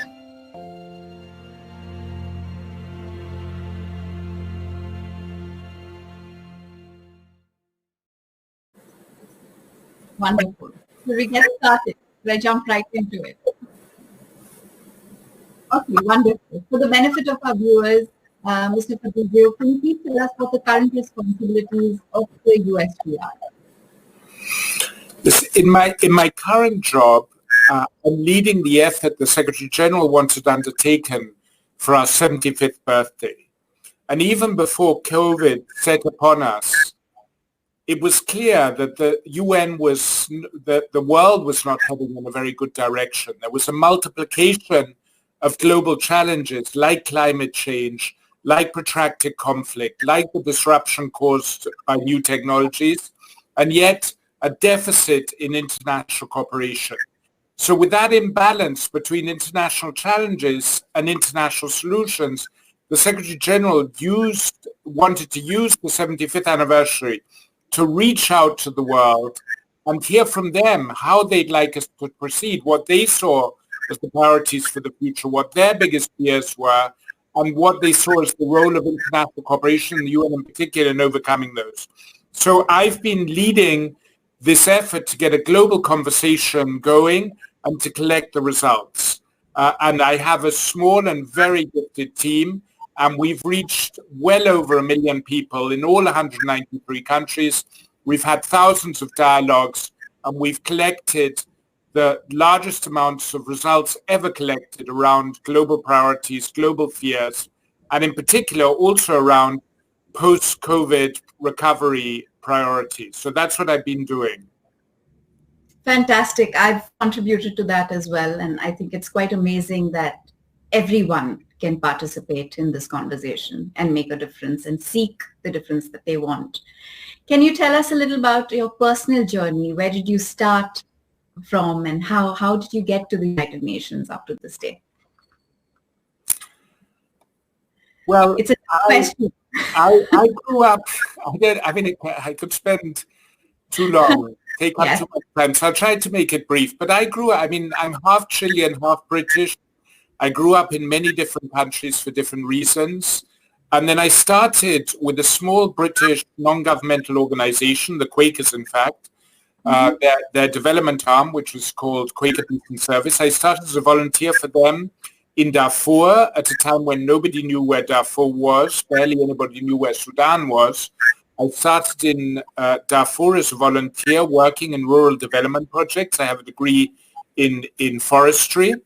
And I was recruited there by the UN High Commissioner for Refugees to work on rural development projects to help make Chadian refugees at that time who had fled Hussein Habre, who since has been convicted as a war criminal in Chad, to help make them self-sustaining through agriculture.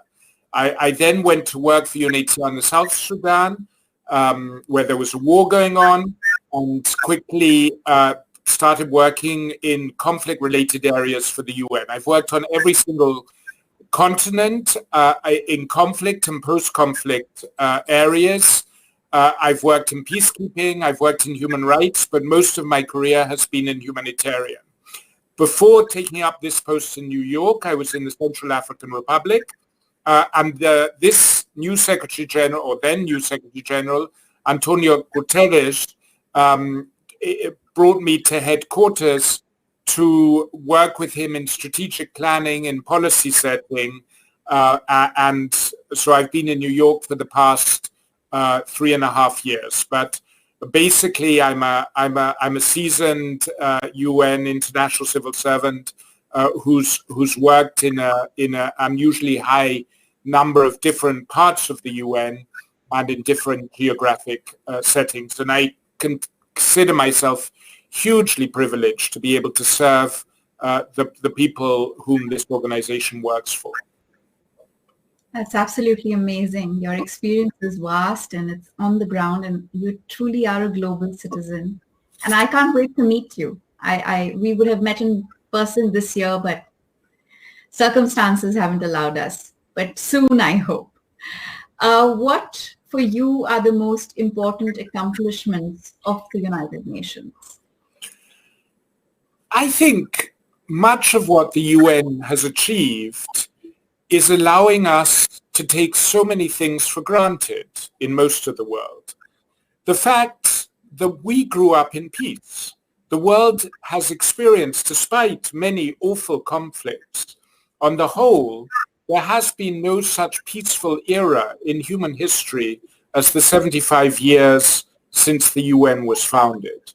There has been no period in history with such a long absence of an armed superpower, major power confrontation. That was the biggest fear of those who founded the UN. If you look at our UN Charter, the biggest fear was that there would be a repeat of what they twice in their lifetimes had lived through, the bloodiest conflicts of all time. That was averted. Their biggest fear was that there would be nuclear Armageddon. That was averted. Also, there's been no period in human history with such progress in terms of development, with such progress in reducing illiteracy, in improving access to education, access to health. In the 75 years that the UN has existed, the average length people live to has jumped by about 27 years. That's an incredible achievement. In the period the UN has existed, poverty rates have gone from about 50% of human beings living in extreme poverty to about 10 or 12%. So these achievements are unprecedented in human history. And of course, much has to do with the work of government, with the work of civil society, with the work of inventors and business. But I think the UN has provided a framework for that. The UN has provided a framework to resolve disputes, and the UN has taken the best of those developments and helped exchange practice. So it would be extremely arrogant to attribute all those successes to the UN alone, but the UN has certainly provided the framework for boosting that progress. So who today has heard of smallpox? The very fact that very few people even know what it is a huge achievement of the UN. And I think the UN, for all its failings, the basic achievement is that we can take so much of progress for granted that those who came before us, the generation pre-1945, had to struggle with. The big question, though, now is where we're headed. And that progress that we've seen in most parts of the world for 75 years, whether it will continue in light of new threats. And there are many, many big question marks around that. Hence the urgency of renewing our commitment to international cooperation and renewing international cooperation so it functions much better. What is the role do you feel Peace Day plays in peace building? The role who plays, sorry?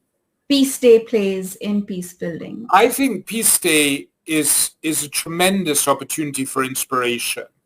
You know, the world, when the UN came together, the world very much functioned in a rather top-down way. The UN itself was the brainchild of the four leaders of the Allied nations who met at the end of 1941, at the beginning of 1942, in Washington. It was four men in a room who basically set the UN in motion.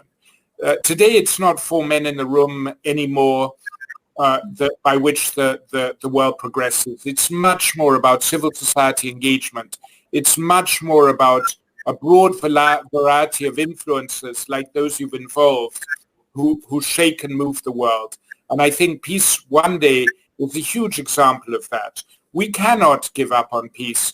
It has to be fought for, and it has to be fought for every step of the way. There's a danger that we grow numb. We grow numb to the unbearable suffering that still goes on in Syria 8 years after the conflict started. We grow numb to the suffering in Yemen, in Central African Republic, and elsewhere. And Peace One Day keeps that flame alive and drives forward and introduces accountability for leaders everywhere, and including in the UN, to keep driving the agenda forward. So I think in raising awareness and in keeping us moving in the right direction, initiatives such as Peace One Day are absolutely essential. And I truly hope we can achieve global ceasefire as the Secretary General has been asking for. We have to wrap this up. We just have just less than a minute, but I really wanted to wind this up with one last question. What do you think is the future of the United Nations as we look forward to another 75 years? This has been a difficult time, and we're all trying to build back better as we emerge from this crisis. What do you think is going to be the future? Well, I think in a terribly painful and tragic way, this crisis has shown us that international cooperation is more essential than ever. But if international cooperation is going through a hard time, it's also because some people have lost faith. So we also need to reinvent ourselves. And above all, we need to bring in more voices of civil society, more voices of business, and above all, more voices of youth. So we hope you'll also help us renew ourselves in order to serve future generations better. Absolutely. With you all the way. Thank you so much for joining us. It's been such a pleasure. I really look forward to meeting you someday. Thank you.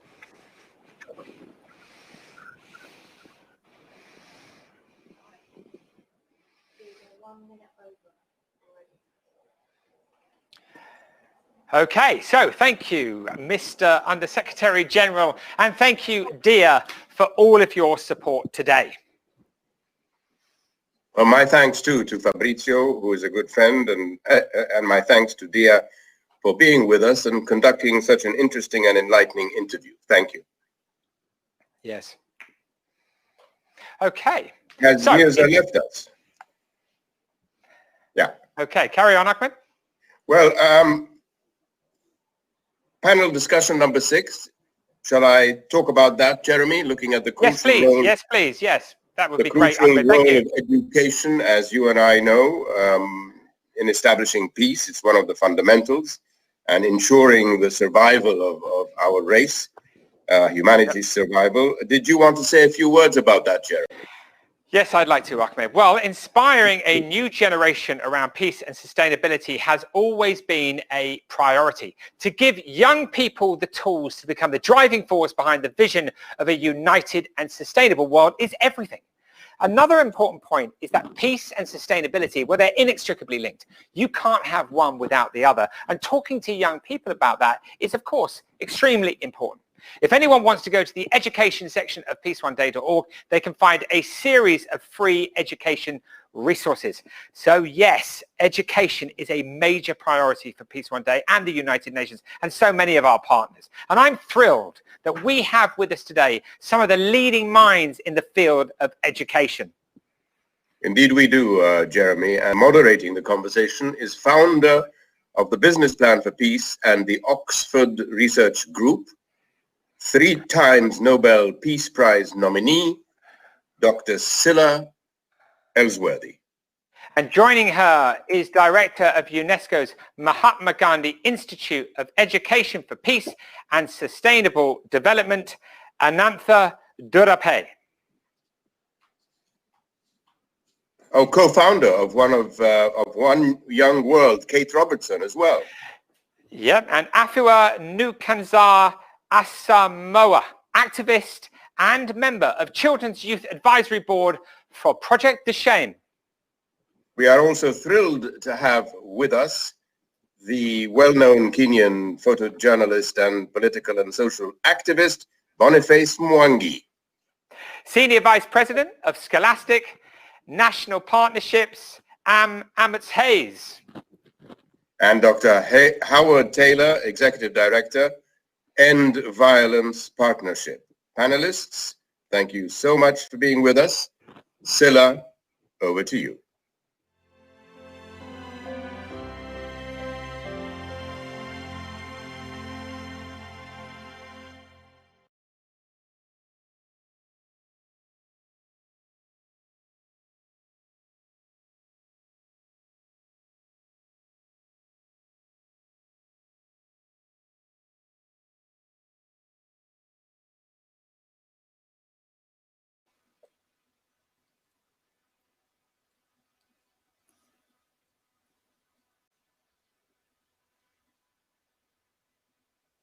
Hello, we're here for a discussion on the crucial role of education in establishing peace and ensuring humanity's survival. We've got a brilliant panel here with you, and we're going to steer you towards essential educational tools, materials, and practical ideas. And between us, we're going to reach a deeper understanding of how education can create a more peaceful and sustainable world. So what we're going to deal with during this session is the best way to achieve peace everywhere, and that's to reduce violence everywhere. So let's cut violence in half by 2030. Today, we start the countdown to achieve the most significant reduction in global violence in history, inspired by the global goals. The decade of peace starts now. Violence is holding us back. It's time to come together around a commitment to halve global violence by 2030 to build a better future. The evidence is in. We know how to prevent violence. Leaders at all levels can and must play a part to step up political will and action to halve global violence by 2030.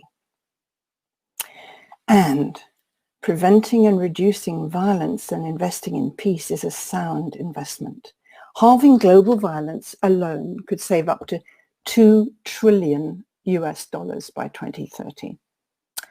36 national governments are already in, 16 cities, and over 100 businesses, NGOs and champions already committed to halving global violence by 2030. What will you do to contribute to this decade of peace? So here we are. The global countdown to halve global violence in 10 years starts now, this day, on Peace Day, the 21st of September.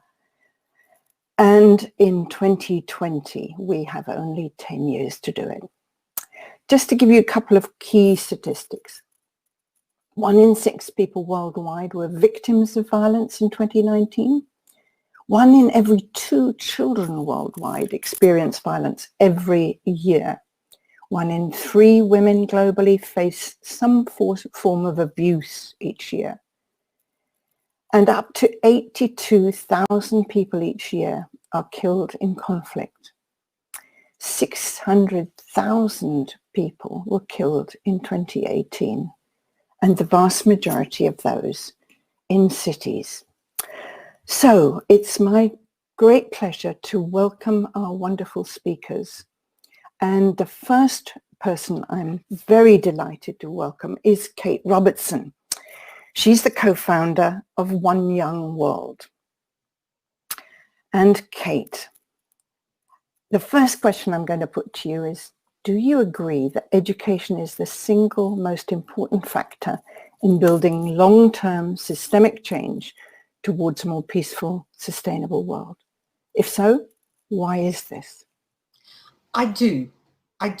And here I'd like to limit these remarks to the big numbers that you cited around armed conflict around the world, to point out the following, that in education all over the world, particularly of school children, and let's face it, that's where it starts and where we become acculturated to the way we're going to think for our lives.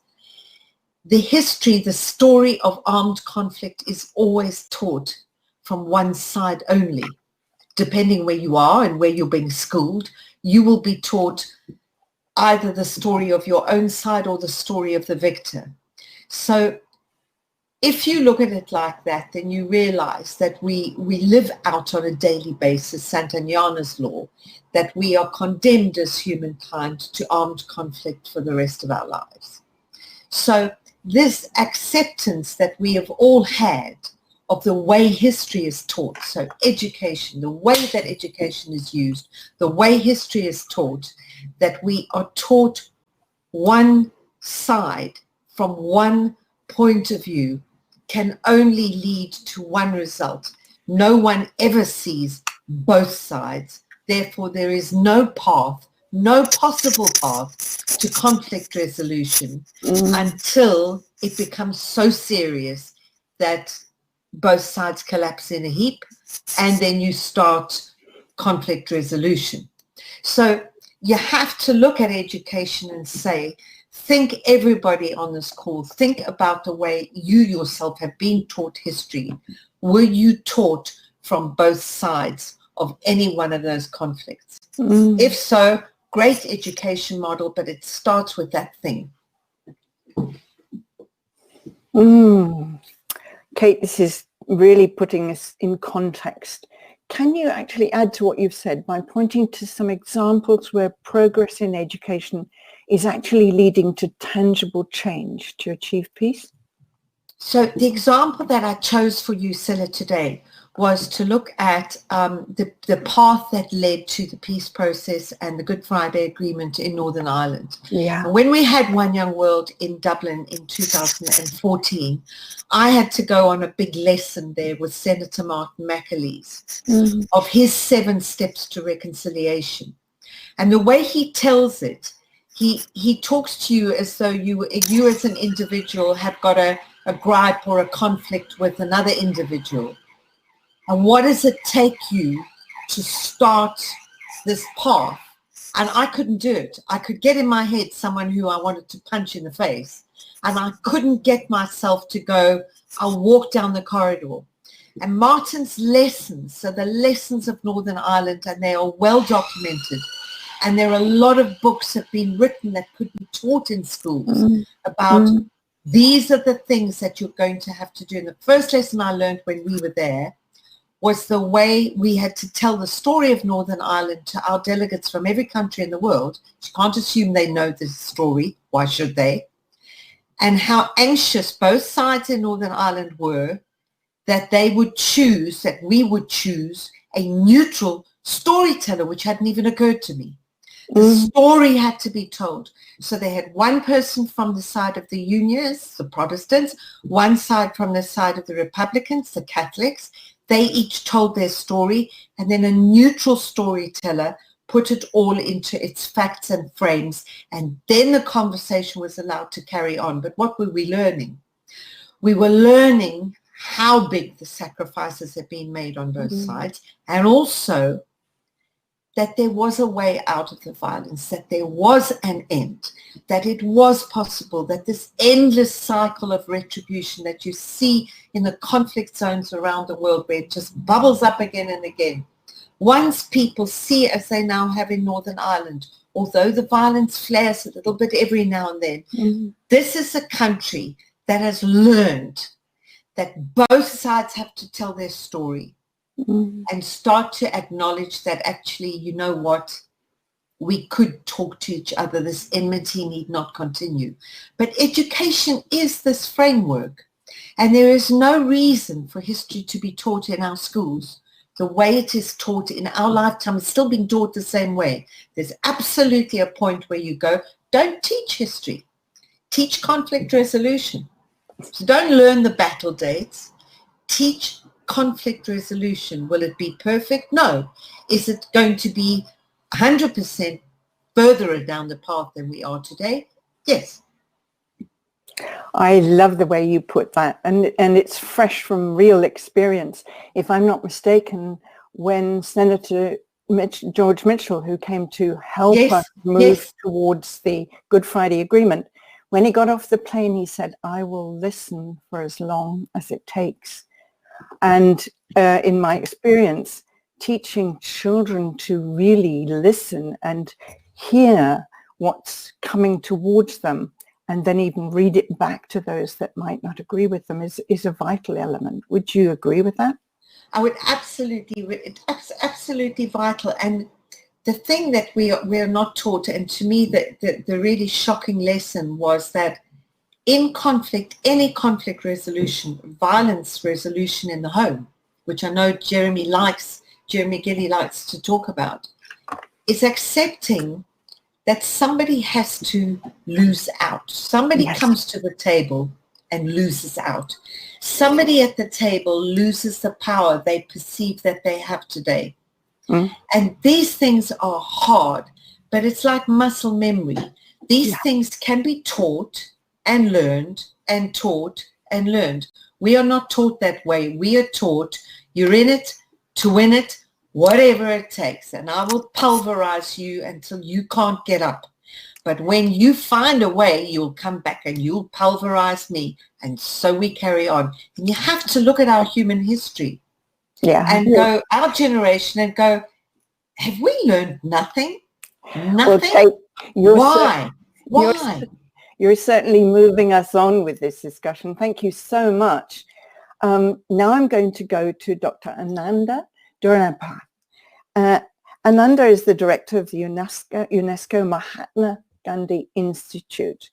And the first question I would have for you, Ananda, is all national education systems differ, but in general, what critical changes do you think are needed in terms of ethos, pedagogy, structure, curriculum, to equip a generation to ensure that humanity will survive? How could such major changes come about? Thank you, Stella. It's a loaded question, actually, and it'll take quite a bit of time to address all of them. But let me put forward 3 suggestions. The first, I think we have forgotten, is what education's objectives are. I think when we look at our children, education should be fun. I never had fun during my education. It was always such a chore. It's always exams driven. It was never really fun. It should be fun. It should be relevant. It should be curiosity driven, should be engaging, should be self-motivation and self-paced. So I think identifying what our objectives are really important. Is rather than looking at us just as a capital asset and sort of add it as a human capital, we should look at human flourishing as the end goal for education. So that's the first one. Because the second, I would say, a curriculum which is based on a whole brain approach. The connection between the intellectual intelligence, the cognitive part of the brain, with the emotional intelligence. We tended to focus so much on the cognition part, we forgot about the emotions. And at the end of the day, our behaviors are so influenced by our emotions. Dan Ariely wrote a great book sort of saying, the rationality of rationality. So it's something that we have to really address it. And one of the books that I found really engaging is Sapolsky's Seed in terms of the human brain, Behave. Yeah. Seed of hatred and violence is in our brains, but the good news is that passion and compassion is also peace and compassion is also part in our human brain. And the thing is, the research is that we can train our brains in such a way that it can overcome that hatred and violence. What we say, develop the Gandhi neural networks. Yeah. Talking about Gandhi is not enough. We have to learn how to live his life. He went through a whole life of experimentation, and that's what we have to do. And so here, this is what it's important to explore and find our own selves. This third is, let's get rid of those pesky standardized exams, things like PISA and TIMSS. It basically tells what Kate was sort of talking about. It creates a very competitive, predatorial kind of nature within ourselves because we are put to compete against others. And I think what we should do is compete within ourselves. It is us as the benchmark rather than another. And that really creates a very predatory system. So let me conclude by saying let's re-engineer the best predator training system to a nurturing system for the present and future generations. I'm so glad you bring that into this question, Ananta, because it's absolutely vital that the whole person, the emotions, the body and the spirit, as well as the brain, are brought into education, as you've just said. If I can ask you an even broader question, how can the global community act, in your view, to end violence at home, online, and in schools? It's a huge question for you. Let me start with the schools. I think one of the main things that we should do is try to mainstream social and emotional learning within our education systems. Mm. There's an attempt to create a subject on it, and I resist that quite. I don't think it should be treated as a subject. It should be mainstreamed within the whole education system. It should encourage more of a home, school, community kind of activities. Have acts of kindness as part of the learning and the learning assessment exercise. And the good news is the return on investments. You know, if you talk to policymakers, they were sort of saying, hey, our budgets are already extended. You want to have more stuff into the schools. The return on investment on social-emotional learning, and this is well documented, ranges from 7 to 11. Those are really good returns. Any banker would just jump on it. And some of the early studies that we had done at the Institute shows that there's a twofold increase even in, I don't like to use this indicator, gross domestic product, but if you're talking to a policymaker who understands that language, investment in social-emotional learning does have such a large impact on our national income. The second one I would say is to join the Kindness Matters movement. This is something that we have started. Kindness is compassion in action. It's about taking empathy, and I was really happy to hear when Kate heard about listening and then putting yourself in the other's shoe. And that's the whole exercise of empathy training, is not to just sort of listen and then have your own perspective. It's to really to understand the other. Mm. I always say the power of what if, and you put yourself into that situation. John Rawls did a really great understanding of what under the veil of ignorance. And he asked the question, what if? And when you ask that question, a lot of different outcomes emerge. So an act of kindness, maybe an International Day of Kindness, but not to have a day where we actually do acts of kindness, but to celebrate the kindness acts over the last 364 days and to acknowledge the positivism in this world rather than media always talking about the negative aspects, that people have this instinct to be kind to others, and we actually get a huge dose of these good, feel-good, what I could say, neurotransmitters. We feel good when we help others. We do. Jump. So let's do that. Ananta, thank you for making that particular point about making us feel good towards others. Thank you very much. So now I'm going to go on to introduce Afua Nakansha Asmal. And Afua is a member of the ChildNet Youth Advisory Board. So Afua, you are most welcome. And my first question for you is, what role do you feel individuals can play in supporting education reform? So from my perspective, I believe that individuals play a big role in supporting awareness campaigns when campaigns do come to the forefront.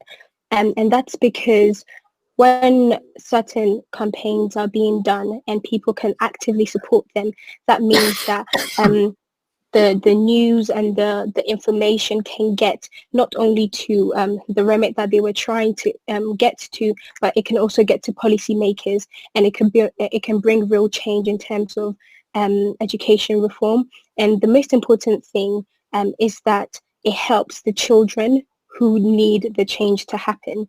Like we've all heard, formal education is the place actually where most people get, especially in their formative years, they get to understand who they are. They get to start thinking for themselves and through the content that they're learning in their classrooms. And so certain campaigns do help us to achieve educational reform. Thank you. That takes us into a deep area.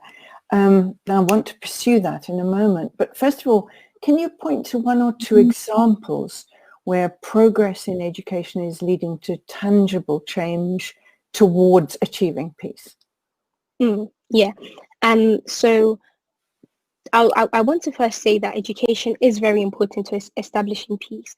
And I would like to use a quote by Mandela, who said that nobody is born hating another person, and that people must learn to hate. And if people can learn to hate, then they can be taught to love. And if we're using the language of hate, if we're using the language of learn and taught, then that means that education it comes naturally into that question. And therefore, we understand that education, even though a big chunk does happen in formal settings, education is also happening online. And I would like to say that on the online space, especially from a youth perspective, that is where a lot of content is being spread and a lot of things are being shared. And that is where people are also getting awareness of things that they wouldn't have otherwise learned in a classroom. So for example, I, as a youth advisor, I worked on a Deshame project, which was enabling we were trying to raise awareness on online sexual harassment among young people. And that is a peaceful solution to digital violence. And what is very important is that we're currently having these discussions online. And I mean, no one is people have gone to school now, but just for the past few months, people were having school online, and this is where the discussion was happening. So education does come in because influencers and content creators can do like a great job in actually educating young people.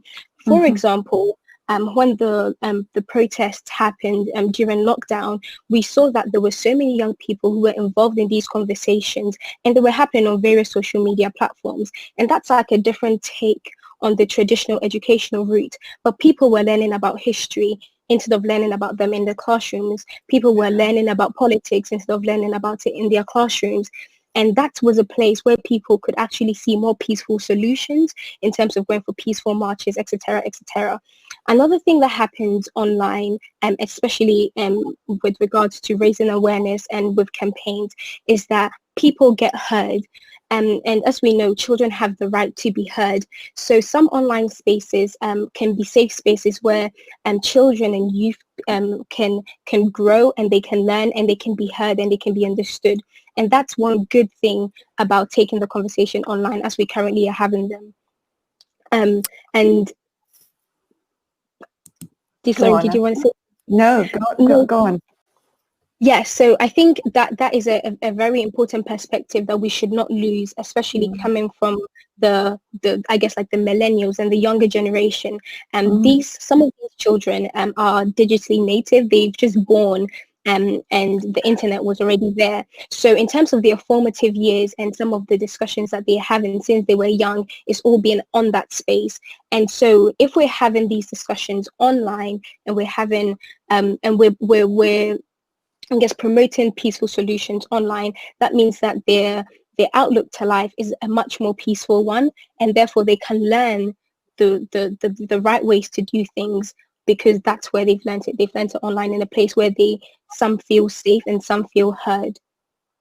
That's really very moving what you're telling us, and I'm really glad that you've fed in particularly what's happening on social media that some people may not be aware of. Thank you so much, Afua. And now we're moving on to our next guest, who is Anne Umstruds-Hayes. And Anne is Senior Vice President at Scholastic. Welcome, Anne. Thank you. My first question for you is, all national education systems differ, but in general, what critical changes do you feel are needed in terms of ethos, pedagogy, structure, curriculum, to equip a generation to ensure that humanity will actually survive? How could such major changes come about? Big question for you as well. It is, but what's interesting in what we've been hearing from my colleagues is that we're all addressing some very similar topics and coming at it in an incredibly similar way, despite the differences in location for all of us. And I think what we look at Scholastic and personally, the first thing and the most important thing that we can do to drive peace through education is actually valuing education above all else. If across nations we can support the education of everyone, rich, poor, boys, girls, young and old, we can drive economic growth, cultural understanding, sustainable government, and sustainable development, as well as empathy. And I think Anantha mentioned the importance of social emotional learning as we think about peace and education. It's so critical. But once we actually recognize the value of peace and of education in delivering peace, one of the things that we can do is actually shifting the most common pedagogy from teacher-centered learning to student-centered learning. And everyone has talked about the importance of stories, the importance of voice and being heard. Afua talked about the child being listened to and the importance of that we're seeing through social media. But if we can actually turn the classroom on its head, not necessarily changing our curriculum, but actually changing the aspect of this teacher as the lecturer into a student-centered model where we are creating a classroom of peace, and that the educator actually becomes a peace educator rather than just a lecturer, we have the opportunity for everyone's story to be heard, and to create a culture of peace in our classrooms. If we do this, we have the opportunity to not necessarily turn the curriculum on its head, as I said, but we can fundamentally change or integrate peace into our teaching by changing the fundamentals of reading, writing, math, science, all through the lens of peace. So as we teach children to read, we can be telling them the stories of others, the stories of people from different cultures, from different backgrounds, and they can build understanding through those stories. We can actually encourage them to tell their own stories so they feel valued, and again, creating that understanding that where they are valued, they can then begin to value others and value the experiences of others. And just let me bring in a question from the chat. Yes. How would you suggest we give peace education to young people involved in violence, gang violence, crime cases, drug cases? Well, it's interesting that that question came in the chat. I have the benefit of working with some phenomenal colleagues at Scholastic, and one of my colleagues, Michael Hagan, is a former superintendent, a former educator, former superintendent, and principal in some of the most violent communities in the United States. And he, in preparation for our conversation today, actually chose to speak with him about his experiences. And he talked with me about this idea of providing children with a opportunity in their classrooms to have a safe place, to have a peaceful environment where they are treated with respect, where their stories are heard and understood, and that the simple act of putting them in a situation, in an environment where they are trusted, where they are understood and valued, can literally turn their experiences and their lives around, not only in terms of their everyday work and the everyday experiences that they have, but also in terms of their education. The ability of creating a peaceful classroom to actually advance the work of educators and to move schools and students who have traditionally failed because no one is listening to them to a pathway of success where they can be heard and they can be successful. I agree with you, and I'm sure it's really important that people involved in violence get the chance properly and facilitated to meet with the other gangs, people on the other side. So thank you very much for letting us have your insight on that. And now I'm going to move to Howard. Howard is the executive director of the End Violence Partnership. And Howard Taylor, your first question is, can you point to examples where progress in education is leading to tangible change to achieve peace? Who is walking the talk? Who can we learn from? Thanks so much, Sila. This is a great conversation, so I'll try and be additive to that and talk a little more specifically about safe learning environments and the contributions they make to safety, security, and peace. We know we've heard some of this, but ending violence in schools drives multiple wins. That improves learning outcomes, it better leverages investments in education, and it begins to shift the social norms, which of course are critical to start to break the intergenerational cycle of violence within and beyond schools.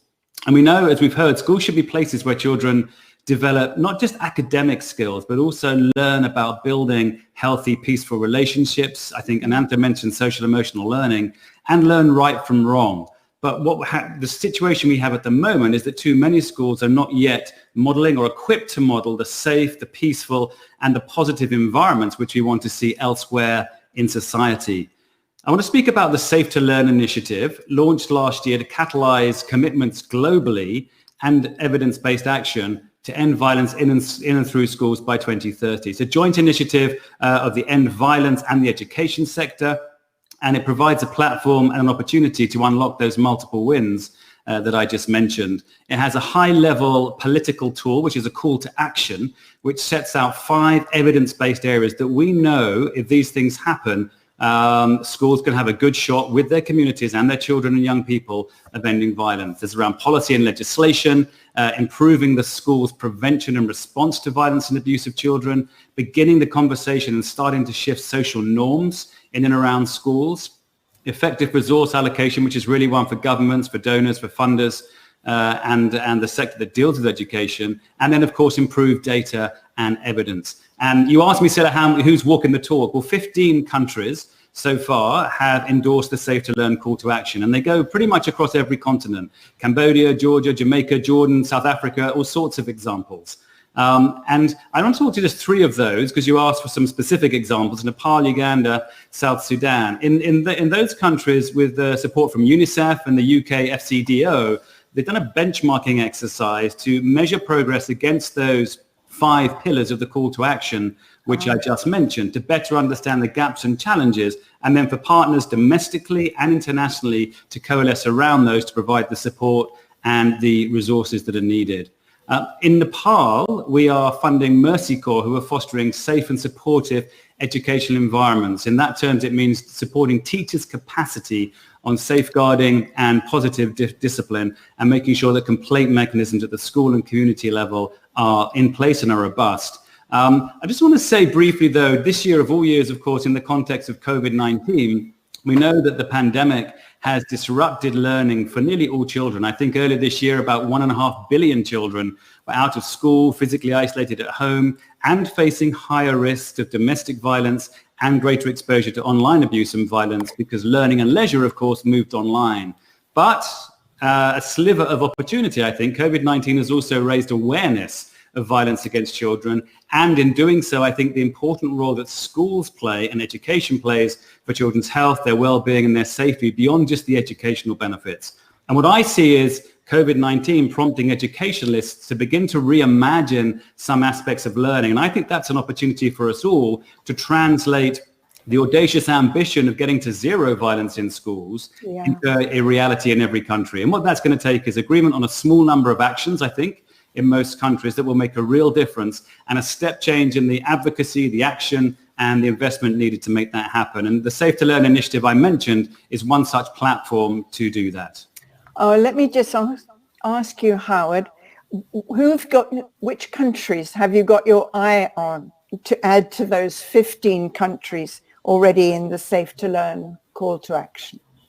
I would like to see countries everywhere on every continent. So we have countries across 3 or 4 continents. I'd like to see many more countries across every continent. This isn't just a them and us issue. This is everywhere. Violence against children is a pandemic in and of its own right. It's everywhere. Violence and abuse in schools, whether that's teacher on child on child, issues around the safety of going to and from school, or even schools which are attacked as part of conflicts. It's happening across the world. So really, Sila, it has to be everywhere. And I think our ambition has to be that audacious, because this is children we're talking about. And if we invest in them and the schools and that learning environment, with things that we've heard of from other speakers, that's how I think we're going to see the generational change and the creation of a new normal, which is going to translate into peaceful societies in future. Howard, thank you so much. I think this Safe to Learn initiative should be spread throughout the planet. Now going to move to our last speaker, Boniface Mwangi. And Boniface is a human rights defender. So Boniface, welcome. We really need loads of people like you. Thank you. My first question for you is, what role can individuals play in supporting children and their educational reform? How can the global community act to end violence at home, online, and in schools? Thank you very much. That is a good question. I think one of the things we need to understand is that schools are built in communities, but communities don't see schools as part of them. What we need to do is find ways that the community owns the school and the school is part of the community. So a school is not a place that you go to, it's part of the neighborhood, of the fabric of the community. And when you do that, we get involved. The challenge you face as the world is that most of the curriculum in the schools are written by state actors, and there's very little involvement of the community. So the best way to actually create that ownership is that for a region, let's say Kenya or Uganda or Sudan or the US, a particular community should be able to come and say, for our community, what do you think our kids should learn in this particular moment or this particular stage is let's say, peace education, as I said. But the other thing I would like to say is actually people, when a community owns a space like a school, they ensure their books, they ensure there's a library, they ensure there's enough teachers, they spend their time and money. And I think the next role should be, how do we get individuals, alumni associations to actually come together and adopt a school in their community. So the school belongs to the community, and the safety in the school is the responsibility of the community. The problem we have is that we delegate the safety of our kids in schools to the government and the teachers. And so we delegate those things, but we shouldn't be doing that. We as the community and as parents should be able to do that. And I would like to add, as someone went through school and the curriculum wasn't good and there was violence, I have a responsibility to fight to ensure there's no violence in my former school and the curriculum is actually up to date. We normally try and bury our childhood trauma and say it's part of learning, it's part of life, and let our kids go through the same torture that we went through. We must say that the torture and the violence that we went through in school as kids should end with us, and fight to ensure that the schools in the community belong to us. The safety of the kids doesn't belong to the teachers or the government. It's actually our responsibility as the people who take our kids to school there. Now, for the online community and the global community, what can they do? I think the biggest space of violence right now is online. And there are companies that actually make money from those online platforms.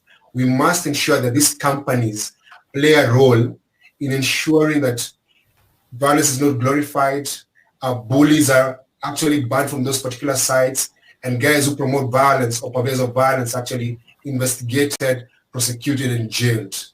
Companies that make money from our data and make money because we join their networks must be held accountable when violence happens online. And companies that do not do that should be taken to social jail, which means we say company X did not do their work properly or they are not protecting minorities and kids on those platforms. So this company belongs to this social jail and you shouldn't do business with it, you shouldn't work with them until they put safety measures to ensure them safe. So the idea of trying to pass on the back and no, people need to themselves, no. A company that has a platform online has a responsibility to ensure that that space is safe for everyone. And they can I'm so glad you add this point about violence online. It's an essential one. I've just got one last question to ask you. It's a big one. Do you agree that education is the single most important factor in building long-term systemic change towards a more peaceful world? Why is this? if you agree. Yes, I agree. There cannot be a better world without education. Proper education gives you knowledge and skills for meaningful work, and also the emotional and the social intelligence to avoid violence. So the key to preventing violence is to ensure people are well educated. Countries that actually invest in education and make it a birthright, and they invest in good education, actually has less violence. And those countries actually develop very well. If you look at the countries that lead in violence, you'll see there's a correlation between education and the good education and less violence. And where there's no education, there's more violence. And even if you look in the US, in states that has not good investment in education, there's high violence and there's more young people in jail, and you have more problems. So the truth is, we as the custodians of the future, we must ensure that all the kids, wherever they are in the world, have good education. If the money that the US government spent fighting Taliban was spent on education, the country would have actually progressed. If the money my country or Uganda spent in buying jet fighters and buying tanks and doing war, if that money was spent in education, the country would be far better. So a country will progress depending on how much they invest in education, not in the military, not in the police, not in prisons. I'm so with you in taking the money out of defense budgets, military spending, and putting it into education. Now it's my job to try and sum up what these brilliant speakers have said, and I can never attempt to do that. What I want to do is to try to leave you with some of their main points that I've made notes about. I love the lessons from Northern Ireland that Kate brought in, and about the importance of listening that really came to the fore in Northern Ireland. And then going on to another, talking about the whole person, how we bring together the emotional, the bodily sense of the person, and the spiritual aspects of education.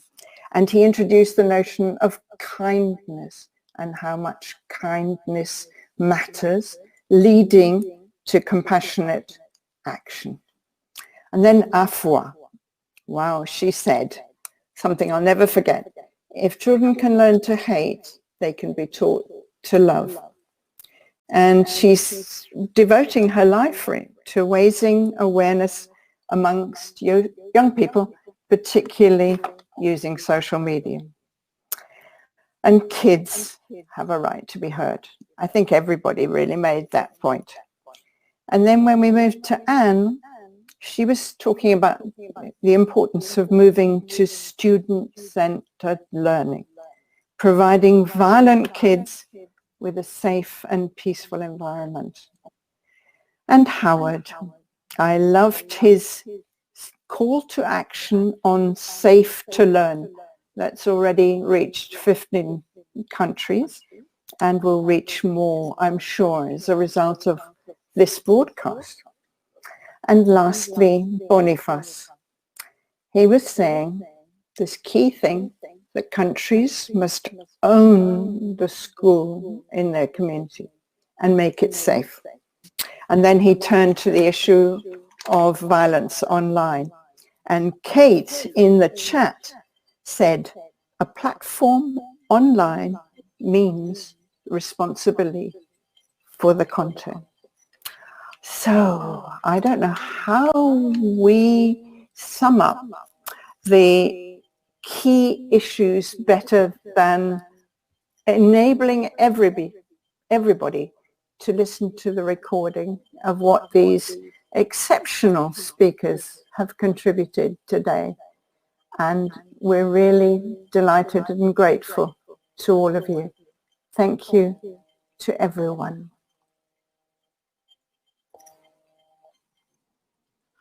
Have we finished a little bit early? Well, in that case, we can look at the last slide, the partners.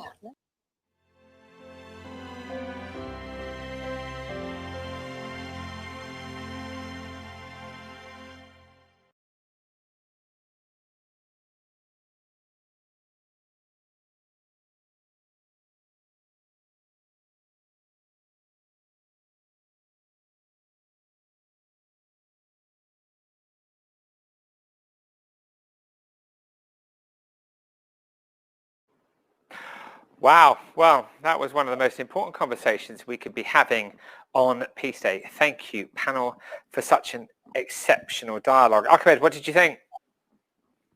I thought it was superb, because education, I think, is fundamental to developing a culture of peace.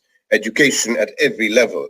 It's never too early to learn what peace means. It's never too early to teach children how to resolve their differences in the schoolyard peacefully. It's never too early at every stage. And I know that Peace One Day has an education program as well.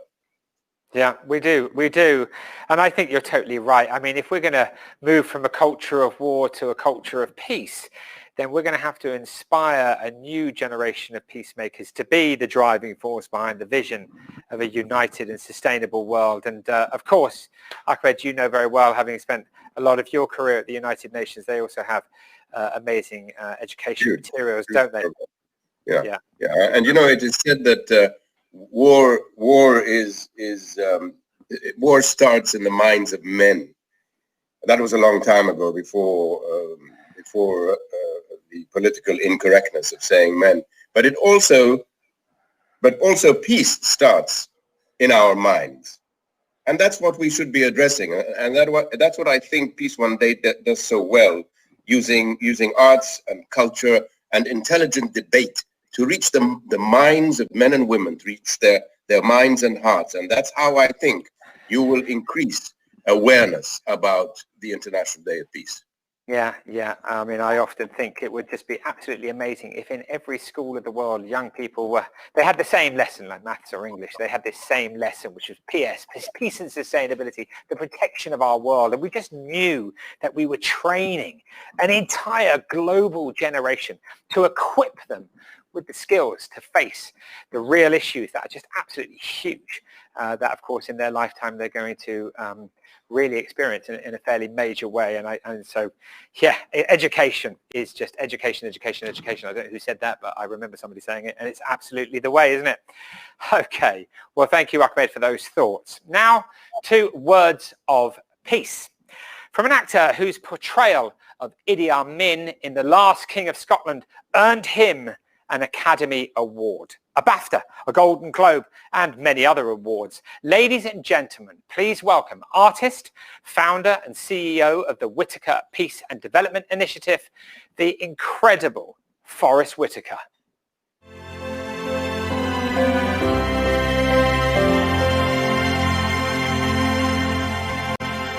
If I were standing at the beginning of time, with the possibility of taking a kind of general and panoramic view of the whole of human history up till now, and the Almighty said to me, "Martin Luther King, which age would you like to live in?" I would take my mental flight by Egypt, and I would watch God's children in their magnificent trek from the dark dungeons of Egypt through, or rather across the Red Sea, through the wilderness on towards the Promised Land. And in spite of its magnificence, I wouldn't stop there. I would move on by Greece, take my mind to Mount Olympus, and I would see Plato, Aristotle, Socrates, Euripides, and Aristophanes assembled around the Parthenon. And I would watch them around the Parthenon as they discussed the great and eternal issues of reality. But I wouldn't stop there. I would go on even to the great heyday of the Roman Empire, and I would see developments around there through various emperors and leaders, but I wouldn't stop there. I would even come up to the day of the Renaissance and get a quick picture of all that the Renaissance did for the cultural and aesthetic life of man. But I wouldn't stop there. I would even go by the way that the man for whom I am named had his habitat. And I would watch Martin Luther as he tacked his 95 Theses on the door at the church of Wittenberg. But I wouldn't stop there. I would come up even to 1863 and watch a vacillating president by the name of Abraham Lincoln finally come to the conclusion that he had to sign the Emancipation Proclamation. But I wouldn't stop there. I would even come up to the early 30s and see a man grappling with the problems of the bankruptcy of his nation, and come with an eloquent cry that we have nothing to fear but fear itself. But I wouldn't stop there. Strangely enough, I would turn to the Almighty and say, "If you allow me to live just a few years in the second half of the 20th century, I will be happy." Now that's a strange statement to make because the world is all messed up. The nation is sick, trouble is in the land, confusion all around. That's a strange statement. But I know somehow that only when it is dark enough can you see the stars. And I see God working in this period of the 20th century in a way that men, in some strange way, are responding. Something is happening in our world. The masses of people are rising up. And wherever they are assembled today, whether they are in Johannesburg, South Africa, Nairobi, Kenya, Accra, Ghana, New York City, Atlanta, Georgia, Jackson, Mississippi, or Memphis, Tennessee, the cry is always the same. We want to be free. And another reason that I'm happy to live in this period is that we have been forced to point where we are going to have to grapple with the problems that men have been trying to grapple with through history. But the demands didn't force them to do it. Survival demands that we grapple with them. Men for years now have been talking about war and peace, but now no longer can they just talk about it. It is no longer a choice between violence and nonviolence in this world. It's nonviolence or non-existence. Well, Mr. Whitaker, thank you so much for being with me here today. And thank you for your support of Peace Day, the UN's International Day of Peace, the 21st of September. Thank you. Yeah, it's a pleasure. I'm glad to be here. Good. Okay, the first question I'd love to ask you is why is individual action toward a more peaceful and sustainable world so important? Why is individual action towards a more peaceful and sustainable world so important? Well, I mean, I think throughout the world, most conflicts are started because of unmet needs. These needs, whether they be homelessness, joblessness, hunger, lack of education, lack of health care, have to be met in order to be able to create a society that's embracing those needs and is like moving towards peace. So I think each individual has to understand their own responsibility to be able to help achieve those goals. By achieving those goals in those around them and in their community, they're achieving those goals really for the world. And of course, we need our governments and our societal heads to be able to try to like make this solution happen.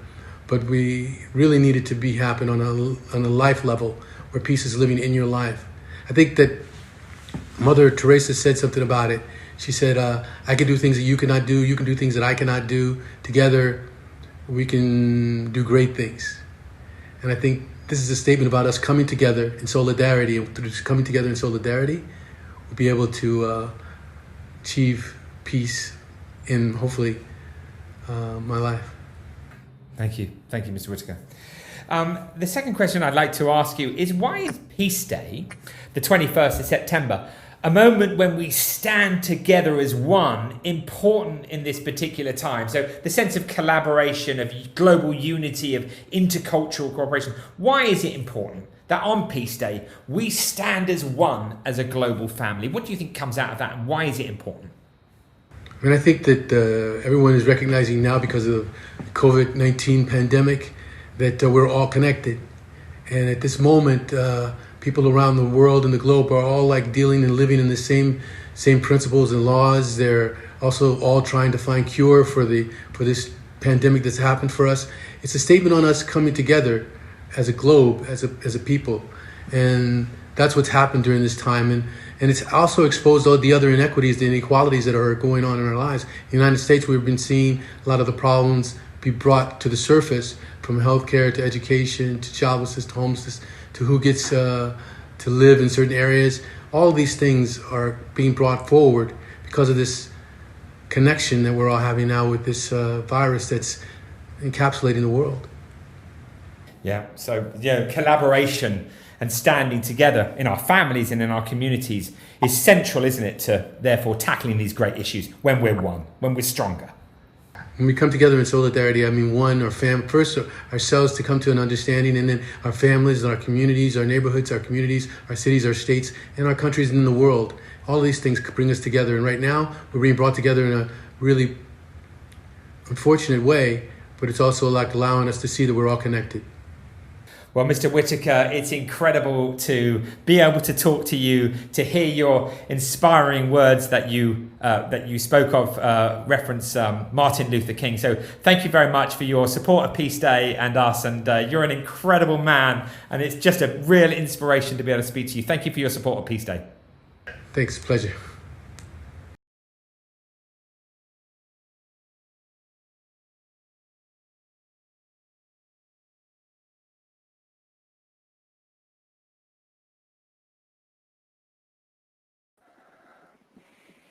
Wow. Oh, well, thank you, Forrest Whitaker, for those wonderful, inspiring words and for all the support you've given to Peace One Day over the years. Yes, thank you to the incredible Forrest Whitaker there. Always supportive. In about 20 minutes, we're going to New York live for a special Peace Day moment with Extinction Rebellion, followed by the last of our live panel discussions, Peace of Mind. But first, more live music with internationally acclaimed singer, songwriter, performer and recording artist. Live from Kingston, Jamaica. Please welcome Jesse Royal. Hi, Jesse. Greetings. Hello, Jesse. What are you going to play for us today? All right, so we're going to kick it off with Generation. And then we're going to remind you of the Order of the Lion. And then we're going to remind you, say, our consciousness and the love of the Creator are going to see us through. And then we're going to make sure they know how to start in the day, each and every day. Well, that sounds absolutely incredible, Jesse. Thank you. The stage is yours, man. Take it away, Jesse. Yeah, man.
generation, man, of the youths, them, we're going to put people over money, love over hate, and peace over war.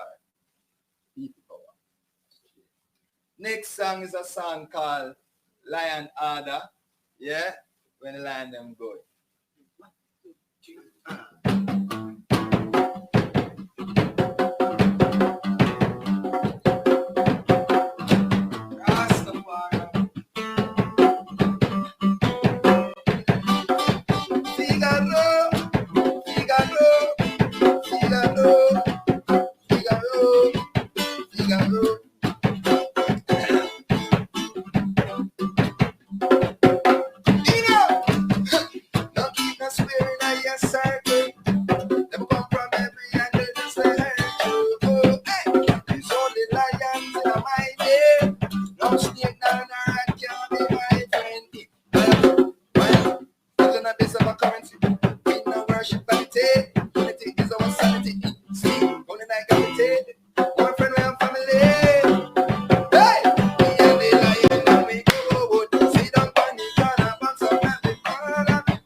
Peacekeepers, we are all friends. The lion them go.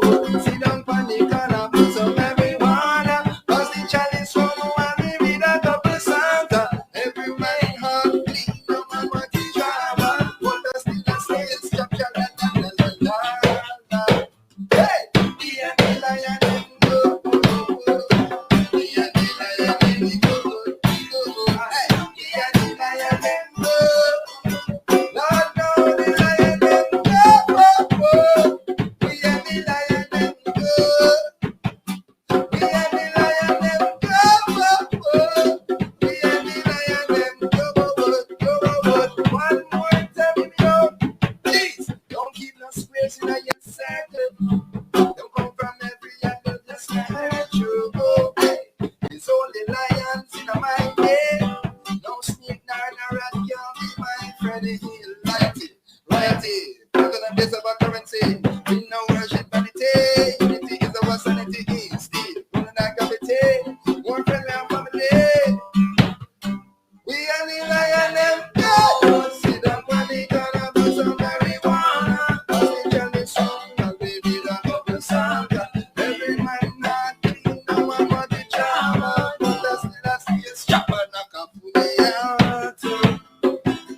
peace is a possibility. See, peace is a possibility. All you have to do is remember.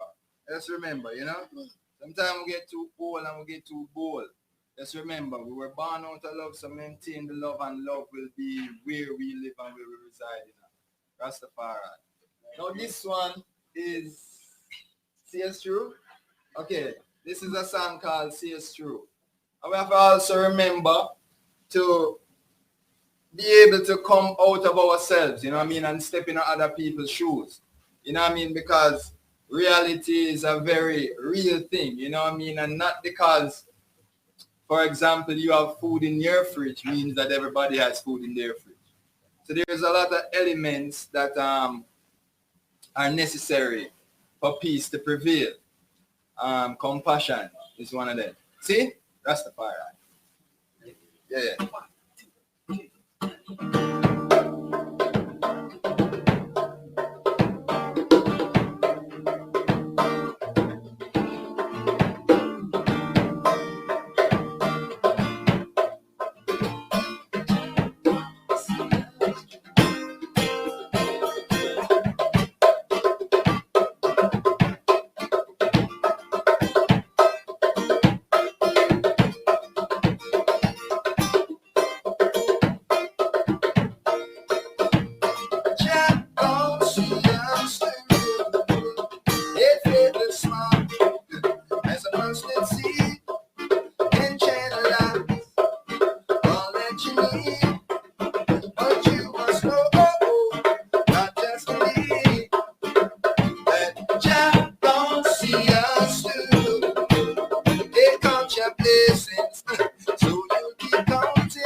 we are the change that we want to see. So wake up every day happy, wake up every day blessed. You know what I mean? Because when you think about it, what's more and what's less. Yeah? We all have life. That is all we need. And I'll get back to the point of compassion. Compassion is something that must never be rationed. I don't care which system, whether it's socialism or capitalism or communism. Compassion must never be rationed. See? That's the far right. Yeah. Woo. We got the master Grasscop over here on the guitars. Make some noise in your houses, Grasscop. I hear you. And over here we got the maestro Hector on the percussion. Make some noise for Hector on the percussion. I hear you. My name is Jesse Raya. You know what I mean? Never loyal, never yet partial. Affectionately called the small axe. Some people know me as Natty Pablo. I go by the name Jesse Raya. See? Yeah, now this one, as me say, it's a reminder that life is the greatest thing. You know what I mean? No matter what you're going through, still maintain the perspective of gratitude that you're actually going through something. Yeah? Life is the greatest. The ups come with the downs and the downs come with the up. You know what I mean? What is the hill without the valley? Yeah? And what is the valley without the hill? Chill. More natural medicine, less pills. Let's go. Everything that you ever wanted is here. So the body is made up of the earth, and the earth is made up of the body. Right? Yeah, man. All we need is here. Woke up this morning, feeling so great. The world is yours for the taking, said a little voice in my head. Woke up this morning, feeling so great. The world is yours for the taking, said a little voice in my head. So I come out of bed, roll up a big and a toothbrush to my teeth, and I come to my dress and wash off my face, the bubbles in the head. Onto my yard, the way keep it there, and I watch up what I do. Golden fried cake, keep a life deep, to keep it content. Intoxicated by the incense, the scriptures we can't be only read. Woke up this morning, feeling so blessed. The world is yours for the taking, said a little voice in my head. Woke up this morning, feeling so blessed. The world is yours for the taking, said a little voice in my head. So I'm touching on the streets and I need one love, the old and the young, a strange one for the other. Listen to the song, but you know it, and I don't, cause it's a movie, it's a dance, and it's a ragamuffin card, but the heart alone. This side, man, I scan, there's some wrong, but the other, but they don't say, I ain't the bone. Yeah, yes, and the song, oh, no, no. Woke up this morning, feeling so blessed. The world is yours for the taking, said a little voice in my head. Woke up this morning, feeling so blessed. The world is yours for the taking, said a little voice in my head. And we are coming live from Kingston, Jamaica. Holy for acres. We are the ones who is trying to forsake, but the ones who earn it in our later. We are the cowboys, yeah. We bring the show boys, yeah. We know the cowboys, yeah. Have a personal connection with Noah. Woke up this morning, feeling so blessed. The world is yours for the taking, said a little voice in my. You say your hand, your foot, your neck that we move, your shoulder, your toe point, everything I move, everything funny, little body of the move, but I this man like something getting in the groove. Say your hand, foot, neck start move, your shoulder, toe point, everything start move, behind this man like get in the groove. Brand new style I will get it. Hey, woke up this morning, feeling so blessed. World is yours for the taking, so a little voice in my head. Today, best day of my life. Day I made things right. It's the day I made the change. Today, gonna be the best day of my life. Day I make things right. It's gonna be the day I make a change. Don't look at me strange. Today, gonna be the best day of my life. Day I make things right. Gonna be the day I make a change. Woke up this morning, feeling so blessed.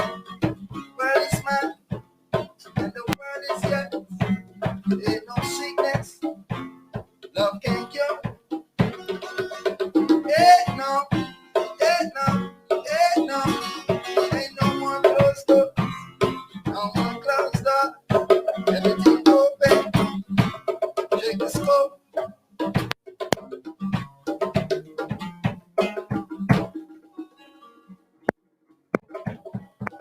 Yeah. Give thanks for having me. And we want everybody after today to continue to push the premise of peace.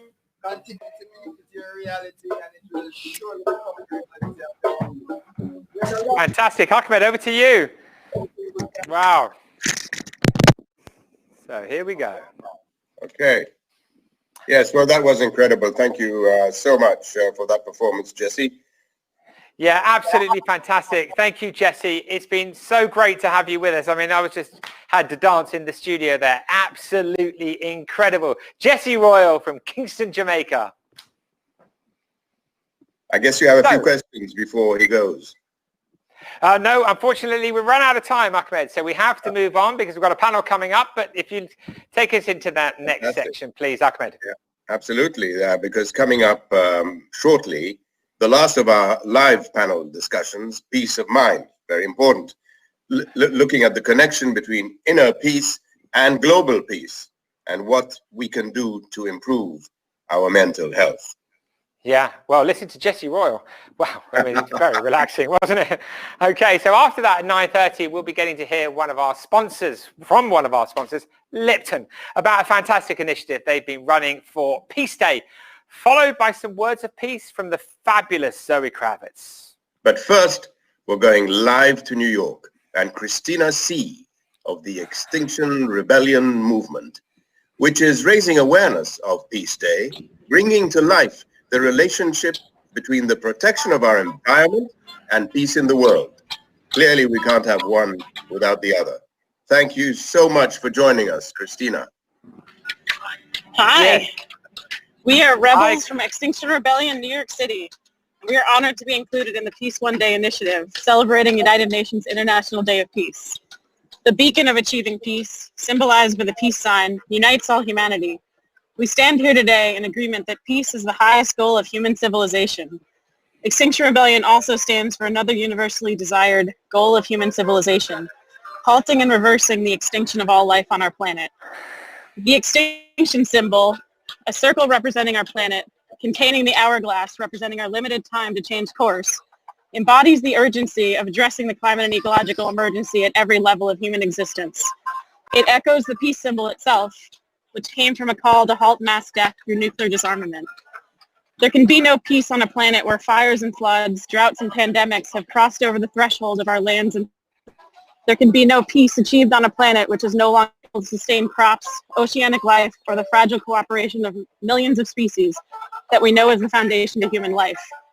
There can be no peace when people and the planet are treated as extractive and expendable resources.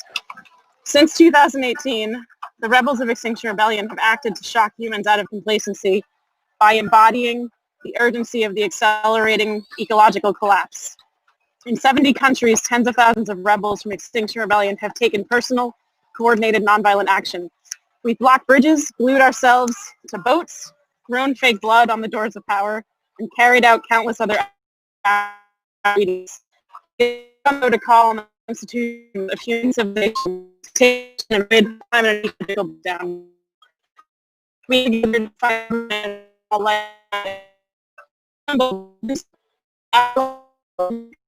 constant reminder that we are all connected and dependent on each other and on this planet. It is a constant that our time to avert mass extinction is running out. The United Nations has named 2030 not as a year to start on the ecological emergency, but to have achieved critical goals that sustain life on the planet. Declarations, goals, and deadlines are only words until we see action from governments, businesses, and every equal measures to this crisis we are facing. Recognizing that the climate and ecological emergency call to contemplate what we may lose, floods, famine, disease. We want this to be usable too. The symbol of all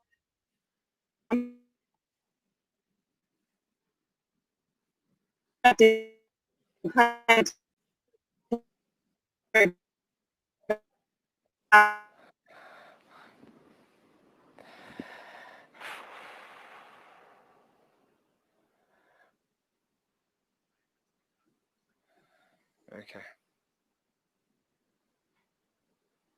Okay. So, would you like me to carry on at this point now? We seem to have lost the signal from Extinction Rebellion there. So I guess we should move on. It looked like a really inspiring Peace Day event there in New York, and I wish them all the very best. Jeremy. Yeah, no, that was a terrible shame to see the dropout. But unfortunately, you know, we've had it a few times, Ahmed, through the day when you're doing something global like this to every continent and, you know, really pushing technologies to the boundaries with amazing software, you know, to bring us all together. Sadly, something like that happened. But what an amazing thing there from Extinction Rebellion. I mean, the wonderful conversations that I've had with them over the last 9 months is that we do need to be around the table. We need to be collaborating. We need to be partnering, you know, and through that sense of partnership and collaboration, then we can take on the great challenges that we face. That if we're not around the table and if we're not talking in the same room, then how can we move things forward, Ahmed? And I think it was great that Extinction Rebellion came to the table today and made such a wonderful, you know, statement about, you know, we're on fire and we need to work together to put that fire out, which is obviously the symbolism of the boat and the water, Ahmed. Let's put the fire out. Let's work together. Yeah.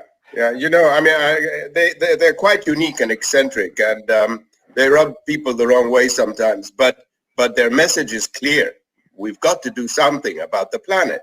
It's the only one we have. There is no plan B. And they remind me a bit of years and years ago of Greenpeace when they came onto the stage. They also were eccentric. They also carried out crazy acts that defied all the, you know, principles of civilized behavior, but they got the message through. So that's Extinction Rebellion today. Jeremy. Well, thank you. Yeah, thank you to everyone at Extinction Rebellion for working so hard to bring all of that together and for, of course, being in our panel earlier today. So still to come, an inspirational project from one of our sponsors, Lipton. They've really gone to town on Peace Day, actually in quite a lot of towns, as you'll hear. We have words of peace also from the fantastic Zoe Kravitz. And a conversation with a great supporter of Peace One Day, Her Excellency, the Secretary General of the Commonwealth of Nations, Baroness Patricia Scotland QC. We have a live Peace Day moment from the UN's mission in Bogota, Colombia. And he's a fantastic actor and a Peace One Day ambassador, Jude Law, and he'll be interviewing the United Nations Deputy Secretary General, Madam Amina Jane Mohammed. Wow, and to bring us home, music from the wonderful Yusuf Cat Stevens. I also want to say, Ahmed, you were at Shakespeare's Globe Theatre London on Peace Day last year, where we launched a 5-year plan to reach 3 billion people by 2025. We'll have a show every year to help achieve that goal. We, of course, also in that campaign over the next 5 years want to see young people observing the day in every member state of the United Nations, and that's not far off. And along that journey, we're going to do everything that we can to raise awareness of Goal 16. Of course, many people are doing that, Pathfinders and all of our wonderful partners. But we really want to support the effort to get Goal 16, peace and justice, known by as many people as possible. So if you haven't done so already, please register for free at peaceoneday.org. There's still a couple of hours left, so we can keep in touch with you and make sure you know about upcoming events. And we've got over the next 365 days some amazing things to plan, and we start planning tomorrow morning, would you believe? But anyway, please follow us on social media. This broadcast will be available on our YouTube channel, so please share it as widely as you can and encourage as many people as possible to register on our website. You can also ask questions of our panelists today, one amazing panel left, and take part in the online polling. So thank you.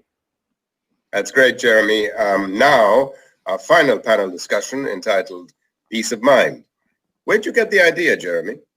Well, we wanted to look, thank you, Ahmed, we wanted to look at the current mental health crisis, particularly amongst young people, and why mental health and inner peace is a precursor to global peace. I mean, what's the connection? Yeah, totally. I mean, you can't have, world peace if you can't create world peace if you can't find it within yourself. So what strategies can we employ to improve our mental health, and how do we support others? Yeah, it's a huge, huge issue, Jeremy. And as a father and a great believer in how crucial it is to our well-being, why mental health and is important to peace.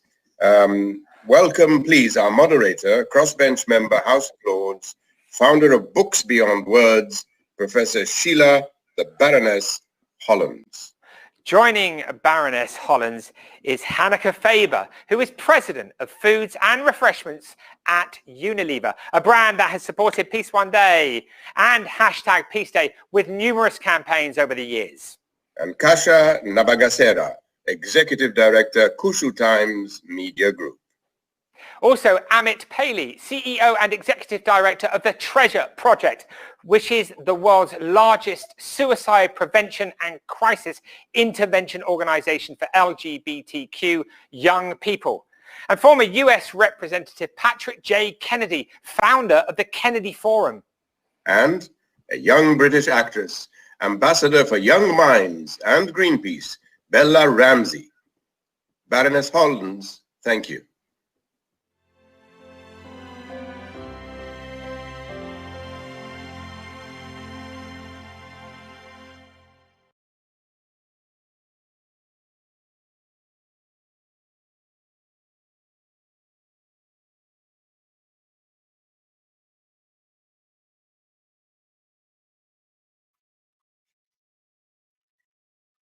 Well, good evening, everybody. I'm Sheila Hollins. I'm a member of the House of Lords. I'm a retired psychiatrist, a mother, a grandmother, and I've been asked to moderate the session today. So I'm going to introduce each of the panelists in turn. Their bios are on the website if you want to know a little bit more about each of them. So the panel discussion is about creating peace of mind.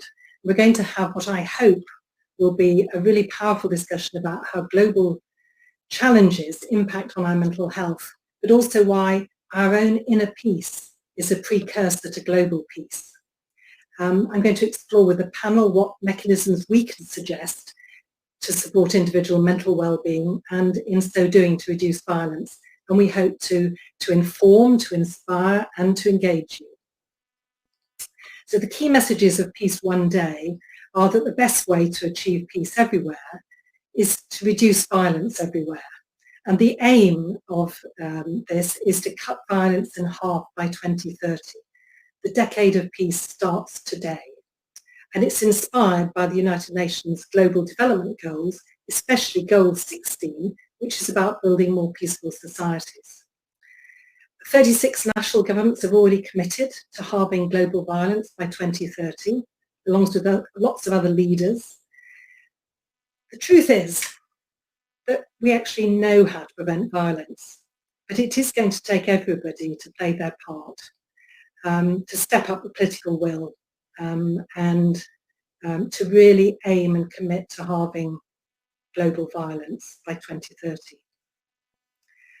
And I'm going to say that my aim and goal, and I would encourage all of you to think about this on this International Day of Peace, September the 21st, is to find peace every day in your own life. And it's not always easy, is it? You know, it just isn't always easy. But if we all looked for a little bit of peace every day, I think that would help a lot. I'm going to ask the panelists to do the impossible. We've got a large brief, and I'm going to ask them to be as concise as possible, while also being action-oriented and forward-looking. So my first question is to Kasha Nabagasera, who is the Executive Director of Kushu Times in Kampala, Uganda. Kasha has created numerous campaigns to combat homophobia. For example, she worked on the Hate No More campaign to encourage better representation of same-sex relationships in Ugandan media.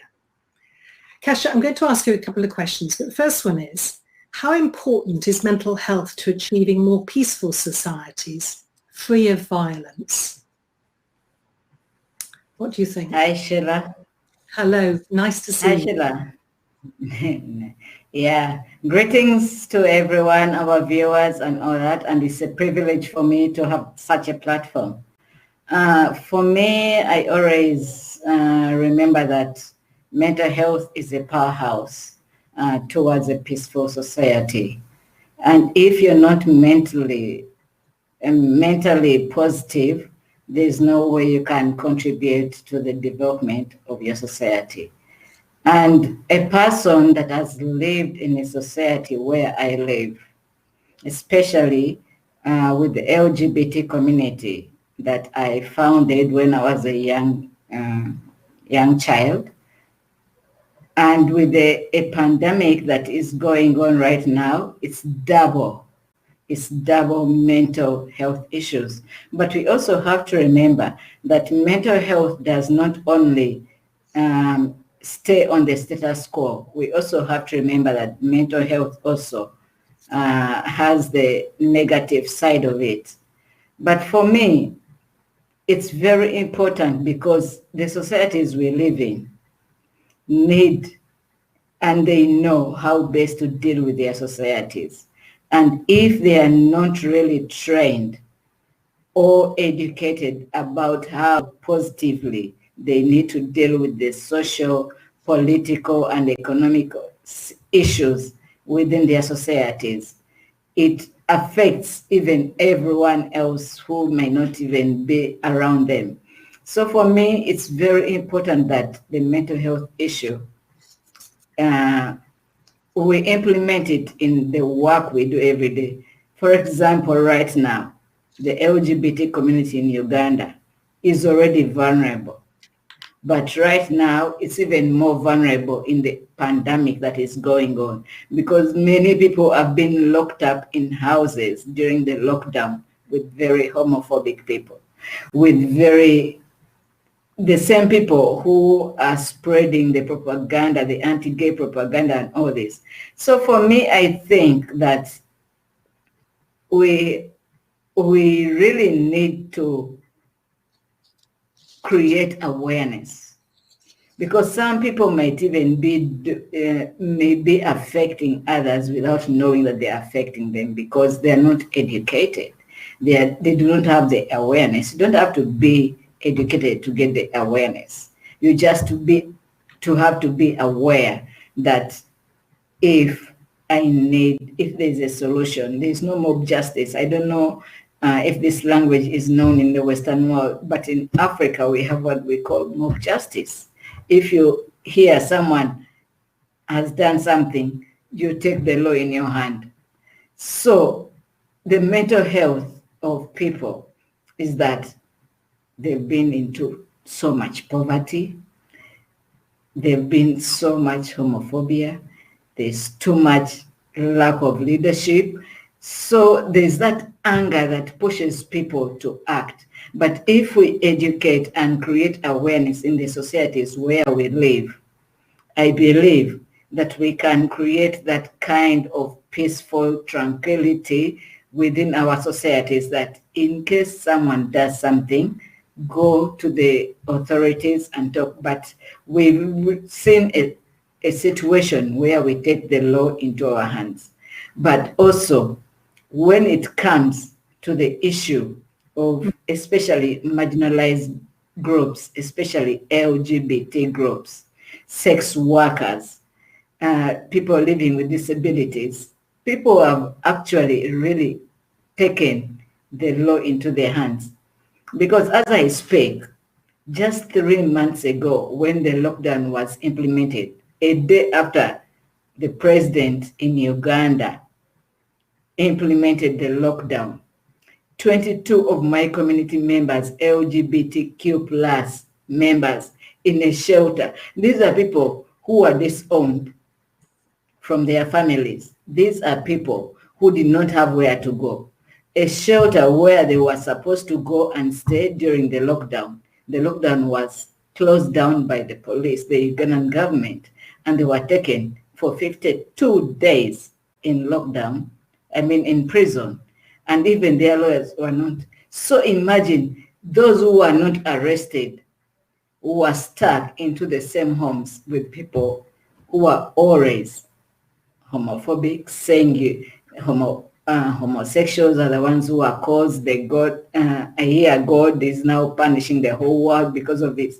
So for me, mental health is an issue that individually we are calm people. Individually, we are born as calm people. We just learn it. But if we teach people to get rid of all this propaganda from wherever it comes from culture, traditions, and religions and all this, if this world wants to be peaceful, we need to remember that we are human beings, and you're who, and I am who I am because of you. What we call Ubuntu. Can I come in just to follow up with because I think you partly answered my second question, which was going to be about the kinds of organizations that can help, because what you're describing is a really, really difficult situation, particularly during lockdown. And you set up an organization to try to help, but can you think of other organizations that can help to provide support around mental health issues? There's an organization that has actually come into Africa, a very strong organization. It's called Strong Minds. Okay. Strong Minds is in Uganda. It's in Zambia. It's starting in Tanzania, because this is an organization not only dealing with women who are traumatized from sexual violence, but it has also opened doors to minorities. So these are organizations that actually the world should start looking up to. They might not be open to everywhere, but these organizations that people look to. But also LGBT organizations, so we've taken it up upon ourselves that we are not going to wait for anyone to come to our rescue. So we have peer groups where we sit and discuss our own issues, so that you know that you're not feeling or suffocating alone. So we've managed that all organizations in Uganda, LGBT organizations, east to west, south, west, central, that you have a day where you bring people to talk about issues that they are facing. Leave alone the advocates, because not everyone is there for advocacy. Many people see us on TV. Many people see us on TV and they're like, I wish I could be here. And we are like, you're not alone. Come and join us. We give our flyers and we say, come and we discuss the issues we are facing together. This issue of mental health is not just a positive status quo issue. We should also remember that status quo issues, people should know that if we need to keep the status quo, we need to provide for it. But we shouldn't forget the negative side of the mental health. Yeah. Well, we're going to bring you in again, Kasia, towards later on, but I'd like to ask Patrick Kennedy a question now, if that's all right. Thank you so much for those insights and for the extraordinary work you're doing. It sounds incredibly challenging. As a congressman, Patrick Kennedy fought to end discrimination against those with mental illness and addiction, and he was the lead sponsor of the groundbreaking mental health federal parity law, a law that inspired me to table a successful parity amendment in the British Parliament in 2012. So thank you for your inspiration. Patrick, I want to ask you about the effect of the pandemic on the mental health or the behaviour of people who are at particular risk of being lonely and left out. And we've all got our own ideas about who's been made particularly vulnerable at the moment, whether it's women and children at risk of domestic violence, some of the groups that Kasia's been talking to us about, people with intellectual disabilities or refugees from war. What do you think?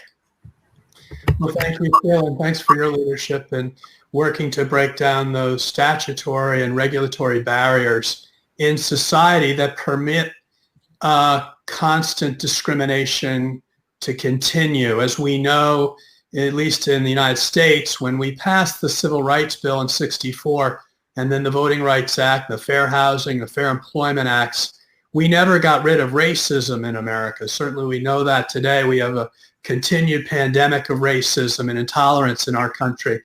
But we did get rid of the structural processes which exacerbated racism. I want to thank Kasia for her leadership. You know, in those that are marginalized, as Kasia fights for, it's easy to be isolated. The very nature of marginalized is often being isolated. And for people who are isolated, their lack of social connection and inclusion really exacerbates any predisposition that they have for a mental illness or addiction. They're certainly not able to deal with the enormous stress like COVID is bringing, both economically. It's, as we know, in the United States, there's an epidemic of overdoses and suicides on top of the healthcare pandemic. And as I said, all of the tensions and stresses that come from an economy too that has displaced so many in our country. And as we know, when people are fearful and there's the anxiety and stress in life is so great, then people are often reduced to their base human instincts, which is to fight someone else and to go after, quote unquote, the other because they're insecure. And that's tragically the default mode for many people, unless they're lifted up by a common vision that we're all in this together. And so I really think that this community that you're emphasizing on this day is really the answer. But as Kasia said, you have to feel it inside. It's not an outside job. You have to feel it inside, like Dr. King did in our country. It started in a spiritual movement and then progressed into a political movement. So just to echo what Kasia said. That's brilliant. Thank you so much. I'll come back to you in a minute, but I want to bring Hanneke in now, Hanneke Faber. In your bio, and you're speaking to us from Amsterdam, so, you know, we're a pretty global group on this panel, aren't we? In your bio, you said that Unilever, where you're president of the Foods and Refreshment Division, believes that people with purpose thrive and that the world will never move as slowly as it does today. First of all, on behalf of everyone, can I thank Unilever for sponsoring today? This is just incredibly important. Could you comment on the question about the connection between inner peace and mental health and peace in the world?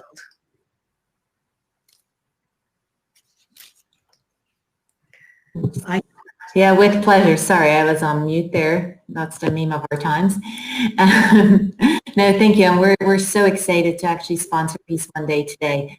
You know, it's a beautiful match with the Lipton brand. Tea time is, you know, connection time. So, but to your question, you know, there's a huge link. We live in the most technologically connected world in the history of civilization, but 1 in 3 people feel disconnected. And that leads to a feeling of isolation, as Patrick just said, and loneliness. And it's not a new issue. You know, research also says that the rates of loneliness have actually doubled since the 1980s. But it certainly has been accelerated by COVID. So what we believe, you know, at Unilever and especially at Lipton, is that the quality of human connections is more important than ever, because it's just proven that it can help people feel healthier and happier. So I think, you know, we all need to put mental health at the core of our response to COVID, and we can do that in several ways. Governments need to fund mental health services both at home and in their development plans and their aid. Employers need to make sure that they are actively supporting mental health of their people. And as society, we just need to lift the stigma on mental health, because it's actually common. You know, during our lifetimes, one in 4 of us is going to be experiencing some sort of mental ill health. So again, you know, at Lipton and its parent companies, which actually are both Unilever and PepsiCo, mental health is as important as physical health, and our employee assistance programs that we run are more important than ever during COVID, when our people are more vulnerable, as Kasia also said, to loneliness, to stress, and unfortunately even to abuse. Well, thank you very much. Now, Amit Paley, you're going to join us now from Toronto. And Amit is the Executive Director of the Trevor Project, which is, I gather, the world's largest suicide prevention and crisis intervention organisation for LGBTQ young people. So that's pretty amazing. Amit, given that 1 in 2 children worldwide experience violence every year, how from your experience will young people be able to build their psychological resilience to address the challenges of humanity, challenges such as conflict, war, and climate change? First, thank you all for having me, and it's an honor to be with such a group of inspiring leaders. And I think this question is so important because we know that young people experience so many challenges in the world today. They experience violence and mental health challenges, ranging from bullying to physical harm to sexual assault to suicide and much more. And we know that the most marginalized people in the world who face discrimination and rejection in other ways face those all at greater numbers, both from the violence and the challenges they face, as well as the mental health challenges that are caused by that. Just to give as an example, we focus a lot on suicide prevention. In the United States, suicide is the second leading cause of death for all young people. And we know that LGBTQ young people are more than 4 times more likely to attempt suicide than their peers. And just in the United States, there are more than 1.8 million LGBTQ young people who seriously consider suicide every single year. It's important, I think, when we reflect on those who are marginalized, either because of their sexual orientation or their gender identity, or because of their race, or because of their ability, or a host of other factors. It is not because there is something inherently wrong with people because of those identities.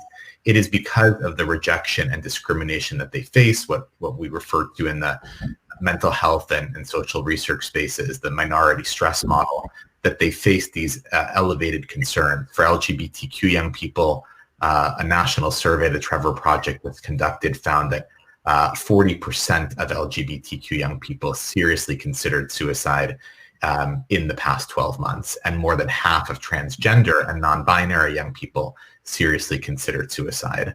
So we need to do a lot more to increase the psychological resilience of young people. And one way that we can do that is by making sure that those young people are supported.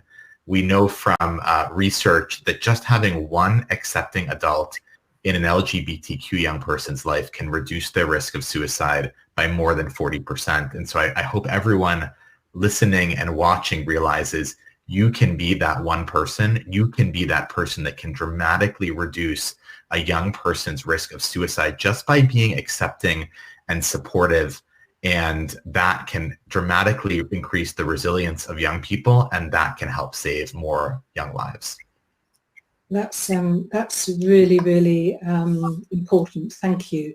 I mean, can you think about or suggest some effective solutions, strategies, tools to address mental health and to create more peaceful societies that are free of violence?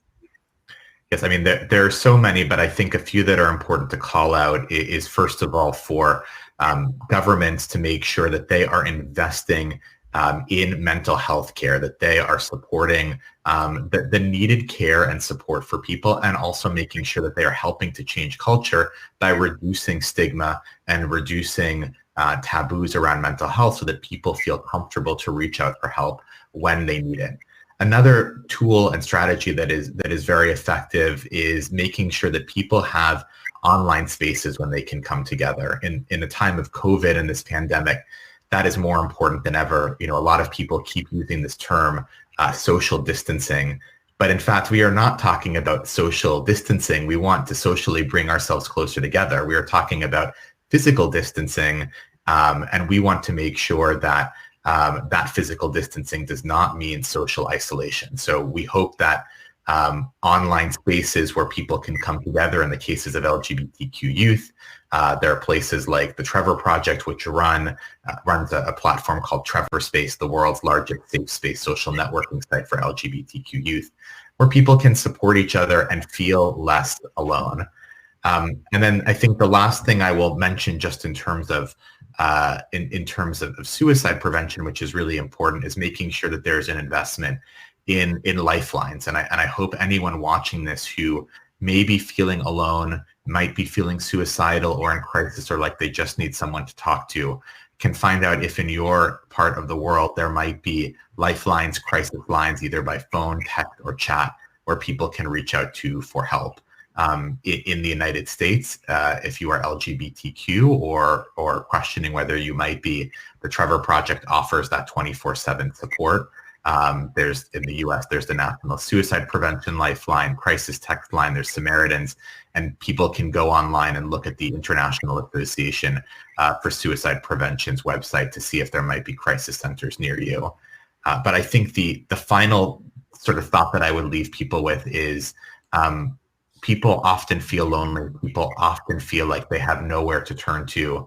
And there are people that are out there that care about you. There are people that want to let you know you are not alone. And I hope that everyone listening to this knows that regardless of who you are or the circumstances of your life or how society may be treating you, that you are worthy of love and respect, that you are beautiful the way that you are, and most importantly, that you are never alone. Yeah, and just to compliment, just to compliment, because we come from different parts of the world. But the thing is this, they have the resources, they have the laws protecting them. In our part of the world where I'm coming from, for example, Uganda, Africa, some parts of the Caribbean and all that, the thing is this, we are telling people, do not stay in there feeling that you're alone, because we are here. We've put mechanisms, even if they're underground, but we are also visible. We may not be registered organizations, but we are doing something. We are out there, like my magazine, Bombastic Magazine. It's out there. The parliament is talking about it and all this, because we are telling people, do not, especially suicide, we have lots and lots of teenagers, and yet we are limited to approach young people to go and talk to them because they are saying we are recruiting. But we are telling them, you can find us here on social media. Thank God for technology. They are reaching out to us, and through our own ways, we are reaching out to them, providing them with safety, providing them with, necessities. So the Trevor Project, I'm a fan, and I've been like since when I began this movement, because I'm the founder of this movement when I was a university student. You know that already. But the thing is this, we need to remember that more than ever, the COVID pandemic has actually crushed vulnerable communities even worse. We are not a pariah. We are not a pariah community. We do not want to be special, but we are even more affected because we've been even pushed, because even the closed spaces where people could come and talk and be together are all enclosed, are all closed. Now they are being forced to be with people that chase them away, because even our shelters have been closed. If you read about the 22 Ugandan COVID LGBT community, they couldn't go home. We put them in a shelter, and the government came and took them away. They couldn't even allow us to give them any help, even the lawyers, until we had to go to court. So let me tell you, this has affected us. So there's no peace of mind. How can you even continue? And this is what I talked about, the positive mental health and the negative. This is what pushes people sometimes to do things. But for us to be able to stop people from having these negative thoughts is through education, through peer groups, through sharing, storytelling, simple things. But also we need resources. We need resources. Also, Kash, there's some very simple messages. And I think one of the messages that Amit gave, which I really liked, and I said this myself, that it's not social distancing that we need to keep safe from the virus. It's physical distance. But also there are some times when it isn't safe to stay at home. And although the message is to stay at home, actually the better message is to stay safe. And if that means turning to your peer group for help and support, we should do that. Now, look, we've got another panelist who still hasn't joined us. So I'm going to invite her in now. So Bella Ramsey is an actress. Hello. And Bella she's been in lots of films. She's been in Game of Thrones. She's ambassador for Young Minds and for Greenpeace. And it's going to be really great to have a more youthful perspective, Bella. This afternoon, I heard you speaking about peace and your love of words.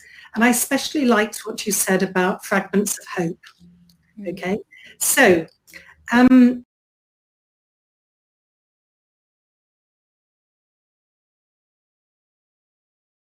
got a question for you. We know that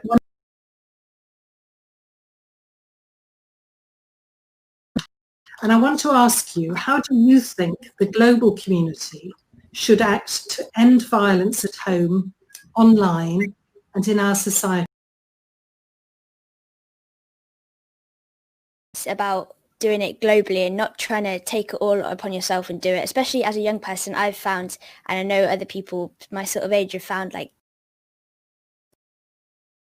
do it all. We just want to get rid of it and eradicate violence and eradicate all of this bullying and harassment and abuse.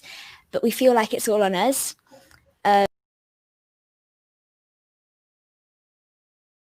Active as a community. And so if we all individually do what we can, and knowing and hoping and trusting that billions of other people around the world start to see violence decrease, both at home, online, and in our societies. And like social media is a massive platform. It's a platform where there's a lot of good. A young person as well, it's encouraging people to use it for good and to use their voices to speak up about issues that are important, because online, and so if we can make online and social media a really positive, peaceful and encouraging place, then I think that will reflect into our everyday, into personal lives. I think that reflects as well.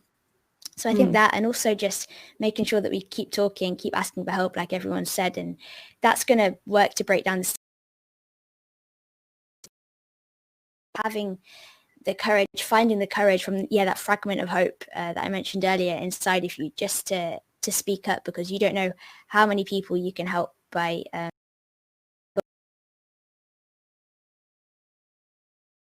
Brilliant, a really brilliant answer. Patrick, can I bring you in? What's your answer to the question about the connection between inner peace, mental health, and peace in the world? Well, I'm a person in long-term recovery, and I'm very blessed that I have a 12-step support group that I connect with every day. I'm lucky I have connectivity through Zoom. Many people, especially marginalized communities, they don't have that connection. They can't get both the technology or the internet connection. So there are very even more challenged communities, to Kasha's point. But clearly, if you're in a better place, you can be a source of greater strength. You can't give away what you don't have. That's one of the things that we learn in recovery. So you have to work on your own inner peace, which in my case has been instructed to help others, because the big paradox is by helping others, you're relieved of your own kind of self-centeredness. And I really believe that people are isolated, but if they learn that others were and that they could use their help, all of a sudden they'll feel a sense of purpose and belonging. And that's where when I listen to folks describe how President Kennedy inspired so many people, it's because he asked them to do something for the greater good. And we don't have that kind of inspired leadership where people are calling on all of us to have a role to play. You don't have to be in politics or a community leader. Everybody can do something to make a difference in their community. And if they feel like they're part of something bigger than themselves, they'll have a purpose. And I think it'll be contagious in a very positive way. Because, all you need to do is work on helping one person. And as they say in Jewish tradition, it's a mitzvah. It spreads out, and that's what we need more of. It's quite interesting. I mean, I think in some ways, quite a lot of what we've been talking about, the importance of non-violent communication. And there's a real strategy, a methodology around it, which can really help both couples in conflict at home, but communities that are and people don't have the tools to how to focus on positive patterns of behavior rather than, as I said, resort to the default mode, which is fight or flight. That's how our brains work. And so we fight or we run. And there are other patterns to deal with stress, but we're not instructed as to the fact that we have control over the way our brain responds. And we can literally change our wiring of our brain by, as they say, acting to a new way of thinking. But none of these are literacy. They're literacy, but it's emotional literacy. It's social literacy. And we need more of that in our public schools and in our culture because people aren't given the toolkits less necessarily to know how to cope and to problem solve. So we can't assume that they automatically get that because they don't. They learn it in their community. And if their community isn't talking to them because we're all stuck on our phones and on our computers, then it leaves a whole generation without the tools to learn how to self-modify and mitigate their own impulsive thinking that can create violence because they act out without thinking and putting a pause button on their actions. So talking about mental health is really, really important, isn't it? I co-started the Mental Wealth Festival in London, which runs every year. It's happening the 5th to the 10th of October this year, and it'll be online for the first time. One of the reasons for starting it was to try to get people to talk and to share, to come together to think about mental health in all sorts of different ways, creatively, in discussion groups, but with different kinds of aspects. I want to ask Hanneke, though, there's a question come in on the chat, and it's about the actions that you would advise to implement in small teams where mental health is underlooked because of a very fast-paced business environment. And you had spoken about, business being fast. So how do you help a small team to look out for each other? Yeah, it's a great question. We actually found through some research we ran with Ipsos that even just a 15-minute conversation, if it's a genuine conversation, can really help with mental health and well-being. And think about it, we're all really busy, but we should all be able to find 15 minutes a day for some genuine conversation. And if we can't, create a ritual, find, just 15 minutes a day to connect with a colleague, with your partner, with your child, with your neighbor, even a total stranger, and just really listen and be listened to for just 15 minutes. And again, it shows it really makes people happier. So that would be my advice, even when you're working in, a super fast-paced little business, or if you're feeling overwhelmed, make that time. And some might be wondering, why is Lipton sponsoring this? Well, one of those rituals is a cup of tea. And so, Lipton really believes tea time is peacetime. That's lovely. And tea is a global product, really, isn't it? It's wonderful. Bella, I want to ask you another question. So it's about the strategies that we can employ as individuals to address mental health and the organisations that we can seek support from. I imagine that you're going to speak about Young Minds because you're an ambassador for Young Minds. I guess Amit would have talked about the Trevor Project and already has. Patrick, I don't know, might have spoken about the Kennedy Forum or the Special Olympics. I'd talk about Books Beyond Words, which is the charity I founded, which creates stories in pictures. Because you love words, Bella. I love pictures. I think pictures help to get to places that words don't. And I create picture stories for people with intellectual disabilities to help them to heal after violence. So what would you say about the organisations that perhaps young people should turn to or can turn to? I think definitely, like you said, I'd talk about Young Minds, which I'm definitely going to. So I'm an ambassador for Young Minds, and they just provide so many resources with all the different types of mental health issues. So if you're struggling with any of them, just to even if you don't really know what you're struggling with, like, they can really help to make that more clear and to give you practical steps in how to manage that, how to get help. They also have a parent helpline, which I also think is really important, is supporting the parents of kids with mental health struggles.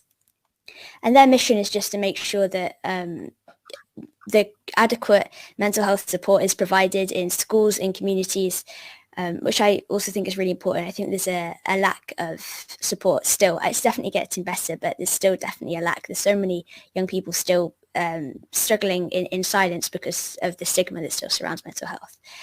I just think making sure that you know, and making sure that we are promoting the message that mental health is a priority, just like physical health. It's on the same level, if not more important.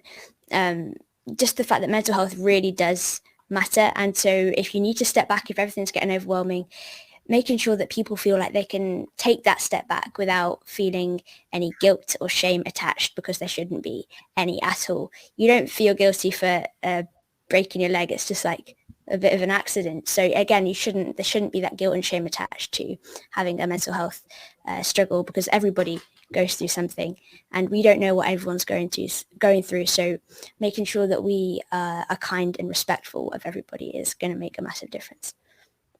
And Bella, you've just gone back to college, and one of the questions that's come in is about the pandemic. And do you have any advice for young people going back to school or college who are perhaps experiencing anxiety or social pressure following, what's been happening?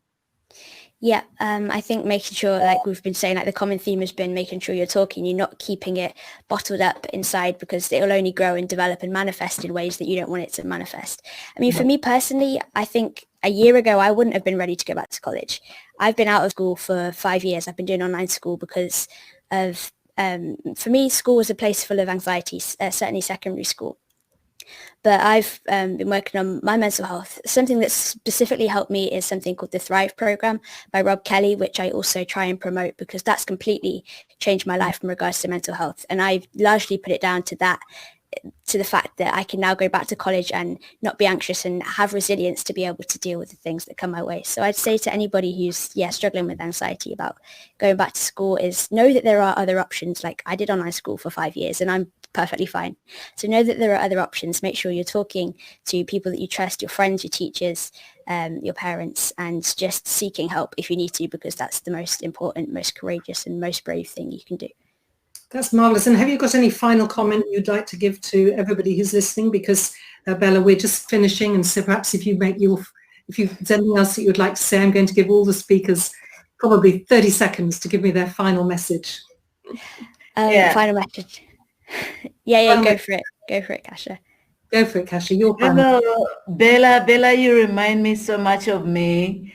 And for me to see that young people are standing up, because when I broke the record in Uganda, it was a taboo to talk about sexuality. First of all, in African culture, just heterosexuality. Now here is a young girl talking about homosexuality. So for me to see you standing up to talk about something right now that is even stigmatized in the 21st century and is still stigmatized. Imagine 20 years ago when I did that. So you remind me so much of myself, and I'm proud of you, because our generation has an opportunity. We have technology. We've seen, we've read, we have resources and all this. So let's use all the opportunities. So whoever is listening to us, let's support each other. The resources are there. The technology is there. We have a chance. Let's not repeat what history did in the past, the bad history, not the good one. So I thank you for the opportunity. And thank you for everything that you've said. It's been marvelous. Patrick, would you like to? Thank you, Sheila, for your work with those with intellectual disabilities. My Aunt Eunice started Special Olympics. I take my children to Special Olympics events. This last year, we went to the Abu Dhabi, where there's 190 countries represented from around the world. What a stark difference in 50 years for those who represented the most outcasts in our society, and now the love, the spirit, because we're all children of God. In my particular faith, that's where salvation is. We cannot look down on each other because we're all had that spark of divinity in each of us, and it's our job to look at the spark of divinity in each of us. My faith tells me that it's in those, the least one of us is my brother and sister. So that, I think, is the ultimate answer. We have to understand we have an important role to play in modeling the kind of world that we want to live in through our own spirit and actions. I thank you all for what you do to help make your communities better, and we're all in it together.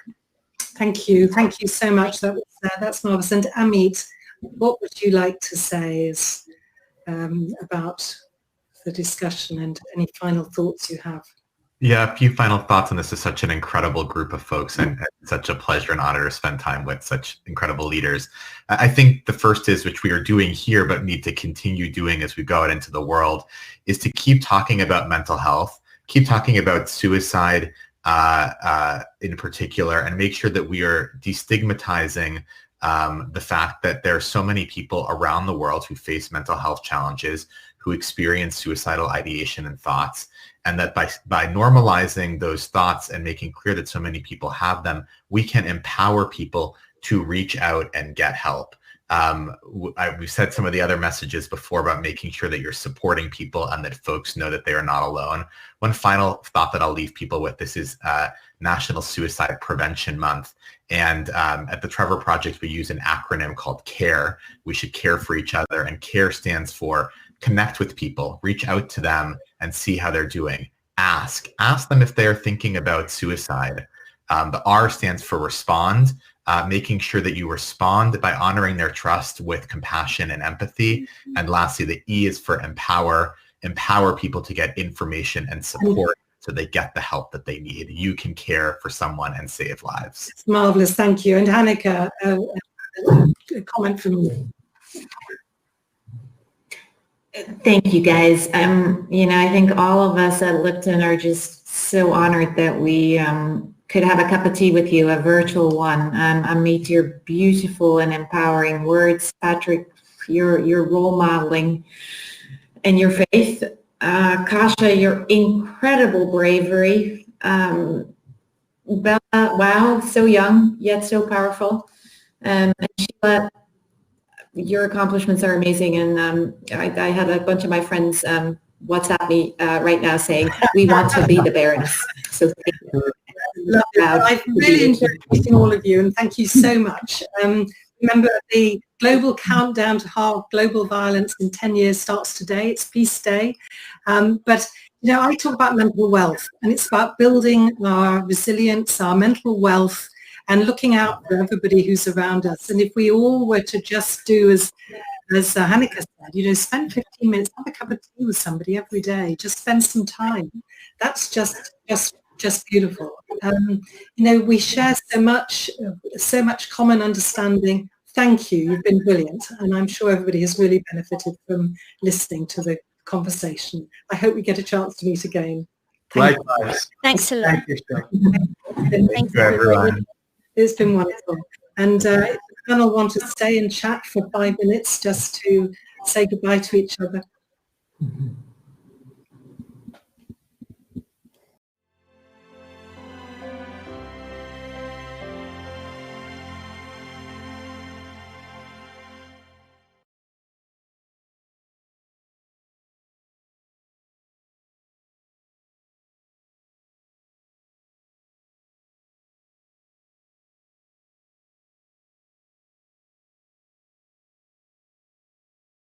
fascinating discussion there, Jeremy. Thank you so much to all the panelists.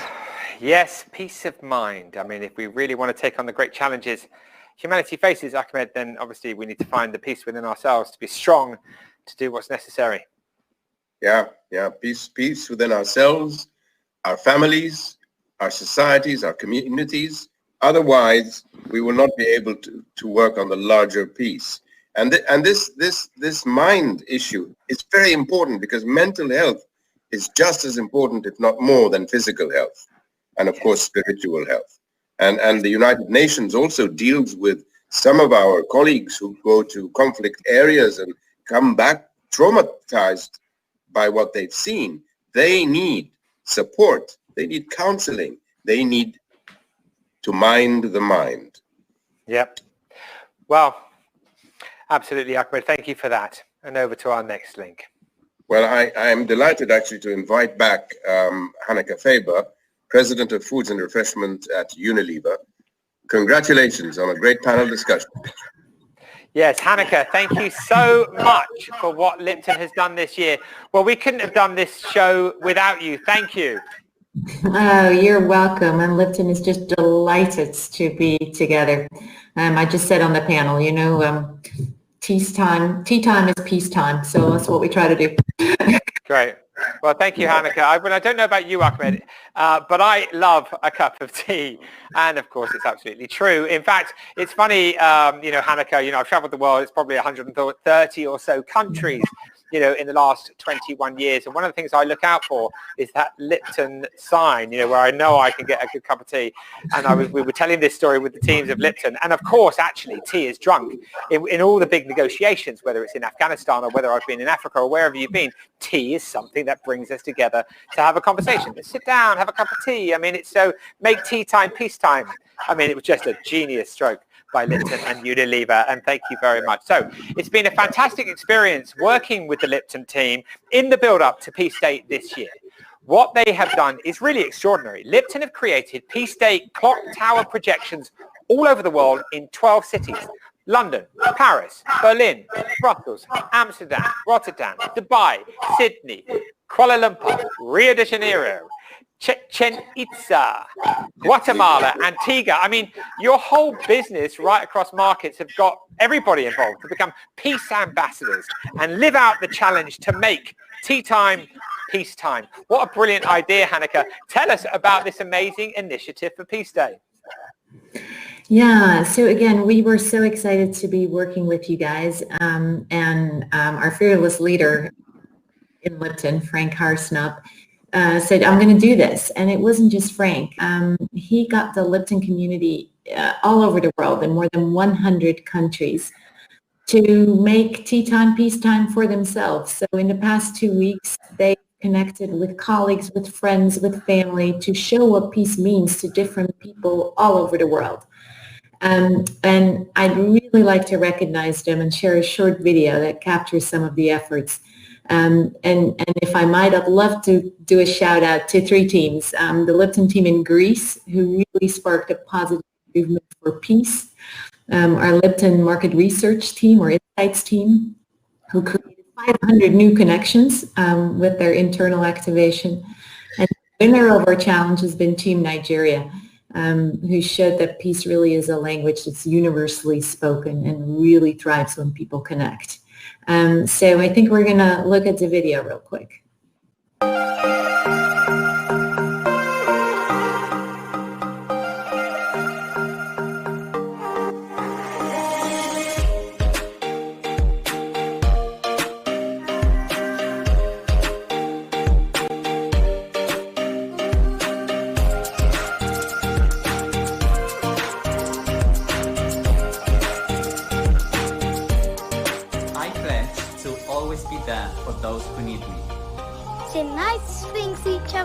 No bullying, no saying rude things about each other. This word, peace, can be seen through different lenses, varying in how it appeals to the senses. To someone, it is total silence. To another, peace is a loud laughter, or a smile that graces your face, reminiscing on peace times once added.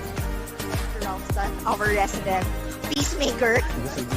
for the next couple of minutes. Forget about work and let's just have fun.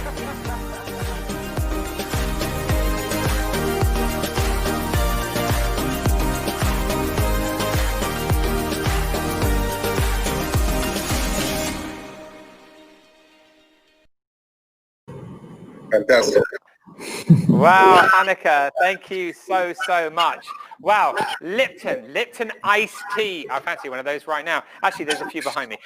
So anyway, thank you so much, Hanneke. And all the team, the Lipton iced tea, you guys are just amazing. It's been amazing working with you. The awareness with the clocks, the way in which your workforce has engaged, the film that you've made, the sponsorship of our show. We wouldn't be here, Hanneke, if it wasn't for all the teams of Lipton iced tea. So thank you, Unilever and everybody, for the support you've given us, Hanneke, to allow us to do what we're doing today. Thank you.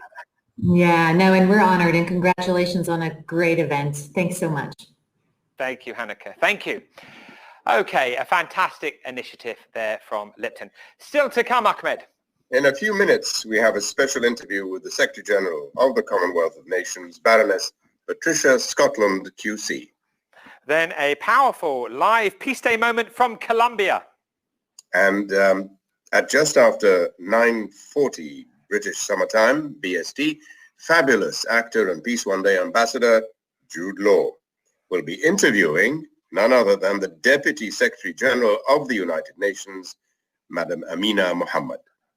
Wow, that's going to be amazing. And closing the show, a special performance from the wonderful Yusuf Cat Stevens. I just can't wait, Jeremy, but first we're delighted to introduce an actress known for her roles in some of the biggest blockbusters of recent years: Fantastic Beasts, X-Men First Class, and Mad Max Fury Road, as well as HBO smash hit Big Little Lies, and the Hulu romantic comedy High Fidelity. Bringing us some words of peace, please welcome Zoe Kravitz.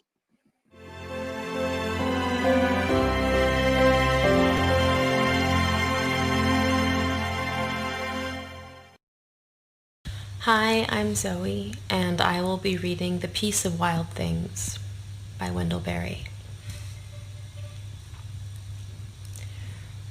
When despair for the world grows in me, and I wake in the night at the least sound, in fear of what my life and my children's lives may be, I go and lie down where the wood drake rests in his beauty on the water, and the great heron feeds.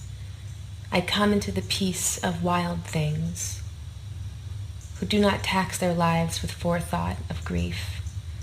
I come into the presence of still water, and I feel above me the day-blind stars waiting with their light.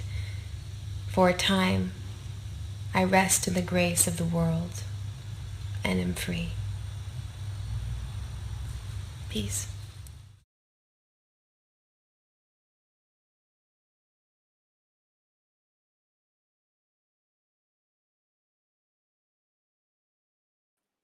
Oh my goodness, Jeremy. Yeah, those were inspirational words from Zoe Kravitz. Thank you, Zoe. Yes, thank you for your support, Zoe. Absolutely incredible. Well, in about 20 minutes, we're going over to live to Colombia for an extraordinary conversation about Peace Day there between Special Representative of the Secretary General and Head of the UN Mission in Colombia, Carlos Ruiz Massieu, and Marina Gallego, the National Coordinator for Women's NGO platform, Ruta Pacífica de Mujeres. Wow. But first, I'm particularly excited to introduce a woman who has stood alongside Peace One Day for at least 10 years, someone who has championed the fight against domestic violence. Please welcome Her Excellency, Secretary General of the Commonwealth of Nations, Baroness Patricia Scotland, QC. So, welcome, Baroness Scotland. Thank you. It's great to see you, Jeremy. It's good to be back. Oh, it's great that you're back. We've done many a Peace Day together. So, Baroness Scotland, you're Secretary General of the Commonwealth of Nations. You've been a supporter of Peace Day for over a decade. Peace Day is a day where there is a large recorded reduction of violence than any other given day in the calendar. So what does Peace Day mean to you? I mean, what opportunities does it present? Well, I think one of the things that's so wonderful about Peace Day, it's the day where we all come together to do things, not just to talk about peace, not just to pray for peace, but actually make peace a reality.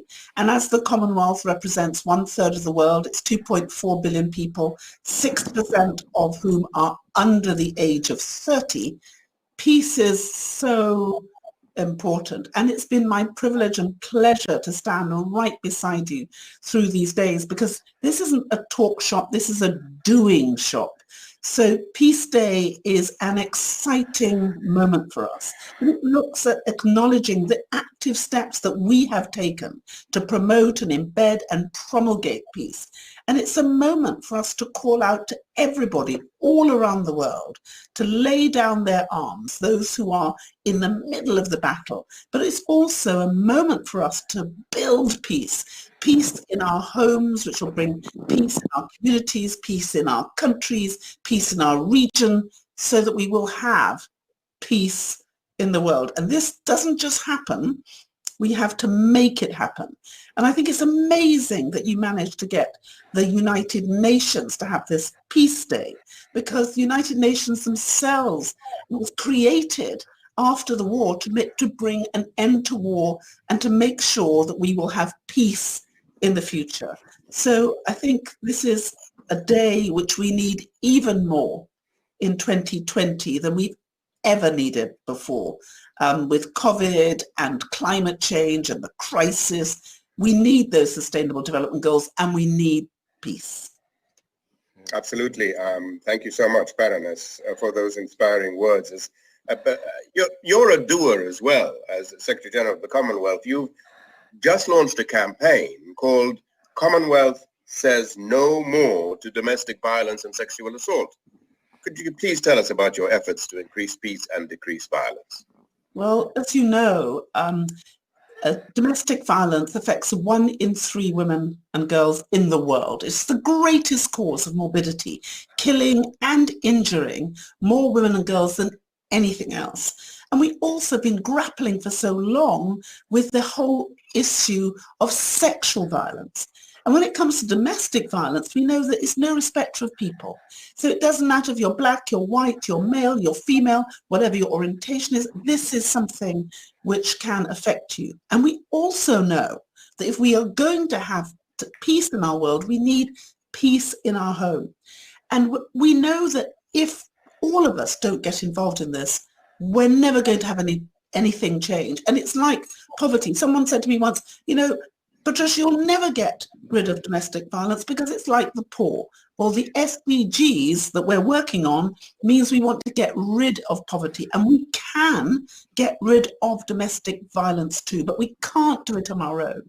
And so we know that so many individuals say, I would like to do something about domestic violence. Businesses say, I'd like to do something about domestic violence. Regional bodies and institutions and countries want to do it, and they don't know how. Well, we know how, and what we've done is we've created the tools and the campaigns, so it doesn't matter if you're a bystander, if you are a business, if you're a country, if you're a local authority, whoever you are, we now have the tools that can make a difference. And so we launched our Commonwealth Says No More. No more violence in the home.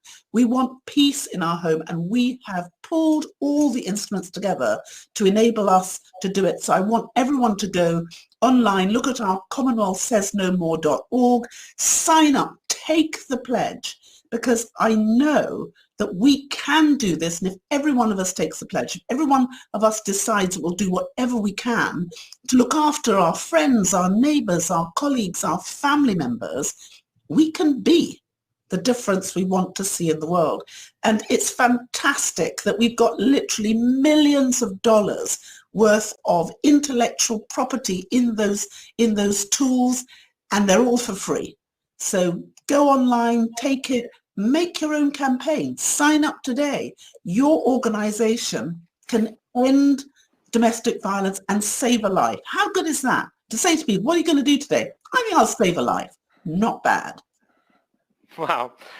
Thank you, Baroness Scotland. So your peace initiative sounds obviously amazing. I've been listening to you for well over a decade and working alongside you to reduce violence on the day. So, it's a pleasure to hear you speak with such passion. Let's talk about, just for a moment about the Sustainable Development Goals. I mean, in particular, Goal 16, peace and justice, with its aim of reducing violence by 50% by 2030. If Goal 16 is a huge global success and we're reducing violence and everybody knows about this, peace and justice goal, what impact do you think peace and justice will have on all of the other goals? Well, all the SDGs are interlinked, but let's just take the one I've just been talking about, which is 1 in 3 women. We know that is costing violence is costing our world about $14.5 trillion a year. That means it's costing most of us more than $1,909 each. And just for violence against women, when we looked at it in 2016, that was about $1.5 trillion. So that was costing each of us about $200 a day. What if we brought that to an end? Think about the schools we could build, the roads we could build, the work we could do on climate change, the fact that we will release women and girls to make a contribution because they won't be beaten and dragged down. This is an amazing opportunity. But if you look at those Sustainable Development Goals, we need all of them. And they are all interlinked. If we are going to end poverty, SDG 1, we need the SDG 2 to 15 and SDG 16, which is justice. What about SDG 17? Partnership. What we're doing here today is building that partnership, which is capable of developing and delivering the tools we need to deliver SDG 1 to SDG 16. And 16 is fundamentally important. It's about good governance. It's about the rule of law. It's about fairness. It's about making sure that we leave no one behind. And you would expect me to say this as a lawyer, but the justice element is critical for all of us. We need fairness. We need openness. And we need to make sure that the most vulnerable are not discriminated against. And in this year, when we know that racial discrimination is still a huge issue for us, we have to end it. So I'm saying not just no more to violence against women. I'm saying no more to unfairness, no more to destitution, no more to poverty, no more to any of those elements that we need to change if we are to deliver the SDGs by 2030. And I believe if we work together, we can do this. Multilateralism is the only way, but we won't get there if we think me, myself, I, and on my own. It'll never work. And I've been inspired by what I've seen the Commonwealth do on COVID. We have stuck together. We've helped each other, just as we are sticking together to end violence against women. The Commonwealth had the SDGs already. If you look at our charter, which we signed together 2012, then implemented, the Queen signed it 2013. All of the SDGs are there from 1 to 16. That is our values. That's what we aspire to do. So you won't expect me to do anything than say, get in there, let's deliver the SDGs, let's make it real, let's touch it, taste it, see it, be it. We can do this. Yeah, wow, thank you. I mean, it's amazing, isn't it, Ahmed? Thank you for your time this evening, Patricia. It's incredible to hear you talk about the Sustainable Development Goals. And of course, people can find out more information by going to the SDG Global Action Campaign, and of course to Pathfinders and to the United Nations 75 and other partners like the Bingham Center for the Rule of Law. But thank you so much for your words today. It's been absolutely amazing. Thank you, Baroness Patricia Scotland. Thank you. Great to be with you. Great. So in a few minutes, a special interview from New York with Deputy Secretary General of the United Nations, Miss Amina Jane Mohammed, conducted by none other than the wonderful star of screen and stage and Peace One Day Ambassador Jude Law. And then, in about 15 minutes' time, closing today's program in style, a special performance by the one and only Yusuf Cat Stevens. But right now, thank you, Jeremy. We're going over to Bogota, Colombia, for another live Peace Day moment. We're delighted to welcome the special representative of the United Nations Secretary General and head of the UN mission in Colombia, Carlos Ruiz Massieu, and Marina Gallego, who is national coordinator for the women's NGO, non-governmental organization platform, Ruta Pacífica de Mujeres. Mr. Ruiz Massieu, Ms. Gallego, welcome. Thank you. It's a pleasure to be here with you. Muchas gracias. Could you tell us, for the benefit of our viewers, describe briefly the mandate of the UN mission there and what it's trying to achieve? Well, the mandate of the mission is basically to verify that the parties are doing what they're supposed to be doing in terms of the peace agreement reached in 2016. And as you know, that was a very landmark agreement in many ways. And one of the reasons is because it's not an agreement that was supposed to demobilize the former guerrilla and reintegrate them into Colombian society, but rather was trying to address the root causes of conflict. In many ways, it has many elements, comprehensive elements, like rural reform, political participation, addressing illicit crops, which is a problem, a big problem in the country. So we're basically here to verify the parties, but also to encourage them whenever we see that they're lagging in certain areas in terms of their obligations, we actively encourage them to continue implementing them. So, so verify and encourage. Have you been successful in doing that? Can you repeat? Well, we like to believe so. It's as I said, it's a very ambitious agreement as such. So we're basically encouraging them. We've been successful in the sense that there are particular areas that you can sense a lot of progress, particularly integration of ex-combatants, particularly in taking development to conflict-affected areas. But obviously, we have big challenges. The agreement has a timeline of about 10 to 15 years from its signature, which was in 2016. So we are step by step going in the right direction. We are working and we are helping Colombia to consolidate its peace process, its peace. But we have always challenges ahead. Very interesting. Jeremy.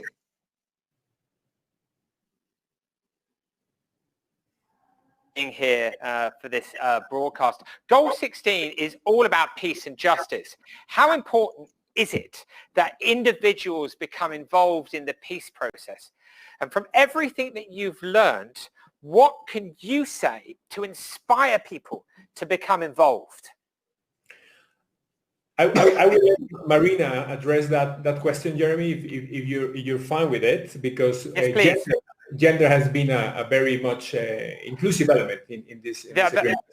Thank you, Carlos. I actually did address the question to Marina, so I would be delighted if Marina answered it. Thank you so much, sir. Perfect. Marina. Buenas tardes. Bueno, el proceso de paz es central que se involucren las mujeres tanto a nivel mundial como en Colombia. Good afternoon. And in Colombian peace process, it is very important and it's very central that women are involved in the process, in the peace process. Las mujeres somos garantías para que haya éxito en el proceso de paz en cualquier parte del mundo. Women are guaranteed that any peace process in the world are successful. Aseguramos la convivencia, aseguramos la reconciliación, aseguramos también la reconstrucción de las comunidades. We ensure coexistence, we ensure reconciliation, and we ensure a very peaceful communities. A la vez estamos trabajando por la agenda de igualdad de las mujeres que se requiere en el mundo y que los ODS en este momento pues también nos llevan hacia allá. We are working in the women agenda in the world with the 1325 resolution, the UN resolution, and women are very important role in this process.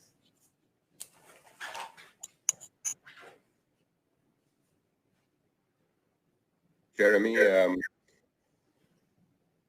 Oh, thank you very much, Marina. We are short of time. We are about to interview the Deputy Secretary General. It's amazing to come to Colombia. It's wonderful to hear your voices. The best of luck with all of the work that you're doing. The country is an inspiration. I know it well. And thank you so much for telling us a little bit about the incredible work that you do. So thank you both for joining us. Muchas gracias. It's a pleasure. Good luck. Thank you. Thank you. Okay, so now we welcome back actor and Peace One Day Ambassador Jude Law, who is going to interview live from United Nations headquarters in New York, Deputy Secretary General of the United Nations, Miss Amina Jane Mohammed. Welcome, Jude. Welcome, Miss Mohammed. Hi there. Hello. Fantastic. Well, on behalf of everyone at Peace One Day, Miss Mohammed, I'd like to thank you for taking time out of your busy schedule and talking to us on this special day of celebration. Well, thank you very much. It's a real pleasure to be with you all. Happy Peace Day, and I can see you've got the COVID look. I have another excuse, but yes, I guess it is now becoming the COVID look, isn't it? Yeah, it is. Sadly, I never have the say in what my hair looks like. It's always the job I'm doing, but that's a small price to pay. Great. Well, it's great with you. Would you, for the benefit of everyone watching, tell us what your job as Deputy Secretary General of the United Nations entails? Wow. Okay. On any one day. Well, first of all, I don't think of it as a job. For me, every day is just a privilege to be able to do the diverse number of things that I do, and that sort of followed me in my life from my background. But to come to the United Nations to be dealing with development at all the different levels we find it, whether it is with children, or it's maternal health, or it is livelihoods and social protection, or as the Deputy Secretary General, just supporting the work that we do on peacekeeping, humanitarian, the climate crisis that we have, or many crises around in conflict. And having just come from being a Minister of Environment in my country, Nigeria, that really just shows you the interaction between climate, conflict, and poverty. So it's very diverse. Every day I could be doing 5, 6, 7 different things. As now I come back from doing interviews and speeches and videos for the business community, different constituencies, whatever you say, the diversity of the member states, the diversity of business, and of the issues that we face. So it's very exciting, and I really do see it as a privilege and terribly humble to be able to do what I can do every day here. It's as they say, magic. It sounds exciting. It also sounds like an extraordinary juggling act and demonstration of versatility. And what within that would you say still inspires you about the United Nations and what it stands for as an institution, as a functioning institution? I think 2 things really. First, that I see this as a global town hall for our global village. So it's where everybody comes to in the GA, the General Assembly, and has a voice. And the reality on any given day could be really good or really miserable. The aspiration is really ambitious. It's about we the people. It's about our human rights. It's about making sure we leave no one behind. And there's often a gap between the two. Over the years, whichever Secretary General or Deputy comes on board. And our job is to give hope by trying to close that gap. And every day we work towards that. And it's different issues, different constituencies, and different context.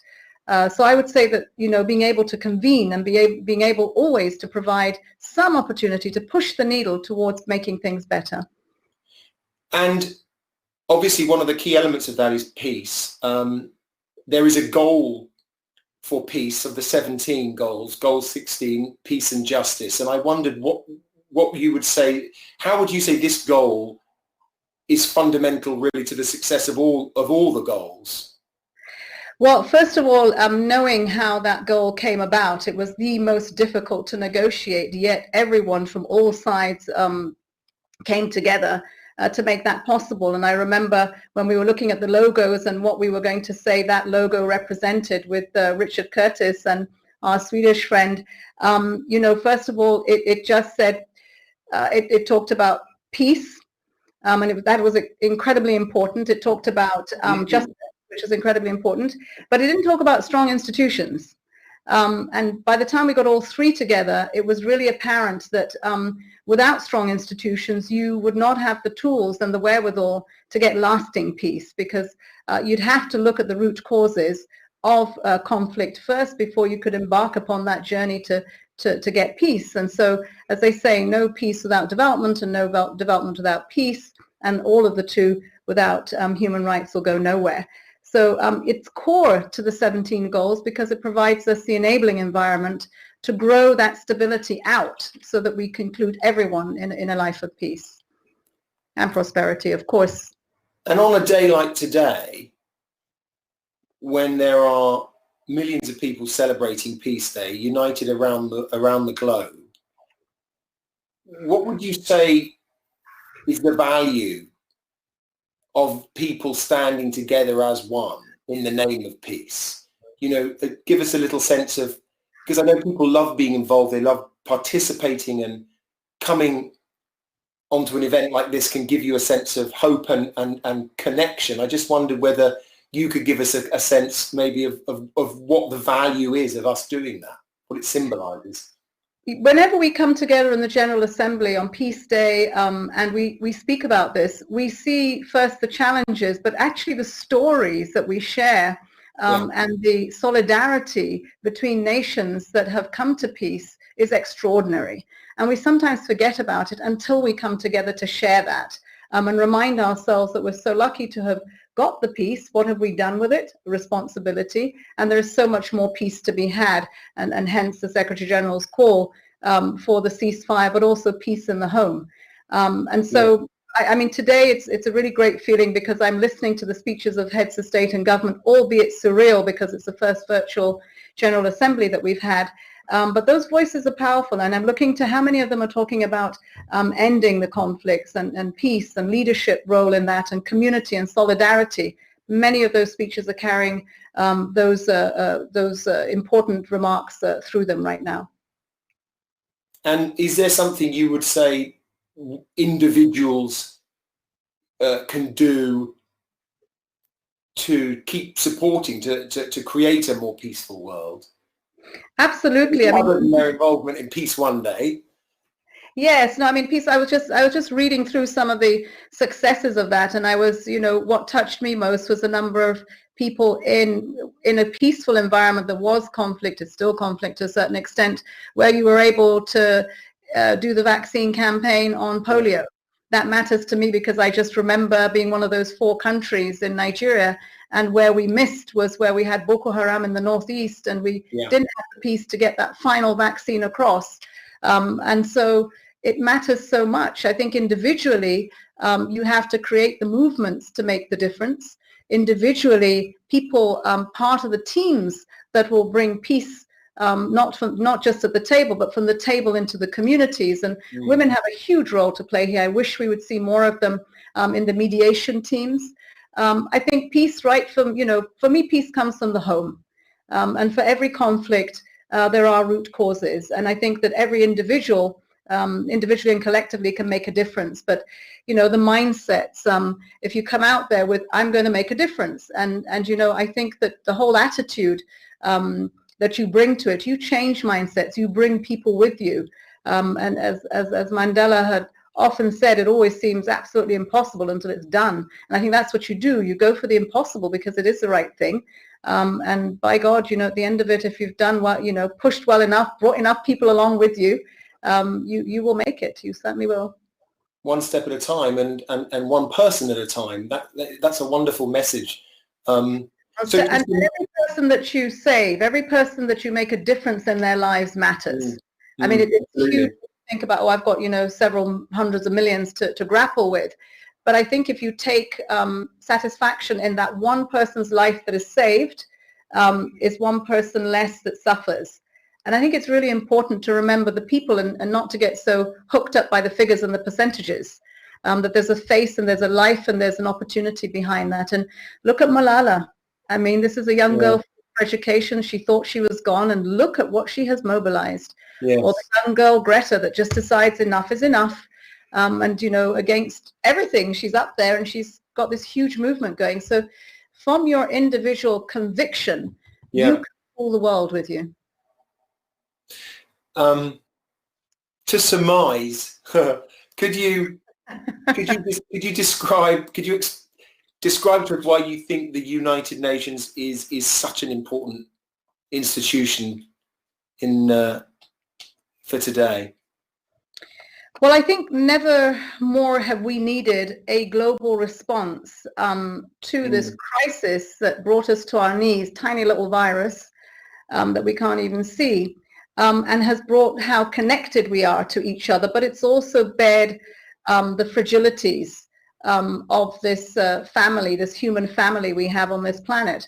And I think that, that reflection that COVID has allowed us should speak to us really investing now in tomorrow, the day after COVID, to come together. Where better a place than the UN? Because that is where everyone has an equal voice. We might not always get stuff done, but you have a voice, and you can bring that to the UN, and you can shape your future here. You can shape it in those countries. We have 131 offices around the world. It's a huge footprint. And you can use those offices to leverage that convening of different partners that come to the table. It doesn't have to just be done in New York, but you can do this around the world and bring people together for what we need so much more now, which is a global response to what is a global catastrophe, quite frankly. It's not over yet. We started locking down as a prescription to suppress the health pandemic, and we suddenly found ourselves with a side effect that was socioeconomic, which will go on for years after. So we need solidarity, and the UN is the best place to get that. But it is only as good as its ownership, and that is its member states. And if we're not seeing member states come together to appreciate the vehicle that they have